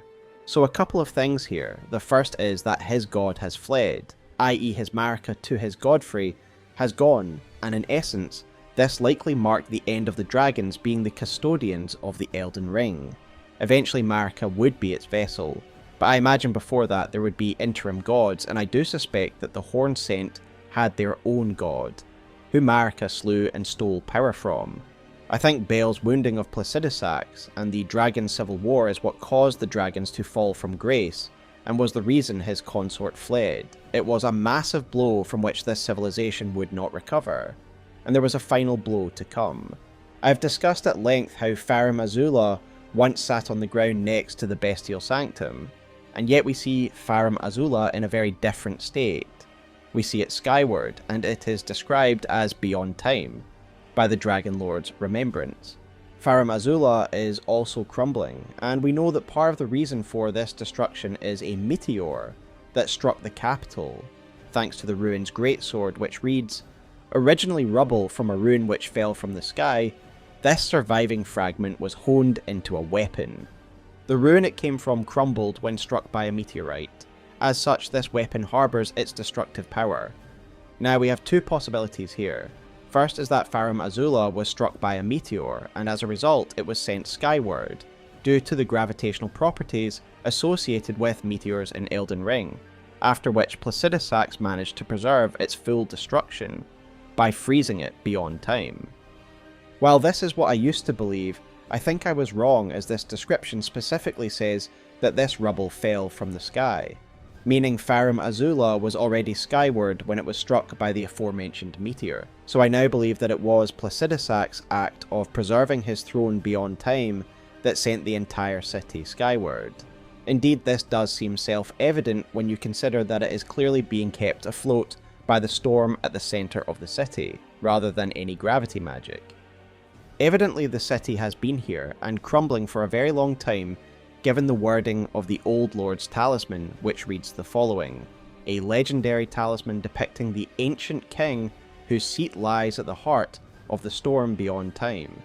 It is said that the ancient royal city of Farum Azula has been slowly crumbling since time immemorial.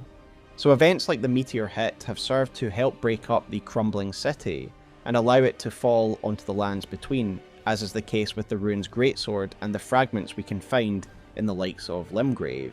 But what is the vortex that is keeping the city afloat? What is happening here?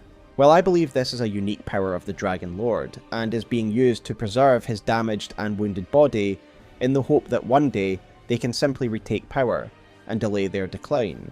As I will discuss shortly, I now believe that it is Placidusax's throne alone that is beyond time, not Farum Azula as a whole. The gravelstone scales of the ancient dragons have a unique quality to them, and this is something we learn via the dragon scale blade, which reads the following: "A weapon made by sharpening a gravelstone scale, thought to be the source of ancient dragon immortality, into an unclouded blade. Alas, the Dragonkin soldiers never attained immortality, and perished as decrepit, pale imitations of their skyborn kin. So much like their counterparts in Dark Souls, the ancient dragons of Elden Ring owe their immortality to the scales themselves. The scales of Placidusax are able to affect time, never aging because he himself exists beyond time." The ancient dragon smithing stone reads the following: "Smithing stone made by polishing a golden gravel stone, a scale of the ancient Dragon Lord, and hidden treasure of Farum Azula. The ancient Dragon Lord's seat is said to lie beyond time. This stone lightly twists time, allowing the creation of a weapon capable of slaying a god." So quite a bit to unpack here. In my prior dragon video, I suggested that all dragon scales have this ability to manipulate time, and this is why they are immortal, because they are beings that are not subject to time and aging. And I do believe this is likely the case. The ancient dragons are immortal, because their scales are beyond time.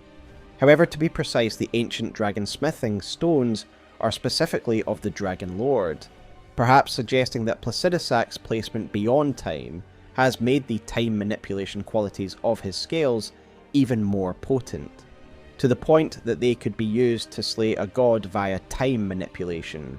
I personally believe the wording of the Old Lord's talisman suggests that it is specifically Placidusax only, not Farum Azula as a whole, that is beyond time, a distinction I missed in my original Dragons video. This is the area that is literally enclosed within the eye of the storm, and the idea that this is the only region beyond time is reinforced by the cinematic we get prior to the Placidusax boss fight, where time literally rewinds, returning his throne to its pre-ruined state, and revealing Placidusax hidden beyond time. Indeed, if all of Farum Azula existed beyond time, then surely we wouldn't be able to see it at all, as Placidusax's throne is actually not visible until we pierce the veil and then time rewinds, and Placidusax is revealed to our eyes.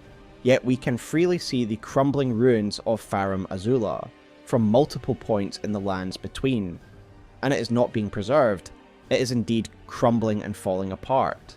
Additionally, a really good point was made in a Reddit post by Tommy Liddell which reinforces this suggestion.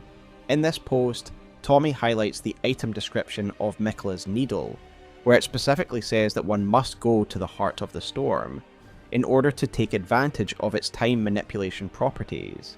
Indeed, it is only usable in the Dragon Lord's arena, not Farum Azula as a whole. Thus, I think it is clear that the Dragon Lord is responsible for the time-warping storm that affects Farum Azula. He is a master of lightning beyond any other dragon, himself being able to become incorporeal and take the form of a storm, before emerging and descending upon his chosen prey. I think the Great Tornado of Farum Azula was manifested by Placidusax, and it tore Farum Azula from the ground, kept in orbit around his Great Tornado. As an aside, there is another interesting detail that has new meaning thanks to the DLC, and that is the backdrop of Farum Azula, where you can see many dragons circling the ruins. If you look carefully, you will note that these are actually drakes, and in the past I just believed that they were drawn here, because it is their ancestral home. However, now that we know the drakes and the ancient dragons are mortal enemies, this skybox takes on a more sinister quality. To me, they are like vultures circling a dying beast, ready to descend on Farum Azula and feast upon those who remain. They are likely only dissuaded by Placidusax and his storm. There is something else very interesting here though.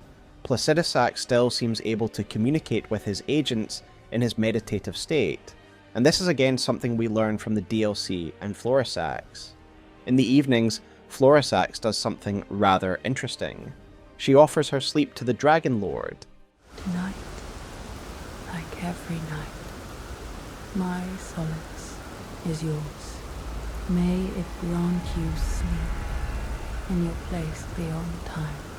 It seems as though Florisax not only serves her lord by leading the communion cult, but at night she literally stays awake offering her sleep to him. The purpose of this, from her own words, seems to be to help him maintain his meditative state beyond time. The mechanics of this are unclear, but I wonder if other dragons join with Florisax every night, donating their sleep to Placidusax so he can maintain his. As I've said, I do feel the time manipulation is a method through which Placidusax can preserve his wounded form. When we do eventually fight him, he essentially is Placidusax of thousands of years ago, whereas when we face Bayle, we are fighting a beast who has been nursing his wounds all these years.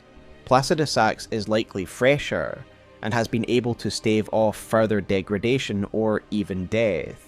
It does more or less confirm what I said earlier, that Placidusax is in a placid state of meditation, likely seeking guidance from the greater will, and communicating with his subjects. For it seems as though Florisax is connected to her lord via her ties to his sleep, as she says the following, if we use Teolie's concoction to force her to sleep. I have broken my pledge. I succumbed to the deep slumber that was meant for my lord. 'Twas a craven act of a foul and lowly beast. Forgive me, good warrior. My lord will no longer look upon me. I have fallen from grace. An old dragon no longer. So again, lots of interesting information there. First, is that by going to sleep, she stole the gift that was meant for Placidusax. Secondly, she seems to innately know that her lord will no longer look upon her, as if she had a connection to him, a direct line that has thus been severed.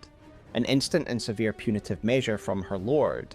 But it has a lot of interesting implications for Placidusax and how he can communicate with his subjects, even displaced as he is.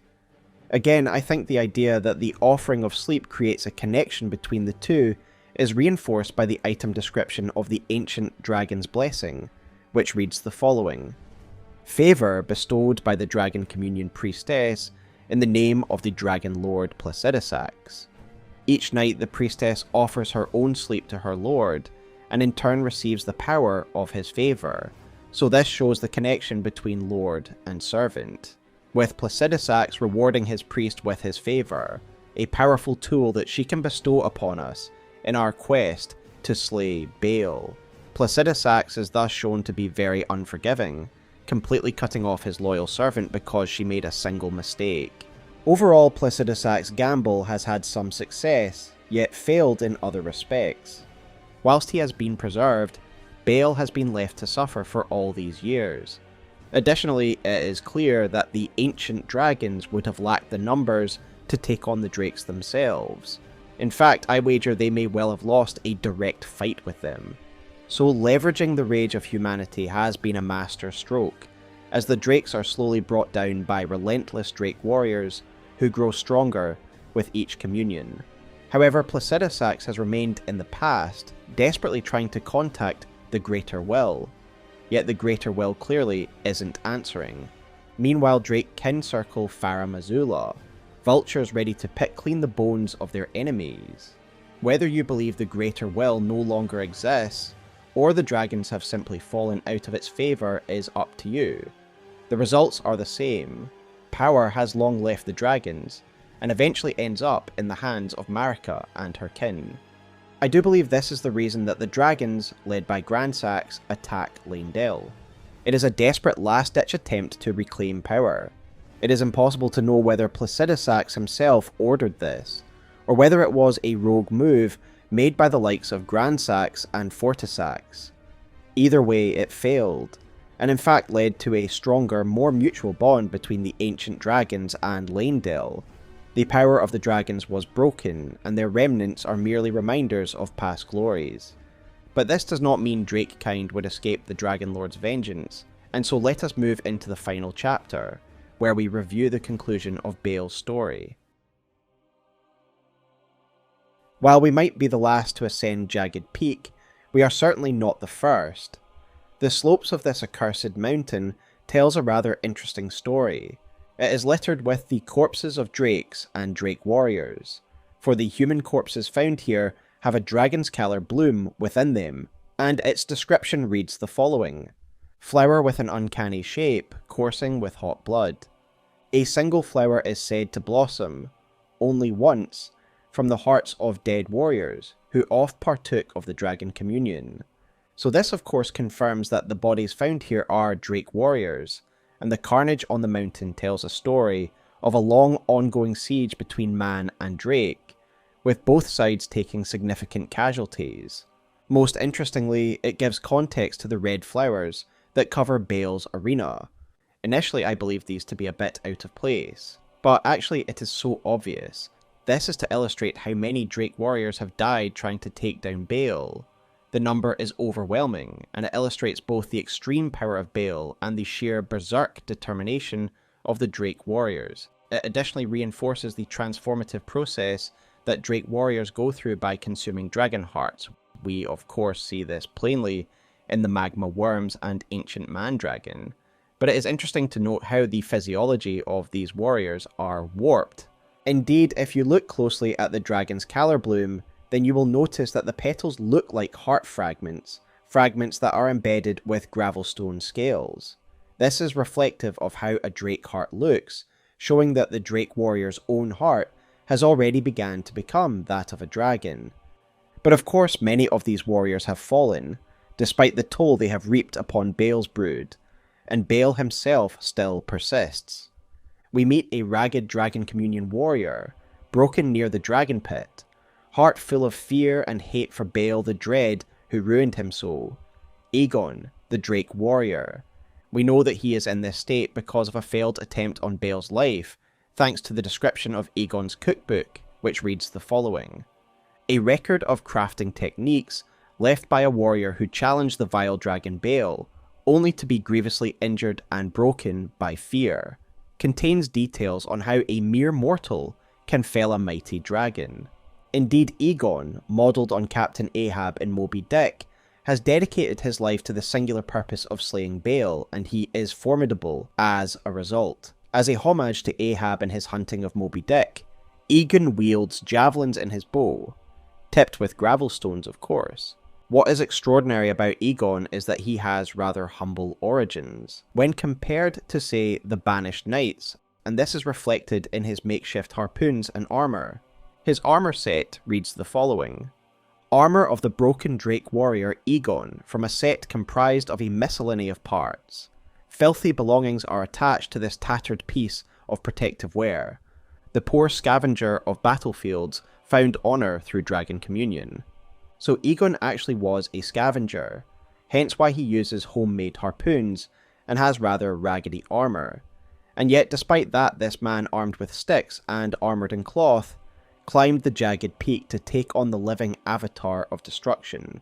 I already loved Egon, but realising this is a man who rose from being a scavenger to challenge one of the most powerful beings of an age is truly admirable. As we discussed earlier, Florisax remembers him, his anger and unhinged hunger reminding her of Bayle. Indeed, as Zuli the Witch pointed out in their video on Bayle, Egon has suffered the same injury as Bayle by having his left leg torn off. They are mirrors of one another, highlighting the fact that same rage and penchant for destruction that is present in Bayle is also present in humanity.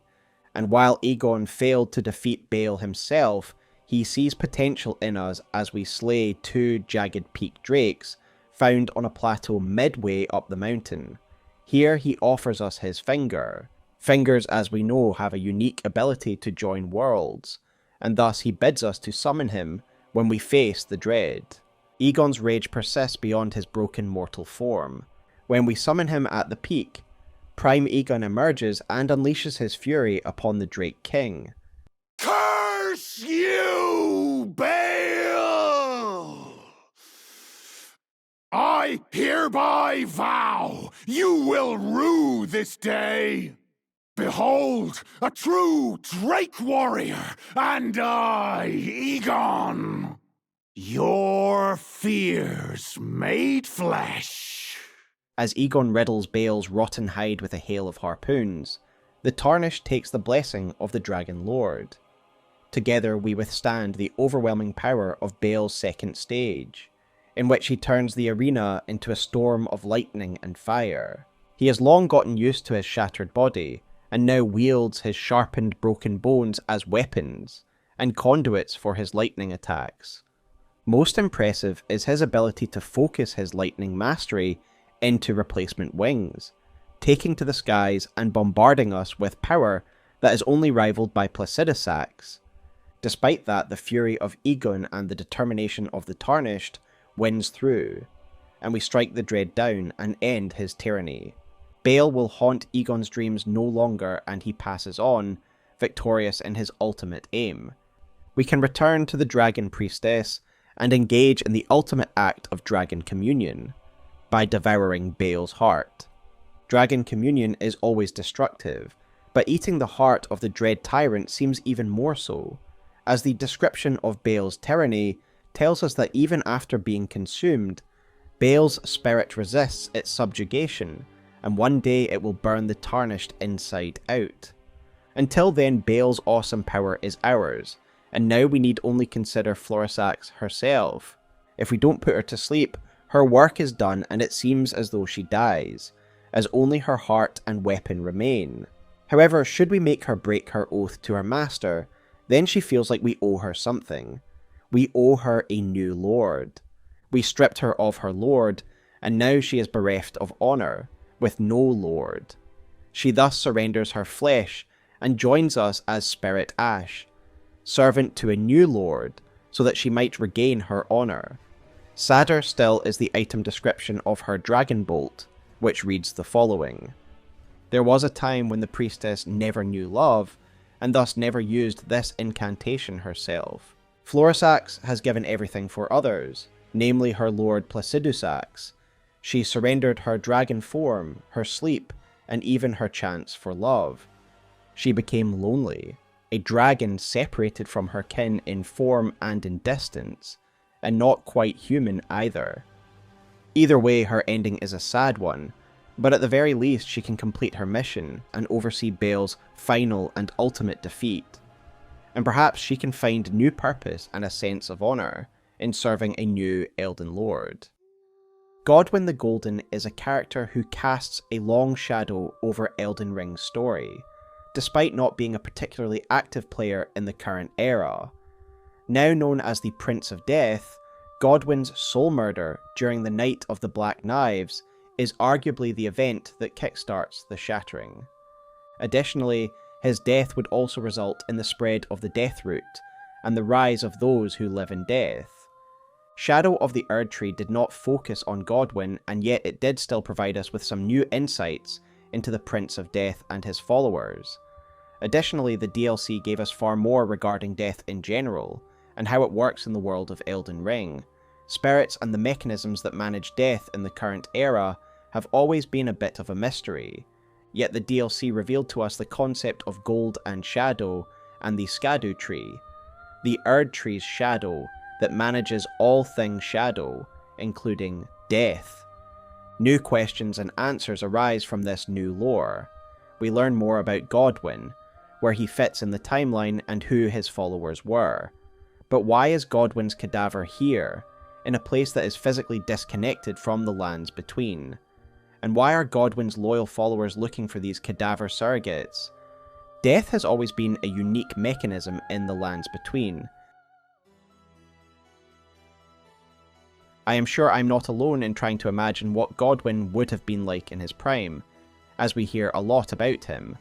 An influential leader who played an important role in the war with the ancient dragons. Additionally, we do see some of Godwyn in the opening cinematic to the game, and he is exactly what we would expect of Marika's brood. Heroic, strong, and blonde. I have always assumed that Godwyn is of the Golden lineage, and directly born of Marika and Godfrey, and there are obvious reasons for believing so. First off, the events that he is involved with suggest he is one of the earlier children of Marika, such as the War of the Ancient Dragons, which seems to be a bit earlier in Leyndell's history. Additionally, I know the name convention theory is imperfect, but I do think his name does suggest he is of Godfrey's line. Of course we can't ignore that he is called Godwyn the Golden, a moniker that Godric will also later take, who is himself of the Golden lineage. We get Godwyn's placement as an early child of Marika confirmed in the DLC thanks to the Crimson Amber Medallion +3, which reads as follows. The Erdtree's old sap becomes amber, treasured as the most precious of jewels in the age of Godfrey, the first Elden Lord. These medallions, of the largest variety, were conferred to Godwyn's inner circle of distinguished Golden Knights.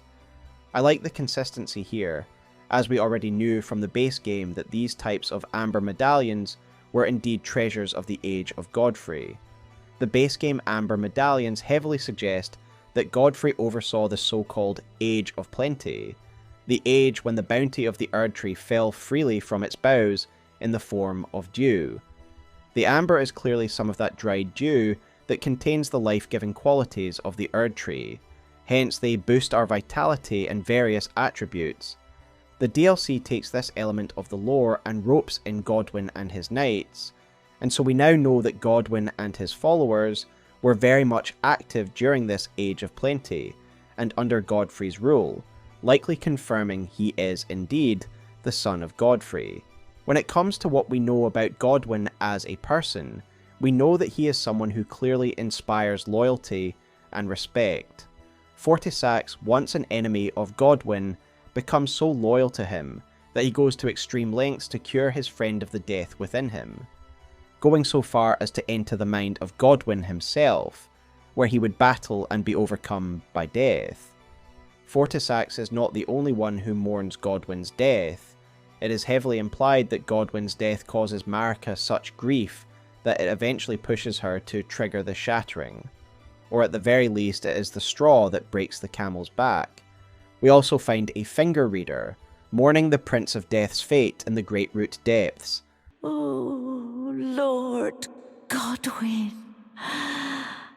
Such cruelty. Such humiliation.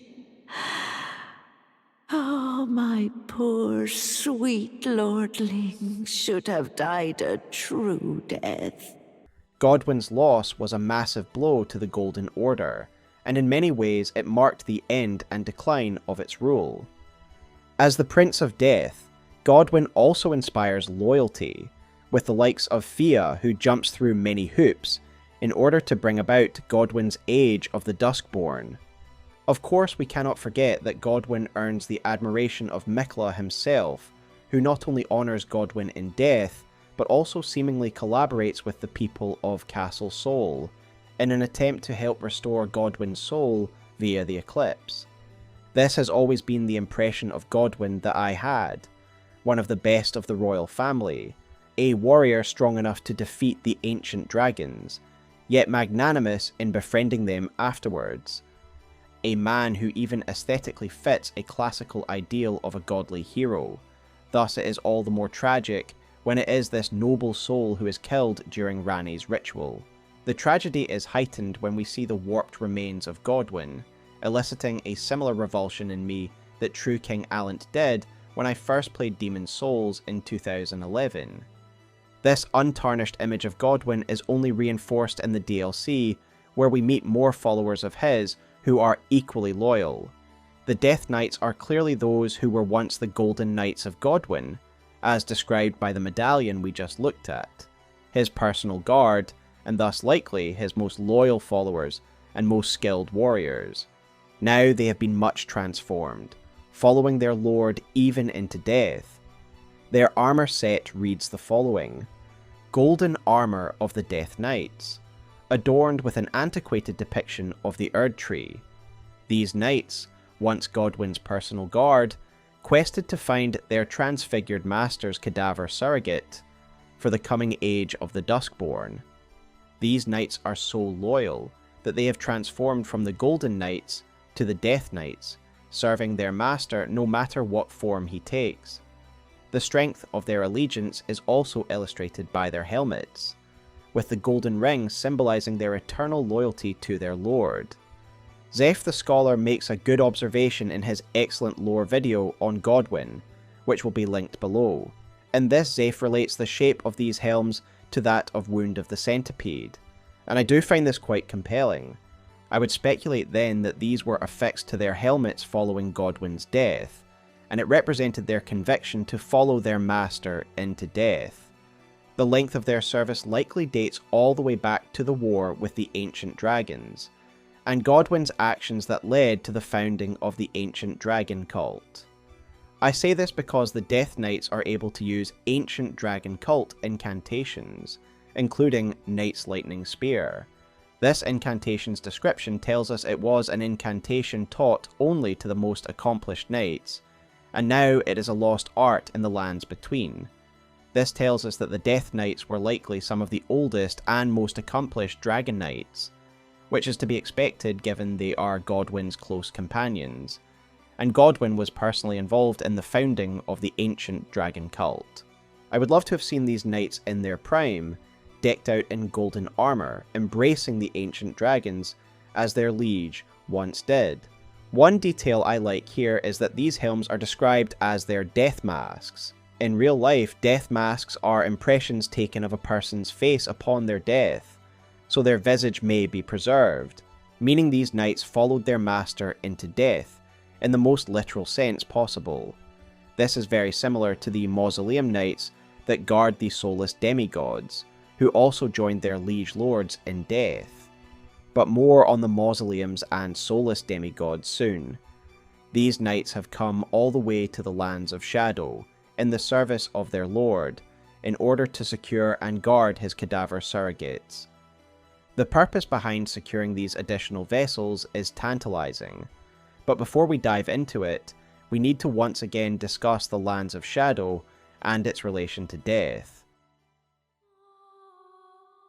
I am going to be discussing a lot of concepts in this chapter, and so to make things as clear as possible, I want to present my current thoughts on the Lands of Shadow.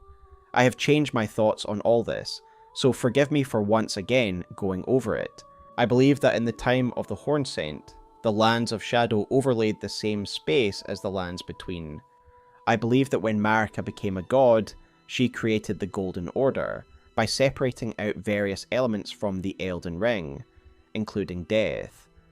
This is why the story trailer tells us that at this moment, both gold and shadow were created. The elements that were removed would become represented by the Erdtree's shadow, the Skadu tree. The Skadu tree has existed as long as the Erdtree has, and I believe that the Lands of Shadow were also immediately disconnected from the Lands Between at this moment. I do not believe the Skadu tree ever occupied the same space as the Erdtree. Thematically, it is its shadow, and thus I believe this always has existed in a shadow realm. As above, so below. It became a well for death at this stage, with all of death being pulled from the Lands Between into the Lands of Shadow. I do not believe that the separation of the Lands of Shadow and the sealing of the Lands of Shadow are the same thing. I believe that Marika and her regime had a relationship with the Lands of Shadow, despite its spatial displacement, and death was managed and transported to this underworld. It was part of her domain, and she allowed it to exist and continue to operate as the underworld. Later, however, Marika decided to bury the Lands of Shadow. She specifically wanted it to become a container for everything that could threaten her rule. Specifically, I believe that as the Age of Plenty waned and her power weakened, she wanted to bury the truth about godhood. The truth that she was not truly divine, she is not the one true god, nor was she the first. I think she wanted to hide the gate of divinity, and the truth of her ascension, and so she whipped up hate against the Hornsent, and called for a crusade.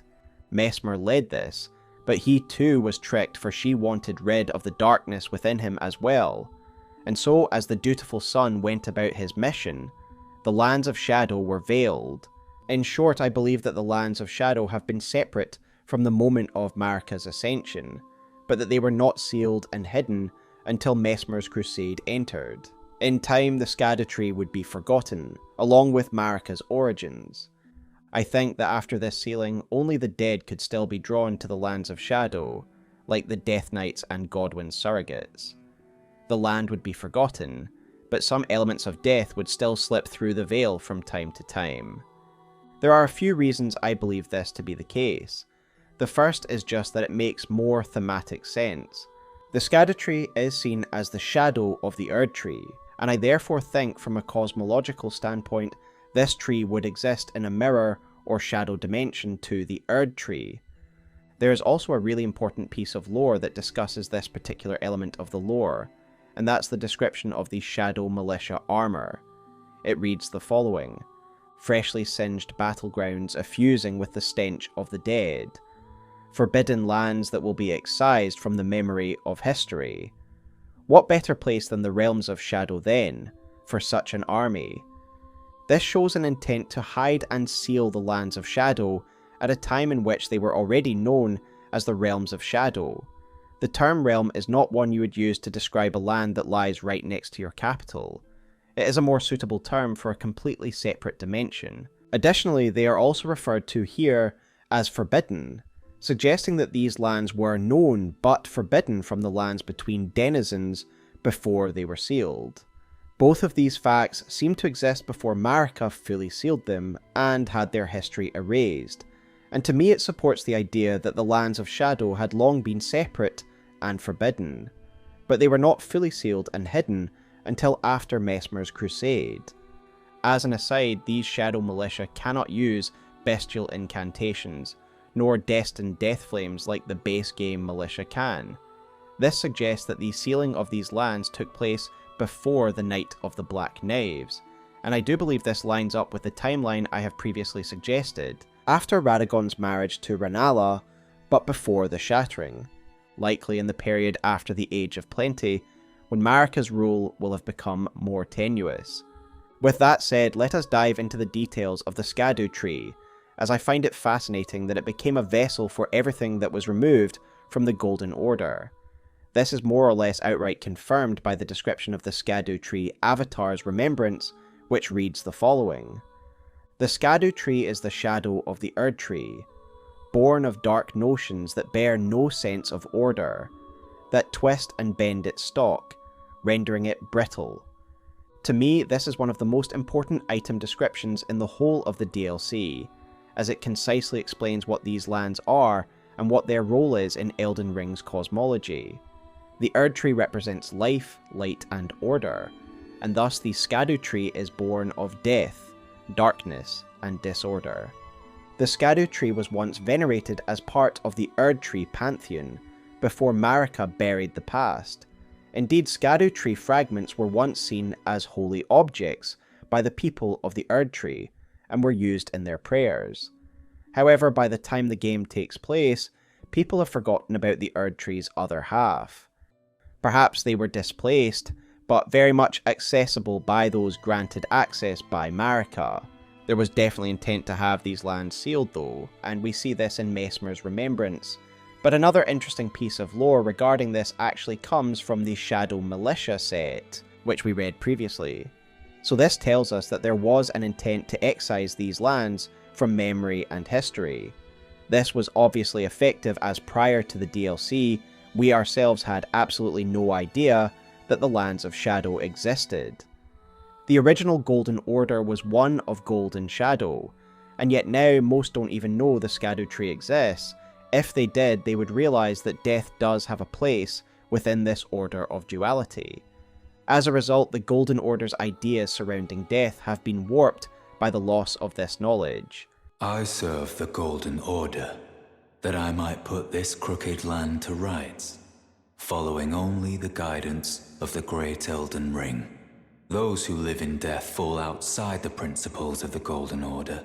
Their mere existence sullies the guidance of gold, tainting its truth.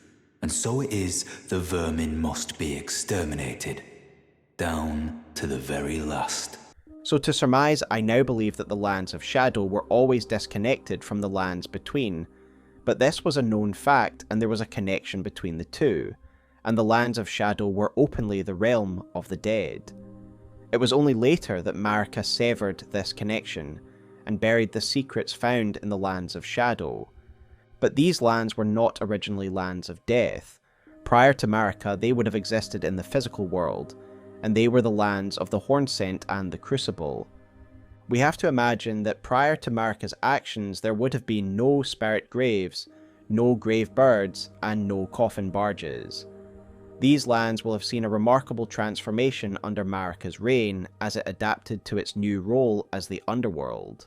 We know from various item descriptions that after this cosmological shift, all forms of death would drift here, be that deathrite birds or undead dragons. One of the most interesting examples is that of the spirit graves, mainly found in gravesite plains, and I believe that these too were pulled here. The spirit gravestone item description reads the following. In places where the dead have been brought since antiquity, the oldest gravestones turn into spirits and then fade away. To me, this implies that these are graves from all over the world, from different civilizations and periods, and that over time they become spirits and are drawn to the lands between with every other element of death. The gravebirds are also interesting to me, because while we find deathrite birds in the lands between, the gravebirds are something unique to the Lands of Shadow. I had assumed these were creations of the Hornsent, and that they likely partook in the death rites, given these funerary practices were dominant in the age before the Erdtree. And there is a good chance that this is still the case. However, as I have just said, these lands will have become more associated with death after the birth of the Skadu Tree, and thus is it also not possible that these were created following Marika's ascension.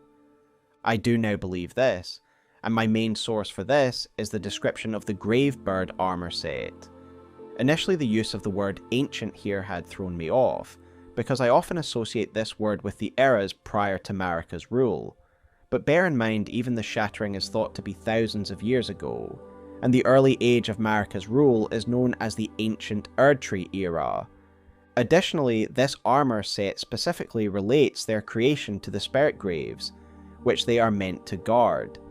Before I had over-focused on their relationship to the Deathrite birds, however their role in guarding the spirit graves is an important factor to consider in trying to date the creation of the grave birds. Given all we have discussed, I think it is unlikely that the spirit graves were here before the Scadutree, and thus these grave birds must have been created during Marika's rule. I certainly have been guilty of ignoring the relevance of death to the Golden Order. Just because the Rune of Death was removed from the Golden Order doesn't mean that accommodations were not made for the dead and spirits. The catacombs were constructed in order to facilitate Erdtree burial, and were important enough to warrant their own golems, the Erdtree burial watchdogs. We learn from their staff item description that these beings oversee the imps, meaning they too were put in place to safeguard these catacombs. What is interesting is that these beings are clearly products of sorcery, given their weapons are embedded with glintstone, and they are able to use magic. My speculation is that these represent a joint collaboration between Liurnia and the Erdtree Order, the former providing the sorceries necessary to animate them. I assume that the grave birds must have been made through similar processes, as they definitely share some aesthetic similarities to the imps and watchdogs. Additionally, if they were built after the arrival of the spirit graves, but were also meant to be companions to the death birds, then the Golden Order were well aware that the death rites would be drawn into this realm, and they actively made accommodations for them, in the form of these bird golems. Additionally, we need to consider the wording of the epitaph found atop the Pillar of Suppression, which tells us that death is drawn here and then suppressed. Given the name of this tower, I presume it has some role in that suppression. Again, it suggests to me that this is a construction of the Golden Order, to ensure that the realms of Shadow contain death and suppress it. The lands of Shadow were a part of the Golden Order's management of death. I think the catacombs and watchdogs alone show how much consideration the Golden Order gave towards death and its management. However, it was the lands of Shadow that would contain the majority of death for the Golden Order. Therefore, the early Erdtree Order made sure that the new lands of death were fit to receive all the dead that would be flowing from the lands between. However, this system was new. Prior to Marika, the lands of the living and the dead were not separated by a veil, or disconnected spatially, and thus it makes sense that the dead would need guiding from one land to another. They required guidance, and that is why there are lots of mechanisms in place to help guide the dead along their intended path, as never before did they need to pass via a veil. One great example of this is the lore surrounding the Helfin, which is described to us in the item description of Helfin's Steeple. This item reads the following: Great sword patterned after the black steeple of the Helfin, the lampwood which guides the dead of the spirit world. The lamplight is similar to grace in appearance, only it is said that it can only be seen by those who met their death in battle. Spirits in general have been something that have long confused us in Elden Ring. We get inexplicable examples of various spirits wandering the world. Even spirit trees are found in the mountaintops of the giants. I think we can now understand these phenomena. Earlier I read the item description of the spirit gravestone, which tells us that the oldest graves would fade and become spirits. Perhaps that is the case with these spirit trees as well, the oldest trees fading from the physical world and remaining as spirits. I therefore believe that spirits would have been guided to the lands of Shadow via the Helfin's light, much like the dead can follow Rose's light to the catacombs. But what is the Helfin? It is described as a lampwood in the English, but a Reddit post by user Aki provides an insight into the original Japanese. Aki provides the translation of lampwood as lantern tree, making it clear that it is a tree that is acting as a beacon. I think following the DLC, we have to conclude that the Helfin is another name for the Scadutree, and that at one point it would help guide the spirits between worlds. A black tree that exists in the spirit realm and draws the dead to it. Additionally, I find the choice of relating its light to grace very purposeful? Would it not make sense that at one stage the Scadutree had its own form of the guidance of grace but for the dead? Perhaps this guidance was lost, or prevented from reaching the lands between, following Marika's decision to seal the lands of shadow, and this is why we can still find spirits stranded in the lands between. This is an oft-repeated idea in Elden Ring, that various guides exist in this world to guide the spirits of the dead, because they need such guidance. The specific term for these types of guides is psychopomps, and they exist in many cultures and religions throughout history. One of the most famous is of course Charon, the boatman of Greek mythology that takes the dead across the river Styx into the underworld. Charon is clearly the inspiration behind the Tibia Mariners, and I will put forth the theory in the next chapter that the Mariners do indeed ride an etheric tide of death between the two realms, in order to guide the dead to the lands of shadow. However, there is another psychopomp who has very little lore about him, and that is Rosus. But I do want to discuss what little we do know about him, as his statues are also found in the lands of shadow. We learn from Rosus's axe that he is the figure depicted on the statues that guide us to the catacombs, and that the blue light that emanates from these statues is meant to guide the dead to their final resting place. Does this mean that the catacombs in the lands of shadow, which have roots in them and Rosus outside, disprove my theory that the lands of shadow were disconnected at the beginning of Marika's rule? If I am right, then how do I explain the presence of roots and Rosus here, signs that point to these catacombs once being used for Erdtree burial? Well, no, because I believe these are the roots of the Scadutree, not the Erdtree, and my main reason for believing so is the existence of the not resin item. This description states that this is a resin specifically found round the roots of trees in the lands of shadow exclusively. Indeed, we can find some of this resin within the Fog Rift catacombs, the location of one of the cadavers. The knot shape, of course, heavily implies that the roots of the Scadutree are the main source of this substance, and that they are likely running underneath the ground in the lands of shadow. Additionally, it is just a case of Occam's razor. Their Scadutree dominates this region, so naturally the roots of this massive tree would stretch deep into the earth of this area. Following the death of Godwyn, I then believe that his surrogates would be pulled from the lands between and into the lands of shadow, where they so happen to break into these pre-existing catacombs. I also don't believe this necessarily suggests there was such a thing as Scadutree burial, though that is an interesting concept. I think that some of the catacombs were later repurposed for Erdtree burials, and that they were previously used as more traditional burial sites.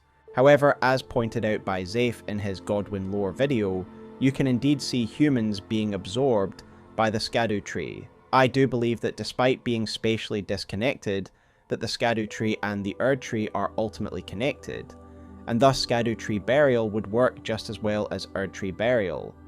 To surmise this chapter, I believe that the lands of shadow became the Well of Death at the moment Marika created the Golden Order and became a god. I believe that the Golden Order understood and respected the underworld status of the lands of shadow, and various tools were created in order to manage death, like the Gravebirds. The lands between would become a deathless realm because of Marika's decision to separate the Rune of Death and separate the lands between and the lands of shadow. With that said, I now want to discuss an element of this dual system that I have been dancing around, and that is how death is pulled from the lands between and the lands of shadow. One subject I didn't ever really cover in any of my prior videos was the wandering mausoleums and the soulless demigods within. Given their undeniable connection to Godwyn, I do think it is appropriate we deal with it now. A really great video by Ratatosker on this subject really re-energized my interest in this subject recently. So I do just want to credit the squirrel right now, because while I will directly reference him at points, please know that his video has more broadly influenced my opinions on this subject. As Ratatosker points out, some of the most interesting information regarding these mausoleums come from three main sources: the Eclipse Crest Heater Shield, the Eclipse Crest Great Shield, and the Ghost found near the Weeping Coast Mausoleum. Let's start with the dialogue from the Ghost, who says the following. The mausoleum prowls, cradling the soulless demigod. O Marika, Queen Eternal, he is your unwanted child. So here we get it confirmed that these mausoleums contain more of Marika's demigod children, who like Godwyn are soulless. The main explanation for this is that these gods also had the souls killed during the Night of the Black Knaves. Indeed, this does seem to reflect a lore article that was published on the Bandai Namco website back in 2021, alongside the story trailer for the base game. The article says the following of the Night of the Black Knives. One grim night in the depths of winter, a flock of unknown assassins stole across the lands between. In a coetaneous attack, this foul covenant snuffed out the lives of many of the God Queen's kin throughout the Empire, too numerous and too scattered for her godly protection to save. The assassins' targets were multifold, but none was as devastating a loss to the Eternal Queen as that of Godwyn the Golden. After his death, the Elden Ring was somehow shattered, and the order of the world broke with it. So this tells us that the attack killed many of Marika's kin, specifically that they were numerous and multifold. Our conclusion must be that more than Godwyn died that night, he was the first of the demigods to fall, but not the last. We know that Godwyn was killed in a specific manner, so that the effects of the Rune of Death could be split between himself and Ranni, with Ranni only dying in body in order to advance her designs. Ranni died in body at the exact moment that Godwyn died in soul. They both had half of the wound of the centipede carved into their backs at the same time, thus splitting the rune's effect between them. I have always believed that this was the true aim of the Night of the Black Knives, at least from the perspective of Ranni. If these other demigods are soulless as well, it means that they suffered soul death in the same way that Godwyn did. I have long maintained that Ranni hid her true intentions from her co-conspirators. She marketed it as a lethal blow against the Golden Order, and yet she was mainly doing it to complete her ritual and slay her Empyrean flesh. I speculate that after the Night of the Black Knives, she hung the assassins out to dry, allowing them to be hounded and hunted by the Golden Order without protecting them. I even speculate that she imprisoned Alecto, the assassin leader, as she can be found in an Ever jail in Moonlight Altar. I believe this can also explain why the other demigods killed this night were also killed in soul only.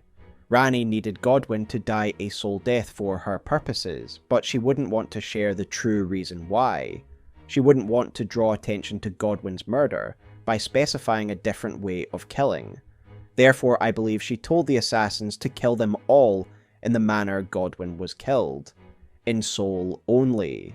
There is, of course, the possibility that these demigods caught Deathroot after Godwyn began to spread it. However, given these are specifically demigods, I think it is most likely that they too were victims of the Black Knife assassins, those described in the Bandai Namco article. The Mausoleum Knights and Soldiers are very interesting to me, as they clearly share the same model as the soldiers and knights of the other demigods. To me, it suggests that they once did serve a demigod who was once alive and had armies much like Godric, etc. The description of the Mausoleum Knight set supports this theory as it reads the following. The wing-shaped ornaments on its back evoke the Deathbird, a self-inflicted curse that ties the spirits of these loyal knights to the land, having willingly beheaded themselves so that they may serve their masters in death. I believe that each contingent of Mausoleum soldiers are specifically aligned with the demigod in their nearby mausoleum, rather than them generally being servants of the mausoleums. They were once soldiers that served in the armies of these soulless demigods, who underwent a beheading ritual that allowed them to serve their lords in death. The headless element is interesting, especially when we consider that the bodies of the soulless demigods also lack a head. So what is going on here? Well, there are actually two ritual axes associated with death, and while we don't get any specifics, I assume that the axe associated with the Deathbird was likely used here, given Deathbird iconography that the Mausoleum Knights bear upon their back. Additionally, the sacrificial axe alludes to an ancient rite being tied to this axe, putting 2 and 2 together. It is likely this rite is the same one used by the Mausoleum Knights. Both the description of the sacrificial axe and the Mausoleum Knight armor speak of some ancient ritual. Both also mention the Deathbirds. And of course, what tool would you use for a rite that involves beheading? An axe. As I have pointed out in numerous videos, the death rites of these birds are ancient, predating the very existence of the Erdtree.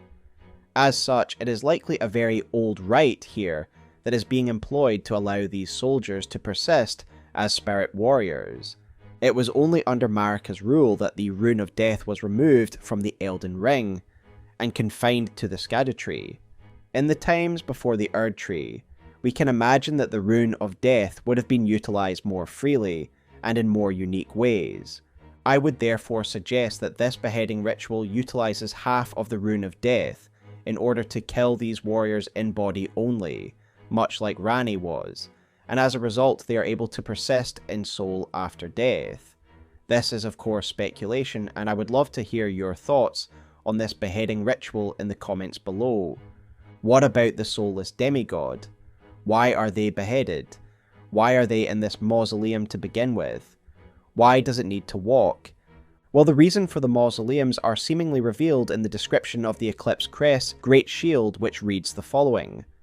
The eclipsed sun, drained of colour, is the protective star of soulless demigods. It aids the Mausoleum Knights by keeping destined death at bay. So the purpose of these mausoleums seems to be to keep destined death at bay. And we have another location related to the eclipse, Castle Sol.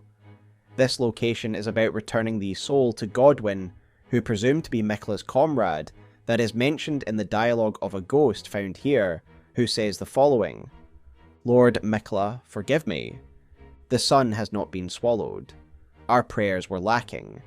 Your comrade remains soulless.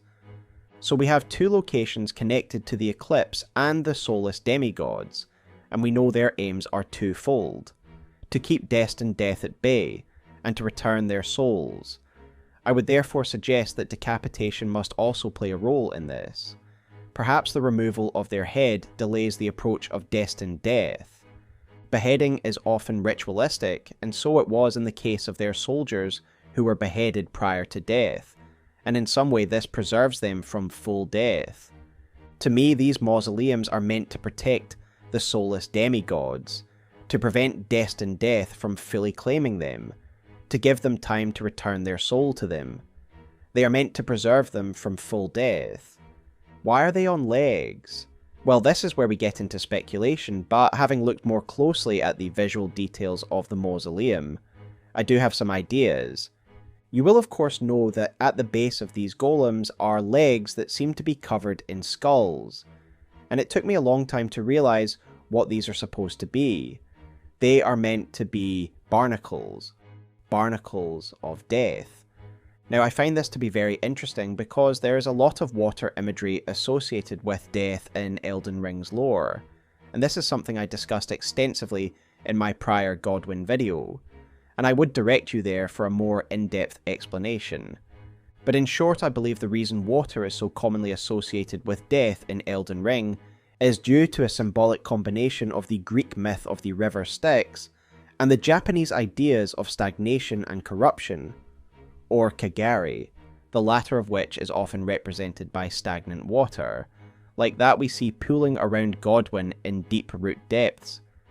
It has always fascinated me that the Tibia mariners seem to be floating on an unseen river, and I believe that death is somehow connected to some etheric river, a swirling channel of death that is unseen by the naked eye, and I believe this force sweeps death to the lands of shadow.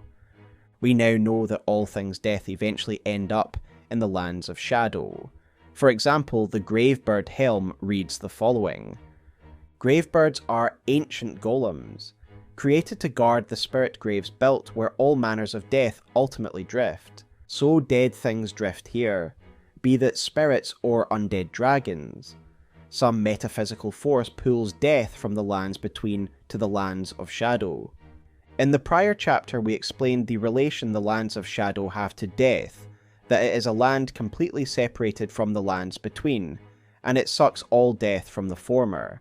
I believe that it is a metaphysical river-like force that pulls death through the veil into the lands of shadow. So returning to the mausoleums and how they help illustrate this theory, I believe that these are designed to keep the demigods out of death's reach, in order to prevent them from being swept from the lands between to the lands of shadow. This is why the mausoleums are kept high up on walking legs. This hypothetical etheric river is constantly running beneath the mausoleums, thus leaving barnacles of death on its legs, whilst keeping the demigod out of reach.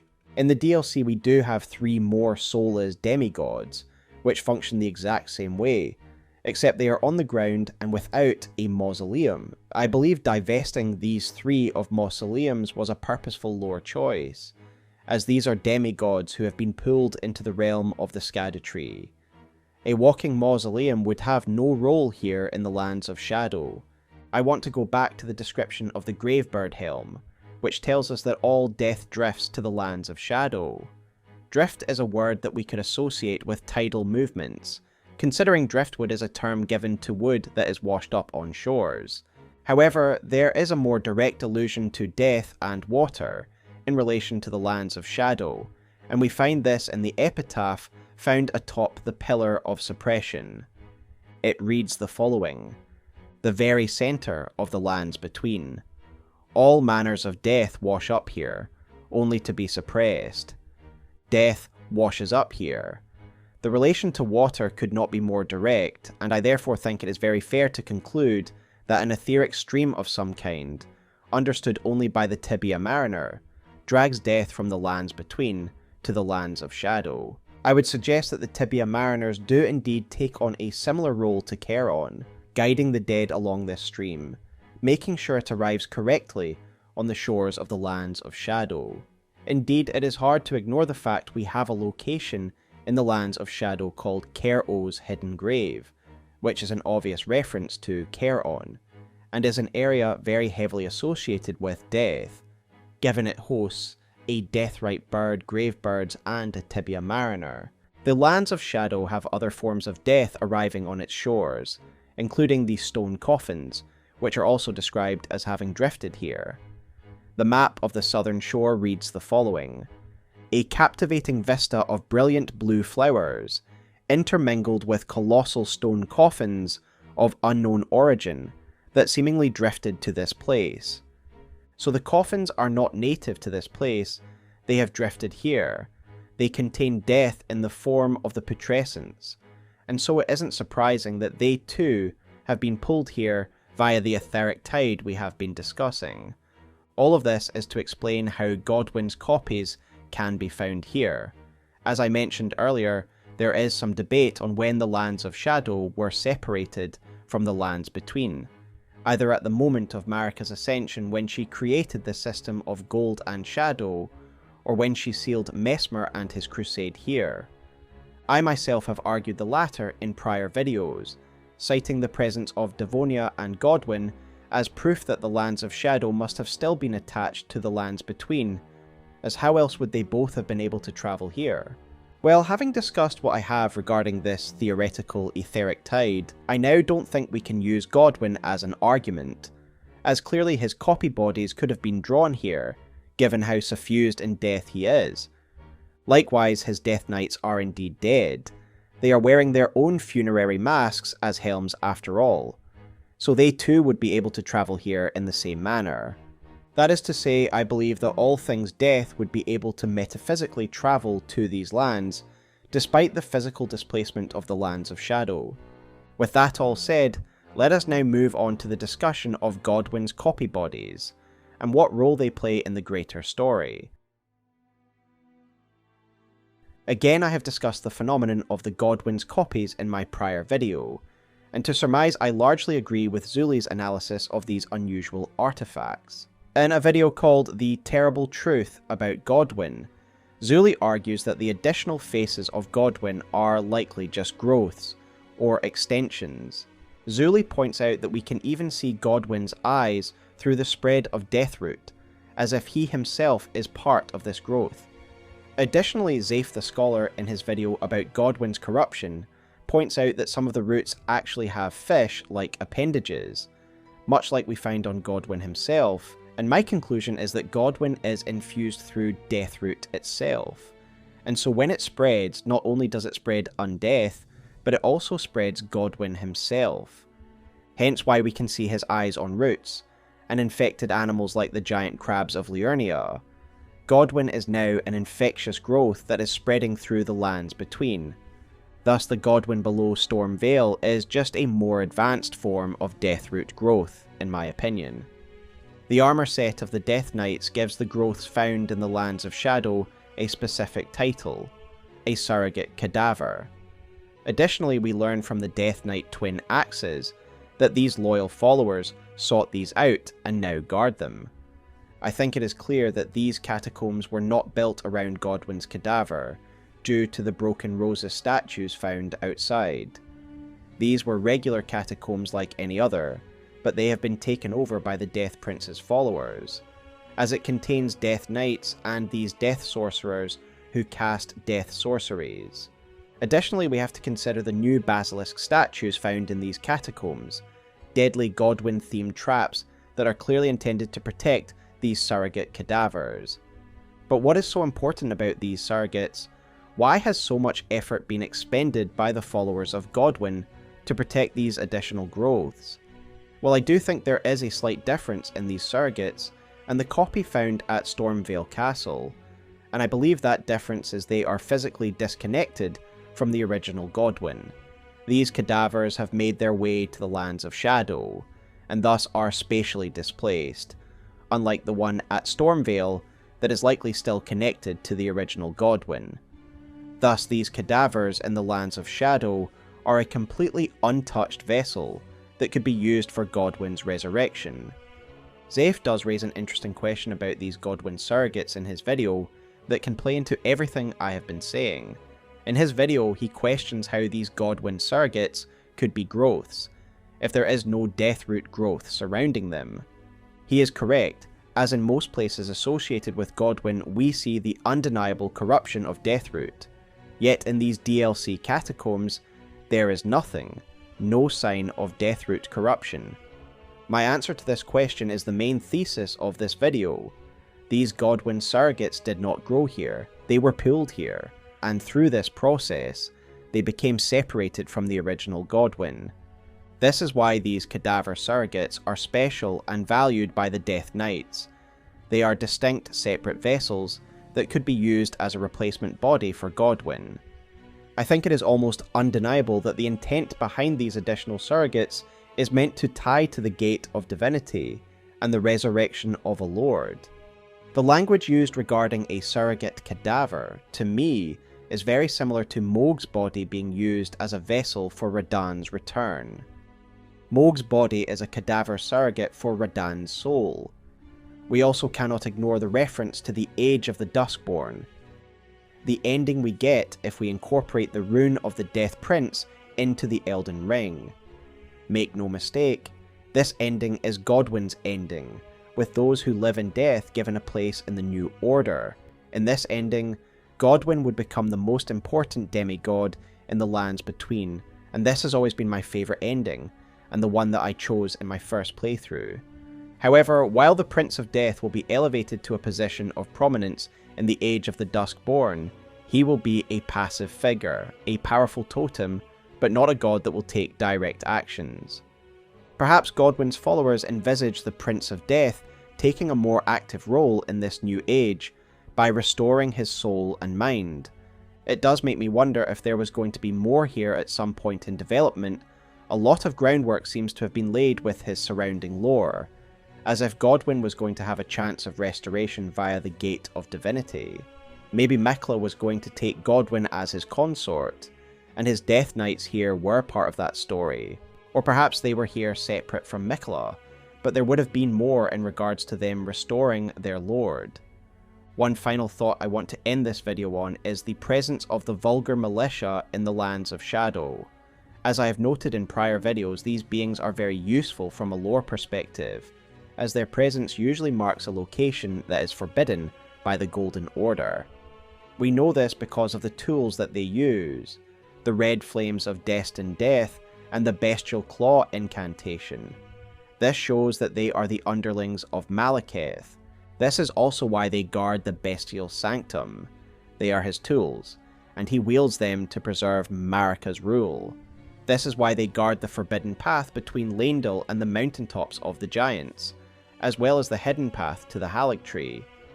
These locations both are associated with organizations or forces that have caused problems for Leyndell, so it isn't a huge shock to see a battalion of them in the Lands of Shadow, as there are plenty of things in these lands that the Golden Order would want to remain contained. Additionally, their armor sets very much imply they are themselves hated, so why not use the sealing of the Lands of Shadow to get rid of them as well? I find it to be of huge interest that we find the Shadow Militia guarding the catacombs that contain Godwyn's cadavers. I did earlier point out that the Shadow Militia do not have the Malekith-related abilities, and thus suggest that they were sealed at a time before the Night of the Black Knives, but that does not mean that they still were not employed by Marika's kin at this time. Given they guard the Hornsent remains of the Shadow Keep, I believe they are in these lands doing the bidding of Messmer. Godwyn's resurrection would spell doom for the current order, and so these shadowy minions slink in the bushes around the entrances to the catacombs. They are right to fear him. Aside from Miquella, there are few demigods who inspire as much loyalty as the Golden. As the Prince of Death, he has coiled himself around the lands between, and elements of him have even breached the Lands of Shadow. Even in his coma-like state, Godwyn still casts a long shadow, and his growth is not stopping anytime soon. It would have been interesting to get more of Godwyn. He is like the Artorias of Elden Ring, a character we have heard so much about, but one we do not get to meet in their prime. However, I am pleased that we at least got to meet some of his followers, and some more details regarding his earlier history as Godwyn the Golden. The Greater Will has always been at the heart of Elden Ring's story, an unknowable force that is responsible for the Elden Ring and is essentially the head of the Pantheon in Elden Ring's mythology. The only direct interaction we have with the Greater Will is with its vassals and artifacts: the Elden Ring, Marika, the Elden Beast, and the Two Fingers, the latter of which have always been especially interesting, beings that claim to have direct contact with the Greater Will, and it is the Two Fingers that have been guiding humanity for a long time. It is the Two Fingers who guide us to become Elden Lord, and it was the Two Fingers who guided Marika on her rise to power. The Two Fingers have shaped the course of history, and yet for all this, at the conclusion of the base game, we learn very little about them. Thankfully, Shadow of the Erdtree delivered yet another agent of the Greater Will for us to examine: the Mother of Fingers, Metyr. Like the Elden Beast, Metyr was sent to the Lands Between on a shooting star, and her role was seemingly acting as a conduit for its will, able to receive its messages, and then she gave birth to the Two Fingers, who could do the same. This all makes sense until we are hit with a bombshell revelation. Metyr has long been abandoned, and everything we know about the Greater Wills and its vassals is flipped on its head. How can any of the Greater Will's vassals or agents claim to be acting in accordance with its will when no being has had any contact with it for goodness knows how long? Has it abandoned us all? Or has the Greater Will long since ceased to exist? Of course, all of this lore brings us back to the Greater Will itself. What is it? Is it a god? Is it a collapsing star? Or is it the collective consciousness of all life before it was divided? Metyr's lore asks all of these questions, as well as bringing us closer to the truth of the Greater Will, the Elden Ring, and life itself. At the onset of this video, I would like to acknowledge content creator Garrulous Goldmask, who collaborated with me on this video, not only reviewing my script, providing his own original thoughts, but also writing and recording his own segment later on in the video. Goldmask is one of my favourite Elden Ring channels, so please check him out and subscribe to his channel. The origin of life is something that fascinates humanity endlessly. In real life and in fiction, it is central to the human experience and our understanding of our place in the universe. Elden Ring is no different, and indeed much of the central conflict has us essentially manipulated by forces beyond human ken. We are important to the story, indeed a key agent in it, but we are dwarfed by the cosmic forces with which we meddle. Shadow of the Erdtree really shook up my fundamental understandings of certain lore elements that I took to be truth, such as the two fingers being in true contact with the greater will, and humanity being a life form distinct from the cosmic. Yet the lore of Ymir, the fingers and Metyr add further context to what we know of the origin of life, and how humanity is intimately connected to the greater cosmos. Prior to the DLC, the main source of information we had regarding the beginning of life came from Hyetta, or more specifically, it came from the Eldritch being known as the Three Fingers, who granted Hyetta ineffable knowledge when we touch her with the frenzied flame. In this moment, the power of the outer god of chaos grants her a vision of that original state of life and its division. She says the following: "All that there is came from the one great. Then came fractures, and births, and souls. But the greater will made a mistake. Torment, despair, affliction, every sin, every curse, every one born of the mistake. And so, what was borrowed must be returned, melted all away with the yellow chaos flame, until all is one again." This is of course in line with certain origin stories shared among cultures across the world. There is an original state of chaos onto which order is imposed by a greater being. The Three Fingers are aware of this original state because it is the shadow and consequence of the new order. It is the manifestation of the desire for that original chaos. This is why the frenzied flame is so potent, even able to affect spirits, not just physical matter. It is a metaphysical force that is set to unmake reality and return it to the original state of chaos, spirits, gods, and all life. But the bare bones of what is said here is that there was once a singular source of all life that was interconnected, and it was known as the One Great. Then the greater will did something, and this life was broken apart and reordered into diverse individual life as we know it. We long knew that glintstone was a material that contained the life essence of the stars, as is stated by one of the foremost primeval sorcerers, Selin. She says the following of the nature of glintstone: Glintstone is the amber of the cosmos. Golden amber contains the remnants of ancient life and houses its vitality, while glintstone contains residual life, and thus the vitality of the stars. It should not be forgotten that glintstone sorcery is the study of the stars and the life therein. With this all in mind, let us now listen to the dialogue of Ymir, a Carian researcher who has looked deeper into the nature of glintstone and the greater will than perhaps anyone else. He says the following of glintstone and the study of life: I am a glintstone sorcerer. We study the stars and examine the life therein. Are you familiar with our findings?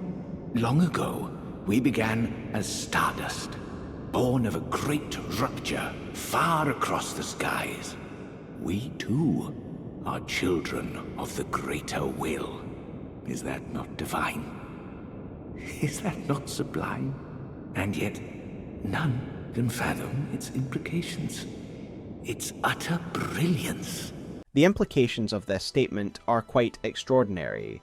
Ymir describes a great rupture, a burst of energy that results in the creation of all. including ourselves. This is a clear allusion to the Big Bang, a dispersal of energy that was the beginning of all, from stars to humans. Ymir tells us that we too were born from the resultant stardust, and the item beloved stardust can give us further insight as it reads the following. Count Ymir was known for his recitations. One need only envision the romance of the stars above, with adoration for stardust in one's heart, to become a great sorcerer. Do so, and you will know love. I find this item description fascinating because it gives a new romantic and philosophical bend to the carrion arts of sorcery and astrology. Sorcery in Glintstone study is often portrayed as more scientific, but Ymir's view of the cosmos is certainly coloured by his deep understanding of how intrinsic it is to our own being. The study of the stars is thus the study of our primeval past. Selin's assertion that Glintstone contains residual life suggests that one is able to study the life found within the stars, a fragment of the life within the abyss in the palm of your hands. This is now more poignant with the new information provided by Ymir that we too came from stars. Glintstone study has also been used to connect with the origin point of the life found within it, and now we know that all life comes from the same place. We can assume that the primeval current is not only the source of celestial life, but our life as well. Thus the name primeval current is very appropriate, as it is a point in space from which all life flowed from, the place the One Great was shattered, and the site of the burst of energy that Ymir mentioned. Or at least that is my opinion of what the primeval current is. I think it is literally space, and specifically the point in space from which all life came. It certainly gives more context to the works of Selin, Lusat, and Azur. The latter two have both peered into the depths of the cosmos and witnessed mind-shattering events, which isn't surprising given they have seemed to connect with the primeval source of all life. Perhaps if I hadn't dismissed Selin's ultimate goal as delusion, I might have caught this in the base game, for Selin and her fellow primeval sorcerers are the creators of the Graven Schools, hence her title the Graven Witch, and she too eventually transforms herself into this horrifying amalgam, a very ignoble end for our tutor. We can learn about these creations and the point of them via the Graven School talisman, which reads the following. The primeval current is a forbidden tradition of Glintstone sorcery. To those who cleave to its teachings, the act of collecting sorcerers to fashion them into the seeds of stars is but another path of scientific inquiry. They are trying to become stars, and with the base game alone I kind of laughed this off as delusion, but according to Ymir, we come from the same origins as the stars, so this aim of the Graven Witch isn't as ridiculous as it first seemed. She wishes to return to the cosmos from whence we originally came. The suggestion is that the One Great shattered at the behest of the Greater Will, and life spread out from it, dispersing on this wave of energy. Or at least this is what Ymir believes. I recently watched a great video by content creator Eric on the Gate of Divinity, which will be linked below. In this video, Eric said something that resonated with me greatly. The Crucible was once all life blended together, and every disparate life form that has since developed represents a fracture of that original oneness. Eric then goes on to say that the Hornsent have tried to recreate that oneness by pushing life back together, making life more concentrated, as is the case with the jars and the Divine Gateway, and the more concentrated it is, the more the divine power of the Crucible is restored. To Eric, this is why the bodies are used to make up the gateway. The divine power of the Crucible is reassembled and can be injected into a single person, raising them up to godhood. Now, while I am still divided on the true nature of the Gate of Divinity, I agree with Eric's assessment of life. Each of us is a fracture of something that was once greater. This is why the Golden Order fundamentalists' ideas of life are correct. Everything is connected in a chain of causality or relation, if we all ultimately come from the same source. It's just that the Golden Order fundamentalists believe all of life should be ordered according to their views, and that it should be connected through the Erdtree as the ultimate nexus of life and death. With Ymir and Selin's dialogues in mind, we now know that everything was once one. Then, in a burst of energy, it fractured into stars, and then in time some of the life within the stars would coalesce as mortal beings. Prior to this, I and many others had seen the worship of the Celestial as something entirely divorced from that of the Erdtree belief system, when in fact the roots of Carian beliefs seem to be much closer to the Golden Orders than we first believed. Ymir's headpiece reads the following: "The hat of Count Ymir, High Priest. The circular design at the top represents the Greater Will and its lightless abyss. Though Count Ymir instructed R'hllana in the sorcerous arts, he abandoned his allegiance to the moon. It was merely the closest of the celestial bodies, nothing more. The worship of the Celestial is the worship of the Greater Will, or at least it is one and the same to deep thinkers like Count Ymir. The lightless void is the same language used in the primeval current sorcery, and so when these sorcerers peer into the abyss, they are peering into the Greater Will's domain, into the source of all life in fact. No wonder they are fearful of what they see. This is the origin of all life, that original catalyst, the heart of the universe." Garrulous Goldmask pointed out some of the key phrasing in Selin's speech to us at the end of her quest, where she implies the connection between the Elden Ring, life, and the greater cosmos. Do you recall what once I told you? That glintstone is the amber of the cosmos, and sorcery is the study of the stars and the life therein. When you become Elden Lord, please illuminate me. Lay bare the secrets of life which course the Elden Ring. Next time, I will be your student. One of the most interesting conclusions that I take from these new ideas is that Radagon's attempts at reconciling and interconnecting faith and sorcery is not misguided.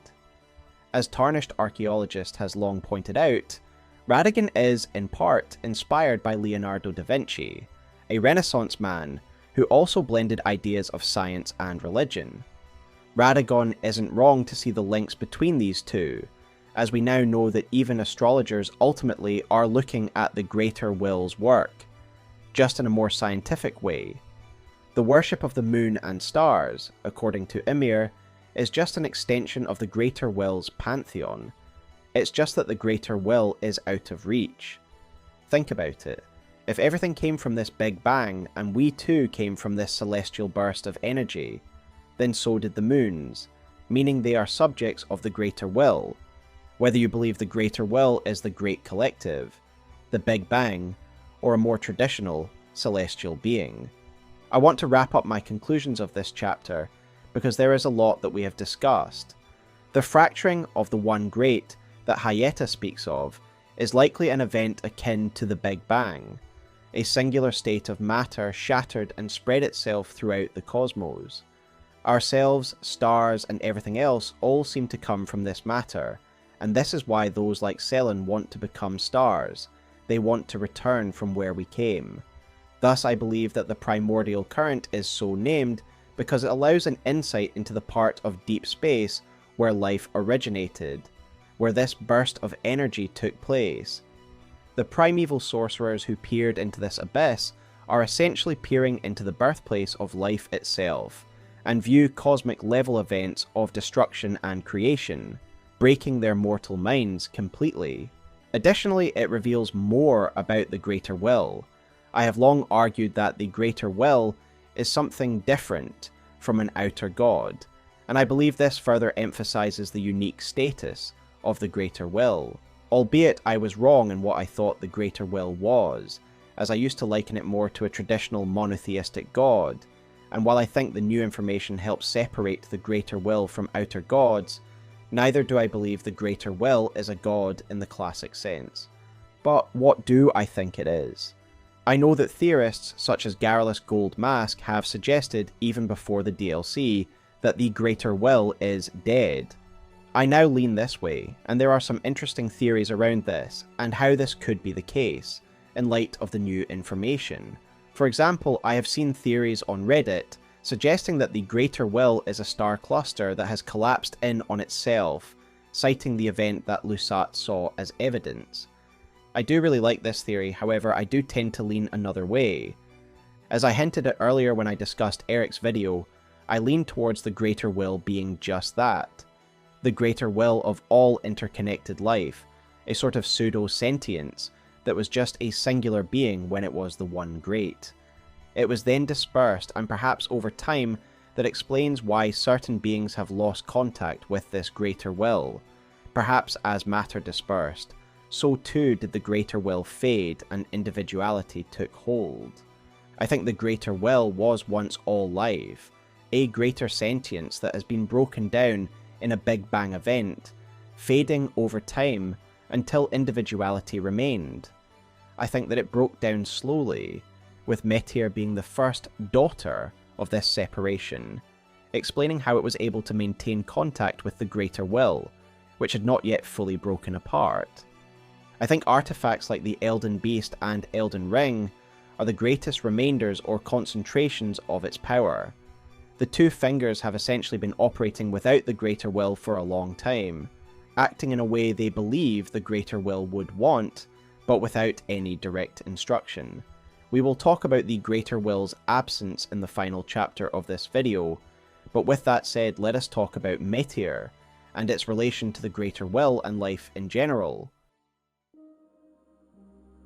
In this chapter, I want to take a brief segue and examine the lore of some early cultures, and review the potential influence that Metyr and other cosmic elements had on them.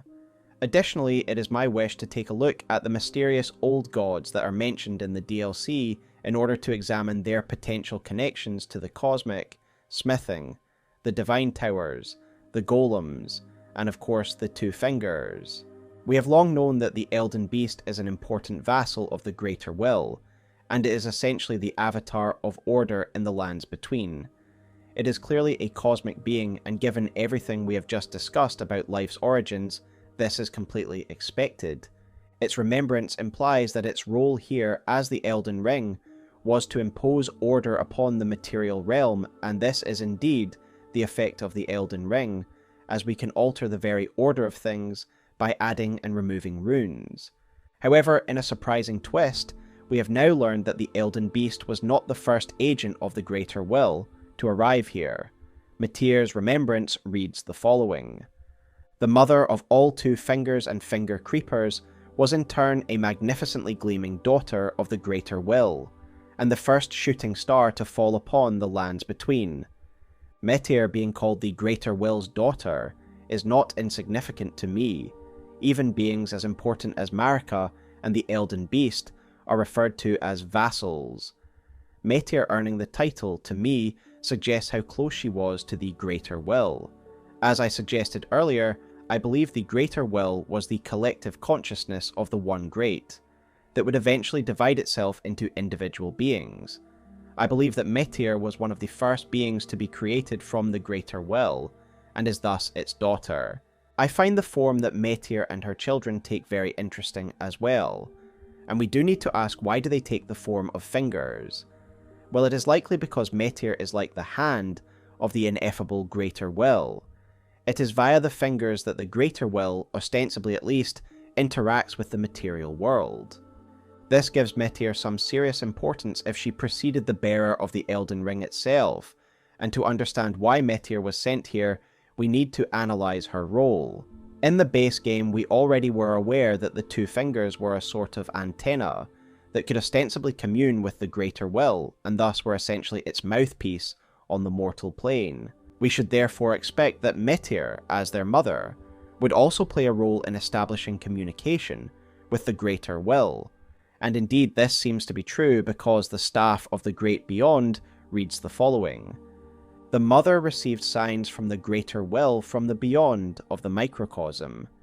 Despite being broken and abandoned, she kept waiting for another message to come. Lots of really interesting lore there, and it is an item that maybe gives the Albinoric Bloodclot a run for its money as the best lore item in the game. Let's unpack everything that is said here. Firstly, it confirms that Metyr did indeed receive signs from the Greater Will at some stage, so her and her children the two fingers, at one point were truly able to interpret messages from the Greater Will. There is something additional here in the item description, as it says that the Mother of Fingers specifically received these signs from beyond the microcosm. A microcosm is usually used to describe a miniature representation of the universe, and is clearly a reference to the black hole-like rupture that Metyr holds upon her back. I think we can fairly interchange this word with a black hole or wormhole, given the way it behaves when she uses it to summon projectiles from the cosmos, or when it swallows her up at the end of her fight. To me, this microcosm is essentially a rupture in space that connects Metyr to the great beyond. Interestingly, the Elden Beast can also use certain attacks that also seem to manifest a black hole, as if it is also calling its power from the greater cosmos. There is a certain thematic harmony of these two beings being able to create these micro black holes, given black holes are collapsed stars, and both of these beings are themselves falling stars. But if Metyr's role is as a receiver for the Greater Will's messages, then why was she sent to the lands between first? Well, to act as a line of communication to a new world, she is the vanguard for the Greater Will, and was likely able to send back a preliminary report to the Greater Will, a sort of scout's report. I think it is pretty uncontroversial to say that Metyr definitely did have real connection to the Greater Will at some stage, as the Staff of the Great Beyond says she is waiting for another message to come, suggesting that she once received messages. I also think that her possession of the microcosm gave her a more direct line to the Greater Will. I already mentioned the fact that both the Elden Beast and Metyr can summon microcosms, and both seem to do it to unleash some of their more powerful abilities. Again, this is similar to other cosmic beings like Astal and the Onyx Lords, who are both capable of opening dark holes into space in order to pull through meteors. Likewise, I feel Metyr and the Elden Beast are both capable of opening a black hole in space to summon cosmic energies. We see near the end of the base game that the Round Table Two Fingers try to make contact with the Greater Will after we are denied access to the Erdtree. They stand upright like an antennae, and Enya tells us that it will take potentially thousands of years to make contact. The fingers remain still, shaken by this turn of events. They are busy consulting the Greater Will. When they are finished, the fingers will again offer their guidance. But thousands, if not tens of thousands, of moons must first pass. This is presumably because messages are travelling across the vastness of space, whether that be via radio signals or sound. However, the wording of the Staff of the Great Beyond suggests that Metyr herself was able to contact the Greater Will more efficiently via a wormhole. So Metyr arrived here and established a line of communication between the Greater Will and this new mortal plane, likely preparing it for the Elden Beast and Elden Ring's arrival. However, perhaps the most important thing about Metyr is that she is a mother. Indeed, there is an excellent Reddit post by user NP Complete who claimed that it is Proto-Indo-European for mother. Additionally, if this is true regarding the roots of her name, it reinforces how truly ancient and primordial this being is. As we saw from her remembrance, the two fingers and the finger creepers are her children. Metyr literally birthed the two fingers, and ultimately, they are meant to act as the messengers of God. This important status is clearly what inspired the group known as the Finger Weavers, those dedicated to studying the fingers, and potentially becoming one themselves. The Finger Weaver's cookbook, found at the Finger Weaver's hovel, reads the following: a record of crafting techniques left by a determined student of the Finger Ruins. His brush with the sublime all but shattered his mind, though he was left capable enough to leave these few precious words. The Finger Ruins themselves are interesting, as it is implied that these structures are growths, rather than a construction. For example, we have the Nailstones crafting item, which can be found here, and it reads the following: flake-like stone shard with a faint fingerprint engraving. Material used for crafting items. found at Finger Ruins, a piece that came loose from the tip of one of the column-like stone fingers that grew at Finger Ruins. These nail formations actually grew here. They weren't sculpted or built by man. It is an alien substance that grows on Earth. For me, it is like a coral, essentially. I also think these growths likely occurred as a result of Metyr's influence or magic, as the form of the Finger Ruins is very similar to the Cherishing Fingers sorcery. The description of this sorcery tells us that these fingers are summoned to protect their mother, so perhaps the Finger Ruins were erected in locations that Metyr once inhabited or nested. Either way, I think these ruins were not constructed but grown, and has alien properties and materials. This is why other natural substances grow from these calcified growths, like the finger mushrooms, the description of which read the following: light pink mushroom resembling a wizened finger, used by those who wish to become fingers to induce hallucinations. They call these mushrooms the stillborn of the two fingers. I find it interesting that they are called the stillborn of the two fingers, again implying they have a similar origin to the two fingers, organically growing from these ruins, and yet ultimately being lesser than a two fingers themselves. The hallucinogenic qualities of these mushrooms is also very interesting. Bear in mind these are fungi that are growing from a very alien material, found only in the Finger Ruins. I imagine consuming such a product would be ill-advised for a terrestrial being, and God knows the effect it would have on your mind and body. I also think that lampreys are beings who have evolved as part of this ecosystem. We learn almost nothing about these weird creatures, aside from the fact they are called lampreys. For example, Glinting Nail reads, "The lampreys that guard the Finger Ruins resemble fingers far more than they do humans, and so the Finger Weavers imitated their sorcery. In the real world, lampreys are fish that clearly these enemies are physically based on as well, and it's thought the roots of the name means stone liquor. I find this relevant given where they congregate, surrounding these stone ruins, perhaps parasitically feeding on them somehow. This is why there are finger seekers, humans who want to become two fingers themselves, as the two fingers must be semi-divine to some cultures, and thus it makes sense some might want to become them, and they clearly look to the lampreys for inspiration. Perhaps they believe that these stone lickers have been ingesting the alien fungi, and have transformed as a result. I had initially thought that the lampreys were alien in origin. However, the Glinting Nail consumable states that the lampreys resemble fingers far more than they do humans, and I have to wonder why even compare them to humans if they are completely alien in origin. The wording to me suggests that they were once human and have now transformed into these beings, finger-like creatures that have been warped by this material, though not becoming a true two fingers, as they can only be born from Metyr herself. I think further evidence of their human origins can be seen in their visual design as well, as if we look closer at their bodies we can see shreds of clothes, as if they once wore human clothes before it tore and wrapped around them as they transformed. It is little surprise that some of these finger weavers would attempt to become fingers themselves, given how important and semi-divine they are in the time of the Golden Order. I also want to briefly talk about the finger birthing grounds, the unusual location in which we actually face Metyr. Clearly there are some spatial anomalies at play here, as a location this open and wide should not exist deep underground. It of course reminds me of the boss arena that we face the Elden beast in, both wide expanses that seemingly stretch on forever, despite the spatial constraints of the physical area.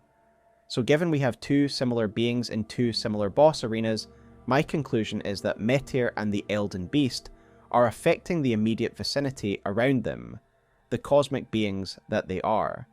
The name Finger Birthing Ground suggests that these are the grounds in which Metyr gives birth to her children, and perhaps these tubes are how she disperses them throughout the lands between.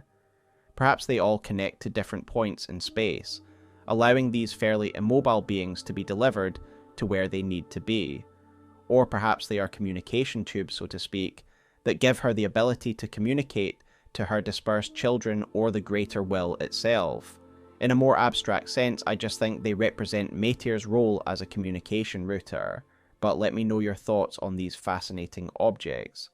With that said, let us speak about the Two Fingers and their relevance to early civilizations, as it's clear that the Two Fingers would become important to human civilization even before the time of Marika's order. We could assume that the Divine Towers, that act as shrines for Two Fingers, were built by a culture to venerate these messengers. As pointed out to me by Garrulous Gold Mask, these towers were actually called the Towers of Gods in the 1.0 version of the game, potentially confirming that the Two Fingers were seen as gods. One of the longest standing unanswered questions is who built these great towers, and there are some new mysteries introduced into the DLC that may well tie into the history of these towers. One of the most perplexing new item descriptions is that of the ancient meteoric greatsword, which reads the following: one of the treasures of the ruined forges, greatsword of ancient meteoric ore, ending in a sharp point, fashioned from an excavated shard of an arrowhead that once was a part of the old god's arsenal. So lots of interesting details in this item description. The first thing of note is that this sword is of meteoric ore, and thus it is a raw cosmic material, meaning the use of it for tools and weapons likely predated smithing with more complex materials like iron or steel. Another interesting tidbit is that the forge in which you find the ancient meteoric sword is called Starfall Past, just reinforcing the fact that the old god civilization likely saw meteors as an important raw material. Secondly is that while we use it as a sword, it was actually used as an arrowhead by these ancient beings, which of course suggests they were extremely large in size. Given the size, there is really only one in-game being that we have seen that could fit the bill of these old gods, and that's the giant skeletons we find in Caelid and mountaintops of the giants. We have all long wondered who these skeletons were, and I think they could well be the old gods described by this greatsword.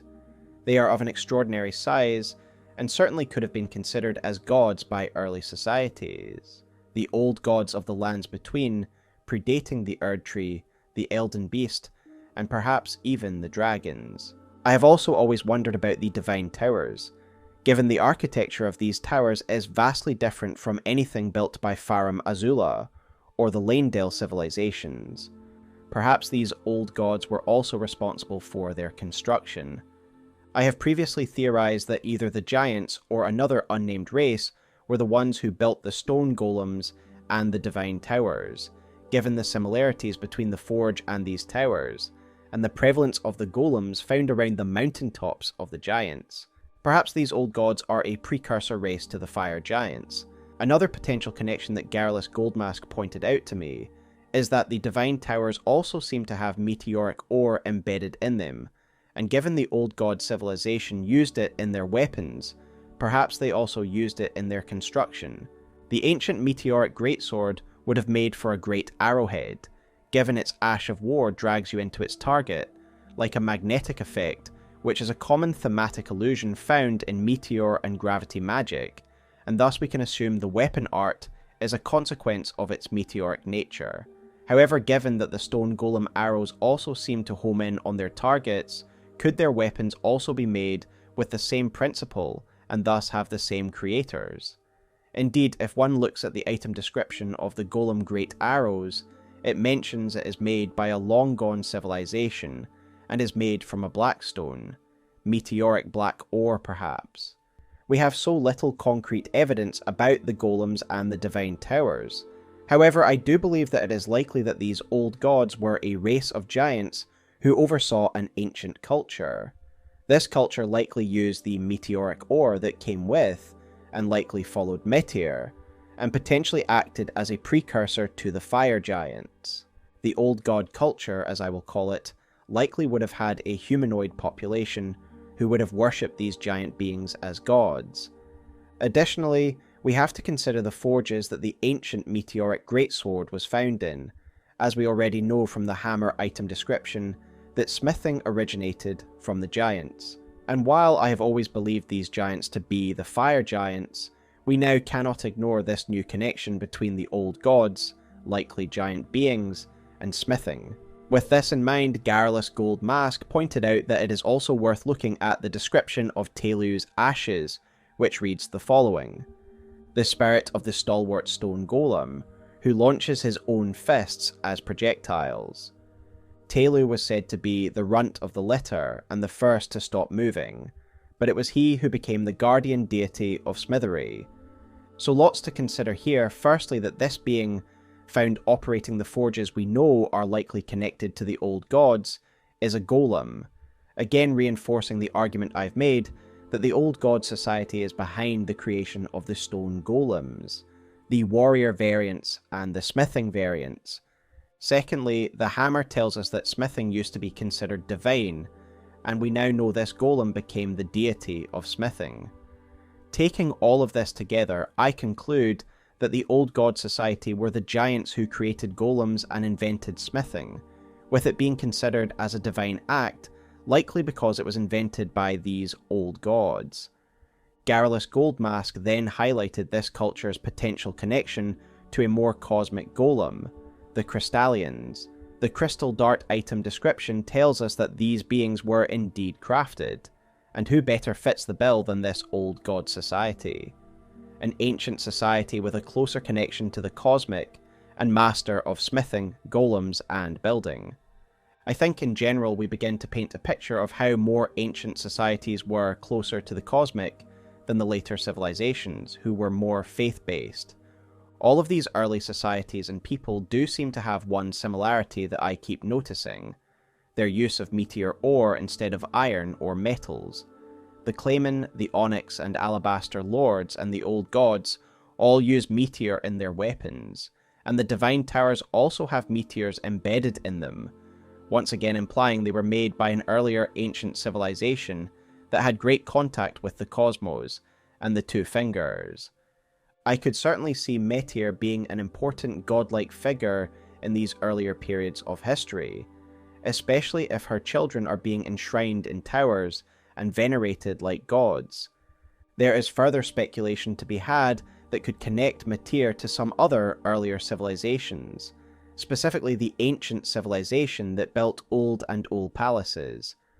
This suggestion comes from a great Reddit post by user NaMcGrath, who suggests that the bubble sorceries of the Clayman are related to Metyr's microcosm.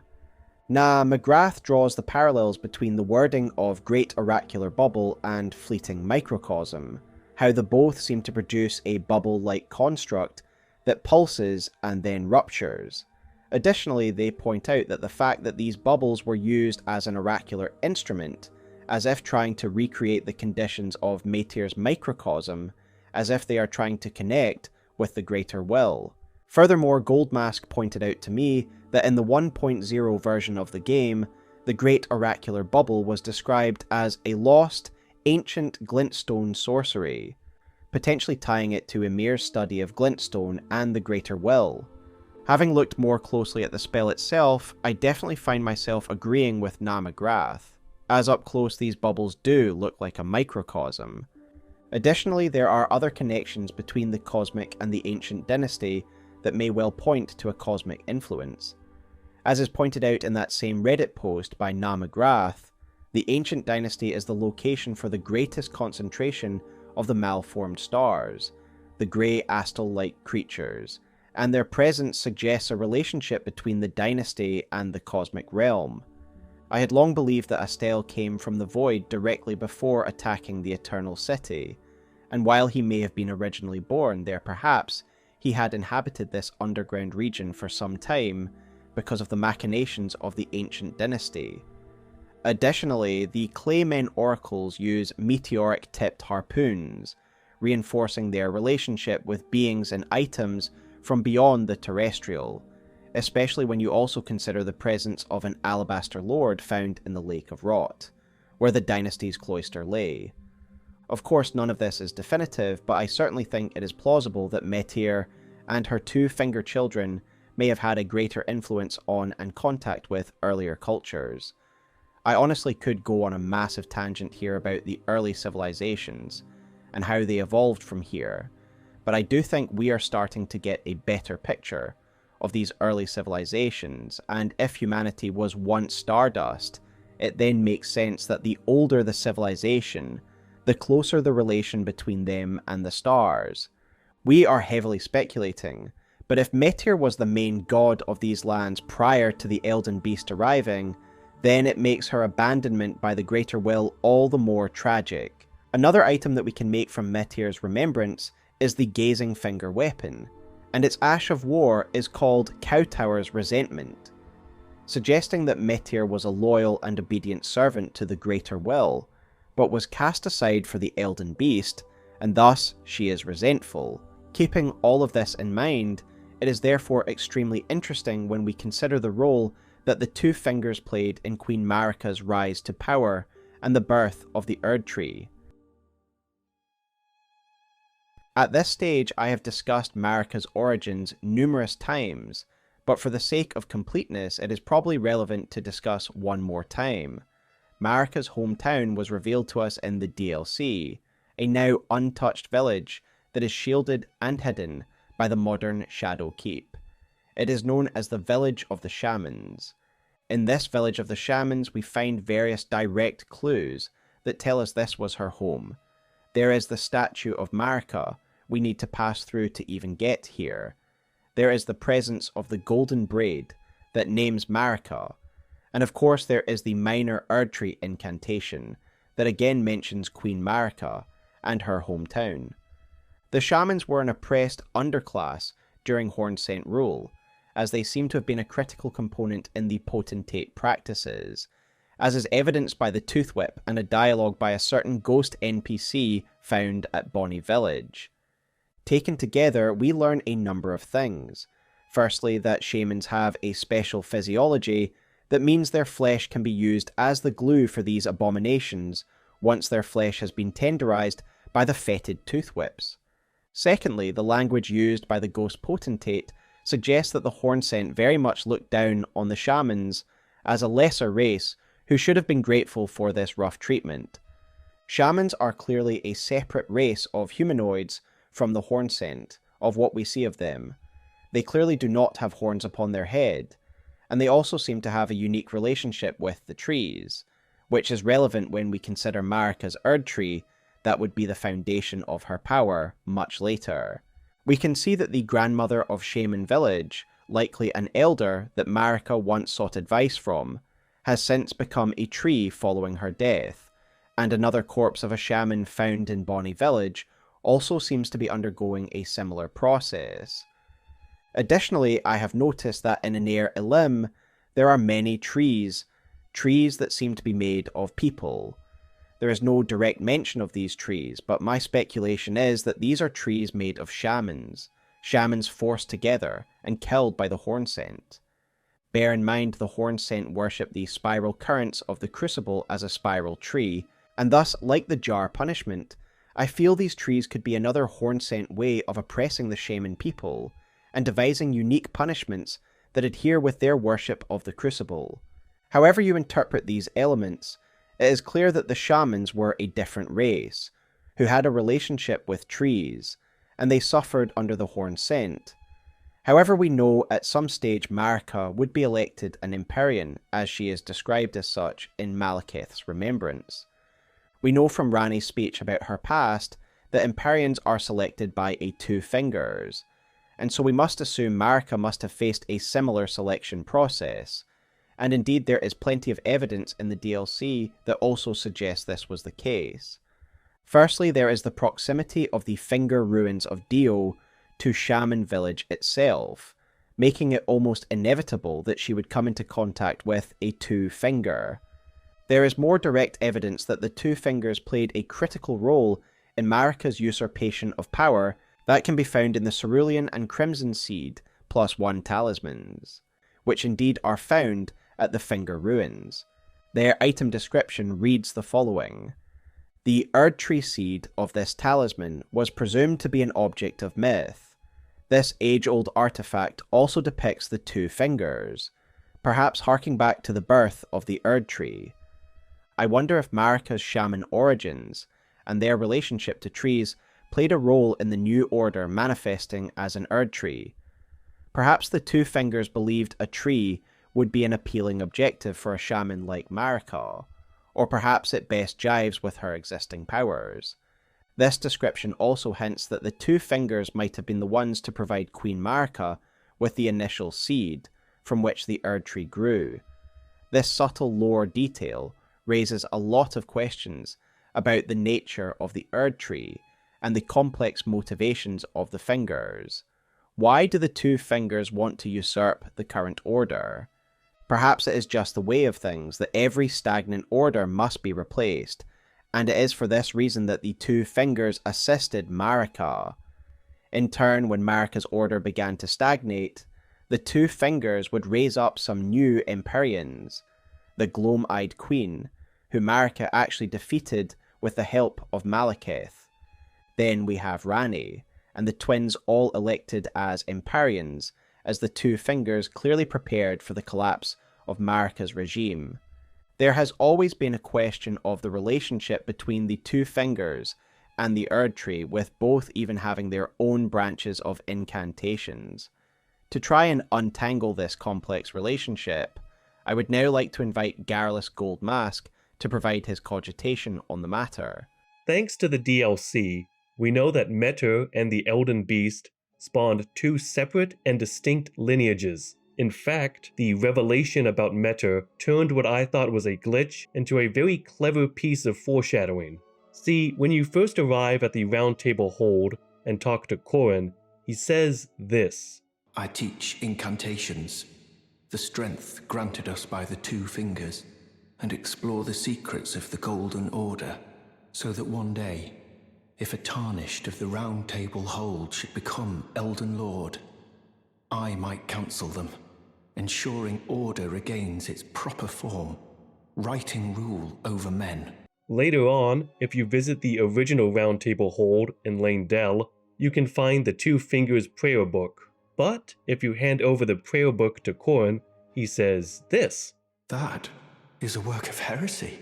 Its incantations bear no lineage from the Erdtree.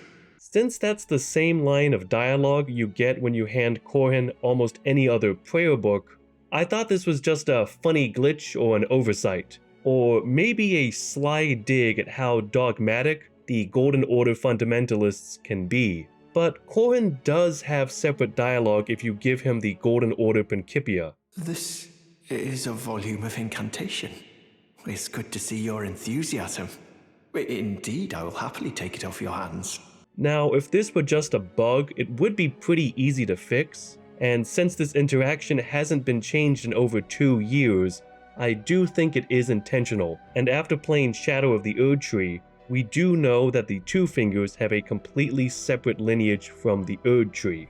Again, Metyr is a magnificently gleaming daughter of the Greater Will, and the first shooting star to fall upon the lands between.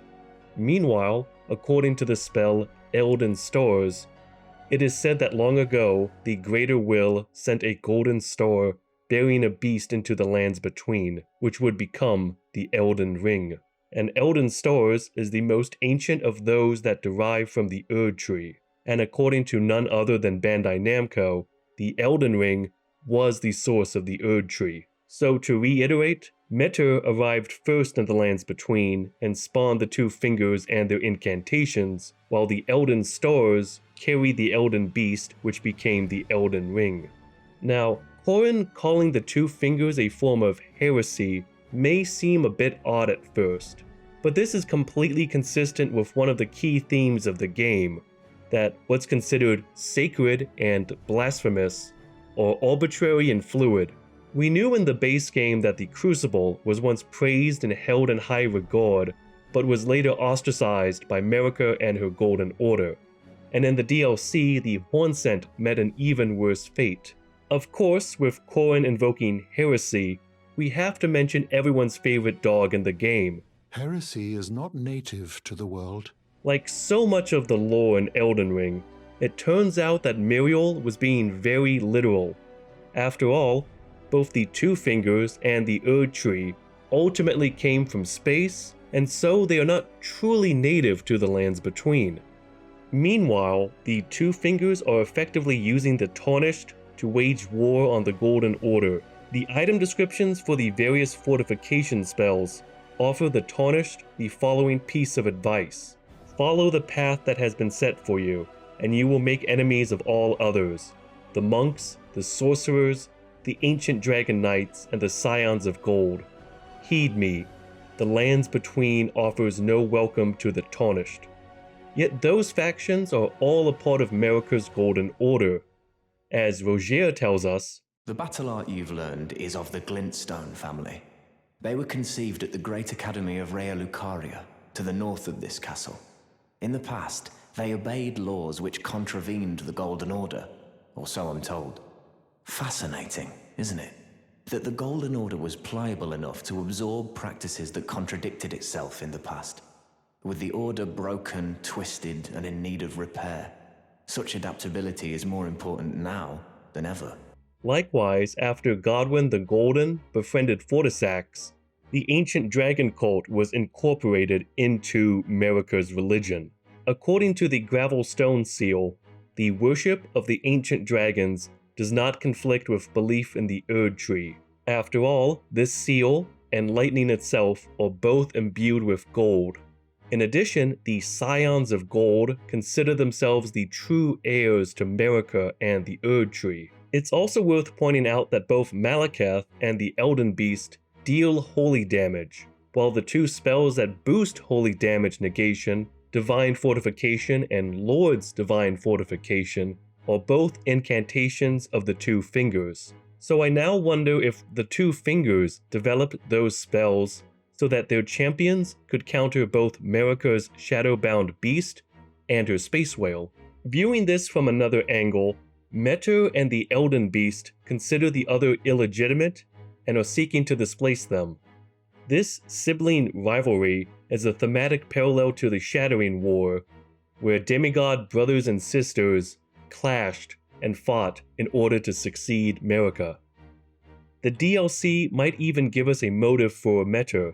As Smo pointed out earlier, we do know that Metyr feels resentment, and personally I think this was because she was effectively upstaged by the Elden Beast. What's more, the game also heavily implies that the Elden Beast is a much more advanced and intelligent specimen than Metyr. We learn from the Gazing Finger that Metyr gazes vacantly into the beyond. Vacantly is the key word here, since it implies there's not much going on inside Metyr's head.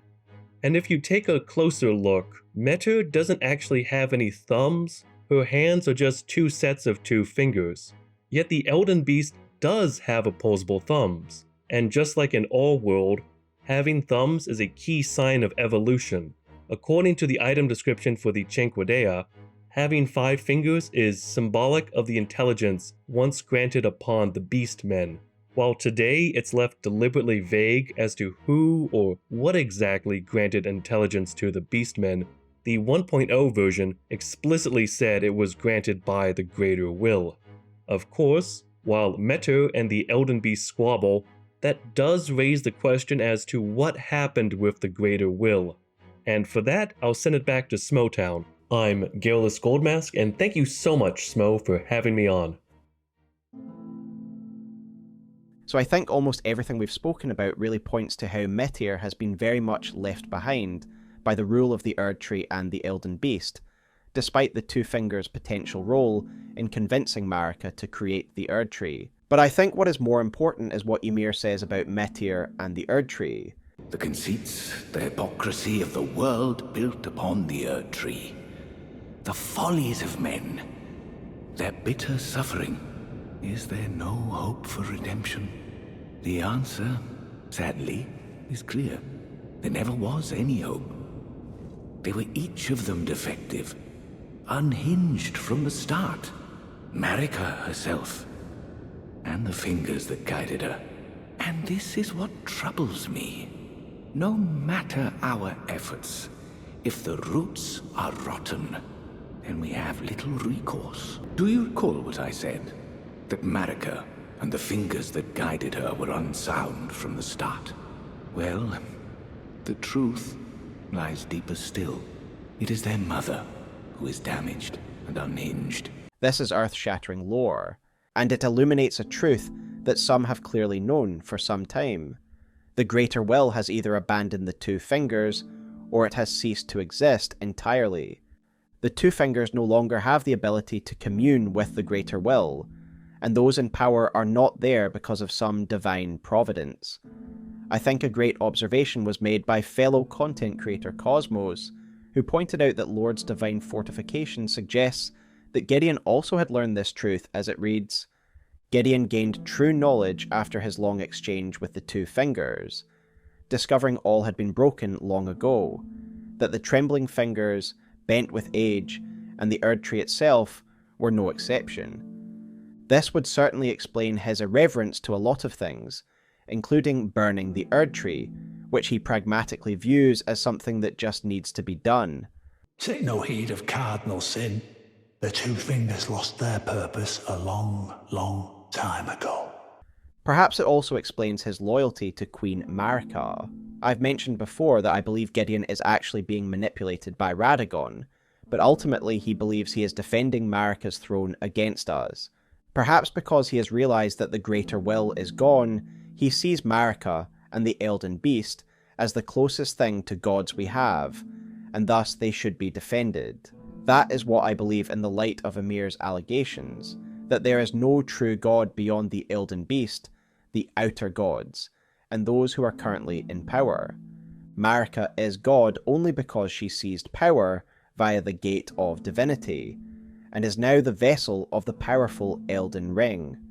She was guided by beings which claim a tie to a greater divinity, when in fact they do not. The Two Fingers have been pulling the strings of power without the mandate that they claim. It also makes me wonder about the Nox. After all, these are the creators of the Fingerslayer blade. Did they create this blasphemous weapon because they too discovered the truth about the Greater Will, and thus realized the Two Fingers had no legitimacy? As I've argued in prior videos, I believe that the Nox were aware of the nature of Marika's ascension, and they tried to recreate this process to produce their own Lord of Night, which is why there are petrified people in the Eternal Cities that mirror those at Iner Elim. It suggests to me they tried to recreate the Gate of Divinity and raise up their own god, but they failed. Thus is it not very likely that they could also have learned the truth about the Two Fingers, and this was the cause of their rebellion. Other people who may have known this truth are the top tier primeval sorcerers, an idea I first saw suggested by a Reddit user, and that post will be linked below. The suggestion made is that when looking into the primeval current, they not only saw incredible cosmic level examples of creation and destruction, but also saw the truth that the Greater Will is essentially no more. Ymir's claim here is rather extraordinary, and perhaps the reason he knows this is because of his study of finger creepers, Two Fingers, and Metyr ultimately.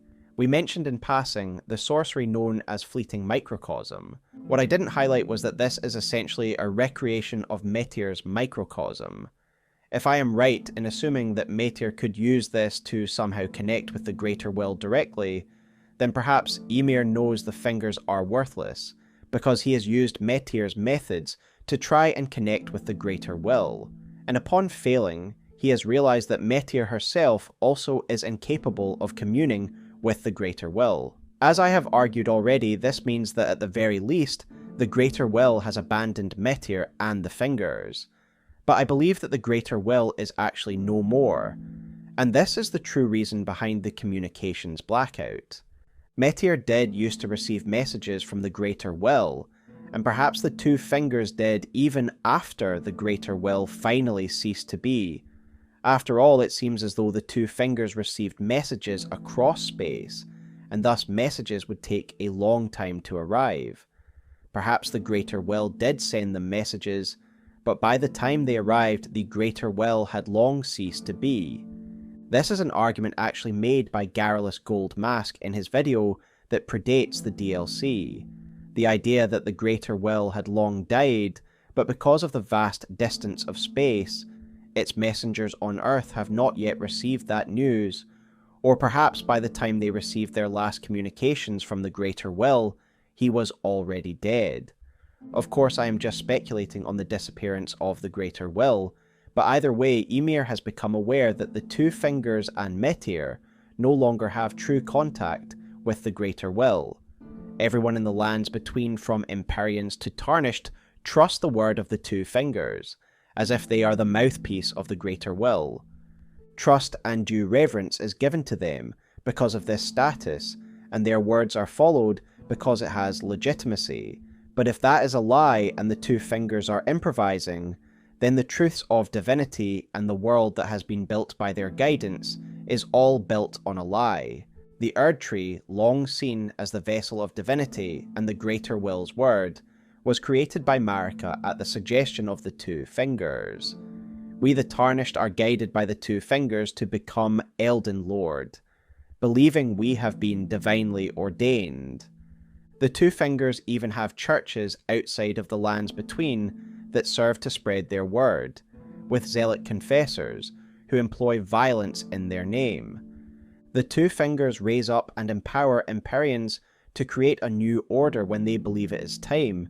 They are some of the most influential movers and shakers of all time, given respect and power, because of their supposed connection to the Greater Will. It isn't hard to see how characters like Ymir and Gideon come to radical conclusions about what must be done, given the divine hierarchy that everyone worships is built on a complete lie. When Ymir says that the foundations of the Erdtree and Marika's rule is rotten, this is what he is getting at. There was no divine foundation, guidance, or providence behind the Erdtree. The Two Fingers were alone responsible for this. This is their empire, not the Greater Will's. And if they were the true architects of the Erdtree and the Golden Order, then why should we view Marika's order as divine? Well, Ymir argues that we shouldn't. It is just the design of a broken alien being, who has long been abandoned and left behind. Ymir leaves the fixing of the Greater Order to Miquella, and we do need to wonder if the two ever had a conversation. Ever young Miquella saw things for what they were. He knew that his bloodline was tainted, his roots mired in madness. A tragedy if ever there was one. That he would feel compelled to renounce everything when the blame lay squarely with the mother. If they did, Ymir's revelations would no doubt have just reinforced Miquella's view of the Golden Order, that it needs to be replaced for numerous reasons now. Ymir actually draws an interesting parallel here between Metyr and Marika. It is the sins of these characters, beings who have built our society on a lie, that are to blame, and it is their children who are paying the price of their sins, the Fingers and Miquella respectively, and he clearly has sympathy for both. However, Ymir focused more on the fate of the Fingers themselves, gaining an empathy for the children of Metyr, the Finger Creepers. He even seemingly adopts one as his own, calling it Yuri. He is an aspiring Finger Mother who wishes to replace Metyr. Thus, his whole questline is a way of him essentially guiding us to Metyr, so we can kill her. Once she is dead, Ymir is reborn as a new Finger Mother, adorned in his finger robe which reads the following: "I will be the true mother. My fingers will grant us redemption." Yet in his insanity he attacks us, and there will be no redemption, and the Fingers will be left motherless forevermore. But is Metyr truly dead? When we defeat Metyr, the black hole that she carries upon her back seems to swell and swallow her. Has she been taken back to the place from which she came? Or has she been crushed like a tin can by the immense pressure of the singularity? I leave that for you to decide, but ultimately her influence on this planet has long since passed, and now she has been removed from it entirely. All we are left with is the truth of the world. The Greater Will has long abandoned this world. All that's left are its vassals, acting in its name and yet clearly pulling the strings of power by their own authority. Perhaps the Two Fingers and even the Elden Beast are ruling in a way in which they believe the Greater Will would want, interpreting its words from an age long past, despite not having any direct line to it. Perhaps this means they are still legitimate intermediaries, or perhaps you believe it is all a sham, As always, what you decide to do with this new understanding is your choice. Perhaps it is still good enough that the two fingers are interpreting the greater will's vision by themselves, and thus you could choose to become Elden Lord anyway. Or perhaps it emboldens your desire to tear down the Golden Order and replace it with something new, given its failures and lack of legitimacy. I think that in many ways Shadow of the Erdtree revealed a lot of uncomfortable truths of the Erdtree's rule. The truth of Marika's ascension, the blood spilled in her name, and the reality of the greater will's absence. Miquella's attempt at usurping this order is almost a natural consequence of these truths, as how could a scion of the royal family accept their rule after all they had learned of its foundation? The greater will is gone, the Golden Order is not divine, and all that matters is power. We the Tarnished have the power. By the end of the game, we are the Kingmaker, and we get to decide what counts as a god. When I first played Elden Ring, one of the first points of lore that interested me was Queen Marika. She is a figure shrouded in mystery from the very beginning, someone who seemingly vanished at a moment of great calamity, a situation made all the more interesting when we consider she is the god of the current era, and her influence is everywhere. Her absence is a noticeable vacuum, punctuated by the bones of the fallen civilization that was built in her name and image. Her mystery only deepens when we learn the truth of her dual nature, and that it was she who shattered the Elden Ring. Despite her being such a central figure, we learn very little about her backstory and how she rose to power, aside from a few tantalizing connections. Shadow of the Erdtree finally revealed some of her origin story, and for me this was one of the main strengths of the DLC's lore. We are introduced to the Shamans, Marika's people, who are a fascinating culture that existed in the shadow of the Hornsent before Marika met the Fingers, and usurped power for herself. Perhaps of most interest is the Shaman's relationship to trees, which can be used to explain much of Marika's nature and relationship to the Erdtree. I will also suggest that the concept of monoecious trees can also be used to explain Radagon's origins and how he has always been part of Marika. Marika's past is incredibly revealing and fundamental for our greater understanding of how the Golden Order and Erdtree came to be, as well as what it means for the cyclical nature of the world. Marika's origins have always been a fascinating mystery, especially when we consider the base game lore surrounding her kin, the Numen. The Numen's rune tells us that they are indeed Marika's stock, but that they also come from outside the lands between. Additionally, we have the appearance preset for the Numen, which also reinforces the idea that this race, Marika's bloodline, do not originate in the lands between. There are other semantic conclusions that we could draw from the wording used. In the Japanese script, the Numen are referred to as Marabito, which is a term used to describe spirits who come from another world. I believe that the English term Numen is meant to allude to the Númenóreans, those men from Lord of the Rings who also came to Middle-earth from another place, Númenor, and while they are humans, they are long-lived. Rather than diving too deeply into either translation, holistically both terms are meant to illustrate the fact that Marika is not from the lands between originally, and that her race are distinct from the regular human races. Indeed, Shadow of the Erdtree reaffirmed this, by showing us that Marika came from the lands of Shadow, and from a community of spiritual humanoids called the Shamans. While the Numen would become the name of Marika's descendants, she herself came from a people known as the Shamans. We come to learn of this when we arrive at the village of Shamans, the hometown of said people.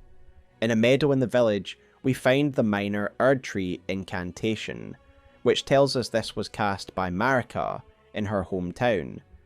This is her hometown. Marika is a shaman. The importance of this location to the Golden Order is clear by how well it is protected, preserved, and hidden. After all, this is where their god comes from.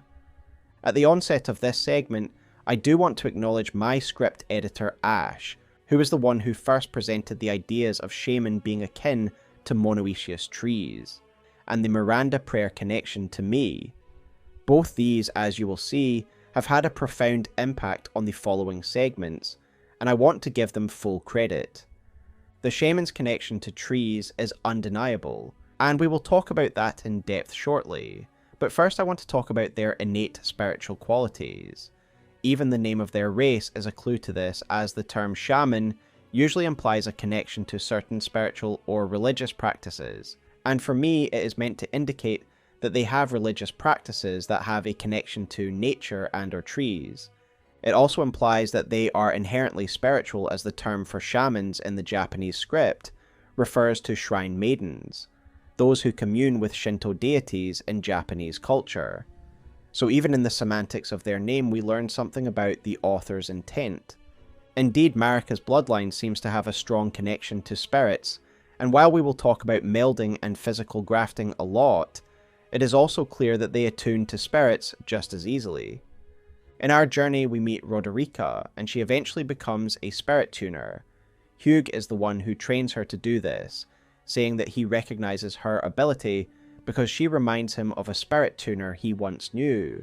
The girl you brought here, she's crestfallen and can scarcely swing a blade, but she has a gift for spirit tuning.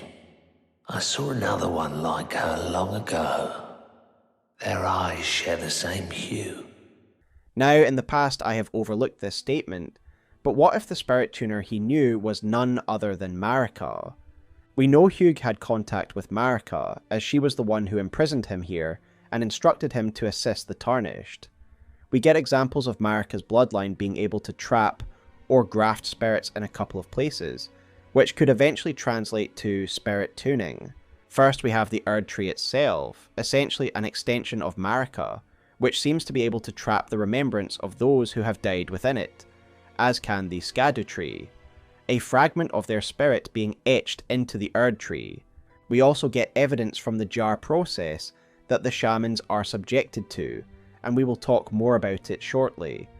But in short, Marika's people are used as the central binding agent of these abominations, and other condemned are cut up and stuck to them, mainly because the flesh of shamans has melding qualities.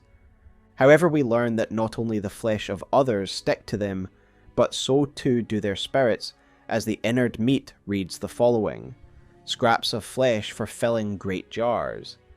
Rancorous spirits cling to the pinkish red convulsing meat.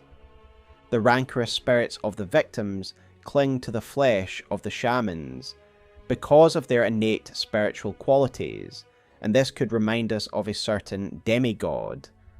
I am of course referring to Rykard and his rancorous spirits. He is an indirect child of Marika via her male half being Radagon, and so Rykard is essentially one of her children as well, and thus subject to inheriting her genetics. Rykard shows an ability to graft, as when he devours various heroes, they merge with him, stuck in a torturous state of persistent life within his flesh, and adding their power to his. It isn't just their flesh that melds with him, however, but also their spirit. During his fight with us, he is able to send rancorous spirits at us like a missile.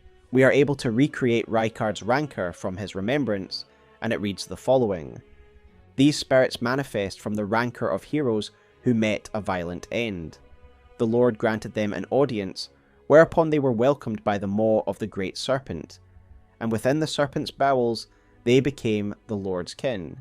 These spirits are essentially trapped and under Rykard's command, clinging to his flesh, much like the spirits found on the jar innards. In conclusion, we have evidence that spirits are able to meld and cling to the flesh of shaman kind, and thus bringing it back to Roderica. We also see a similar fate in her men, who are grafted by one of Marika's descendants, Godric. The spirits of these men cling to the chrysalid's memento, and I would say this is a side effect of Godric's grafting process, which is essentially the same as the shaman melding process. I therefore believe that spirit tuning is something that has its origins with Marika's people, due to their innate relationship to spirits, and as such is the spirit tuner Mohg is referring to. The shamans seem to be tree-like in their very physiology, given they seem to grow into trees over time. The greatest example of this is the woman found in Shaman Village, who is now a large tree. Upon her body we find the golden braid talisman, which speaks of a grandmother. Thus we can assume this woman is said grandmother. Grandmother is likely a title denoting her position as an elder within Marika's community, similar to the grandam of the Hornsent. And if she is one of the eldest of her kind, then perhaps it explains her advanced state as a tree. Perhaps the older a shaman gets, the further their transition into tree form advances, and thus this elder of Marika's village is barely even a humanoid anymore. Perhaps it is these unusual properties that make the shamans useful material for melding and grafting, given tree sap is a natural adhesive. I also mentioned the Numen earlier, the race of beings who are descended from Marika, and thus the shamans. One of their most notable attributes is their long-lived nature, again something that can be explained if they are literally tree people, given trees are one of the most long-lived forms of life in the real world, with the oldest tree being almost 5,000 years old. Their inherent tree nature also explains why Marika's god-given power manifests naturally as a tree, as it is a reflection of her innate nature. It is why she is able to manifest the minor Erdtree incantation, and it is why the nexus of her power took the form of two trees. But perhaps it can also explain another mystery, that of Marika and Radagon. For the longest time I have argued that Radagon never existed as his own person, and likely became a component of her when she ascended to godhood. I had many reasons to believe this, one of the main being the concept of the alchemical rebis, the magnum opus of the field, where all opposites are reconciled and combined into one perfect and immortal being, male and female, fire and water, sulfur and mercury, the passive and the active, the union of the Red King and the White Queen.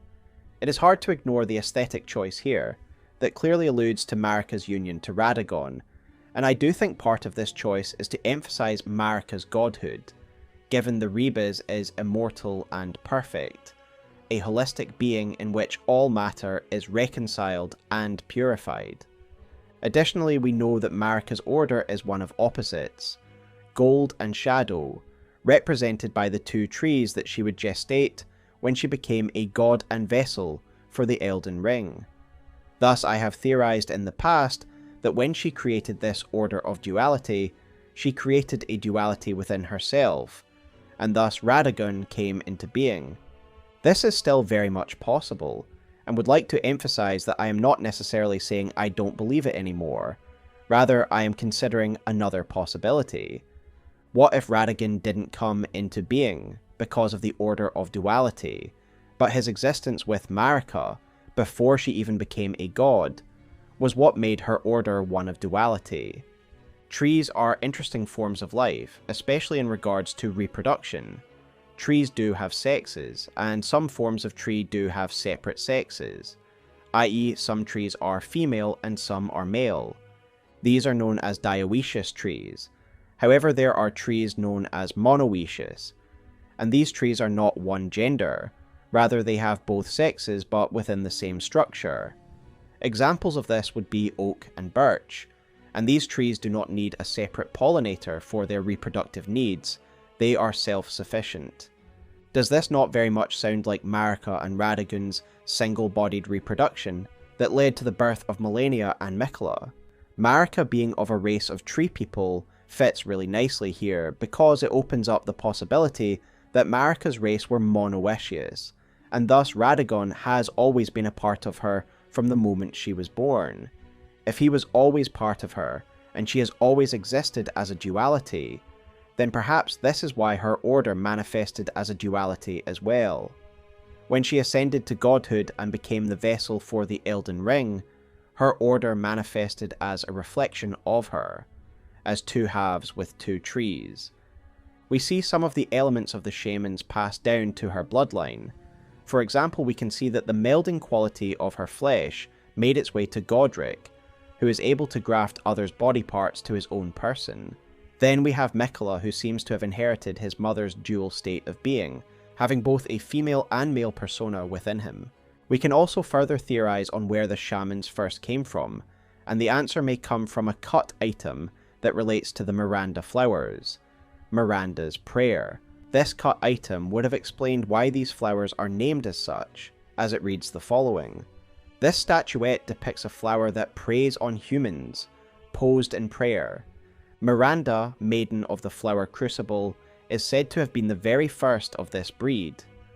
Miranda was reportedly the first of a certain breed, and we can see in the item icon itself that it appears to be a woman, a human flower hybrid. An important distinction to highlight is that the shamans seem to be more closely associated with the botanical elements of the Crucible, compared to the bestial Hornsent. The Hornsent place more importance on divine beasts and horns, i.e. the fauna elements of nature. Conversely, the shamans seem to be representative of the flora side of nature and the Crucible. We know that all of these are aspects of the Crucible, with fauna represented by tail and horn, and flora being represented by bloom. Returning to Miranda, it could have been that she was the first of shaman kind, a new human botanical breed that emerged from the Flower Crucible, alongside these Miranda flowers, with Miranda herself being an evolutionary bridge from plant kind to shaman kind. It would certainly explain a number of connections between the Miranda flowers and Marika's lineage. Marika's daughter, Melina, even uses this incantation in our battle with Morgott, and it is an incantation that the Miranda flowers themselves can also innately use. Saint Trina, a child of Marika, is herself a flower, in the most literal sense. The description of Miranda's prayer also emphasizes the fact that these flowers prey on humans, and indeed we know from the Miranda powder that these flowers are man-eaters. But if Marika is related to them, and the Erd and Skadu trees are manifestations of her inner nature, then perhaps it also explains why both trees absorb people. They too devour men for sustenance. For clarity, I am referring to the practice of Erdtree burial, in which dead humanoids are buried at the base of the tree, and then are seemingly absorbed by the roots. Perhaps this man-eating habit is due to Marika's relation to the Miranda flowers. This also brings us into a discussion of the Crucible itself. In the past, I and others have spoken of a Crucible, singular. However, the item, Talisman of all Crucibles, suggests that there may well have been multiple Crucibles.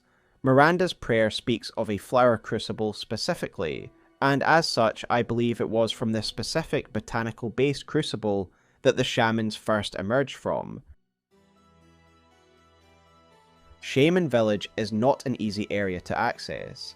The Shadow Keep is a later construction of Marika's faction that is designed to maintain control over the conquered lands of the Hornsent. However, it plays an additional role in keeping the truth of Shaman Village shrouded, as the keep is built in such a way that Marika's homeland is sequestered off behind high walls. It is hidden and protected by the Shadow Keep, as well as 2 Erdtree sentinels. But this is not a celebrated and public holy site, rather it is a secret kept well buried by the Golden Order. The Golden Order is founded on the principle that Marika is the one true god. The Golden Order is founded on the principle that Marika is the one true god. That is that she is the sole true divinity. If the truth of her humble and manufactured origins were to become public, then this foundational principle would be shattered, and others would seek to become divine as she did, and become her rival. This is one of the reasons the lands of Shadow are sealed. The Tower of Aner Illim is shrouded, and the village of shamans is hidden. It is all to obfuscate the truth of Marika, the truth that she is not truly divine, rather she is just someone who sees power.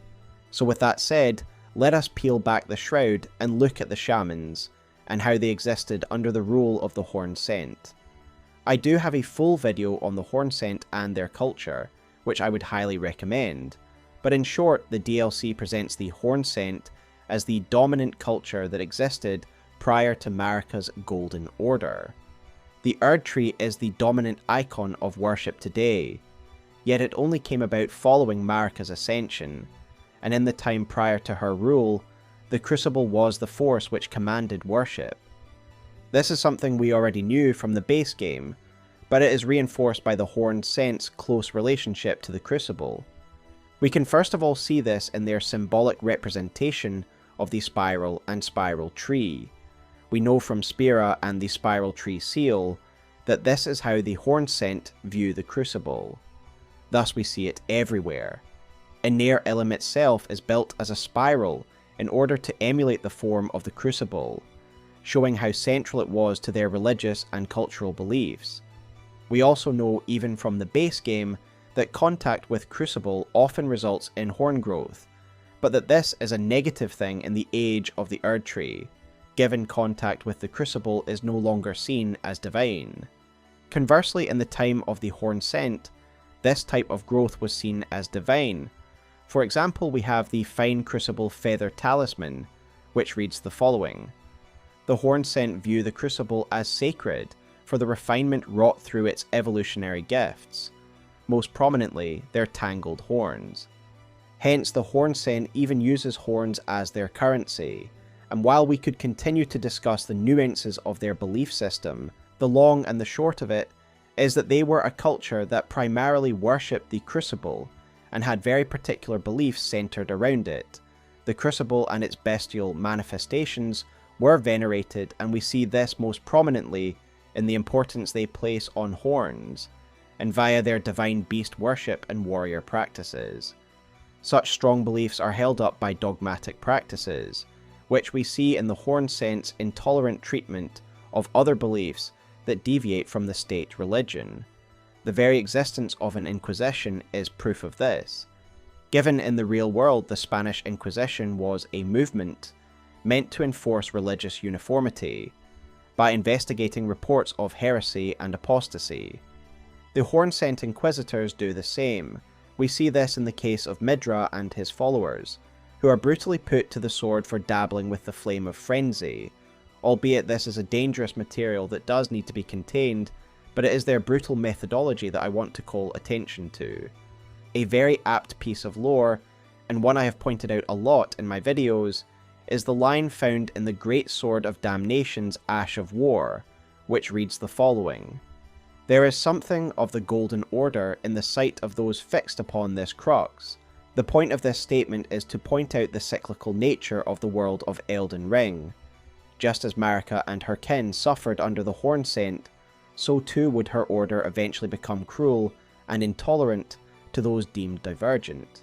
We see further evidence of the Hornsent's treatment of those who deviate from the state religion in their jar jails, seemingly their main containment and punishment centres for those deemed heretical. We see this mainly through the final bosses and loot found in each. For example, we find Curseblade Labyrinth in Bonnie Jail, a member of a cult known as the Curseblades, who lived an ascetic lifestyle in an attempt to become tutelary deities. Their practices are what led them to become the fearsome warriors they are today, though it is clear they were not accepted by the Hornsent authorities, likely because their belief system was seen as a threat to the state religion. We learn of their persecution via Curseblade Mira's Ash, which reads the following: "Long ago, before the land was overshadowed by invasion, this scourge was shunned, and the Curseblades were imprisoned. It was during this confinement that Mira met Labyrinth, and upon her death, Labyrinth was plunged into a devastating darkness. Likewise, in Lamenter's jail we find another cult group imprisoned. The Lamenters, again we have to presume this group was persecuted for the same reason as the Curseblades, for having a belief system that deviated from the state religion. I do also find it interesting that in Ballarat jail we find a demi-human swordsman, perhaps implying that the Hornsent also saw this race as lesser to them, much as the Golden Order would persecute the Misbegotten and Omen for being lesser. The purpose of highlighting all of this is to show that the Hornsent were an oppressive and dominant force that were highly intolerant and cruel to those who do not align with their belief set, and this explains their cruel treatment of the shamans. For the jails in the Lands of Shadow do not just contain prisoners, but they are also sites where the gruesome practice of the potentates take place, and the shamans are an important ingredient in this macabre recipe. We know that the practice of the St. Jars is a Hornsent one, because of the potentates, the individuals who oversee the process. We meet a number of them in Bonny Village, and we can see they are wearing the caterpillar mask. Not only can we see the signature horns poking through the mask, but it is also the mask worn by the Hornsent of Miquella's companions, outright confirming this practice is a Hornsent one, if there was ever any doubt. It seems as though this practice originated in Bonny Village. This is the location where we find the potentates, it's where we find the whipping shed, and there is a jar jail nearby. We get some in-game lore that implies this was a practice of this village specifically, rather than a general Hornsent one, and this comes via the Greater Potentate Cookbook, which reads the following: a record of crafting techniques of the Greater Potentate who roamed lands near and far. Haunted by the grotesque practice of his village of birth, he stuffed great pots with all manner of things.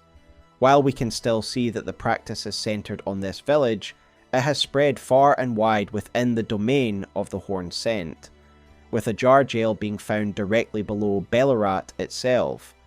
There seems to be several stages to this process, in which the shamans play an integral role, something we learn from the Tooth Whip item description, which reads the following: whip bestrewn with rotting, misshapen teeth. Filthy and seething with disease, the teeth are embedded in the whip and dose the victim with deadly poison upon each strike. As the wounds ripen, they grow inflamed and ooze pus. The flesh of shamans was said to meld harmoniously with others, so the flesh of shamans is special and acts almost like a bonding agent, like a glue for the flesh mixture that goes in the jars. Thus, they are a critical ingredient. In order for this property to be brought to the forefront, the shamans are tenderized by the Tooth Whip. The infected open wounds would cause their flesh to ooze, making it a more malleable material. As we discussed in the prior chapter, I believe the shamans to be tree people, and as such, this process could be seen as making air sap ooze and come to the surface of their flesh. The Bonny butchering knife also suggests that other body parts were cut up at the village, and I therefore speculate that other non-shaman prisoners would be cut up and added to the shaman meld, to create a Frankenstein-esque being made up of many people, with the shamans at the centre. Indeed, the item description for jar innards seems to confirm that those condemned in Hornsent society, likely criminals or apostates, were cut up and added to this vile mixture. This melding ability seems to be something unique to the shamans, showing that Marika's race are unique among other humanoids, a thing already hinted to us in the base game, given her Numen descendants have very long lives and rarely produce offspring. Not only are the shamans chosen for this unique punishment because of the utility of their flesh, but they are also subjected to such punishment because the Hornsent see the shamans as lesser. We get this via a ghost dialogue, a ghost found at the aptly named Whipping Shed, found outside of Bonny Village. It was here that the tenderization process would take place, and this ghost seems to be speaking down to a shaman he is whipping. He says the following: "For pity's sake, your place is in the jar. Nay, sainthood itself awaits you within. For shamans like you, this is your lot. Life were you accorded for this alone." The Hornsent who is whipping the shaman seems to believe the latter is so lesser, that they should be grateful for this treatment, that becoming a jar is somehow an elevated state of being than that of a shaman. As I have noted in prior videos, I find it very interesting that the shamans at the centre of the jar innards have some sort of brand on their forehead. I believe this to be some sort of branding administered by the Hornsent to mark people as shamans, a brand that marks them as a lesser form of life. There is also a note found outside the entrance to Shaman Village, which states, "Have mercy, for these spirited away shamans. To me, this suggests that the shamans were literally snatched from their village in order to be turned into jar saints. We understand the general reason for this. It is in line with the Hornsent's dogmatic view of other races and belief systems, and they likely despise the shamans for their druidic-like beliefs. The shamans seem to be related to a different element of Crucible, more closely linked to the botanical or tree aspect of it, whereas the Hornsent are more focused on the bestial aspect. Perhaps this divergence in practice was simply intolerable for the Hornsent and they couldn't let it stand. But why this specific punishment? Well, as I have suggested in prior videos, I believe that these jars are a sort of homage to the Crucible itself, given the Hornsent's worship of its power. We know from various item descriptions that the Crucible was a place in which life was once all blended together. In the ghost dialogue we examined earlier, he refers to becoming a jar as nigh sainthood, implying there is something sacred about this form. Indeed, this is reinforced by the Great Jar Helm, which reads the following: a great jar, which fits comfortably over the head when upturned. Attire of the shamans who perform their worship at jails. They offer their prayers to the innards of the great jars, such that they might be reborn one day into sainthood. This is the cycle of death and rebirth, taken into the hands of mortal men. Just as an aside, the term shaman here is just an unfortunate translation. It is not the same word that is meant to denote the shaman people. Rather, it is meant to represent a priest or witch doctor of this practice. This directly confirms that the jar practice was not only used to oppress those that were deemed lesser, but also was a sort of cult practice, in my opinion, the blending together of materials to imitate the Crucible. Taking this all together, we can understand the entire process of how a jar saint is made, from start to finish via all the item descriptions and dialogues we've looked at. The shamans are tenderized at the whipping shed, while the butchers of Bonny Village cut up and prepare the other victims. They are then delivered to the jar jails, where the jar priests oversee the ascension to nigh sainthood. In a way, we could see these jars as miniaturized avatars of the Crucible, and there are those who have presented compelling theories that this was actually how Marika was created, and this explains why she has two personalities, because she is two people spliced together via this process. While I do really like this theory, I personally believe that Marika's second personality is more likely a consequence of her tree nature, as we discussed in the prior chapter. As I have said, I believe the purpose of these jars was to imitate the Crucible and attempt to recreate its power. The Great Jar Helm even says that these jars are an example of mortals, trying to claim the cycle of death and rebirth for themselves, to artificially recreate it. As I will soon discuss, I do believe they were partially successful in these experiments, and it would eventually lead to a far larger application of these practices, resulting in the Gate of Divinity.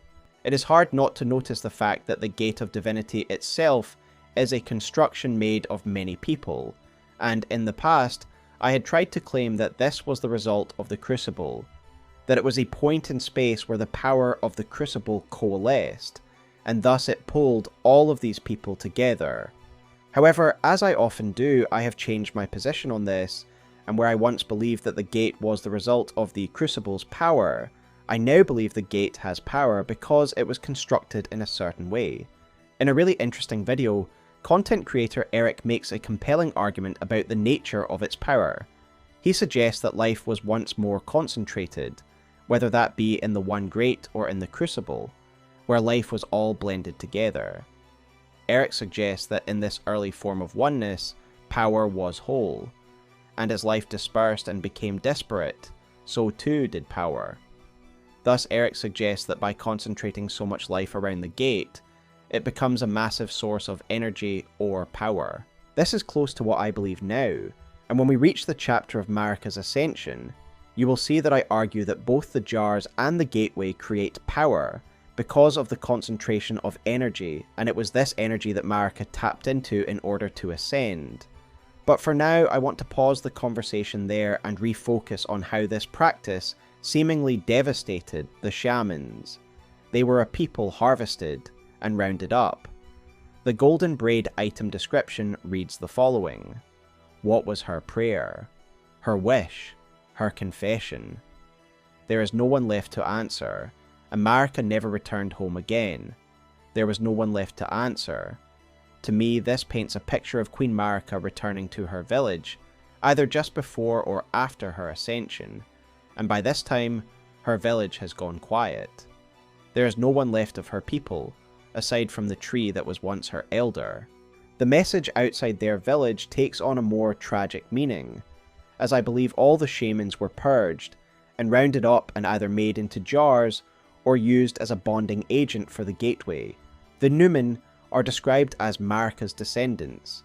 They themselves are not necessarily of the shaman culture, and I would therefore suggest that Marika is likely one of the last of the shamans, if not the last, with the vast majority of them being purged in the making of jars, or the Gate of Divinity.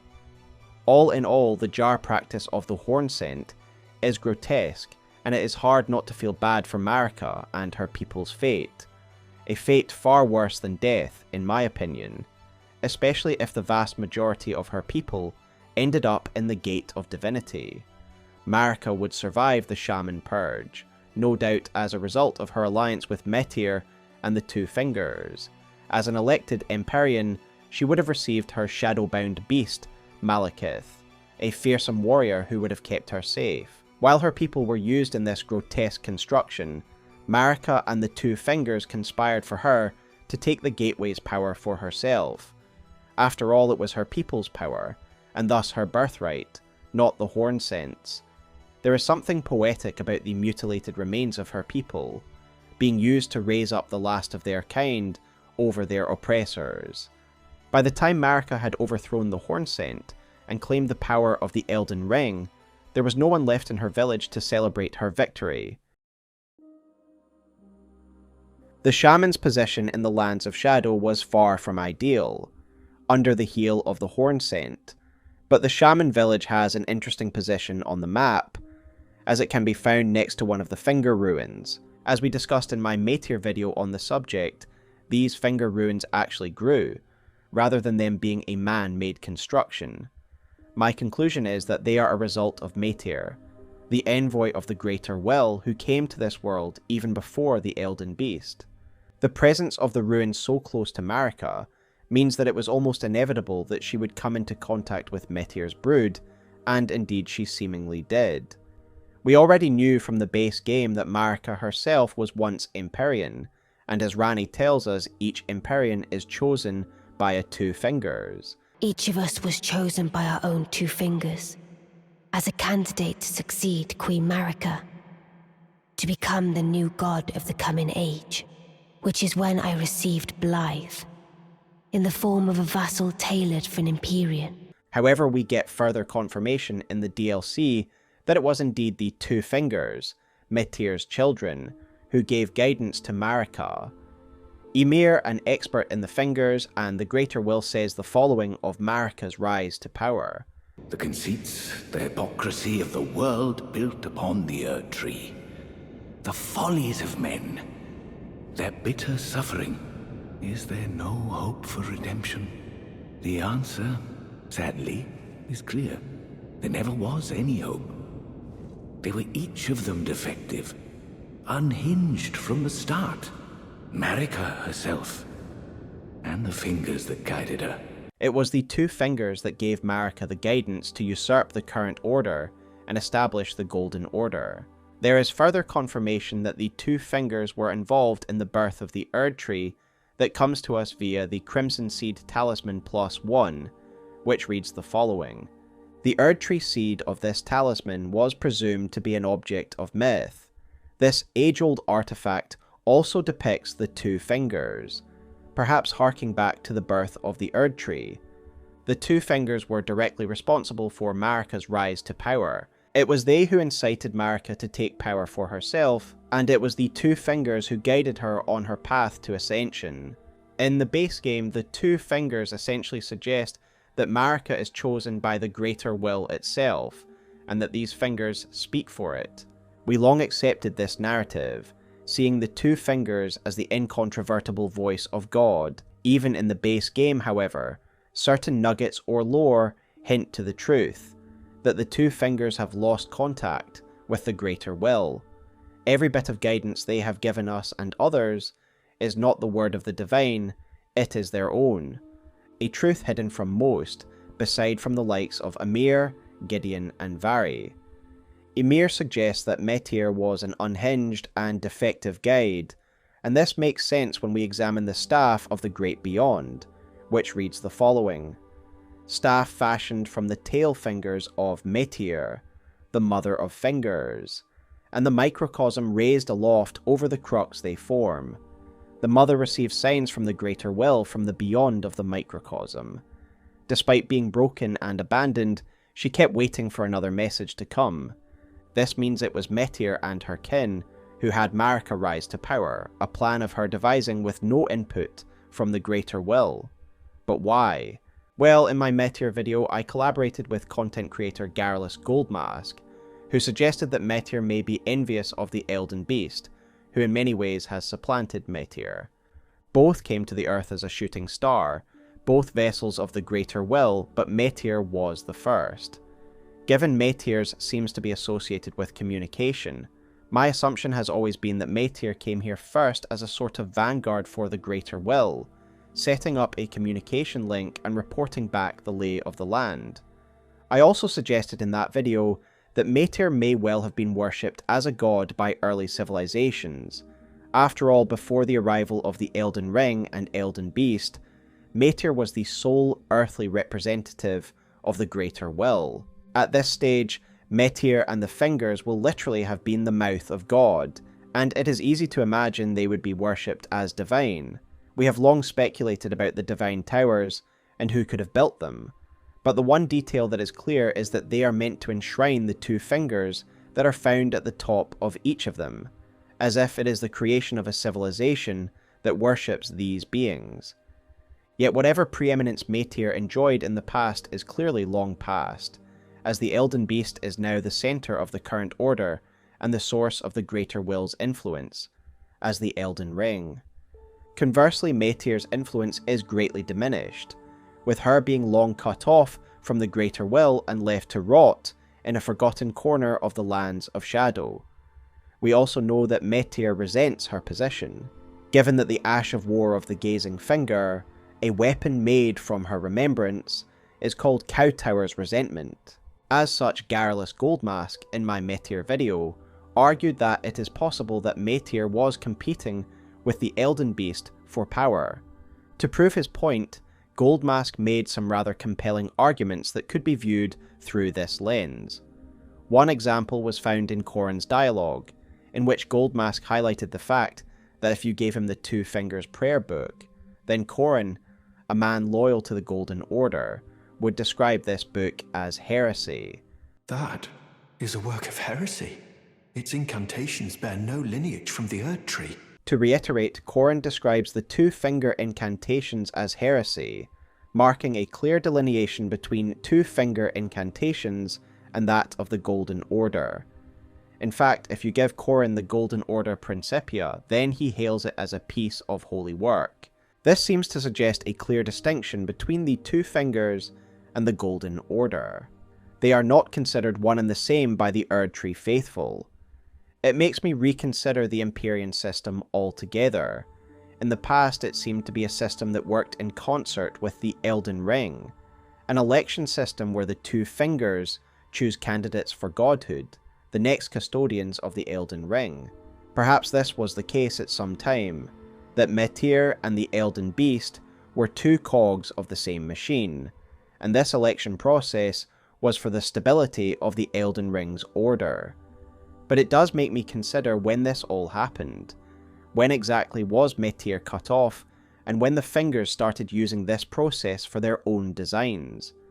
The dialogues from Ymir seem to imply that Metyr has been broken at least from Marika's time, given he groups both her and the fingers together when he says broken from the start. What I find interesting is that I keep re-examining dialogue from the fingers during our journey. In one particular dialogue, they directly tell us to become Elden Lord and Marika's consort. They say the following. The fingers speak. Marika's trespass demanded a heavy sentence. But even in shackles, she remains a god and the vision's vessel. Confer great runes to become Elden Lord and join Queen Marika as her consort. The fingers have willed it so. Note how they say the fingers willed it so, not the greater will. This is their directive and plan. But why? Why do they recruit the Tarnished? And why do they select Empyreans for the next age if they are not being directly commanded to by the greater will? The easiest answer is that Metyr and the Fingers are doing this on behalf of the greater will, despite the absence of contact, meaning that this was the last order it gave Metyr before contact was lost, and thus she continues to carry out that order over and over. However, what if Metyr and her children select Empyreans because they are trying to re-establish their primacy over the Elden Beast and Elden Ring? Marika could have been the first attempt at this, however she was not a success story for them, for while she did indeed knock down the old order, she would ultimately become the new bearer of the Elden Beast, once again ensuring its place at the top of the Pyramid of Power. Additionally, Marika would seal the lands of Shadow, leaving Metyr very much isolated from the halls of power, and so Metyr would try again, and raise up a new Empyrean, the Gloam-Eyed Queen. Remember, the Gloam-Eyed isn't a rogue character, she is directly risen up by the two fingers, as Marika once was. Black Flame Ritual reads the following. The Gloam-Eyed Queen led the Apostles. It is said that she was an Empyrean chosen by the Fingers. I think by this stage most people know my opinion on the Queen's identity. I do still firmly believe it is Melina, and I would highly recommend my video on that subject. However, for this discussion, whatever you believe regarding her identity is not hugely relevant. What is relevant is her methods and aims. They are highly aggressive, with her and her apostle followers having the direct aim of killing the gods, utilising the black god-slaying flame to do so. The Gloam-Eyed Queen positions herself as a direct rival to Marika and her order, even more so than later Empyreans that try to replace Marika only after she is gone. We also need to reconsider the symbol for godskin incantations, which in the past I believed to be either a flame or an inverted palm, and there is good reason to believe so. As I discuss in a lore short, the renowned Souls translator and author Loki translates the Japanese description of Godslayer's seal as representing a palm of black flame. And this may well be the case, however, in the comments of my Metyr video, some viewers pointed out that this sigil lines up very closely with Metyr's face, perhaps a clue as to the Gloam-Eyed's benefactor. If this is the case, we can see the Godskin's assault upon Marika and her kin, as one orchestrated by Metyr, as a part of its ongoing feud with the Elden Beast and Marika. It is certainly a compelling notion, even if it is a speculative theory. As I will suggest later, perhaps it was her conflict with Melina that led to Marika fearing her son Messmer, and ultimately sealing him away. We learn from Messmer's kindling that both he and his sister bore flame within them, and I believe this is a reference to Melina. Both Melina and Messmer were innately associated with flame, Melina's black flame and Messmer's abyssal flame. Both of these flames were a threat to Marika's Erdtree, as we can see Messmer's flame is capable of dispelling the Skadu tree shroud that covers a Nair Elimb. In regards to Melina's flame, I suggested in my Gloam-Eyed Queen video that the Queen was responsible for burning the Erdtree and bringing the Age of Plenty to a close. This is based on the work of Tarnished Archaeologist, who points out that Lanedale is already covered in ash before we even burn the tree, suggesting it had already been burned in the past. Additionally, TA points out that the base of the Erdtree is arboreal, whilst the upper half is a sort of golden projection, and the conclusion that he draws is that the original natural tree was burned down and replaced by this golden manifestation. This is why the Age of Plenty came to a close, and why the tree no longer produces sap, because it is not a true tree as it was before. If the Gloam-Eyed was responsible for such a calamity, it would have rocked Marika and her rule to the core, and no doubt it would have Marika fearing Melena's brother, in case he too would be recruited by the Two Fingers to bring down her rule. If this is all true, then it would also mean that when the Two Fingers were guiding us to become Elden Lord, we were just the next tool at their disposal to inflict Metyr's revenge against Marika and usurp the Elden Beast. This becomes even more insidious when you consider that the Two Fingers have churches outside the Lands Between, as if they are conditioning Tarnished to do their bidding. In general, there is a strong relationship between the Fingers and the Tarnished, and there is therefore a good chance that a Tarnished Elden Lord could restore the preeminence of Metyr and the Two Fingers. Yet there are definitely some flaws in this theory, the first being that the Two Fingers of Round Table seem to want us to repair the Elden Ring and essentially restore the Golden Order, albeit in a form of our choosing. If Metyr truly wants to usurp the Elden Beast, why would her brood encourage us to repair it? Why not tell us to destroy it completely? I don't think this necessarily defeats the theory that Metyr has set up the Empyrean system to challenge the Elden Beast, but it does raise some questions. We could argue that the Two Fingers want us to repair the Elden Ring, because we would essentially be their puppet. They are grooming all of the Tarnished, in the hopes that the next Elden Lord will be one who holds the Two Fingers in high esteem, thus restoring Metyr's influence. At the end of the day, when we defeat Radagon and the Elden Beast, Marika is a husk, Radagon has been drawn out of her and turned into a sword, and the Elden Beast is dead. Thus only we and the Fingers would remain in control of the Elden Ring, and this seems like a suitable revenge for Metyr after all. Perhaps this is a purposeful gambit made by the Greater Will, that it intentionally treated Metyr this way, so she would feel resentment and thus groom individuals to destroy the current order when it became stagnant. It would create a system of balance, where Metyr would play her role in refreshing the Elden Beast's order when it was required. Perhaps Metyr doesn't guide the Tarnished to destroy the Elden Ring, because she understands the power and role the Elden Beast plays, so instead she wants a puppet Tarnished on the throne, so she can indirectly control the Elden Ring and restore her preeminence. Metyr and the Elden Beast fit into Elden Ring's repeated dualities. Both are cosmic beings, yes, but Metyr seemingly represents sorceries, and the Elden Beast is more aligned with the holy element and incantations, gold and its shadow. This is how I reconcile the contradictions at the heart of my speculative theory.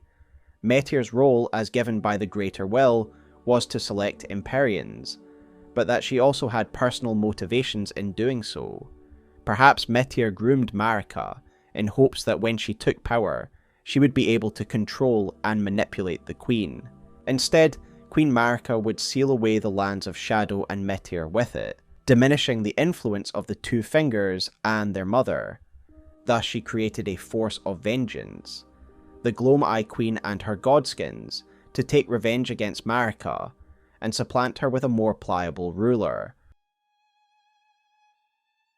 One thing we do not get any direct lore on is Marika's actual moment of ascension, and in fact the most we get on this subject is from the story trailer, which shows us a little glimpse of her deification.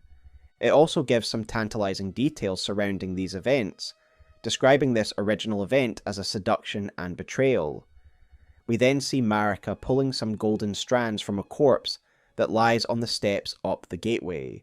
Then she ascends to the gateway herself, holding up the golden strands, and the gate reacts. We are told this is the moment that Marika became a god, and was the beginning of her system of gold and shadow. Myself and others have tried to break down what happened here numerous times, but let's try to unpack it once more. We know that each dominant power seems to have been in possession of the Elden Ring, and they had a lord and a god. We see this in the case of Placidusax and the ancient dragon civilization, the Elden Lord in a time before the Erdtree, and who was consort to a god. We see this pattern repeated when Marika comes to power, she as the god and Godfrey as the Elden Lord. But the time between the Dragon Lord's reign and Marika's rise to power is a long period, and we have long theorized on potential lords and gods between the two extremes of the timeline. Given the Hornsent were the dominant power prior to Marika, it is logical that they would have sought their own god at this time, and this is clearly the purpose of the Gate of Divinity. I would argue the very fact they have a Gate of Divinity suggests that they didn't actually yet have their own god, and Marika was able to claim its power before they did. Beyond Placidusax's god and Marika, we don't actually have any other gods confirmed, and so it is quite likely that Marika was the first true god, and Elden Ring bearer since the time of the dragons. However, that does not mean that there weren't various powers and civilizations that became dominant in this period, and the Hornsent would certainly fit that bill in the era of the Crucible. However, even if the Hornsent didn't have a god, we do still see Marika reach into the belly of a fallen foe and pull some golden strands from its corpse.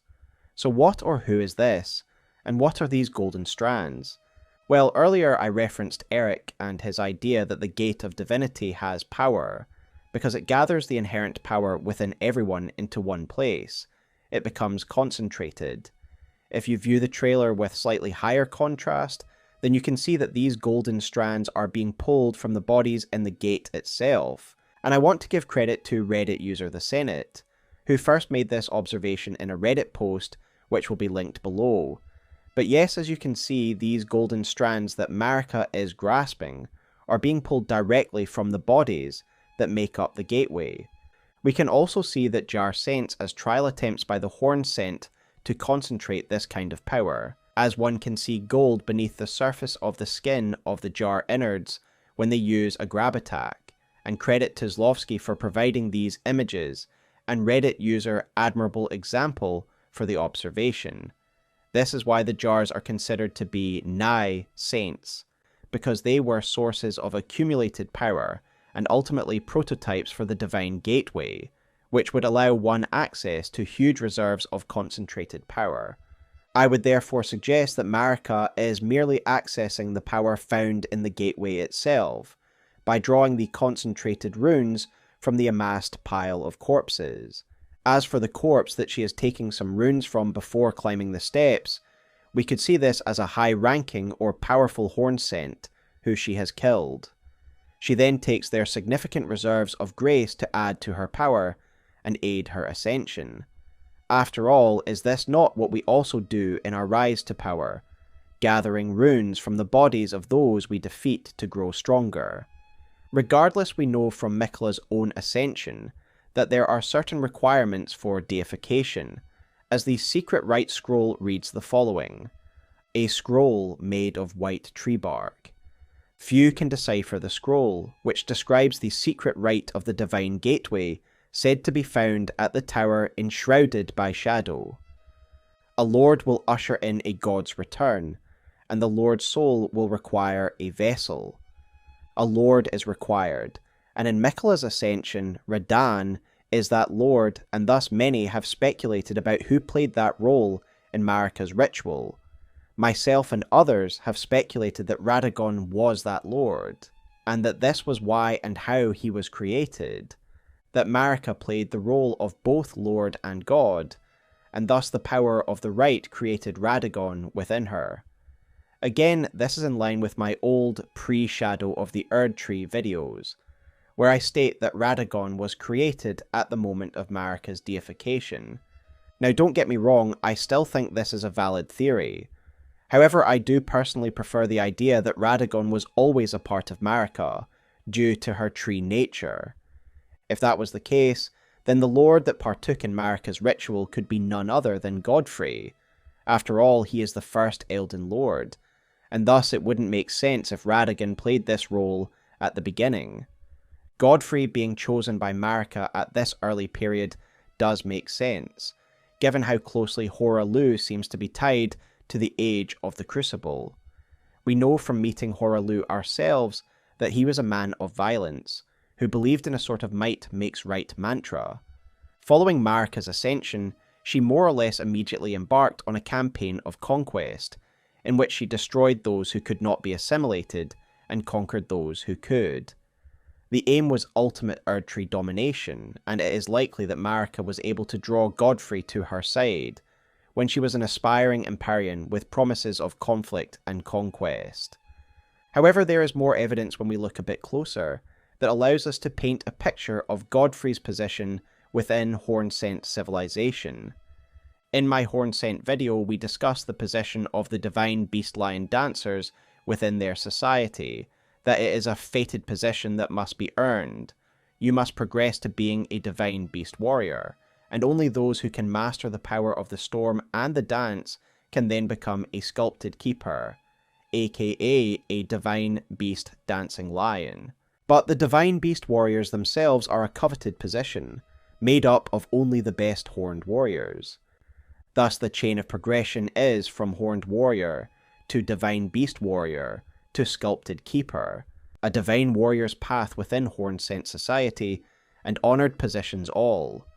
With that in mind, let us read the armour set of the Horned Warriors, which read the following. Armour of the Horned Warriors, Keepers of the Tower.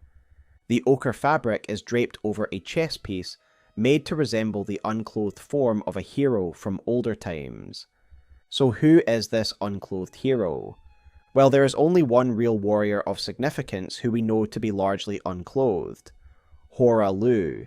I would suggest then that Horaloo was a legendary warrior to the Hornsent, and as such inspired later generations of their warriors. Additionally, Godfrey and his kin, Nefeliloo, are some of the only characters who wield the power of the storms, and in general similar elemental techniques that we could expect from a divine beast dancing lion. I think it is also undeniable that the Crucible Knights and the Horned Warriors have similar origins. Fundamentally, it feels similar to fight both opponents. Both are extremely hard to stagger or flinch, and both wield the power of the Crucible, and even have similar movesets. I would even go so far to suggest that the Crucible Knights are those of the Horned Warriors, who betrayed the Hornsent and joined with Marika and her new lord. For clarity, what I am suggesting is this. Godfrey was a famed warlord of Hornsent society, so much so that his physique is what the Horned Warrior's armour is modelled after. However, Marika managed to draw him and some Horned Warriors who followed him to her side in her uprising. Horaloo became Godfrey, and the treasonous Horned Warriors became the Crucible Knights, who would forever be known as the loyal blades of the first Elden Lord. Godfrey betraying the Hornsent was a grim moment for the Hornsent and their civilization, a point reinforced by the Talisman of Lord's bestowal, which reads the following. A talisman depicting Godfrey, first Elden Lord, receiving the precious sap, increases poise after using a flask of tears. The Lord accepted the sap stoically, without any sign of wavering. No wonder Lord of the Erdtree casts a long shadow over the lands. This talisman tells us that Godfrey accepted his position as Marika's lord without hesitation, and in doing so, he cast a long shadow across the Hornsent's lands, dooming them to some dark times as a result of his decision. We also have to consider Serosh, who has an undeniable similarity to the divine beast of Hornsent culture. We know that Serosh himself was already a lord prior to meeting Godfrey, and we have to consider if he held a position of respect in Hornsent society. Returning to the ingredients needed for the Gate of Divinity's Right, one needs a god, a lord, and a lord's vessel. In Miquella's case, he, Radahn, and Mohg play each of these roles respectively. In Marika's case, I now believe it was Marika, Serosh, and Godfrey who each played these roles. Let me explain the reasoning behind this. We know from the Godfrey icon that he took Serosh upon his back, so that the beast could suppress his violent and unlordly ways. Serosh becomes known as his beast regent, likely meaning he could make decisions for and on behalf of Godfrey. He was essentially his advisor and confidant. This bond is incredibly strong. It isn't just a lion sitting on a man's shoulder. Serosh seems like he is almost partially spirit, and is missing some of his original body, and I think this is because Sarosh has truly become part of Godfrey, like an extension of him. We can perhaps find proof of this in the Roar of Regalia incantation, which reads the following: an incantation of what is jokingly called the Bear Communion, an incantation that is more akin to the divine invocation of the Hornsent than it is to the Dragon Communion. Only through desperate battle with the feral wild can one discover a god unique to oneself. Given Godfrey was a man who believes a crown is warranted with strength, I have speculated in the past that he defeated the Lord of Beasts in battle, who then after swore loyalty to the victor. Tarnished archaeologist even points out that Godfrey's axe shares a similar model to the weapons of the Beastmen, and thus suggests that this was once the Lord of Beasts' weapon that he presented to Godfrey as a sign of fealty. But what if the process was more akin to that described in the Roar of Regalia? That man and beast had a battle so fierce, and as a result Sarosh became part of Godfrey, a Lord of Beasts, taking root in Godfrey as his vessel. With a lord attached to him, the duo could have played the role of lord and vessel.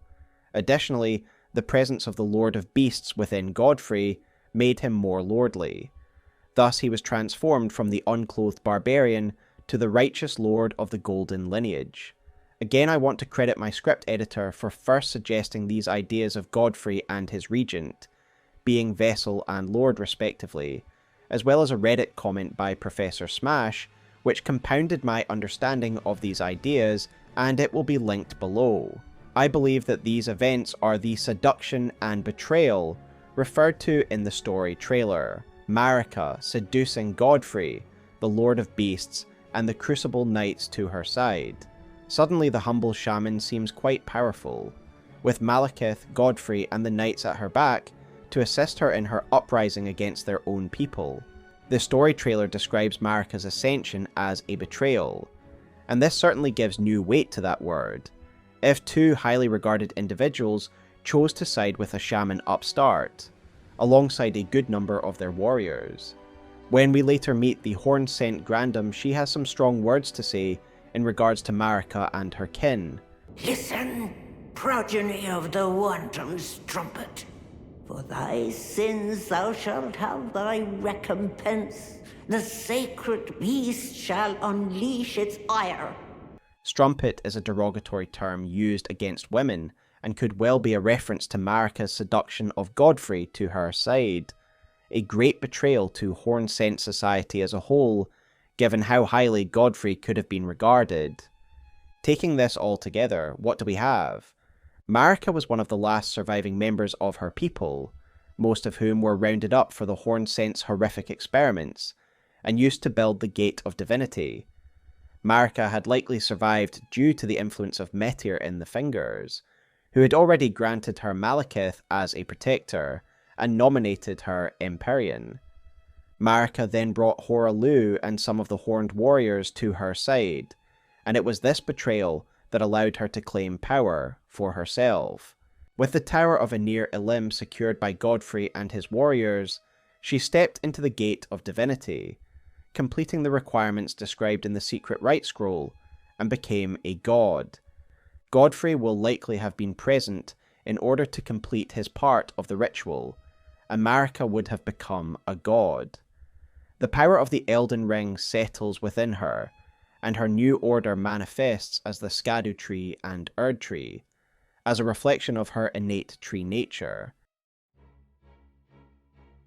In this segment, I want to mainly discuss why Marika would declare a crusade against the Hornsent so late on into her rule.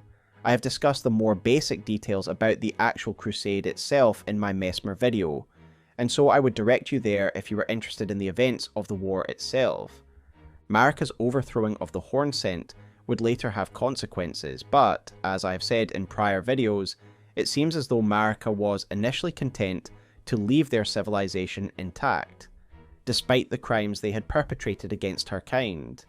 Evidence for this comes from timeline evidence, in which there are many indicators that the crusade would not take place until much later into Marika's rule, likely after the Wars of Liurnia, and the birth of Radagon's children with Rennala. For example, we see references to the Fell God and the Fire Giants in their war machines, meaning this took place after the War of the Giants, which itself was the closing battle of Marika's initial wars of conquest. Additionally, at the Fort of Reprimand, we can find some of Rykard's virgin abductors, meaning the crusade could not have been launched until Rykard was alive and in his role of Praetor, thus well after Radagon's marriage to Rennala. Messmer already knows who and what the Tarnished are, likely implying it also took place after Godfrey's tarnishing and banishment. That tarnished, it seemeth.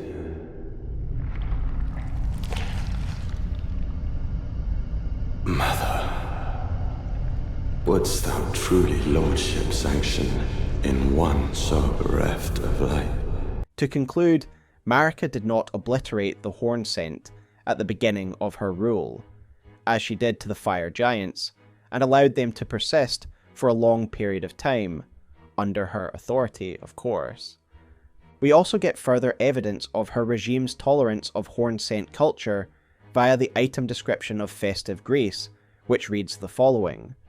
The delightful festival is an old tradition, one old enough for the Erdtree to tacitly tolerate its endurance. This seemingly implies that the Erdtree authorities allowed the Hornsent to exist as they had been, only under ultimate Erdtree rule. Additionally, there is evidence of a sort of cultural exchange, which we can see via the dueling shield.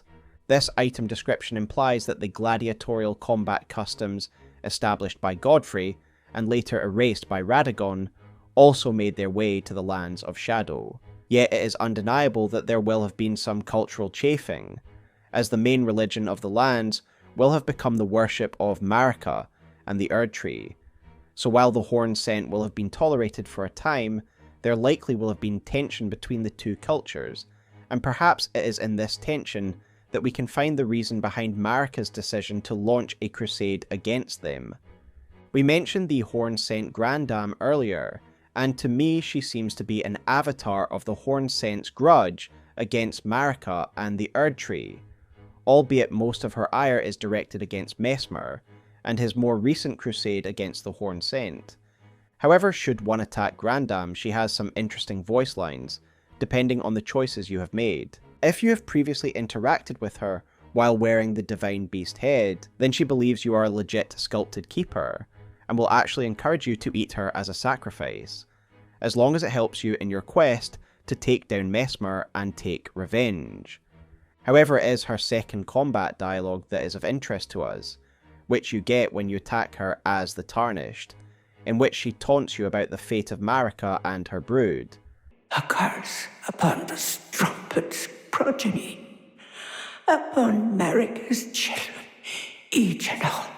The curse of the omen shall strike thee down in the form of the sacred beasts. Grandam makes an interesting claim here, that the curse of the omen shall strike down Marika's children.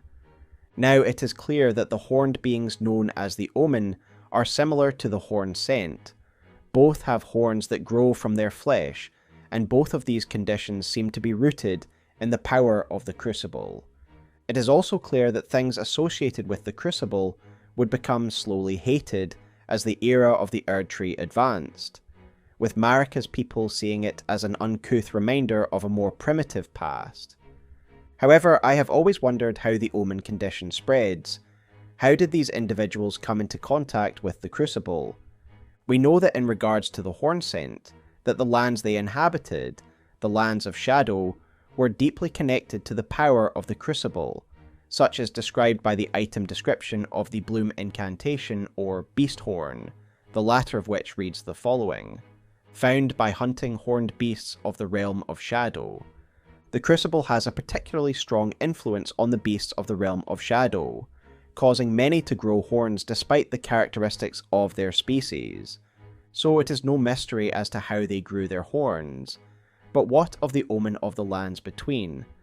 The way in which the omen are dealt with in Marika's realm makes it feel like an outbreak or epidemic, in which doctors desperately try all sorts of treatments to curb the spread, before eventually resorting to killing the infected. What if this condition spread because there was a curse placed upon Marika by the Hornsent, and the omen curse manifested on 2 of her children, Mohg and Morgott? This would fully explain Grandam's dialogue, in which she is essentially claiming that Marika's bloodline would be afflicted with a curse. There are some additional ties to be made. The Omen have powers in which they can unleash a brown magic that homes in on their enemies. This is very similar in appearance to the Watchful Spirit incantation, which Grandam uses to defend herself, perhaps reinforcing the notion that the Omen condition is the result of a purposeful Hornsent curse. These spirits seem to be a guardian spirit to her kind, and interestingly we know that the cursed Omen of the Lands Between were haunted by spirits in their dreams. We learn this from the Omen Killer's mask, which reads the following: "This visage is carved in the image of the evil spirits that haunt the Omen in their nightmares." What if the vengeful spirits of the Hornsent are those that haunt those with the Omen curse, and it is a condition brought about by the same? This already makes it quite a torturous state of being. However, we have to further consider the implications it had for the Erdtree faithful. Part of their faith is being buried and reabsorbed by the Erdtree. However, the seedbed curse item description, a pox which brings about the curse, makes it clear that the Omen curse severs the connection between victim and Erdtree.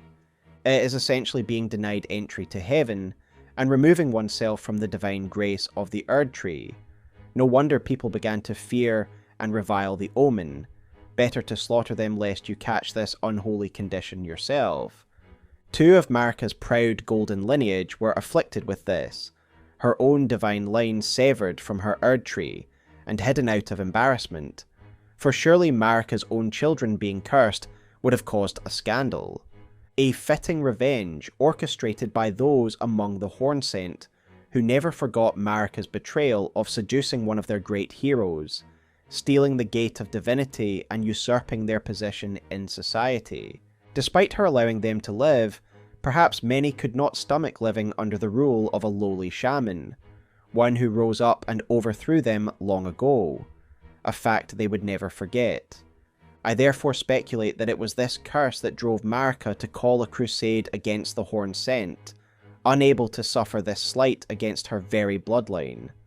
The presence of Omen Killers in the Lands of Shadow show they were part of the crusade, reinforcing the idea that the Golden Order would have already been dealing with the Omen Curse outbreak by the time the crusade took place, and so the timeline matches up with the suggestion that the spread of the curse was the trigger for the crusade. She would also use this opportunity to deal with another thorn in her side, her son Messmer, whose dark elements she had begun to fear. Perhaps this was not only driven by her son's Abyssal Serpent, a force of darkness, but also because by this stage she will have already fended off the Gloam-Eyed Queen, who I speculate to be Messmer's sister, Melina. Both were children of fire, and fire has always been a threat to the Erdtree, and thus Marika could well have seen Messmer as someone who could emerge as a potential rival. Messmer would be chosen by his mother to lead this crusade, a crusade that is clearly based on a dogma that the Hornsent are lesser, beings untouched by grace. Messmer dutifully undertook this grim task and obliterated what remained of Hornsent society, and yet his mother sealed him and his army here, killing many birds with a single stone. The Hornsent were killed in retribution for their curse. The gate of divinity was sealed and hidden. Her dangerous son was out of reach, and the truth of her ascension would now be a well-kept secret. All of Marika's actions here, though despotic, are clearly a result of her trying to maintain her rule and protect her brood. So that is my take on Marika's lore that is found in Shadow of the Erdtree. All my other thoughts regarding her rule as God, the Golden Order, and the Shattering can already be found in my prior videos on Marika and these subjects. I think Shadow of the Erdtree added a lot of really interesting lore, and alongside Metyr and Bayle, Marika's new lore is perhaps my favourite addition. I love how mystical her people were. The nature of the shamans explains so much about Marika's association with trees, as well as some of the stranger elements of her nature and that of her offspring. Perhaps the most poetic element of her story comes from the fact that she and her people were once oppressed, and yet her own order would repeat this cycle. I think it's clear that perhaps in the early days of Marika's rule, when the benefits were plenty, that her order was kind. But ultimately it would fall to the same pitfalls that her predecessors did, with the game explicitly highlighting the similarities between the two orders. Perhaps even more perversely, Marika revives the very practice of the Hornsent that led to the extermination of her own people. Albeit, in Marika's time this is seemingly a tool to recycle life and deliver deceased material to the Erdtree, and yet it still seems wildly disrespectful to her own people. The nature of her order is further challenged when we discover the truth of her divinity and Metyr. In the base game, it is clear that Marika's subjects believe that she is the one true god, chosen by the greater will to have a divine mandate. However, both of these pillars are deconstructed by the secrets found in the Lands of Shadow. We learn that she wasn't chosen by the greater will directly, as Metyr and her two-finger children have long lost contact with it. Additionally, Marika isn't truly the one eternal god. Her godhood is created and is recreatable, a truth that, if known, could lead to any number of rivals repeating the process and claiming power for themselves. I believe it is these inconvenient truths that led Marika to seal the Lands of Shadow. It was to protect herself and maintain the illusion of her divinity. Yet Miquella would uncover the truth of her past, and try to engineer his own rise to power, via the exact same methods that his mother used, and ultimately this is the strength of Shadow of the Erdtree's poetry. One final side bit of lore I want to talk about is Eagly, the great serpent that Rykard was devoured by and merged with. In past videos we have discussed how there is an interesting object placement, that of a shed serpent skin, found at Bonny Village. This is clearly meant to make us think of the skin of Eagly found at his temple, except it is quite a bit smaller. Now we may be tempted to relate it to Messmer and his internal abyssal snake, but I think it is hard to ignore that this skin is essentially identical to Eagly's other one. Thus I am inclined to believe this object placement is a hint as to Eagly's past. So let's analyse what this could potentially tell us about the Great Serpent's history. Firstly, the skin is much smaller than the one found in the temple, and smaller than Eagly's final form. Thus our first conclusion is that Eagly was younger when he was here. Next, the location. Bonny Village. Why would Eagly be here? Well, we know that Eagly is the Great Devourer, a serpent who wants to consume all for its own power. By the end, when combined with Rykard's own psychology, the serpent wishes to devour the gods and the Erdtree. Yet these are lofty goals it takes on when it is at the peak of its power, and combined with Rykard's own goals. It surely had to start smaller in order to grow stronger. Then we consider what Bonny Village is, the location of the potentates, where they butchered the victims who would end up in the jars. This would mean that there would be a large amount of offal and discarded flesh for a small, hungry snake to feast upon. There is also something else I want to say about the serpent. I have long mused on the serpent's relationship to the Erdtree, given the item description of the duelist's helm, which reads the following. The snake is viewed as a traitor to the Erdtree, and the audience delighted in seeing these bronze effigies beaten and battered. The fact the serpent is viewed as a traitor could very well be because of Messmer, who Marika could have laid the blame of the crusade upon as justification for her sealing him away. However, given Eagly's likely presence here in the Lands of Shadow, is it not possible he was an early ally of Marika? While we know Metyr and her fingers were the ones to guide Marika to godhood, perhaps Eagly was an early ally in her rise to power. Thus we have the basis for him being considered a traitor. In time, Metyr and her two fingers would raise up the Gloam-Eyed Queen to replace Marika. And as Tarnished Archaeologist suggests in his video, it is possible Eagly also joined in this uprising. This could explain the serpentine nature of the Godskins and the presence of a Godskin noble in Yglei's temple, seemingly fighting alongside the Serpent in its newest form.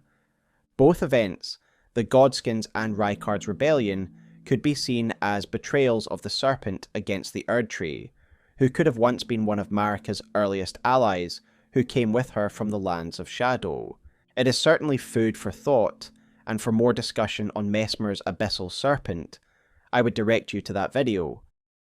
Reflecting on all of these videos, it feels surreal to me that it has been a whole year since the DLC launched, that it has been over 3 years since the original game was released. This game has been my life since 2022, and I could not be more thankful for it, and for all of you. Over a year ago I put out another lore compilation like this, a 13-hour mega compilation that is now sitting at over 2 million views. That is absolutely incredible, and it just shows the passion and enthusiasm of the incredible Elden Ring community. Shadow of the Erdtree is an expansion that I do truly love, and I'm especially grateful for the fact that Marika and the Ancient Dragons got their stories tied up quite nicely. Metyr's introduction was a brilliant bit of storytelling that tapped into the doubts some of the NPCs already had in regards to the Two Fingers. Overall, I was just grateful to have more Elden Ring to explore, new secrets to uncover, and my journey in that regard is far from over. As I said in the introduction, this video marks the first year of my analysis of the DLC. That's it. I am already formulating new videos to tackle old subjects that I need to completely reassess. With that said, thank you all for making it this far in such a mega video. I wish you a pleasant evening, and may the Erdtree's blessing be with you all.